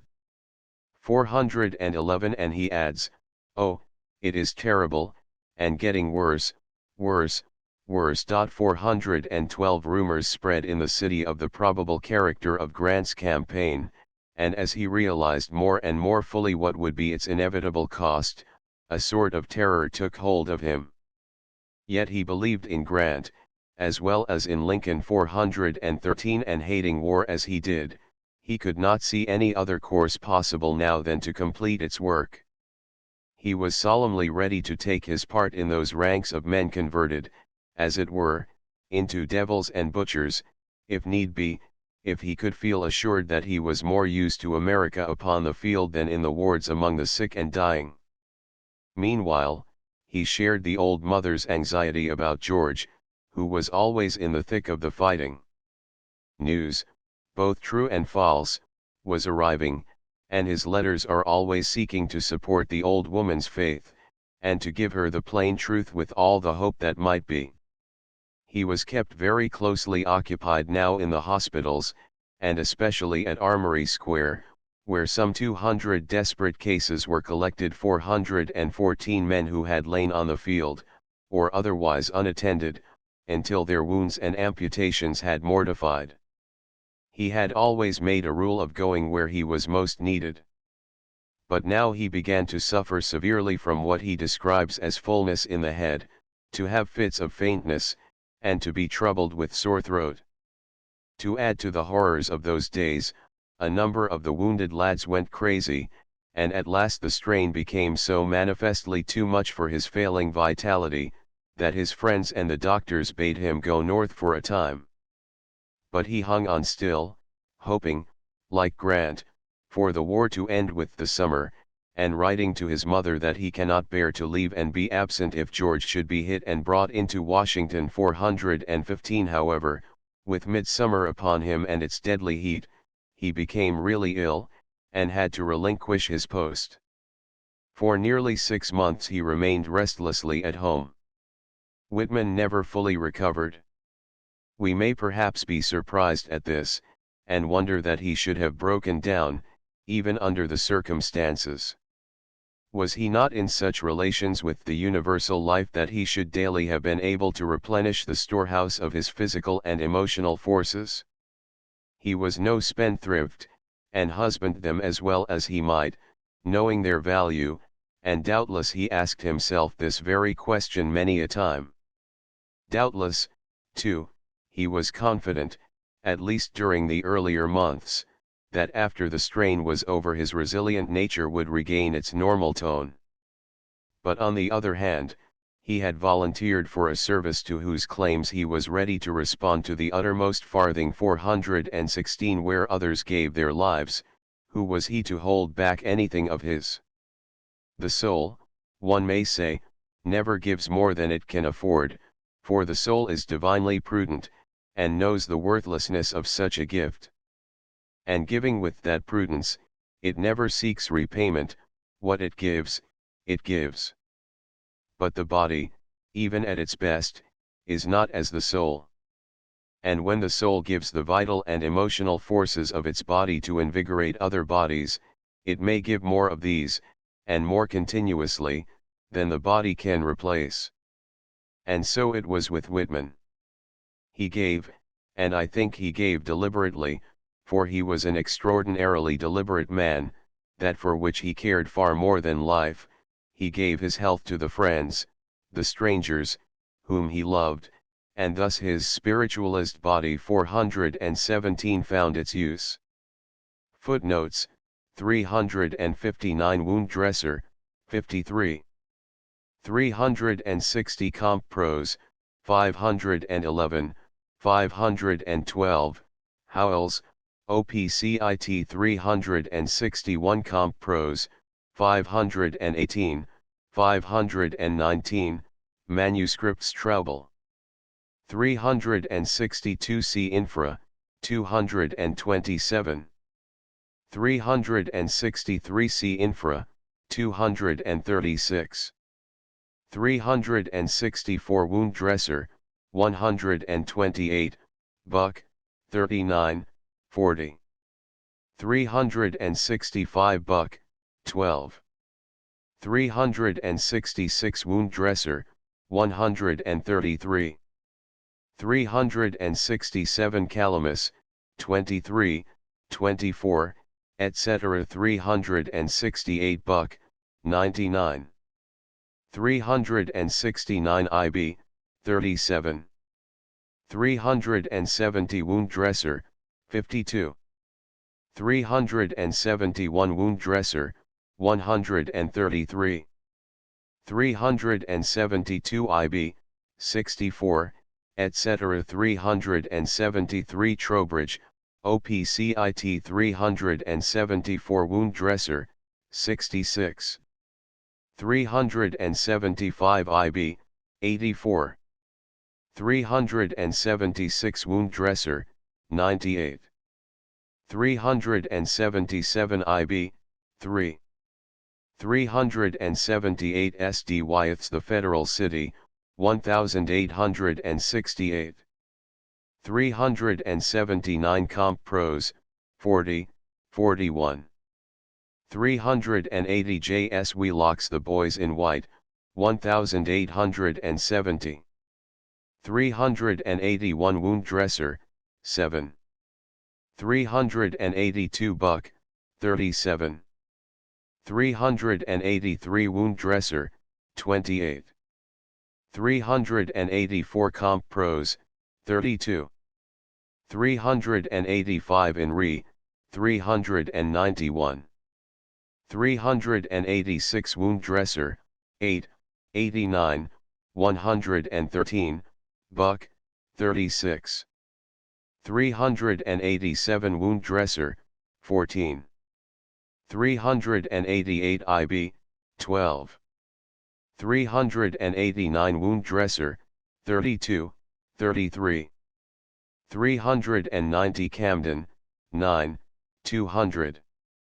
391 Wound Dresser, 13. 392 IB, 42. 393 IB, 13, Calamus, 24. 394 Wound Dresser, 39. 395 IB, 30, 31.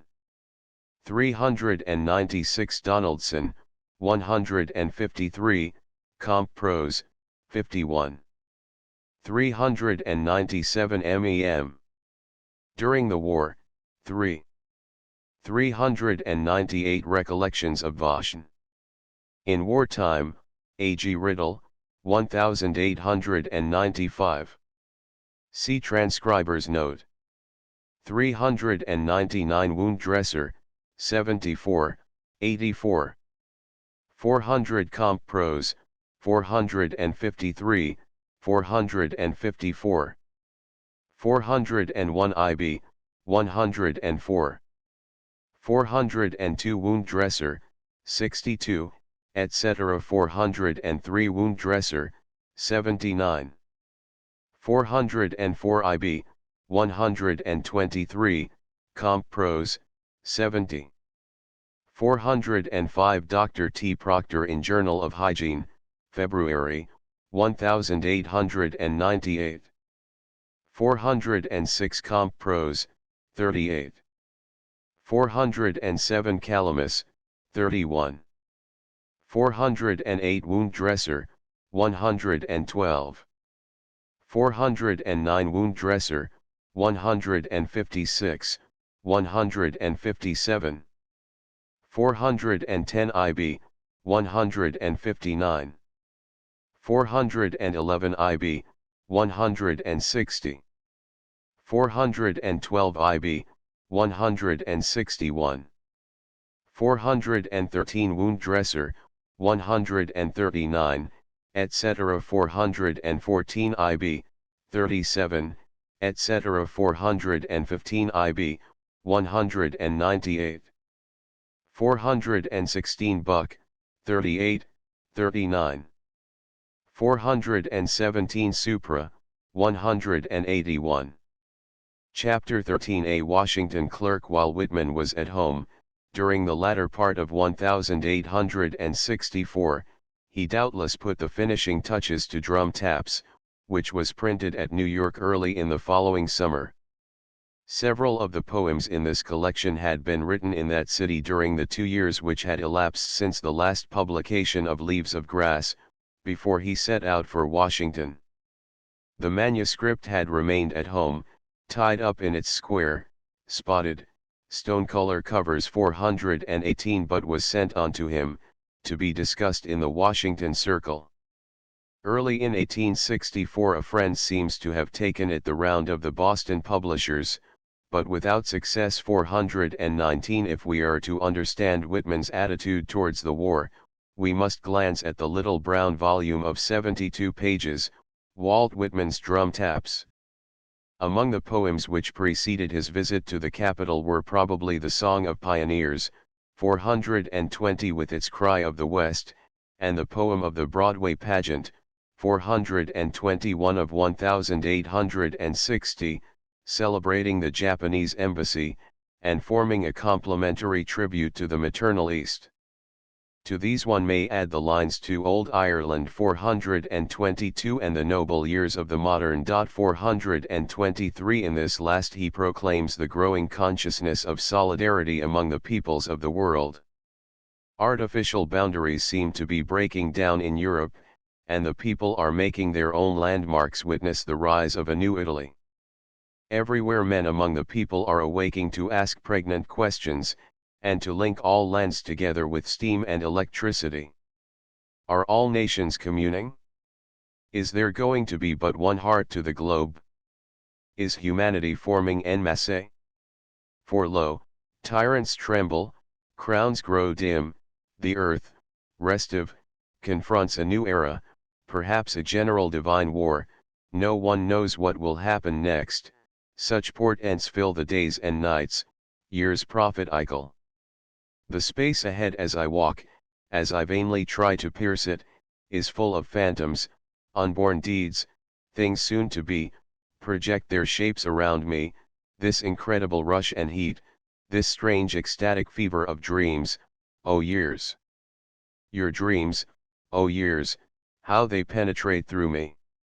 I know not whether I sleep or wake, the performed America and Europe grow dim, retiring in shadow behind me, the unperformed, more gigantic than ever, advance, advance upon me. 424 The war poems follow. Whitman's attitude towards war is not obvious, but it is, I believe, logical and consistent. On one side it approximated to the Quaker position, but only on one side. Or rather, perhaps, the Quaker position approximates to one side of Whitman's. He was devoted to a social order, or republic, which could not be realized by deeds of arms. He had no hatred for any of his fellows, and recognized in his political enemy a man divine as himself. One cannot say that he had any personal enemies, though there were men who would like to have been accounted such. The fat years of peace had, however, awakened doubts in him of the average American's capacity for great passions. 425 These seemed to be rare among them, and Whitman had been driven to seek them in nature and her storms. It was with exultation, then, that he felt the response of New York and of the whole of America to the call of the trumpet. 426 Men of peace are accustomed to lament the contagion of the war fever, and with a large measure of justice. But so long as civilization tends to render the common lives of men cheap or calculating, there will remain a divine necessity for those hours of fierce enthusiasm which, like a forest fire or religious revival, sweep irresistibly over a nation. Whitman shared the rhythmic answer of the blood, and of the soul which is involved therewith, to the imperious throbbing of the drums. 427 He knew that it represented in some, perhaps barbaric, way the throbbing of the nation's heart, and that the cry to arms, called forth much that was best in men. The call to arms is one thing, the actual fighting, which converts men, to use his own phrase, into devils and butchers, is another. The call to arms awakes something in a man more heroic than the life he ordinarily lives. He seems to hear in it the voice of the nation calling him by name, and when he answers he feels the joy of the nation in his heart. He becomes consciously one with a great host in the hour of peril. He hears the voice of a cause in the bugles and the drums. He shares in a new emotion, which is his glory because it is not his alone. He finds a fuller liberty than he has ever known in the discipline of the ranks. He accepts the petty tyrannies to which he is subjected, feeling that behind the officers is the will of the nation to which he has yielded his own. This, for better and worse, we may call the mysticism of war, and it appealed forcibly to Whitman. For him, war was illuminated by the idea of solidarity, an idea which was constantly present to him from this time forward. He no longer saw the great personalities only, nor only their divine comradeship in the life of God, all that remained as vivid as of old, but now he was being constantly reminded of the way in which individuals share consciously in the life of the nation, and this suggested to him how, presently, they will come to be conscious of their part in the life of the race. He recognized how essential was the sense of citizenship to fuller soul life. The barriers in which our individual lives are isolated must be broken, if liberty is to be brought to the soul. If we are to live fully, we must feel the tides of being sweep through our emotional natures. Hence his welcome to war, which, in spite of all the fiendish spirits which follow in its wake, does thrill a chord of national consciousness in the individual heart. We may well ask whether there is no errand worthier of the sense of solidarity than that of slaughter. Surely the affirmation of such an errand underlies the whole thought of drum taps, with its call to a divine war. 428 The hour has come when the social passion is about to rouse the peoples to a nobler crusade against oppression than any yet, when the nations shall be purged by revolutions wholesomer than those of 1789 or 1861. Whitman's whole life, throbbing in every page he wrote, proclaims it. He regarded the Civil War as a sort of fever in the body politic, caused by anterior conditions of congestion. War had become necessary for the life of that body, and only after a war could health reassert itself. To compromise continually, as we boast in England that we do, may sustain a sort of social peace, but it is almost certain to drive the disease deeper into the very heart of our national life, and there to sap the sheer ability for any kind of noble enthusiasm. You may purchase a sort of peace with the price of a life more sacred than even that of individual citizens. Whitman demanded national health, without which he could see no real peace. He did not suppose, indeed, that war could of itself effect a cure.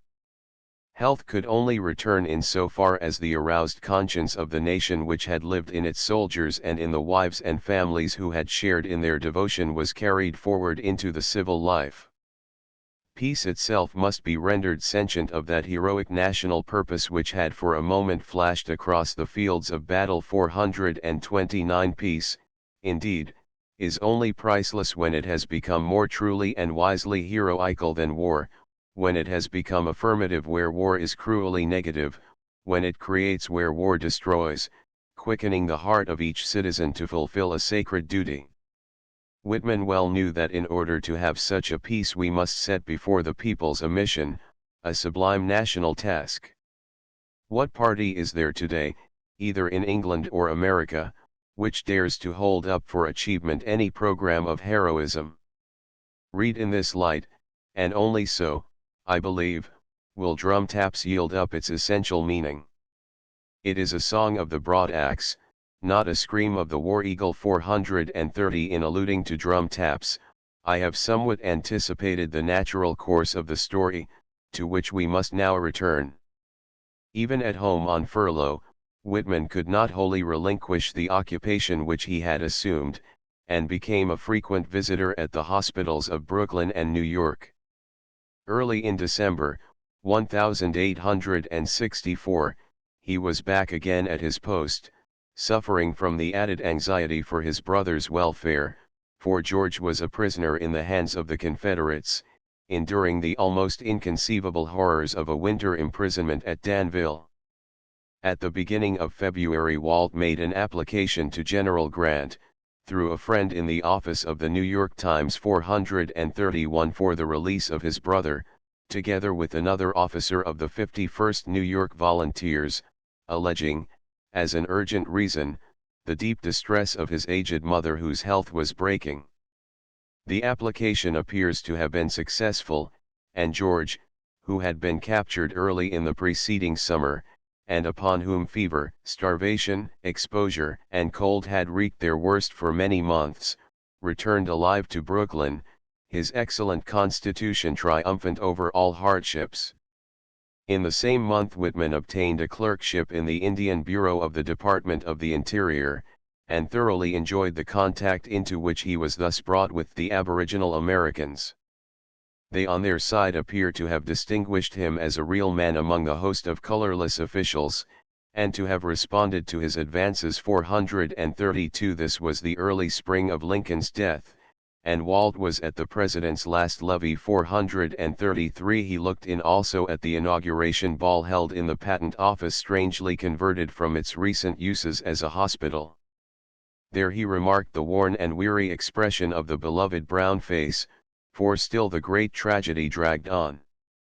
5 or 6 weeks later, a young Irish Virginian, one of Walt's Washington friends 434, was up in the second gallery of the crowded theater upon the tragic night of the assassination, and saw the whole action passing before his bewildered eyes. Whitman was at home again in Brooklyn, seeing George, we may presume, and making final arrangements for his drum taps, On his return he seems to have heard the whole graphic story from his friend. It is doubtful whether Whitman and the dead president had ever spoken to one another, beyond the ordinary greeting of street acquaintances.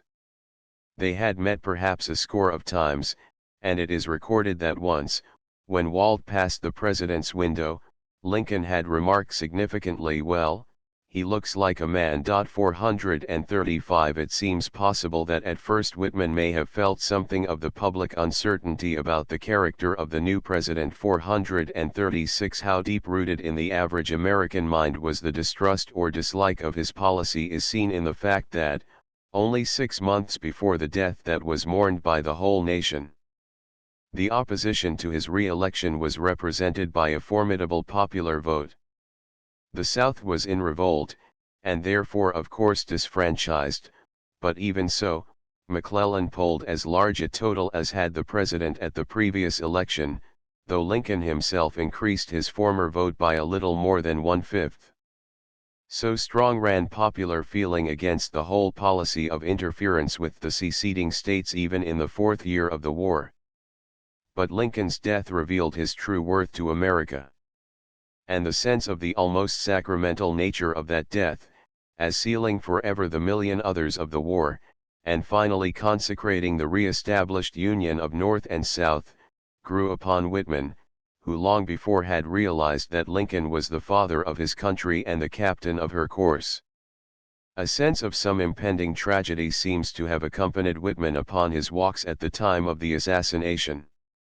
It was early spring and the lilac was in blossom, a strange association, deeper than mere fancy. 437 seemed to the poet to establish itself between the scent of the lilac, the solitary night song of the hermit thrush, the fullness of the evening star at this time, and the passing of the sweetest, wisest soul of all my days and lands. It was out of this deeply realized association that he built up the mystical symphony which he afterwards called President Lincoln's Burial Hymn, a poem in many respects similar to his other great chant of death, Out of the Cradle. Mystical and symbolic, it is charged with a vast national emotion, and this gives a certain vagueness to its solemnity, better befitting its theme than a more concrete treatment. The poet was not writing of him I love, but rather attempting to express the feeling of lonely loss which thousands experienced on that dark April day. Hence his poem is the hymn of a nation's bereavement rather than the elegy of a great man dead. Whitman, in his attitude toward Lincoln, had come to regard him as an incarnation of America. He thought of him as he thought of the flag, and his personal reverence for the man took almost the form of devotion to an ideal. The president's death had been already noted in drum taps, but when he conceived the longer poem, Whitman seems to have recalled the edition 438 in order to add this and certain other verses as a sequel, thus delaying its publication till about the end of the year. Another of the new poems calls for a word in passing. Chanting the Square Deific 439 is an attempt to express his theory of ultimate reality, that is to say, of the soul. 4 elements go to the making of this, and these he calls respectively, Jehovah, Christ, Satan and Santa Spirita, adopting, as he sometimes would, a formula of his own inventing, that was of no known language. In other words, he conceived of the soul's reality 440 as characterized by 4 essential qualities.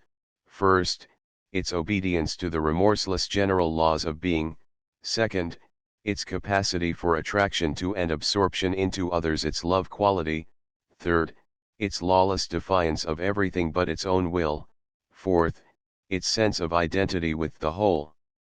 Condemnation, compassion, defiance, harmony, these he says are final and essential qualities of the divine. Only as they are united can our idea of God or of the soul, which is the Son of God, be complete. In the traditional Satan of revolt and pride, he saw an element without which the harmony was immaterial and unreal. Evil and perilous in itself, in its relation to the rest it is the solid ballast of the soaring soul. In this, he suggests much of the attitude which Nietzsche was afterwards to make his own. During the composition of some of these poems a crisis occurred in his new official career. The war was over, but the hospitals still were full, and Walt was busy there as usual in his leisure hours, and at his desk in the Indian Bureau. Whenever his duties were not pressing, he was at work upon his manuscripts 441 when some hostile fellow clerk seems to have called the attention of the newly appointed chief of the department to the character of these private documents. Whitman had been a favorite with the chief clerk in the bureau, and had been given a good deal of latitude. Perhaps the hostile person had observed this with a jealous eye. The manuscript proved to be not the innocuous drum taps, but an annotated copy of Leaves of Grass preparing for a new edition. A reading of the volume decided the chief upon a prompt dismissal of its author, and this is not surprising when we remember that Mr. Harlan had been appointed through the pressure of the powerful Methodist interest which he commanded. The Methodist eye in him must have regarded many of these pages with suspicion and not a few with disgust. The dismissal itself was perfectly colorless. It ran Department of the Interior, Washington, D.C., June 30, 1865. The services of Walter Whitman, of New York, as a clerk in the Indian Office, will be dispensed with from and after this date. J.A.S. Harlan, Secretary of the Interior. 442. It is obvious that the chief had no right to open his clerk's desk and examine what he knew to be private papers, but having done so, and being presumably of an unimaginative, narrowly pious, and over-conscientious character, we cannot wonder at his action. From Whitman's point of view the matter was serious. He could ill afford a peremptory dismissal from the public service. And to his friends the dismissal appeared not so much unjust as enormous. O'Connor, hearing the news, went straight to Hubley Ashton, in the fiery heat of that generous and righteous wrath which scintillates and flashes with perfervid splendor through the pages of his good grey poet. 443. Mr. Ashton was not so fierce, but he was indignant. He was a member of the administration, and used his power to Whitman's advantage. Finding all remonstrance with Mr. Harlan to be vain, he yet induced him to make some sort of exchange by which Whitman was not actually dismissed from the service, but only transferred to his own department, the Attorney General's. Painful at the time, the affair did Whitman little injury. When Harlan's action became known it was far from popular in Washington, where everyone knew Walt, and where next to nobody had read his Leaves. A section at least of the local press supported the claims of a fellow pressman. 444. While in the civil service he was a favorite with the clerks. In literary circles, also, O'Connor's slashing attack upon the Secretary for the Interior turned the tables in Walt's favor. In later years assaults of the same character were not infrequent, both upon Leaves of Grass and its author, but, however annoying, they always resulted in arousing curiosity, and thus in extending the circle of readers. Probably the fear of this consequence prevented their further multiplication, for average American opinion was then undisguisedly hostile, as, of course, it still remains. On the whole, Whitman seems to have been happy in his new office. He never tired of the view from his window 445 in the second story of the Treasury building, overlooking miles of river reaches with white sails upon them, and the range of wooded Virginian hills. He liked his companions, and he relished the green tea which came in every afternoon from a girl in an adjacent office. 446. Not, indeed, intended for him, but resigned to him by its recipient, who was scornful of the cup. He went on great walks, especially by night, and enjoyed his jaunts on the cars. One Thanksgiving Day we find him picnicking by the falls of the Potomac, and on another occasion he is visiting Washington's old mansion at Mount Vernon. 447. Every Sunday till the close of 1866 he was in the hospitals, and frequently called at one or other during the week.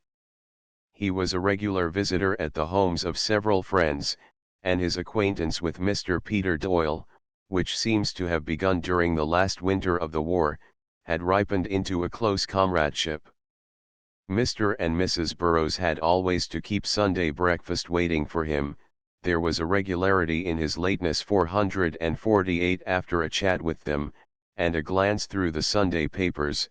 He would stroll over to the office for his letters on his way to some hospital, and during the course of the afternoon he dropped in at the O'Connors for tea. In the winter he spent much of his leisure by the fire in the comfortable library of the Treasury building reading novels, philosophy, and what he would. He boarded at a pleasant house on M Street, near 12th 449. It stood back from the road, with a long sweep of sward in front of it, and an arbor under a great cherry tree, which became in spring a hill of snowy blossom. As the evenings grew warmer, Whitman and his fellow boarders would draw their chairs out onto the grass and sit under the trees talking or silently watching the passers-by, or listening to occasional strolling players. To his companions and to casual visitors he seemed as strong as ever. He ate well, avoiding excess, and, still adhering to his resolution, partaking but sparingly of meat. He went to bed and rose early. Always affable and courteous, he contrived to take his part in the general conversation without saying much. Such a life was easy, and passably comfortable. He was earning a fair salary, and making new friends constantly. But he was without a home, and Washington, after all, as the seat of officialism, shows the seamy side of democracy. The cynic declares that its population consists exclusively of Negroes, mean whites, and officials, thus presenting a melancholy contrast to the metropolis of the 50s with its large class of vigorous-minded, independent artisans, the backbone of a city democracy as the yeoman farmers are of a nation.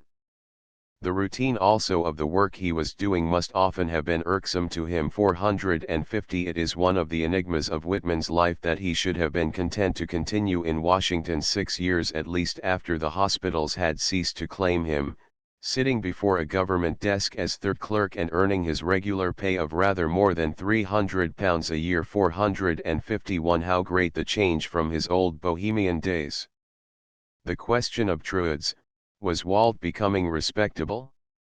Whether he were or no, at least he had become noticeably better clad and less aggressive, a gentler seeming man than of old. 452. And yet there was always something elusive about this apparent change. He could still turn the face of a rock to impertinent intruders. 453. He could still blaze out in sudden anger upon a rare occasion. But he was near 50 now, and for several years the strong sympathies of his nature had been fully and continually exercised in the wards. His individuality was as marked as ever, but with the war he had experienced a deeper sense of his membership in the life of the race. The word en masse, now so often on his lips, expresses this constant consciousness. It was not new to him, but its dominance was new. Again, while he had seen before that, in general, every soul is divine, it was the days and nights which he spent in the wards which made him understand how divine it actually is. The meaning of love grows richer in its exercise, and this was doubtless true in the case of Walt Whitman. The experience of recent years had cleansed his self-assertion of qualities which were merely fortuitous. Never intentionally eccentric, he had previously perhaps exaggerated the traits which were peculiar to a stage in the development of his own personality. But the crucible heat of the wards rid him of that, while integrating his nature more perfectly.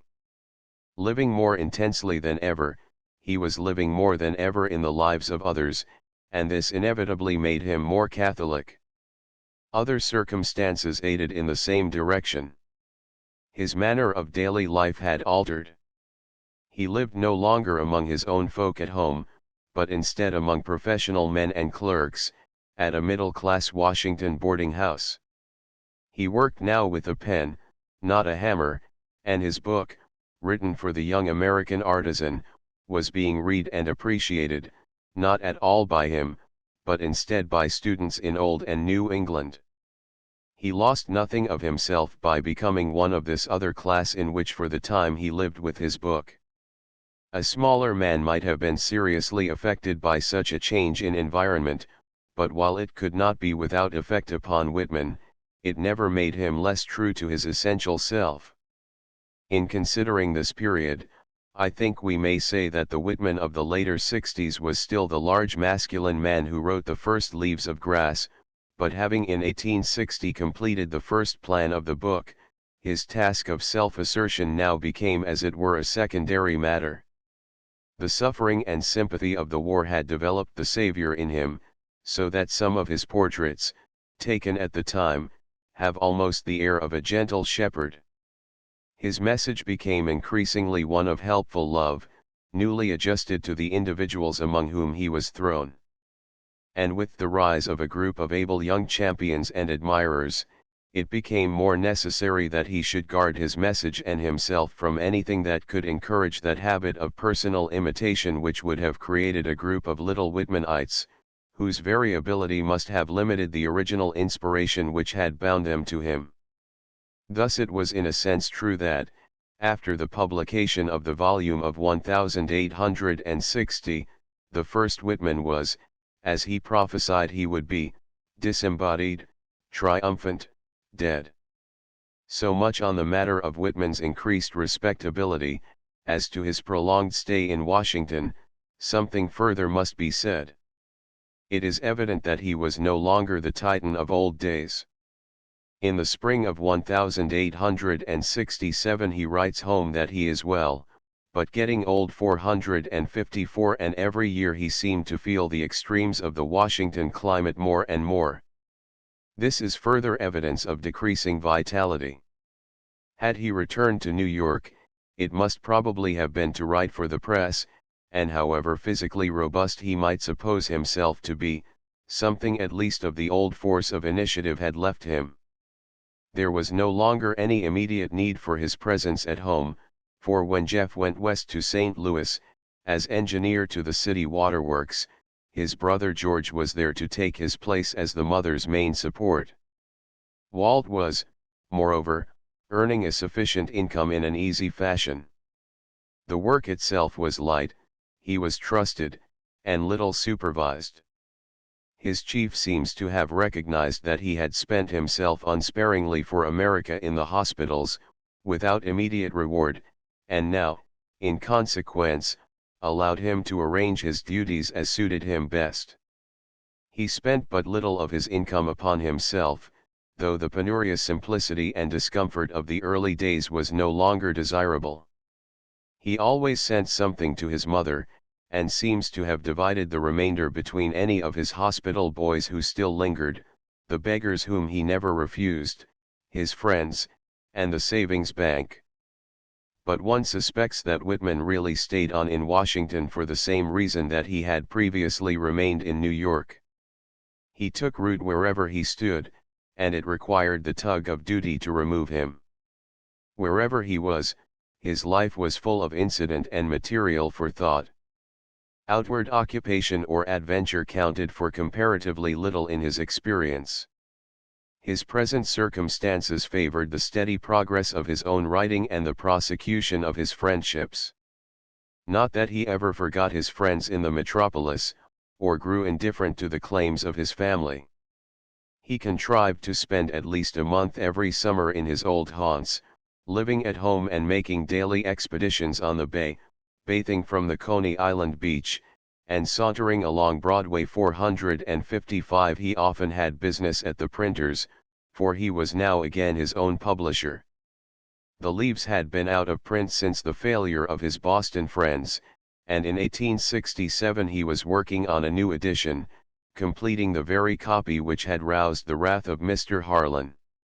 He seems to have spent a few days with his friend Mrs. Price 456, and coming down late to tea one evening, after working on his manuscripts, one of the daughters has recorded the extraordinary brightness and elation of his mien. An almost irrepressible joyousness, she says, shone from his face and seemed to pervade his whole body. It was the more noticeable as his ordinary mood was one of quiet yet cheerful serenity. I knew he had been working at a new edition of his book, and I hoped if he had an opportunity he would say something to let us into the secret of his mysterious joy. Unfortunately, most of those at the table were occupied with some subject of conversation. At every pause I waited eagerly for him to speak, but no, someone else would begin again, until I grew almost wild with impatience and vexation. He appeared to listen, and would even laugh at some of the remarks that were made, yet he did not utter a single word during the meal, and his face still wore that singular brightness and delight, as though he had partaken of some divine elixir. But it was not always in joy that he wrote. Other friends have told how they have noted him turning aside from the street into some door or alleyway to take out a slip of paper and write, with the tears running fast across his face. 457 Whether in tears or in ecstasy, it is certain that he composed his poems under the stress of actual feeling, and of emotions which shook his whole being and thrilled its heavy, slow vibrating chords to music. Footnotes: 418 Wound Dresser, 61. 419 Trowbridge, OPCIT 420 L of G, 183. 421 IB, 193. 422 IB, 284. 423 IB, 370. 424 L of G, 371. 425 IB, 228. 426 IB, 220. 427 L of G, 222. 428 CFI, 2, also sing war, and a longer and greater one than any, waged in my book with varying fortune, with flight, advance, and retreat, victory deferred and wavering, yet methinks certain, or as good as certain, at the last, the field the world, for life and death, for the body and for the eternal soul. Lo, I too am come, chanting the chant of battles, I above all promote brave soldiers. L of G, 9, 10. 429 L of G, 276, 278. 430 Camden, 3, 160, 161. 431 Facsimile in Williamson's Catalogue. 432 in Re, 383, Comp Prose, 411-13. 433 Comp Prose, 59. 434 Calamus, 25. 435 Buck, 42. 436 Wound Dresser, 139. 437 L of G, 255, Comp Prose, 305. 438 L of G, 263, cf. 1865, cf. Calamus, 35 and 439 L of G, 339. 440 cf. W. N. Guthrie's W.W. as religious and moral teacher, 1897, 80 N. Simons, 26.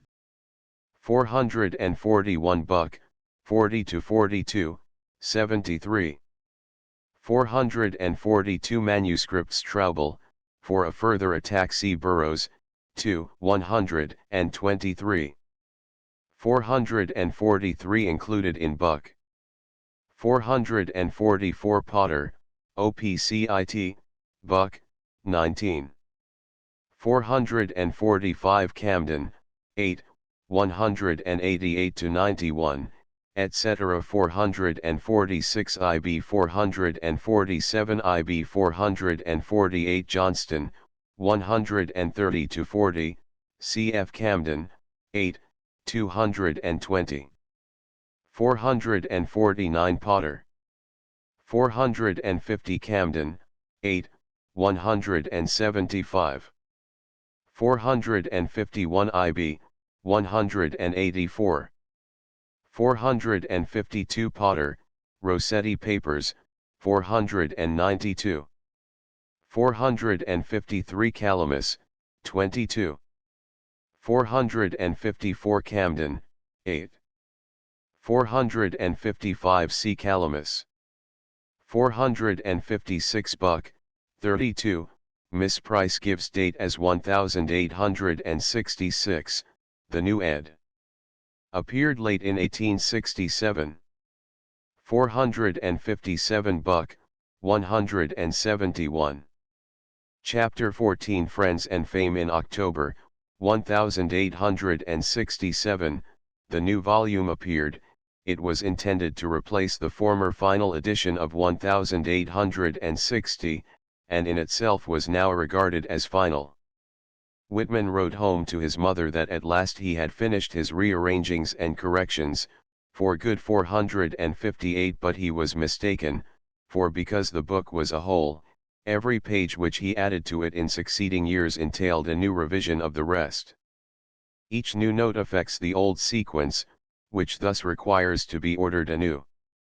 The book might be handsomer, he says, but he notes that he has omitted some excessive phrases, and even dropped a passage or two which had not stood the test of time, and now he feels that the volume proves itself to any fair-minded person. Beyond these alterations, the book contains little that is new. That public interest in Whitman was increasing is shown by the appearance this year of the first of those brief biographical studies which have since become so numerous. It was from the pen of his intimate friend, Mr. John Burroughs, than whom none knew him better during the Washington days, and having besides the full advantage of Whitman's supervision, remains a principal authority to this day. 459 Equally important was the preparation in England this autumn of a volume of selections by Mr. W. M. Rossetti. 460 The editor of the Germ, that most interesting expression of a new and pregnant spirit in art whose brief but brilliant course had ended a few years before the first appearance of the Leaves, was the right man to introduce Walt Whitman to the English reader. Both he and his brother, the poet, had for several years been admirers of Whitman's work, and before the publication of the new edition he had written an able notice of the book in the Chronicle, a short-lived organ of advanced Catholic views. 461 This was widely copied by the American press. It preserves a judicial tone, which while fully appreciating the literary value of the new work, is far from indiscriminate praise. Mr. Rossetti frankly protested against what he regarded as the gross treatment of gross things, not so much on ethical as on aesthetic grounds, against jarring words and faulty constructions. He noted the obscurity and fragmentary character of many passages, commented on the agglomerative or catalogial habit, and upon the author's justifiable, but at first sight exasperating, self-assertion. Much of this was, at least from its writer's literary point of view, just and valuable criticism. Mr. Rossetti was less fortunate when he asserted that if only he were brought down by sickness many things would appear very different to Whitman, for while the remark contains an incontestable element of axiomatic truth, its particular application was based upon a misapprehension of the poet's character. He conceived that Whitman's faith depended upon physical well-being just as Walt once declared that Goethe's religion was founded simply upon good digestion and appetite, thus missing the spiritual basis of his personality.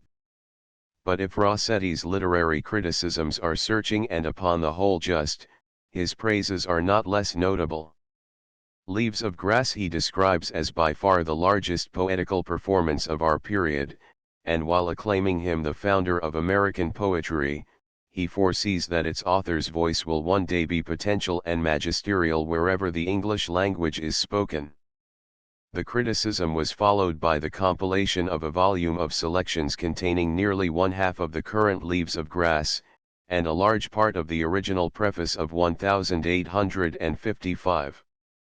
The enterprise brought the compiler into cordial personal relations with the poet. 462 There had at first been a slight misunderstanding as to the scope of the English version, and an expurgated but otherwise complete edition had been suggested. Whitman could not be a party to such a volume, and would naturally have preferred his own complete book to any selections. But in Mr. Rossetti he recognized an understanding friend. While frankly expressing his own views, he was most cordial and generous in the declaration of his faith in his correspondent's wisdom, and of his desire to leave him unshackled. The selections contained none of the poems which had aroused the indignation of Mr. Harlan and his friends, and would probably have more than satisfied the very different criticisms of Emerson. Their publication established the foundation of Whitman's English fame, which now rapidly outstripped his American. Already known to the few to such men for instance as Tennyson, Dante G. Rossetti, Swinburne, W. Bell Scott, J. A. Symonds and Thomas Dixon, Leaves of Grass was from this time eagerly sought after by a considerable number of the younger and more vigorous thinkers. Although they never met, Whitman's friendship with Symonds is so important that I cannot pass it by without some reference to the younger man's character. 463 He had been, as is well known, an exceptionally brilliant Oxford scholar, who had shown so little trace of the disqualifying elements of genius that his painfully accurate poetic form carried off the Newdigate Prize. After his studies at Balliol, he entered early manhood with impaired sight, an irritable brain and incipient consumption. His temper was naturally strenuous, but this quality was accompanied by introspective morbidity. In the autumn of 1865, at the age of 25, 464, the late Mr. Frederick Myers introduced him to Leaves of Grass, his reading of one of the Calamus poems. Long I thought that knowledge alone would suffice me. 465 From the edition of 1860, sending, as Symonds says, electric thrills through the very marrow of his bones. Whitman of course rode roughshod over all the scholar's academic and aristocratic prejudices, and required slow assimilation. This process continued during the next 4 years, but he says that the book became eventually a more powerful formative influence in his life than Plato's works. 466 or indeed any other volume, save the Bible. Married already, and already largely an invalid, life was full of difficulties for so keen and eager a mind, and the Leaves became his anchor, especially the poems of Calamus. 467 It was in 1869 and 1870 468 that he realized their full value. Already his mind had responded to the idea of the cosmos and of cosmic enthusiasm. 469 suggested to it in the hymn of Cleanthes, in certain pages of Marcus Aurelius, Giordano Bruno, Goethe, and the evolutionists of his own time. To these ideas Whitman brought conviction and reality. It was through his study of the Leaves that Symonds came to understand for himself the infinite value and possibility of human comradeship, and became a glad participant in the universal life. For 20 years the two men corresponded as close friends, and there were few in whose admiration for his work Whitman found such keen satisfaction. But Addington Symonds was always a conscientious as well as an affectionate and reverent friend, and while at a later date he publicly protested against Mr. Swinburne's assault 470 and in his posthumous study of Whitman, proved himself second to none in his admiration of him whom he called master, yet he himself made some of the frankest and most trenchant criticisms of his friend's work. He thus preserved his independence, and, unlike that of the mere disciple, his praise of Whitman is rendered really valuable by this quality. And Gilchrist in the summer of 1869, Mr. Maddox Brown lent a copy of the selections to his friend Mrs. Alexander Gilchrist, the widow of Blake's biographer. She responded to the book's appeal, and immediately borrowed Mr. Rossetti's copy of the complete volume 471 while wholly approving the omission from his selections of such poems as The Children of Adam, and herself making some partial reservation with regard to these as perhaps infringing in certain passages the natural law of concealment and modesty, she expressed to Mr. Rossetti, in fervid and impassioned phrases, the joy that came to her in this new gospel, worthy at last as she thought of America. Her friend obtained her permission to allow her letters to him to be published, and they appeared in the Boston Radical for May, 1870.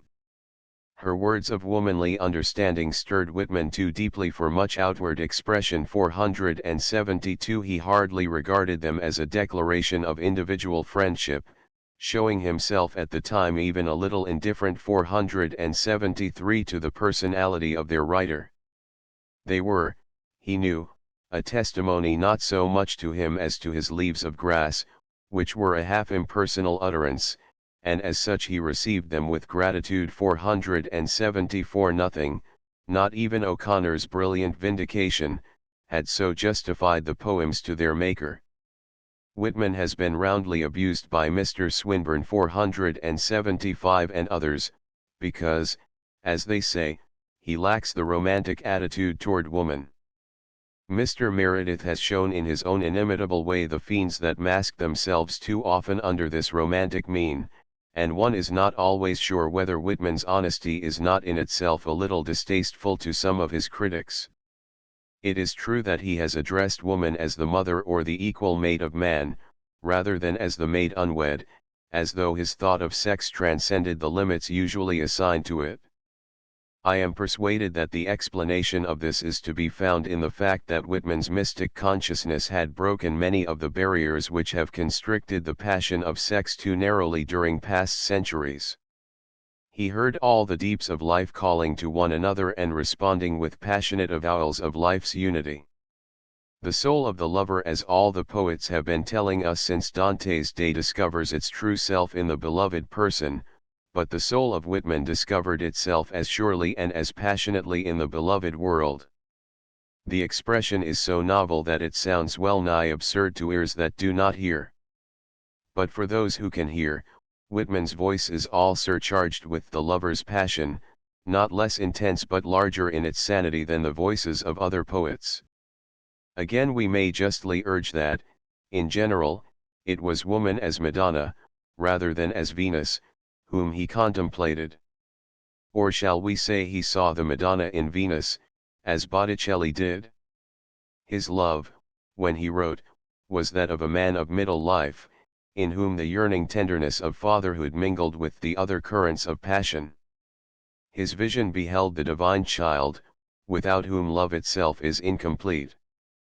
For fatherhood and motherhood are seen by the insight of the poet to be implicit in the passion of sex, and it was impossible for Whitman, the seer, to think of one apart from the other. As a wife and a mother, Anne Gilchrist recognized the beauty and purity of Whitman's conception of love, and his book was to her like the presence of a great and wise comrade. 476 She was the first woman who had publicly recognized his purpose in these poems, and it was an act of no small heroism. 477 Whitman might well be moved by it.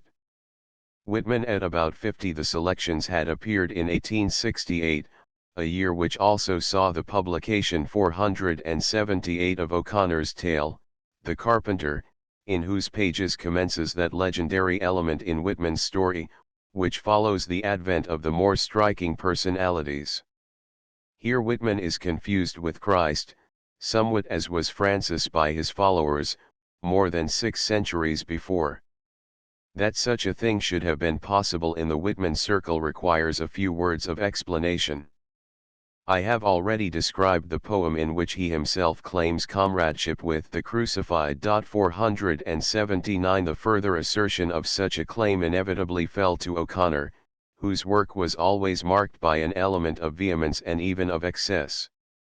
Brilliant, generous, eloquent, he was oftener a fervid partisan than a safe critic. Having already coupled Whitman's name with the greatest in literature 480, an act of audacity, even if we accept the conjunction, it was but natural that, finding the man himself nobler even than his works, he should compare him with the greatest masters of human life. He was not satisfied even with the praises he had piled upon his hero in his indignant rejoinder to the Honorable James Harlan.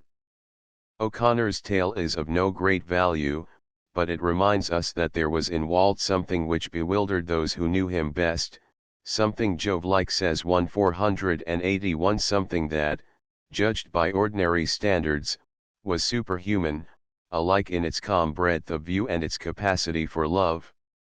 They observed that what others might do under the constraint of exceptional influences, of intellectual conviction, moral ideal or religious enthusiasm, he did naturally. He did not rise to an occasion, but always embraced opportunity as though from a higher level. He was not shocked or alienated by things which shocked other men, and personal slights and injuries hardly touched him, dropping from him at once. He was the best of comrades, and yet he was a man of deep reserve. And he was so many-sided that his friends were hardly aware that he concealed something of himself from them. Always when you met him again you found him bigger than you had remembered him, and the better you knew him, the less certain you would be of accurately forecasting his actions or understanding his thoughts.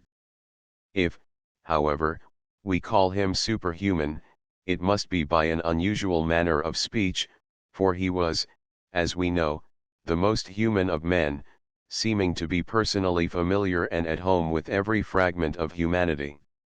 He comprehended the springs of action in individuals, as the soul comprehends the purpose of each limb and article of the body. He had the understanding which comes through a subtle sympathy with the whole of things. Explain or ignore it as we will, there is in every man that which is divine, but usually the side of his nature is, as it were, turned away from view. Our personality has deeps which even our own consciousness has not plumbed, though at times it catches a glimpse of them. And we know that there are men whose consciousness is as much deeper than ours as ours is deeper than that of a babe. Whitman was one of these, and the fact that he was such a one must always render the writing of his biography a tentative task. It seems as though O'Connor, feeling this, had thrown his own attempt at portraiture into the form of a sort of parable. For his friends, while they saw possibilities in him which they also recognized in themselves, saw also others which bewildered them by their suggestions of the old hero stories, and it cannot therefore be wondered, if sometimes they found in his life a similitude to that of the Nazarene. The world is ever telling over the old legends, and wondering in spite of itself if, after all, they might be true. In our nobler moments we find ourselves rebelling against the traditional limitations of our manhood. Something within our own hearts assures us that humanity is destined to attain a nobler stature. Every new revelation of the possibilities of life, every new incarnation of humanity in some great soul, brings to our lips the name of Jesus. For in it the aspirations of the world's childhood have been made our own. We can never believe that the story of the Christ closed with the earthly career of Jesus. We know that he will come again, that humanity will renew its promise, that the old stock will break once more into prophetic blossom. And waiting and watching, at the advent of every great one, our hearts cry out the ineffable name of our hope, at whose very hearing the soul of faith is refreshed. Every great soul assures us that the old stories are more than true, they are prophetic for our very selves, speaking to us of a divine destiny and purpose to which we, too, must eventually arise. To Whitman's closest friends such was his gospel. But it was not everyone who could read him so significantly. Merely intellectual people, trying him by their own standards, often found him stupid. A young doctor, for instance, who had known him in New York, and was now a fellow boarder with him upon M Street, records his own impression formed at this time, that Walt was physically lazy and intellectually hazy. 482 That his conversation was disappointingly enigmatic and obscure, and his words were misty, shadowy, elusive adumbrations. His vocabulary, says this gentleman, even when he was deeply affected by natural scenes, was almost grotesquely inadequate. They were tip-top, he would declare, and you could only gather from his manner and the tone of his voice that he meant more than a shabby commonplace. The doctor, who was doubtless an encyclopedia of accurate knowledge, found his companion sadly ignorant of the common names of the trees and birds they noticed on their rambles. A few years later, however, Whitman displayed so considerable a knowledge in these directions that one may at least suppose he profited considerably from his companion's information. 483 And even if he did not know their names, he came near to knowing their actual personality, which is probably more than even the worthy doctor attempted. It is very certain that Whitman was no dreamer of vague dreams. His face at this time was equally expressive of alertness and of calm. His small eyes, gray-blue under their heavy drooping passionate lids, were of an extraordinarily penetrating vision. They were the eyes of a spirit which looked out through them ceaselessly as from behind a shelter. Circled by a definite line, they had the perceptive draining quality of a child's when it is first awake to all the world's storehouse of strange things. 484 Never a merely passive onlooker, he was always a dynamic force, challenging and evoking the manhood of his friends. This is notably the case in his relations with Peter Doyle, of whom I have already spoken as one of Walt's closest companions during the greater part of the Washington period. Doyle was a young Catholic, born in Ireland but raised in the Virginian Alexandria. 485 His father, a blacksmith and machinist, eventually went to work in a Richmond foundry, and when the war broke out, Pete, who was a mere lad, entered the Confederate Army.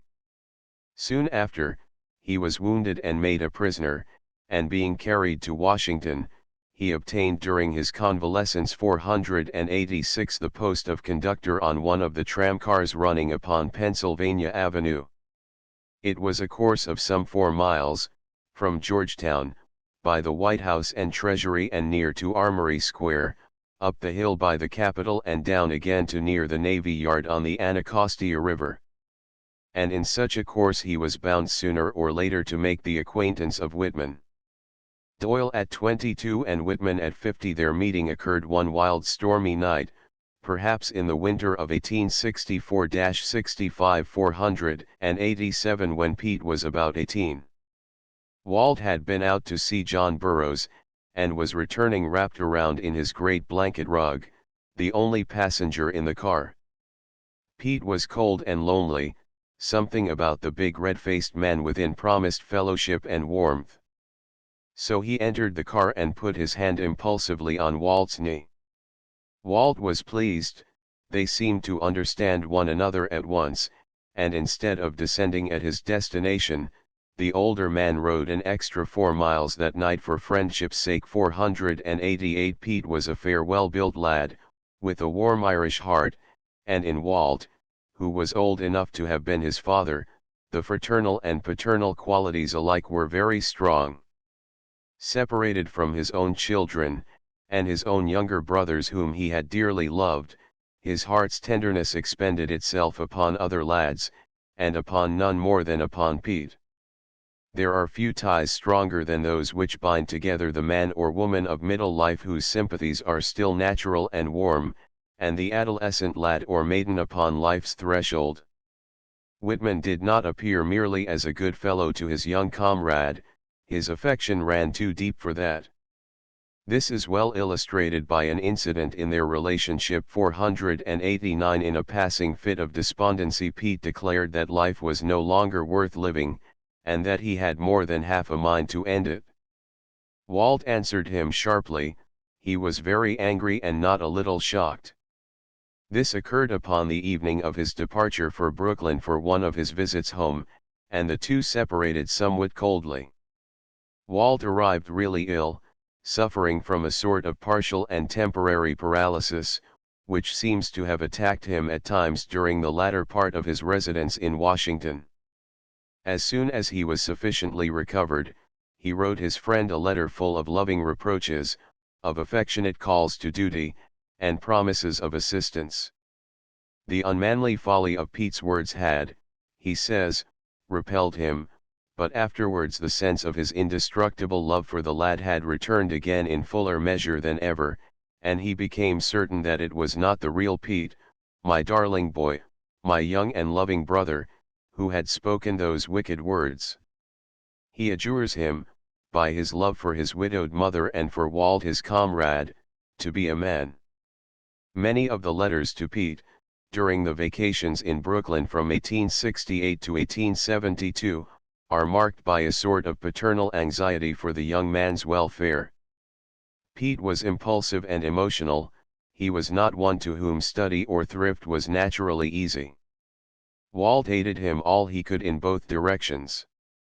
He was always encouraging his boys to read good books, combining still, as in earlier years, the roles of teacher and comrade, but he never checked in any degree his friend's boyish, generous, and pleasure-loving nature.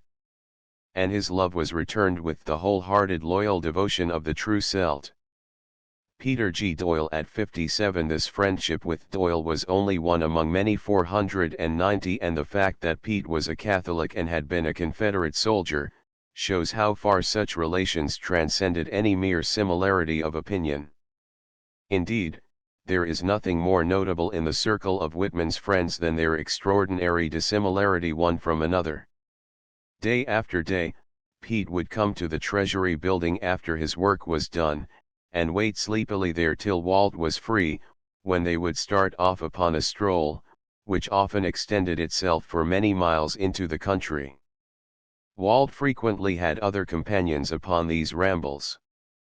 Sometimes it would be John Burroughs, and sometimes quite a party of men, laughing, singing and talking gaily together as they went.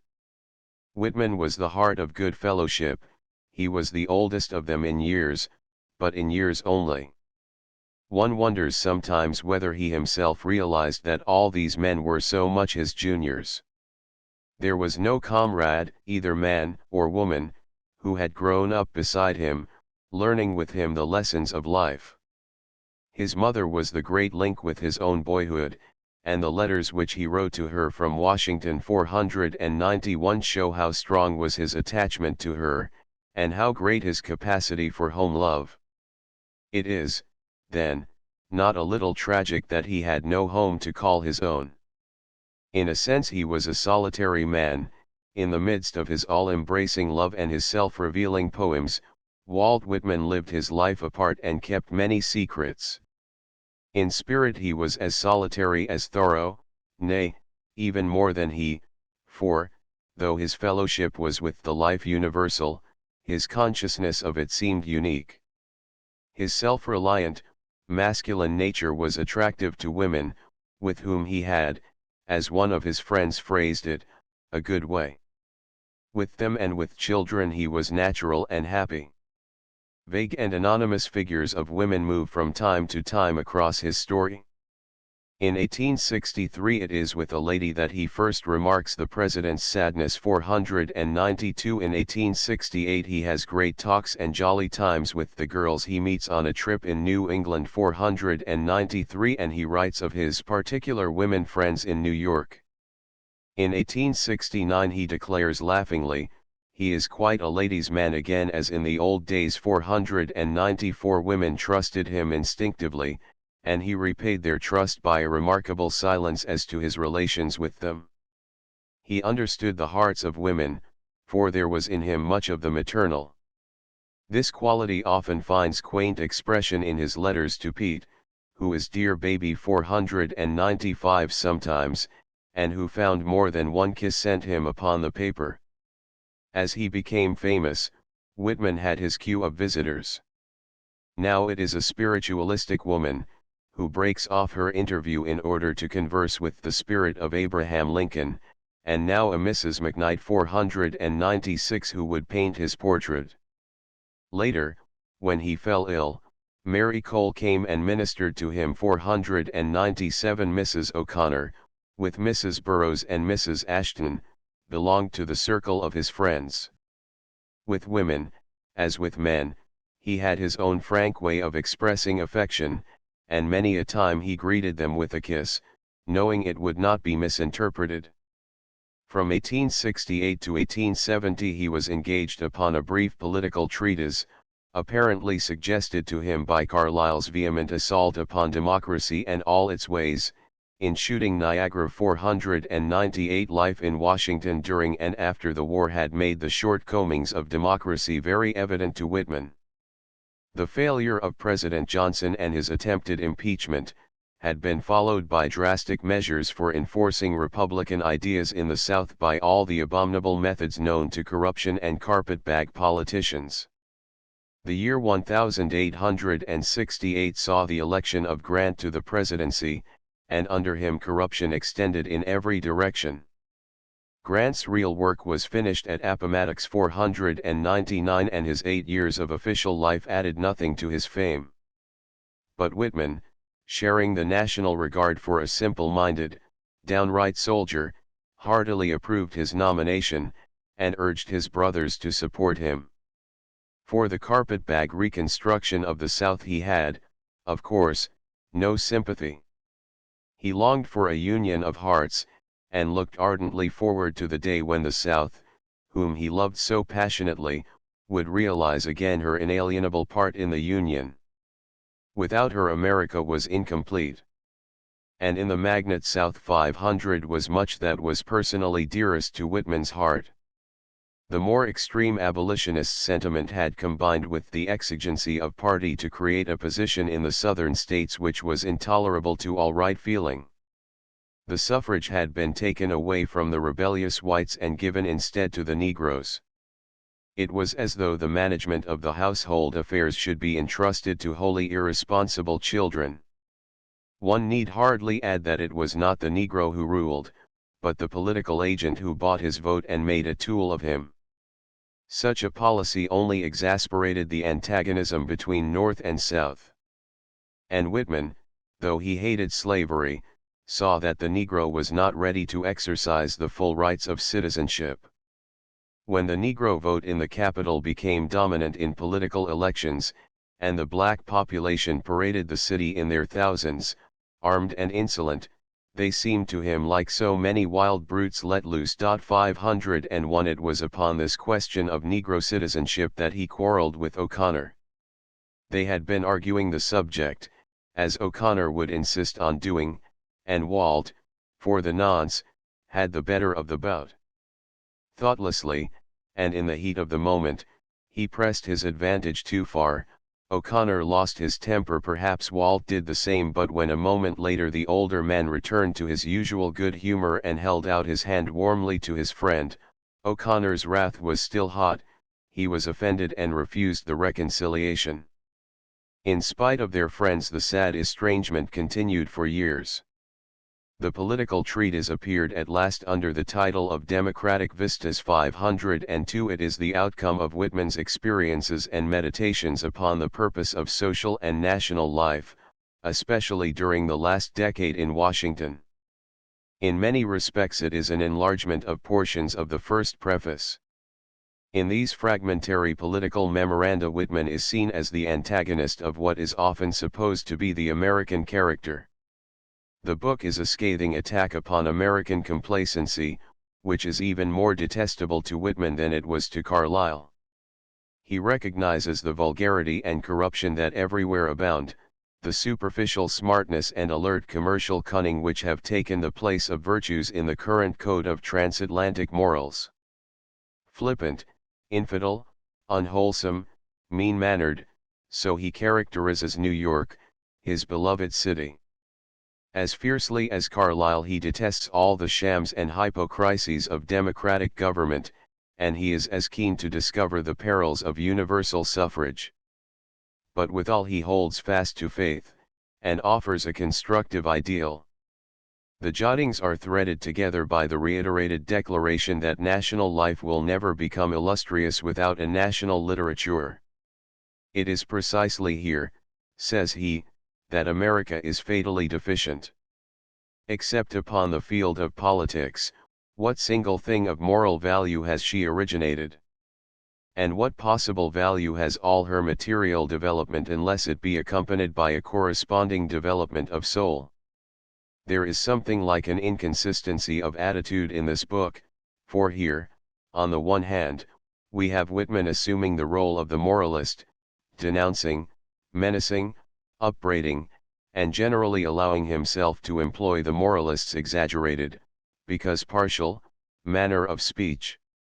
On the other hand, we find, interspersed among these passages of condemnation, others which assert his unwavering faith in the issue, his constant sense of the heroic character of the people.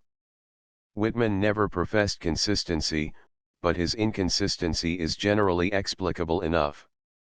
In this case he is of course denouncing the America of his day, only because he is regarding her from the popular point of view as something perfect and complete. He has faith in America when he views her as a promise of what she shall be, but even then only because he sees far into her essential character. The shallow, popular optimism is, he knows, wholly false, for if America is to triumph, as he believes she will, it can only be by the profound moral forces which are silently at work beneath the trivial shows of her prosperity. The last enemy of the Republic was not slain when the slave party of secession, with its feudal spirit, was overcome. The victory of the North has for the present secured American unity, and with it the broad types both of Northern and of Southern character essential to the creation of a generous and profound national spirit.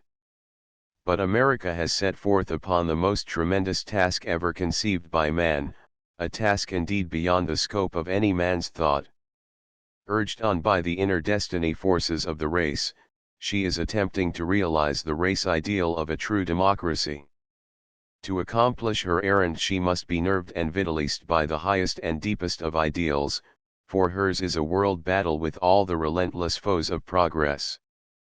Whitman, seeing clearly the dark aspect of the future, the wars and revolutions yet in store, and having counted the cost of them, though he had faith that America would eventually achieve her purpose, yet might well be foremost in scourging her light moods of optimism with bitter words. And though he had not despaired of America, and even if he had, would have been the last man to suggest despair to others, though, also, he knew and loved the real soul of the nation, he was not so blind to possibilities of disaster, possibilities which he had faced more than once in recent years, as to suppose that she was of necessity chosen to be the elder sister of the republics of the coming centuries. 503. On the contrary, while he had no doubt of the growth and progress of humanity, he knew that a branch of the race might wither away prematurely, and he saw in the current culture and social beliefs of the city populations a wholly false and mischievous conception of American destiny. If the people of America were to perceive nothing but a field for money-making wherever the stars and stripes might float, then their patriotism would be worthless, and the republic must fall. He loved America too passionately to be cynically indifferent as to her fate. In spite of unworthy qualities, she yet might realize the world's hope. But seeking ardently for a way, there was only one that Whitman could see, it was the way of religion. The old priestcraft was effete, but religion had not died with it. 504. In a new fellowship of prophet-poets, who should awaken the soul of the nation in the hearts of their hearers, as did the prophet-poets of Israel, in these and in these alone he had assurance, for already he seemed to behold them afar off, assurance of the future of his land. 505. Whitman agreed with Carlyle as to the infinite value to the race of great men. He continually asserts their necessity to democracy, not, indeed, as masters and captains so much as interpreters and as prophets. The truly great man includes more of the meaning of democracy than the little man, and is therefore the better fitted to explain the purpose of the whole. Moreover, according to Whitman, it is for the creation of great personalities that democracy exists, for he differs widely from the Platonic mysticism with its ideal state as the goal of personal achievement. He includes in his philosophy of society what is best both in the individualistic and the socialistic theories. He sees progress depending upon the interplay of two forces, which he calls the two sexes of democracy. 506 Solidarity and personality. It is for great souls to declare in the name of personality the fundamental truth of democracy, that every man is destined to become a god. They must realize for themselves, and assert for the world, that a man well-born, well-bred, and well-trained, may and must become a law unto himself. According to Whitman, the one purpose of all government in a democracy is to encourage by all possible means the development of soul consciousness in every man and woman without any exception. 507. Speaking generally, one may affirm that every fragment of humanity is ultimately capable of the heroism which is the force at humanity's heart, but each fragment can only realize its possibilities as a part of the whole, and as sharing in the life of solidarity. To accomplish this destiny, and not for reasons of merit, democracy encourages and requires of everyone a participation in the duties and privileges of citizenship. And similarly, it requires that everyone should be an owner of property in order that each may have his own material cell in the body politic. 508 All persons are not yet prepared for citizenship, but such as are minors must be wisely and strenuously prepared, for democracy suffers until all become true citizens. The idle and the very poor are always a menace to democracy. 509 Even a greater menace, if that be possible, is to be found in the low standard of womanhood which still prevails in America. Woman, if only she would leave her silliness and her millinery. 510 And enter the life of reality and enterprise, would, by the majesty of maternity, be more than the equal of man. I think, though approving of women's suffrage, he doubted whether it could effect the change he desired to see. It cannot be doubted that, like Plato, he saw in the triviality of the women of the upper classes especially, one of the gravest dangers which beset the Republic. For the aim of democracy is great free personalities, and these can only be produced from a noble maternity. Unless motherhood and fatherhood in all their aspects become a living science. 511 And the practice of personal health is recognized as the finest of the arts, any achievement of the purpose of democracy must be slow indeed. Of other and very secondary kinds of culture, desirable enough in their place, America, he continues, has no lack. In some respects she is more European than Europe. But to personality, and the moral force which is personality, she is alarmingly indifferent. We have fussed about the world, cries this stern speaker of truth to his age and nation, we have gathered together its art and its sciences, but we have not grown great in our own souls. Our mean manners result precisely from that. Thus he returns to reiterate the cry that can always be heard whenever we open any book of his, the cry of the quintessential importance of religion in every field of human life. 512 For religion is the life of the soul, that is to say, it is the heart of life. Whitman's religion, however, is not that which is taught by churches and churchmen. It is a religion extricated from the churches. In a notable passage 513 he declares, Bibles may convey, and priests expound, but it is exclusively for the noiseless operation of one's isolated self to enter the pure ether of veneration, reach the divine levels, and commune with the unutterable. In short, religion is moral or spiritual force, it is that which forms and maintains existence. Without it, the continued life of nation or individual is inconceivable. For a nation, too, has its sole identity, and must become conscious of that if it is to live, much more if it is to lead. The awakening of America to this consciousness of its spiritual purpose Whitman awaits, as the prophets of Israel awaited the Messiah. 514 And we may add that with its realization of nationhood, there comes to a people the sense of its membership in the solidarity of the race. Now this soul consciousness, he proceeds, comes to a nation through its literature.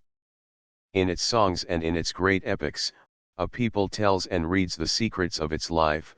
It sees there, as in a glass, the divine purpose which tabernacles in its own heart. A literature which can do this for America will not be made by merely correct and clever college men, or by fanciful adepts in the arts of verse. Those who make it must breathe the open air of nature, they must, in the largest sense, be men of science. But in Whitman's language nature and science include more than the material and the seen. They are the world of reality and its knowledge, and the soul is the essence of reality, wherefore its experience is the sum of knowledge. Thus made, literature will for the first time be worthy to quicken and immortalize the life of America 515. It will feed the infant life of the real nation. Reading it, Americans will become aware at last of their world destiny, and they will face the whole of life and death with a new faith and joy. America will become not merely a new world, but the mother of new worlds 516, and lowering as the skies must often be, and tragic though the day's end, she will behold the stars beyond. Such, in crudest outline, is the gist of Whitman's tractate, which, with the 5th edition of the Leaves, appeared early in 1871. Leaves of Grass now included drum taps, but the poems of President Lincoln's death, with other matter suggested by the close of the war, were separately published in a little volume of 120 pages, which, while containing poems upon the lines suggested in democratic vistas, and reverting again to old themes, was more especially marked by those in which the idea of death as a voyage upon an unknown sea is dominant. Fac simile of Ms. by Whitman, belonging probably to 1875. The little book was called Passage to India, after the opening poem, and it has a completeness of its own, closing with a now finale to the shore. In its preface, he alludes to a plan which he had entertained. His active imagination entertained so many plans which he never realized. 517. The scheme of a new volume to companion and complement the Leaves, suggestive of death and the disembodied soul, as the leaves were of the life in the body. He found, however, that the body was not so soon to be put aside. To the end, its hold upon him was extraordinarily tenacious. Doubting his ability for the task, he became content to offer a fragment and hint of what he had intended. Passage to India is among his finest efforts. 518. Some of its single lines ring like clear bells, while the movement of the whole is varied, solemn and majestic. He shows his reader how the enterprise and invention of the world is binding all lands together to complete the rondure of the earth. The opening of the Suez Canal and of the Pacific Railroad are fulfilling the dream of the Genoese, who sought a passage to India in the circumnavigation of the world. But, says Whitman, with that characteristic mystical touch which is never absent in his poems, it is only the poet who conceives of the world as really one and round. For none but he understands that the universe is essentially one, soul and matter, nature and man. To the mystic sense, India becomes symbolic of all the first elemental intuitions of the human race. Thither now again the poet leads his nation, back to its first visions and back to God. Returning almost to the phrases of his first great poem 519, Whitman declares his sureness of God, and his resolve not to dally with the divine mystery. For him, God is the heart of all life, but especially the heart of all life that is true, good, and loving. He is the reservoir of the spiritual, and he is the soul's perfect and immortal comrade. Thus Whitman's idea of God embraces the personal element, so called, which has been predicated by Christian experience and dogma. When the soul has accomplished its passage to India, has realized the unity of all 520, then, says he, it will melt into the arms of its elder brother, the divine love. He does not mean that it will lose its slowly gained consciousness of selfhood, but that, to employ a formula of the Christian faith, it will enter the Godhead as a distinct person.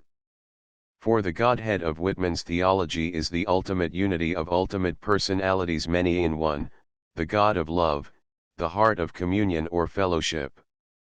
It is with a splendid cry of adventurous delight and heroic ardor that Whitman sets out upon his perilous voyage, seeking the meaning of everything and of the whole, all hazards and dangers before him, upon all the seas of the unknown, but not foolhardily are they not all the seas of God. In passing, we may note that in these Washington poems the feeling for formal perfection is often clearly manifested. Many of the shorter lyrics repeat the opening line at their close. And careful reading, or better, recitation, will show that some at least of the longer poems are constructed with a broad, architectonic plan. It is indeed a great mistake to suppose that Whitman was careless of form. Paradoxical though it sound, it was nothing but his overwhelming sense of the necessity for a living incarnation of his motive emotions which led him to abandon the accepted media of written expression.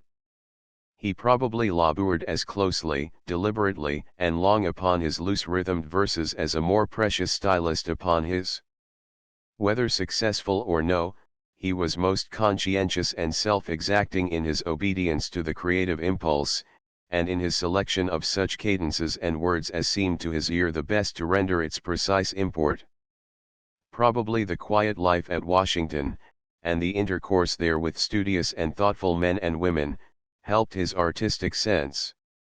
With a few exceptions, however, the Washington poems are somewhat less inevitable and procreative in their quality than those of an earlier period.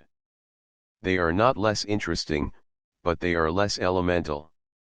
"The older he gets," wrote a correspondent of the New York Evening Mail, "the more cheerful and gay-hearted he grows."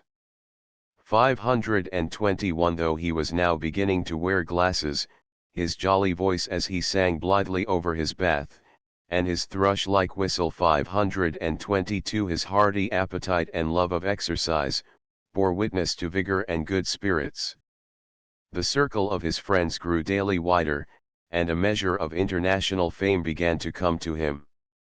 Both in Germany and in France his book was being read, criticized and admired. 523 Rossetti's selections had given him an English public, which was eager now for new editions of his complete poems. He had cordial letters from Tennyson and Addington Symonds. Swinburne addressed him in one of his songs before sunrise, and there were many others. 524 From time to time he would receive an invitation from some academic or other body to recite a poem at a public function. Thus, in the autumn of 1871, he gave his Song of the Exposition at the opening of the annual exhibition of the American Institute. 525 It is a half-humorous poem, which follows some of the political themes suggested in Democratic Vistas. Again, at Midsummer, 1872, he recited as a strong bird on pinions free. 526 On the invitation of the United Literary Societies of Dartmouth College, in New Hampshire, making at this time a further tour as far as Lake Champlain, to visit his sister Hannah, who was married unhappily and far from all her people. 527 Later the same autumn, old Mrs. Whitman left Brooklyn to live with her son, the Colonel, in Camden, a quiet unattractive artisan suburb of Philadelphia. The old lady, now nearly 80, partially crippled by rheumatism, and a widow for some 18 years, did not long survive this transplanting. But sorrows came thick upon the Whitmans at this time. And first of all, it was Walt himself who broke down and was housetied. Footnotes: 458 Camden, 8, 218. 459 Notes on Walt Whitman as Poet and Person, 1867. 460 Poems of W. W., 1868. 461. See also Preface to Poems of W. W. and Rossetti Papers, 240. 462. Rossetti Papers, 270, 287, etc. 463. Symonds, 4, J. A. Symonds, A Biography, by H. R. F. Brown. 464. Symonds, 158. 465. Supra, 133 and 466. J. A. Symonds, 2, 70, Camden's Complement, 73. 467. J. A. Symonds, 2, 15. 468. IB, 2, 82. 469. IB, 2, 130, 131. 470. Symonds in Fortnightly Revelation, Sly, 459, ACS in IB, 170. 471. And Gilchrist, Her Life and Writings, by H. H. G., 1887, and in Re, 41, 42. 472. Rossetti Papers, 459, 460. 473. Buck, 31. 474. In Re, 72. 475. Fort. Revelation, LOCCIT 476. In Re, 42. 477. C. Infra, 264. 478. In Putnam's Magazine, January, 1868. 479. C. Supra, 167. 480. In The Good Grey Poet. 481. Burroughs, 85. 482. Potter, OPCIT 483. C. Infra, 262. 484. O'Connor, Q.U. in Buck, 62. 485. Calamus, 21. 486. Manuscripts Wallace. 487. Calamus, 23, gives 1866, but Comp. Prose, 70, throws date back, see also Supra, 210. 488. Although it has been previously quoted, the following passage from Mr. Burroughs' Birds and Poets gives so graphic a description of Whitman at this time, that I cannot forbear to quote it. I give here a glimpse of him in Washington, on a Pennsylvania Avenue and Navy Yard horse car, toward the close of the war, one summer day at sundown. The car is crowded and suffocatingly hot, with many passengers on the rear platform, and among them a bearded, florid-faced man, elderly but agile, resting against the dash, by the side of the young conductor, and evidently his intimate friend. The man wears a broad-brim white hat. Among the jam inside near the door, a young Englishwoman, of the working class, with 2 children, has had trouble all the way with the youngest, a strong, fat, fretful, bright babe of 14 or 15 months, who bids fair to worry the mother completely out, besides becoming a howling nuisance to everybody. As the car tugs around Capitol Hill, the young one is more demoniac than ever, and the flushed and perspiring mother is just ready to burst into tears with weariness and vexation. The car stops at the top of the hill to let off most of the rear platform passengers, and the white-hat man reaches inside, and gently but firmly disengaging the babe from its stifling place in the mother's arms, takes it in his own, and out in the air. The astonished and excited child, partly in fear, partly in satisfaction at the change, stops its screaming, and as the man adjusts it more securely to his breast, plants its chubby hands against him, and pushing off as far as it can, gives a good look squarely in his face, then, as if satisfied, snuggles down with its head on his neck, and in less than a minute, is sound and peacefully asleep without another whimper, utterly fagged out. 489 Calamus, 53 to 55. 490 Calamus, 18. 491 Camden, 8, 169 to 243. 492 Wound Dresser, 90. 493 Calamus, 48. 494 IB, 62. 495 Calamus. 496 Camden, 8, 235. 497 INRI, 74.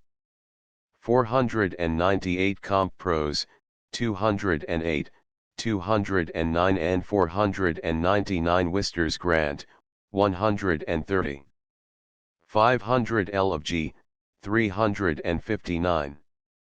501 Camden, 8, 226, May, 1868. 502 Comp Pros, 197 to 251. 503 Comp Pros, 246, 247. 504 IB, 200.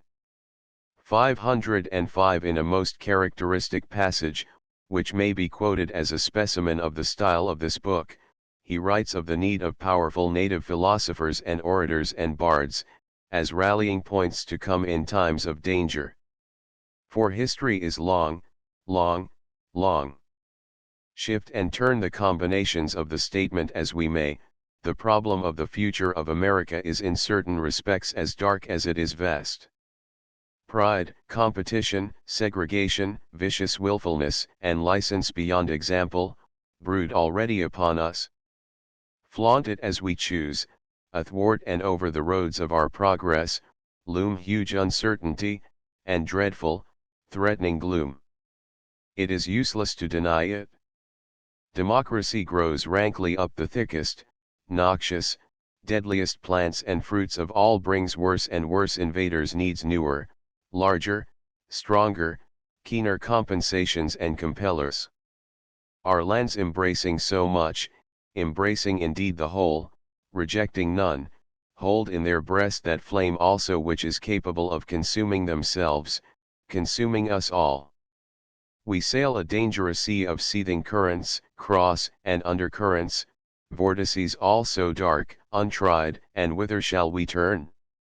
It seems as though the Almighty had spread before this nation charts of imperial destinies, dazzling as the sun, yet with many a deep intestine difficulty and human aggregate of cankerous imperfection, saying, Lo!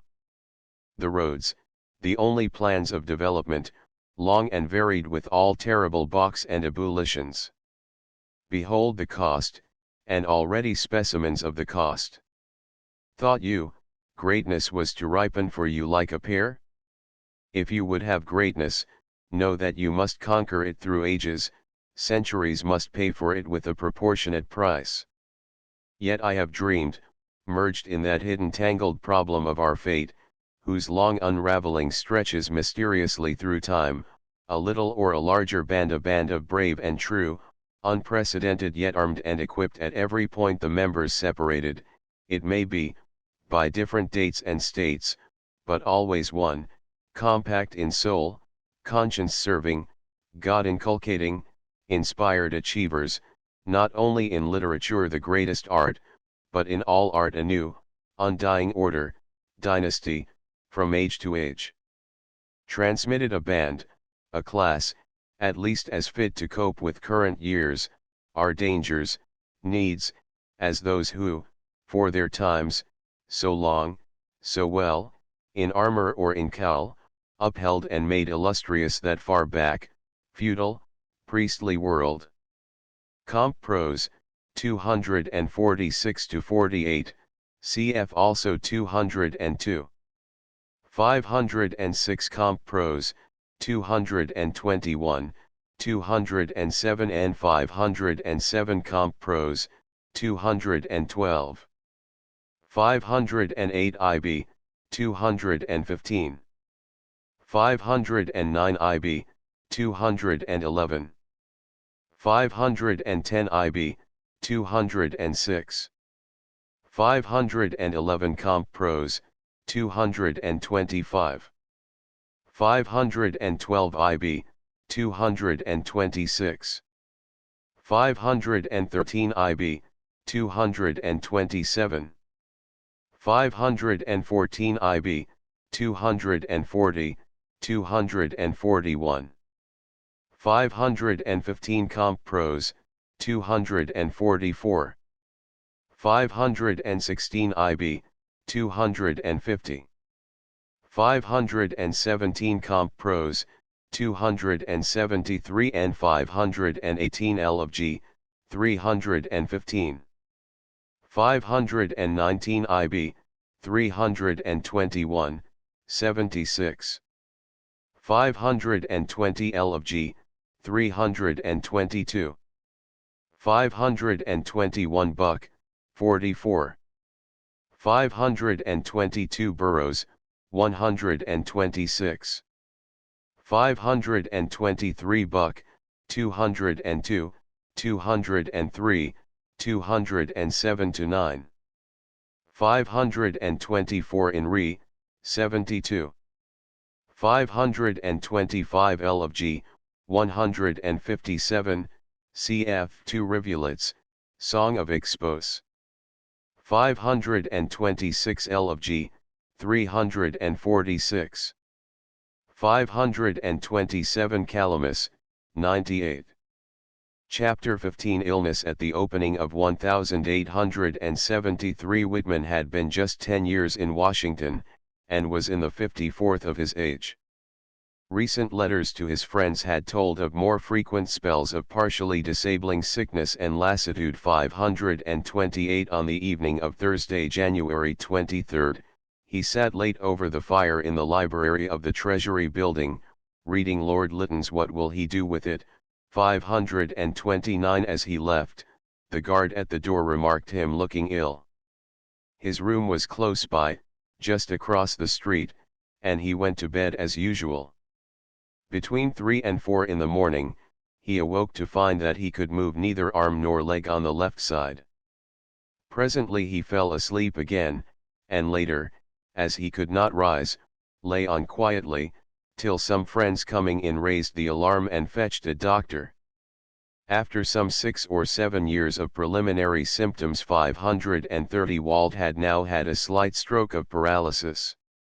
His first thought was of his mother, to whom he wrote as soon as he was able, reassuring her, for the newspapers had exaggerated his condition. Once before, he reminds her with grim humor, they had killed him off, but he is on the road to recovery. In a few days he will be back at his desk on the other side of the street. Pete Doyle, Charles Eldridge, and John Burroughs came in to nurse and companion him. Mrs. Ashton would have carried him to her house. Mrs. O'Connor, who did not share in the estrangement of her husband, was often at his bedside. And at the bed foot, his mother's picture was always before him. He had scarcely begun to move about a little in his room before a letter from St. Louis told of the death of Martha, Jefferson Whitman's wife, to whom the whole family was much attached, and Walt especially. The blow fell heavily on him.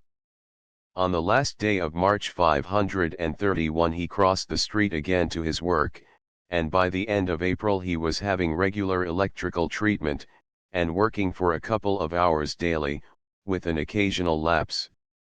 His leg was very clumsy, and he complained of frequent sensations of distress and weakness in his head, but he seemed to be progressing as well as was possible. Early in May, however, the old mother in Camden fell ill. Walt was very anxious about her. 532 At her age she could hardly recover from a serious illness, and his letters to her are pathetically full of loving solicitude. She grew rapidly worse, and although he was still but feeble, he could not remain away from her. On the 20th he hurried home, and on the 23rd, while he was with her, she died. 533 The shock to Walt was terrible, and when, dreading the heat, he attempted to reach the coast, he had a serious relapse at the outset, and was brought back to Colonel Whitman's, to the melancholy little house. And here he too, so it would seem, was to end his life. Only a year before, in the preface to the reprint of his Dartmouth College poem 534, he had declared that now the 4 years' war being over, and he himself having rounded out the poem of the democratic man or woman, he was prepared for a new enterprise. He would now set to work upon fulfilling the program of his democratic vistas, and put the states of America hand in one unbroken circle in a chant. He would sing the song for which America waited, the song of the republic that is yet to be. Again, a year earlier, he had told in his passage to India how he was ready to set forth upon the unknown sea. And now, with his labors unaccomplished, his heart stricken and heavy with bereavement, joylessly he seemed to hear the weighing of the anchor and to feel his ship already setting forth. Where now was the old exaltation of spirit, where the eager longing for divine adventure with which hitherto he had always contemplated death? Now sorrow claimed him, and for a season he lost hold of joy and faith. He was as one abandoned by the giver of life, and isolated from love. Thus deserted, he became utterly exhausted of vitality. It is as though for a time his soul had parted from his bodily life, and yet the life in the body must go on. If death had come now he would not have refused it, but his hour was not yet. Neither living nor dying, through the sad, dark days of long protracted illness and solitude, of physical debility and mental bewilderment as it were, through year-long dream gropings he waited. The light of his life seemed suddenly to have gone out. 535 Near as he had dwelt to death, in the tragedy of the war hospitals and in the habit of his thought, he was wholly unprepared for the death of his mother. He was a man upon whose large harmonious and resonant nature every tragic experience struck out its fullest note. Philosophy and religion were his, if they were any man's, but he was not one of those who escape experience in the byways of abstraction. He took each blow full in his breast. His mother was dead, that was the physical wrench which crippled him body and soul. He could not accustom himself to her death and departure. 536 He could not understand it, nor why he was so stricken by it.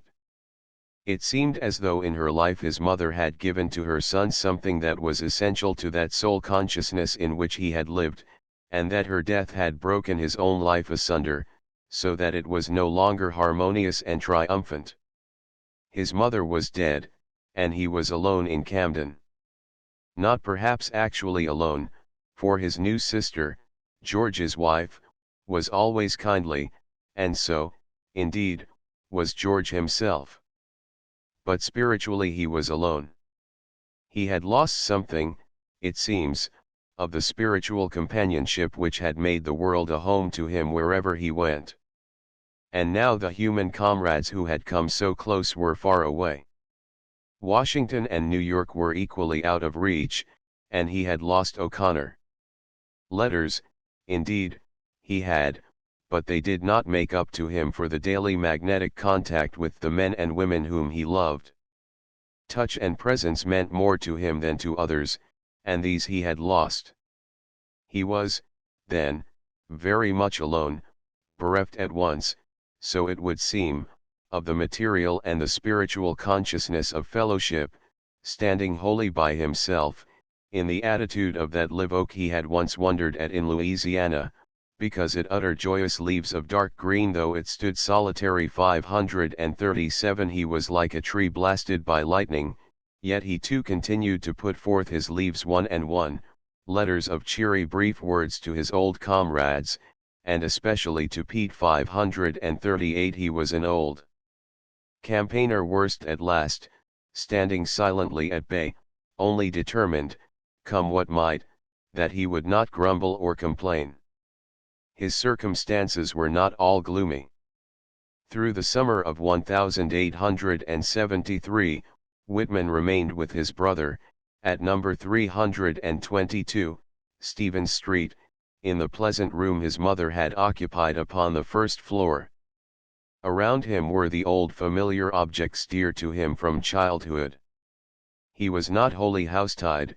2 lines of streetcars ran near by 539, and by means of one or other he contrived to reach the ferry, which he loved to cross and cross again, revelling in the swing of the tawny Delaware, and all the comings and goings of the river and ocean craft. Hale old captains still remember him well as he was in those days. Sometimes also he would extend his jaunt, taking the Market Street cars on the Philadelphia side of the river, and going as far as the reading room of the Mercantile Library upon 10th Street 540, but often he was too weak to go abroad for days together. His brain refused to undertake the task of leadership or coordination, and there was no friend to assist him.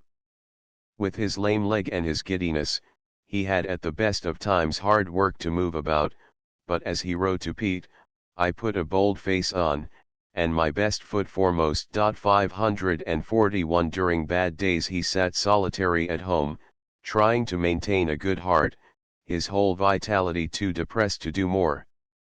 If I only felt just a little better, he would say, I should get acquainted with many of the railroad men. 542 A class who affected this particular locality. But feeble as he was, it was long before he made any friends to replace the lost circle at Washington. Now and again some kindly soul, hearing that he was ill, would call upon him. 543 Or Jeff would look in on his way to New York, or Eldridge, or Burroughs, coming and going between Washington and New England. Walt could not readily adjust himself to his new circumstances. His was not an elastic, pliable temper, but on the contrary, very stubborn and apt to become set in ways, the qualities of adhesion and inertia increasing in prominence as his strong will and initiative ebbed. He kept telling himself between the blurs that disabled his brain, that he might be in a much more deplorable fix, that his folks were good to him, that his post was kept open for his return, and that his friends were only waiting to welcome him back to Washington. But he could not pass by or elude the ever-present consciousness and problem of his mother's death. At the end of August he wrote to Pete, I have the feeling of getting more strength and easier in the head, something like what I was before mother's death. I cannot be reconciled to that yet. It is the great cloud of my life. Nothing that ever happened before has had such an effect on me. 544 When we remember his separation from the woman and the children of his love, and all the experiences of the war, we may a little understand the meaning of these soberly written words, and the strength of the tie which bound together mother and son. Who knows or can estimate the full meaning of that relationship which begins before birth, and which all the changes and separations of life and death only deepen? It is difficult to look calmly at this period of Whitman's life. One resents, perhaps childishly, the fate which overtook this sane and noble soul. Surely he, of all men, had been faithful to the inner vision, and generous to all. He had fulfilled the divine precept, he had loved the Lord his God with all the might of soul and body, and his neighbor as himself. From childhood up he had been clean and affectionate, independent and loyal, wholeheartedly obedient to the law as it was written in his heart, undaunted by any fear or convention. He had prized health, and held it sacred, as the essential basis of freedom and sanity of spirit. And he had hazarded it without reserve and without fear, in the infectious and malarial wards of the hospitals. He had opened his heart to learn the full chords and meanings of all the emotions that came to him, and when he had become a scholar in these, he became an interpreter of the soul unto itself, both in the printed page and in the relations of his life. In Leaves of Grass he gave, to whosoever would accept the gift, his own attitude towards life, and the results of his study of living. In the wards he gave himself in whatever ways he could contrive to the needy. And he gave all. 20 years at least of his own health he sacrificed, and gave freely, out of the overflow of his love, to the wounded in their cots. As I have before suggested, 545 he gave more than, physically speaking, he could afford. But he gave with joy, knowing that he was born to give, and that in giving himself irretrievably, he was fulfilling the highest law of his being, and fully and finally realizing himself. It was the crowning proof not only of Calamus, but of his gospel of self-realization. Deliberate though his service was, not even Whitman himself could fully estimate the cost of his charity. But he accepted the consequences of all his acts as proper and due, being, indeed, implicit in the acts themselves. And now, when his very joy in life was called in to meet the mortgage he had given, when he was, as it were, stripped naked and left in the dark, he accepted his condition without declaiming against the divine justice, or calling insanely upon God. Year after year, he was patient, expecting the light to break again, the daylight beyond death. He had never professed to understand the ways of God, but he had always trusted him. And when faith itself seemed for a while to forsake him, his blind soul did but sit silently awaiting its return. It was out of such a mood, lighted at times by moments of vision, that during 1874 and 1875 he wrote some of the noblest of his verses, notably the Prayer of Columbus, the Song of the Universal, and the Song of the Redwood Tree. There are those who have suggested that Whitman's illness was brought on by a life of dissipation. One supposes that such persons find in these poems the deathbed repentance of a maudlin old roue. But to the unprejudiced reader such a view must appear worse than absurd. Whitman never claimed to have lived a blameless life, but he did claim to have lived a sane and loving one. The evidence of all his writings, and of these poems especially, supports that claim. Simple and direct, the Prayer of Columbus breathes the religious spirit in which it was conceived. Lonely, poor, and paralyzed, battered and old, upon the margin of the great ocean of death, he pours out his heart and tells the secret of his life, for, as Whitman himself confessed, it is he who speaks under a thin historical disguise. 546 I am too full of woe. Haply I may not live another day, I cannot rest, O God, I cannot eat or drink or sleep, till I put forth myself, my prayer, once more to thee, breathe, bathe myself once more in thee, commune with thee, report myself once more to thee. Thou knowest my years entire, my life, my long and crowded life of active work, not adoration merely. Thou knowest the prayers and vigils of my youth, thou knowest my manhood's solemn and visionary meditations, thou knowest how before I commenced I devoted all to come to thee, thou knowest I have in age ratified all those vows and strictly kept them, thou knowest I have not once lost nor faith nor ecstasy in thee. All my emprises have been filled with thee, my speculations, plans, begun and carried on in thoughts of thee, sailing the deep or journeying the land for thee, intentions, purports, aspirations mine, leaving results to thee. Oh, I am sure they really came from thee, the urge, the ardor, the unconquerable will, the potent, felt, interior command, stronger than words, a message from the heavens whispering to me even in sleep. These sped me on. What the end and result of all, he cannot tell, that is God's business, but he has felt the promise of freedom, religious joy and peace. The way itself has always been plain to him, lit by an ineffable, steady illumination, lighting the very light. And now, lost in the unknown seas, he will again set forth, relinquishing the helm of choice, and though the vessel break asunder and his mind itself should fail, yet will his soul cling fast to the one sure thing, for though the waves of the unknown buffet his soul, the at least I know. In the Song of the Universal, apparently delivered by proxy at the commencement exercises of Tufts College, Massachusetts, midsummer, 1874, 547, Whitman reiterates his conviction that the divine is at the heart of all and every life. The soul will at last emerge from evil and disease to justify its own history, to bring health out of disease, and joy out of sorrow and sin. Blessed are they who perceive and pursue this truth. It is to forward this wondrous discovery of the soul that America has, in the ripeness of time, arrived.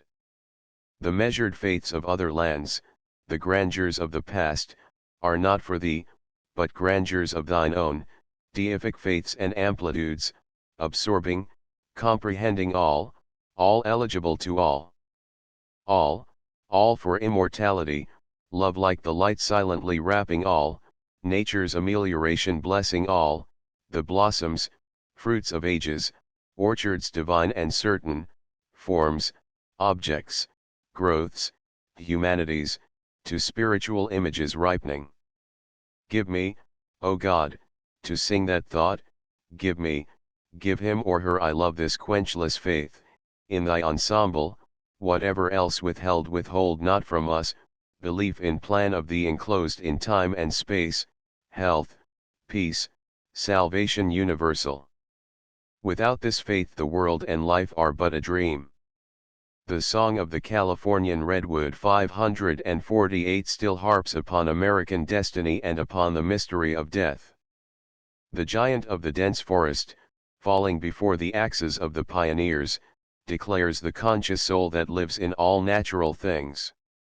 He complains not at death, but rejoices that his huge, calm joy will hereafter be incarnate in more kingly beings, the men that are yet to dwell in this new land of the West and, above all, in the godlike genius of America. The song of the redwood tree is the voice of a great past, prophetic of a greater, all-continuing, all-embracing future, and, therefore, undismayed at its own passing. Such were the weapons with which Whitman fought against despair, such the heroic heart which, amid confusion, restlessness and perplexity, still held its own. Col Whitman's Corner House, number 431, Stevens Street, Camden, 1904. At the end of September, 1873, the Whitmans had moved into a fine new brick house 549 which George, who was now a prosperous inspector of pipes, had built upon a corner lot on Stevens Street. It faced south and west, and Walt chose a sunny room on the second floor, as we should say, or, according to the American and more accurate enumeration, on the third. Here he remained for 10 years. The house still stands, well built and comfortable, and though the neighborhood is shabby and the district does not improve with time, the trees that stand before it give it a pleasant air upon a summer's day. Walt was to have had a commodious room upon the floor below, specially designed for his comfort and convenience, but he preferred the other as sunnier and more quiet. The family now consisted of 3 only, for Edward, the imbecile brother, was boarding somewhere nearby in the country. Jeff was in St. Louis, the 2 sisters were married, Andrew had died. About Jesse we have no information, he may still have been living in Long Island or New York. More than once Whitman wrote very seriously to Pete, gently preparing him for the worst 550, but though confinement, loneliness and debility of brain and body made the days and nights dreary, there continued to be gleams of comfort. John Burroughs had begun to build his delightful home upon the Hudson, and called at Camden on his way north, after winding up his affairs in the capital. Among occasional callers was Mr. W. J. Linton, who afterwards drew the portrait for the centennial edition of the Leaves.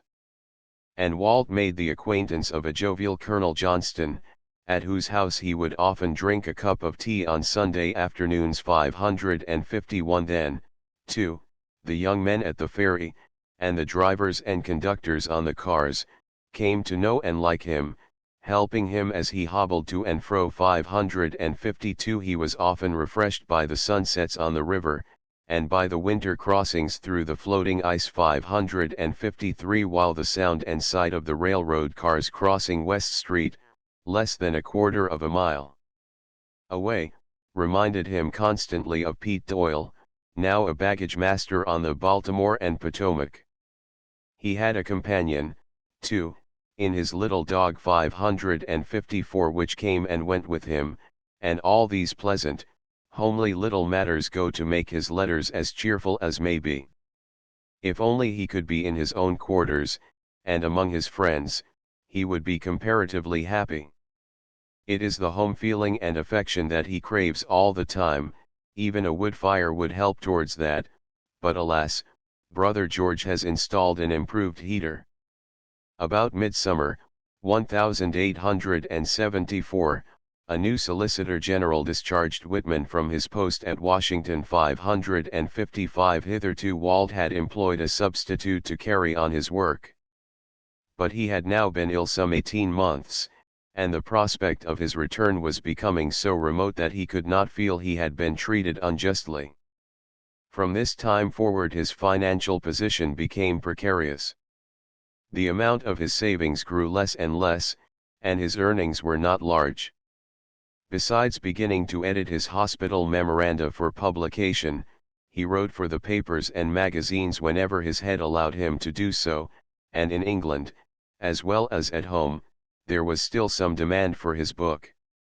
But even the scanty sales money did not always reach him, being retained by more than one agent who regarded the author's life as practically at an end. 556 Footnotes, 528 Camden, 8, 238-40, Calamus, 86.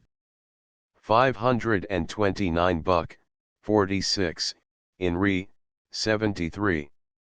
530 Camden, 9, 200. 531 in Re, 79. 532 in Re, 89.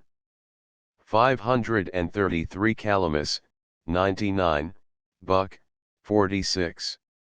534 Comp Prose, 272.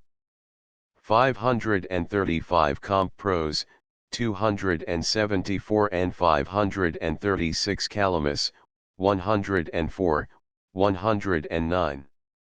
537 L of G, 105. 538 C Calamus. 539 C Calamus, 106. 540 IB, 111. 541 IB, 106. 542 IB 543 e.g., the late Mr. W. M. Ingram. 544 Calamus, 109. 545 C. Supra, 204. 546 Calamus, 145, L of G, 323. 547 L of G, 181. 548 IB, 165. 549 number 431, Calamus, 118. 550 Calamus, 119, etc. 551 Calamus, 126, 127. 552 IB, 133. 553 IB, 143. 554 IB, 137. 555 IB, 155. 556 Buck, 46. Chapter 16 Convalescence. All through 1875 the weakness continued, but in November he was well enough to pay a visit to Washington, accompanied by John Burroughs, and, the public reburial of Poe taking place about that time in Baltimore, Doyle appears to have convoyed him thither. 557 There, sitting silently on the platform at the public function, he seems once again to have been cordially greeted by Emerson, but O'Connor, who was also present, made no sign. 558 It was not till the following summer that Whitman's old spirits began to return. Since his mother died he had passed 3 years in the Valley of the Shadow, and he was still lonely, sick, and poor when his English friends came to his rescue. He and his writings had been pulverized between the heavy millstones of Mr. Peter Bain's adjectives in the Contemporary Review for the month of December. In England, as well as in America, he had literary enemies in high places. But on the 13th of March the Daily News 559 published a long and characteristically fervid letter, full of generous feeling, from Mr. Robert Buchanan, who dilated upon the old poet's isolation, neglect, and poverty. It aroused wide comment, and some indignation on both sides of the Atlantic, among Whitman's friends as well as among his enemies. That he was never deserted by his faithful American friends. A series of articles upon his condition, published in the Springfield, Massachusetts, Republican, bears witness. 560 But Buchanan's letter evoked new and widespread sympathy, which was the means of saving Whitman from his melancholy plight. A fortnight later the Athenaeum printed his short sonnet-like poem, The Man-o'-War Bird. In the meantime, Mr. Rossetti, always faithful to his friend, had learned of his condition, and had written asking how best his English admirers might offer him assistance. Walt wrote in reply, stating that his savings were exhausted, that he had been cheated by his New York agents, and that in consequence he was now, for the new centennial edition, which had just appeared, his own sole publisher. 561 If any of his English friends desired to help him, they could best do so by the purchase of the book. He wrote with affectionate gratitude, and quiet dignity. He was poor, but he was not in want. There came, through Mr. Rossetti, an immediate, generous and most cordial response, and in the list of English and Irish subscribers appear many illustrious names. The invalid revived, both the cash and the emotional cheer, he wrote at a later time, were deep medicine. 562 He could now afford to overlook the bitter and contemptuous attacks which were being made upon him by an old acquaintance in the editorials of the New York Tribune. 563 And, which was at least equally important, he could contrive to take a country holiday. Timber Creek, the Pool, 1904 About the end of April, or early in May, he drove out through the gently undulating dairy lands and the fields of young corn to the New Jersey hamlet of Whitehorse, some 10 miles down the turnpike which leads to Atlantic City and Cape May. 564 A little beyond the village, and close to the Reading Railroad, there still stands an old farmhouse, then tenanted by Mr. George Stafford, and today the center of a group of pleasant villas known as Laurel Springs. It was here that Whitman lodged, establishing cordial relations with the whole Stafford family, relations which added greatly to the happiness of his remaining years. He became especially attached to Mrs. Stafford, who intuitively read his moods. 565 and to her son Harry.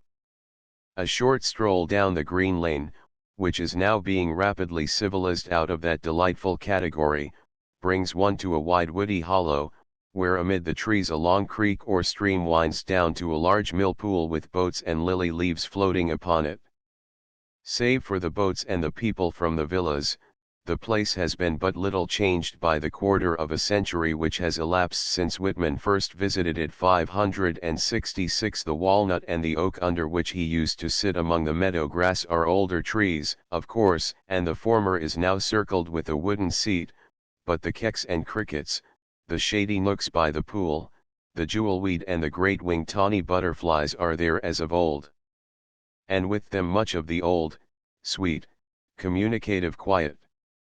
At the creek head, among the willows, is a swampy tangle of mint and calamus, reeds and cresses, white boneset and orange fragile jewelweed, and above, from its mouth in the steep bank, gushes the crystal spring whose soft, clinking murmur soothed the old man many a summer's day.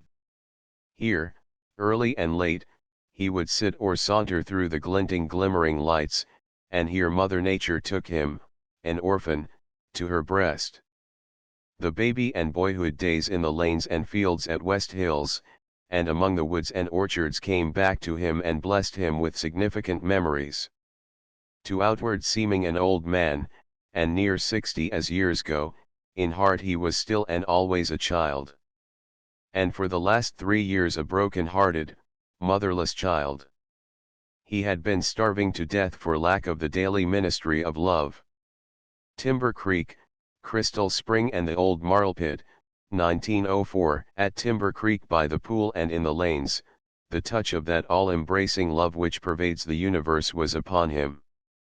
Without any effort on his part the caressing air and sunshine re-established the ancient relationship of love, in which of old he had been united to nature. He would sit silent for hours, wrapped in a sort of trance, realizing the mystery of the whole, through which, as through a body, the currents of life flow and pulse. Woe to anyone, however dear, who broke suddenly in upon his solitude. 567. His heart went out to the tall poplars and the upright cedars with their tasseled fruit, and he felt virtue flow from them to him in return. He believed the old dryad stories, and became himself truly nympholeptic, and aware of presences in the woods.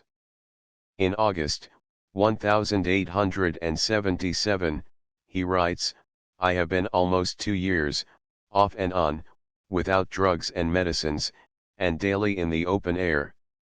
Last summer I found a particularly secluded little dell off one side by my creek, originally a large dug-out marl pit, now abandoned, filled with bushes, trees, grass, a group of willows, a straggling bank and a spring of delicious water running right through the middle of it, with 2 or 3 little cascades.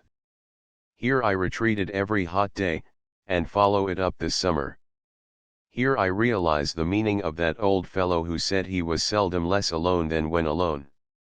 Never before did I come so close to nature, never before did she come so close to me." By old habit I penciled down from time to time almost automatically, moods, sights, hours, tints and outlines on the spot. 568. Unlike the ordinary naturalist he regarded the birds and trees, the dragonflies and gray squirrels, the oak trees and the breeze that sang among their leaves, as spirits, strange, but kindred with his own, members together with his of a transcendental life,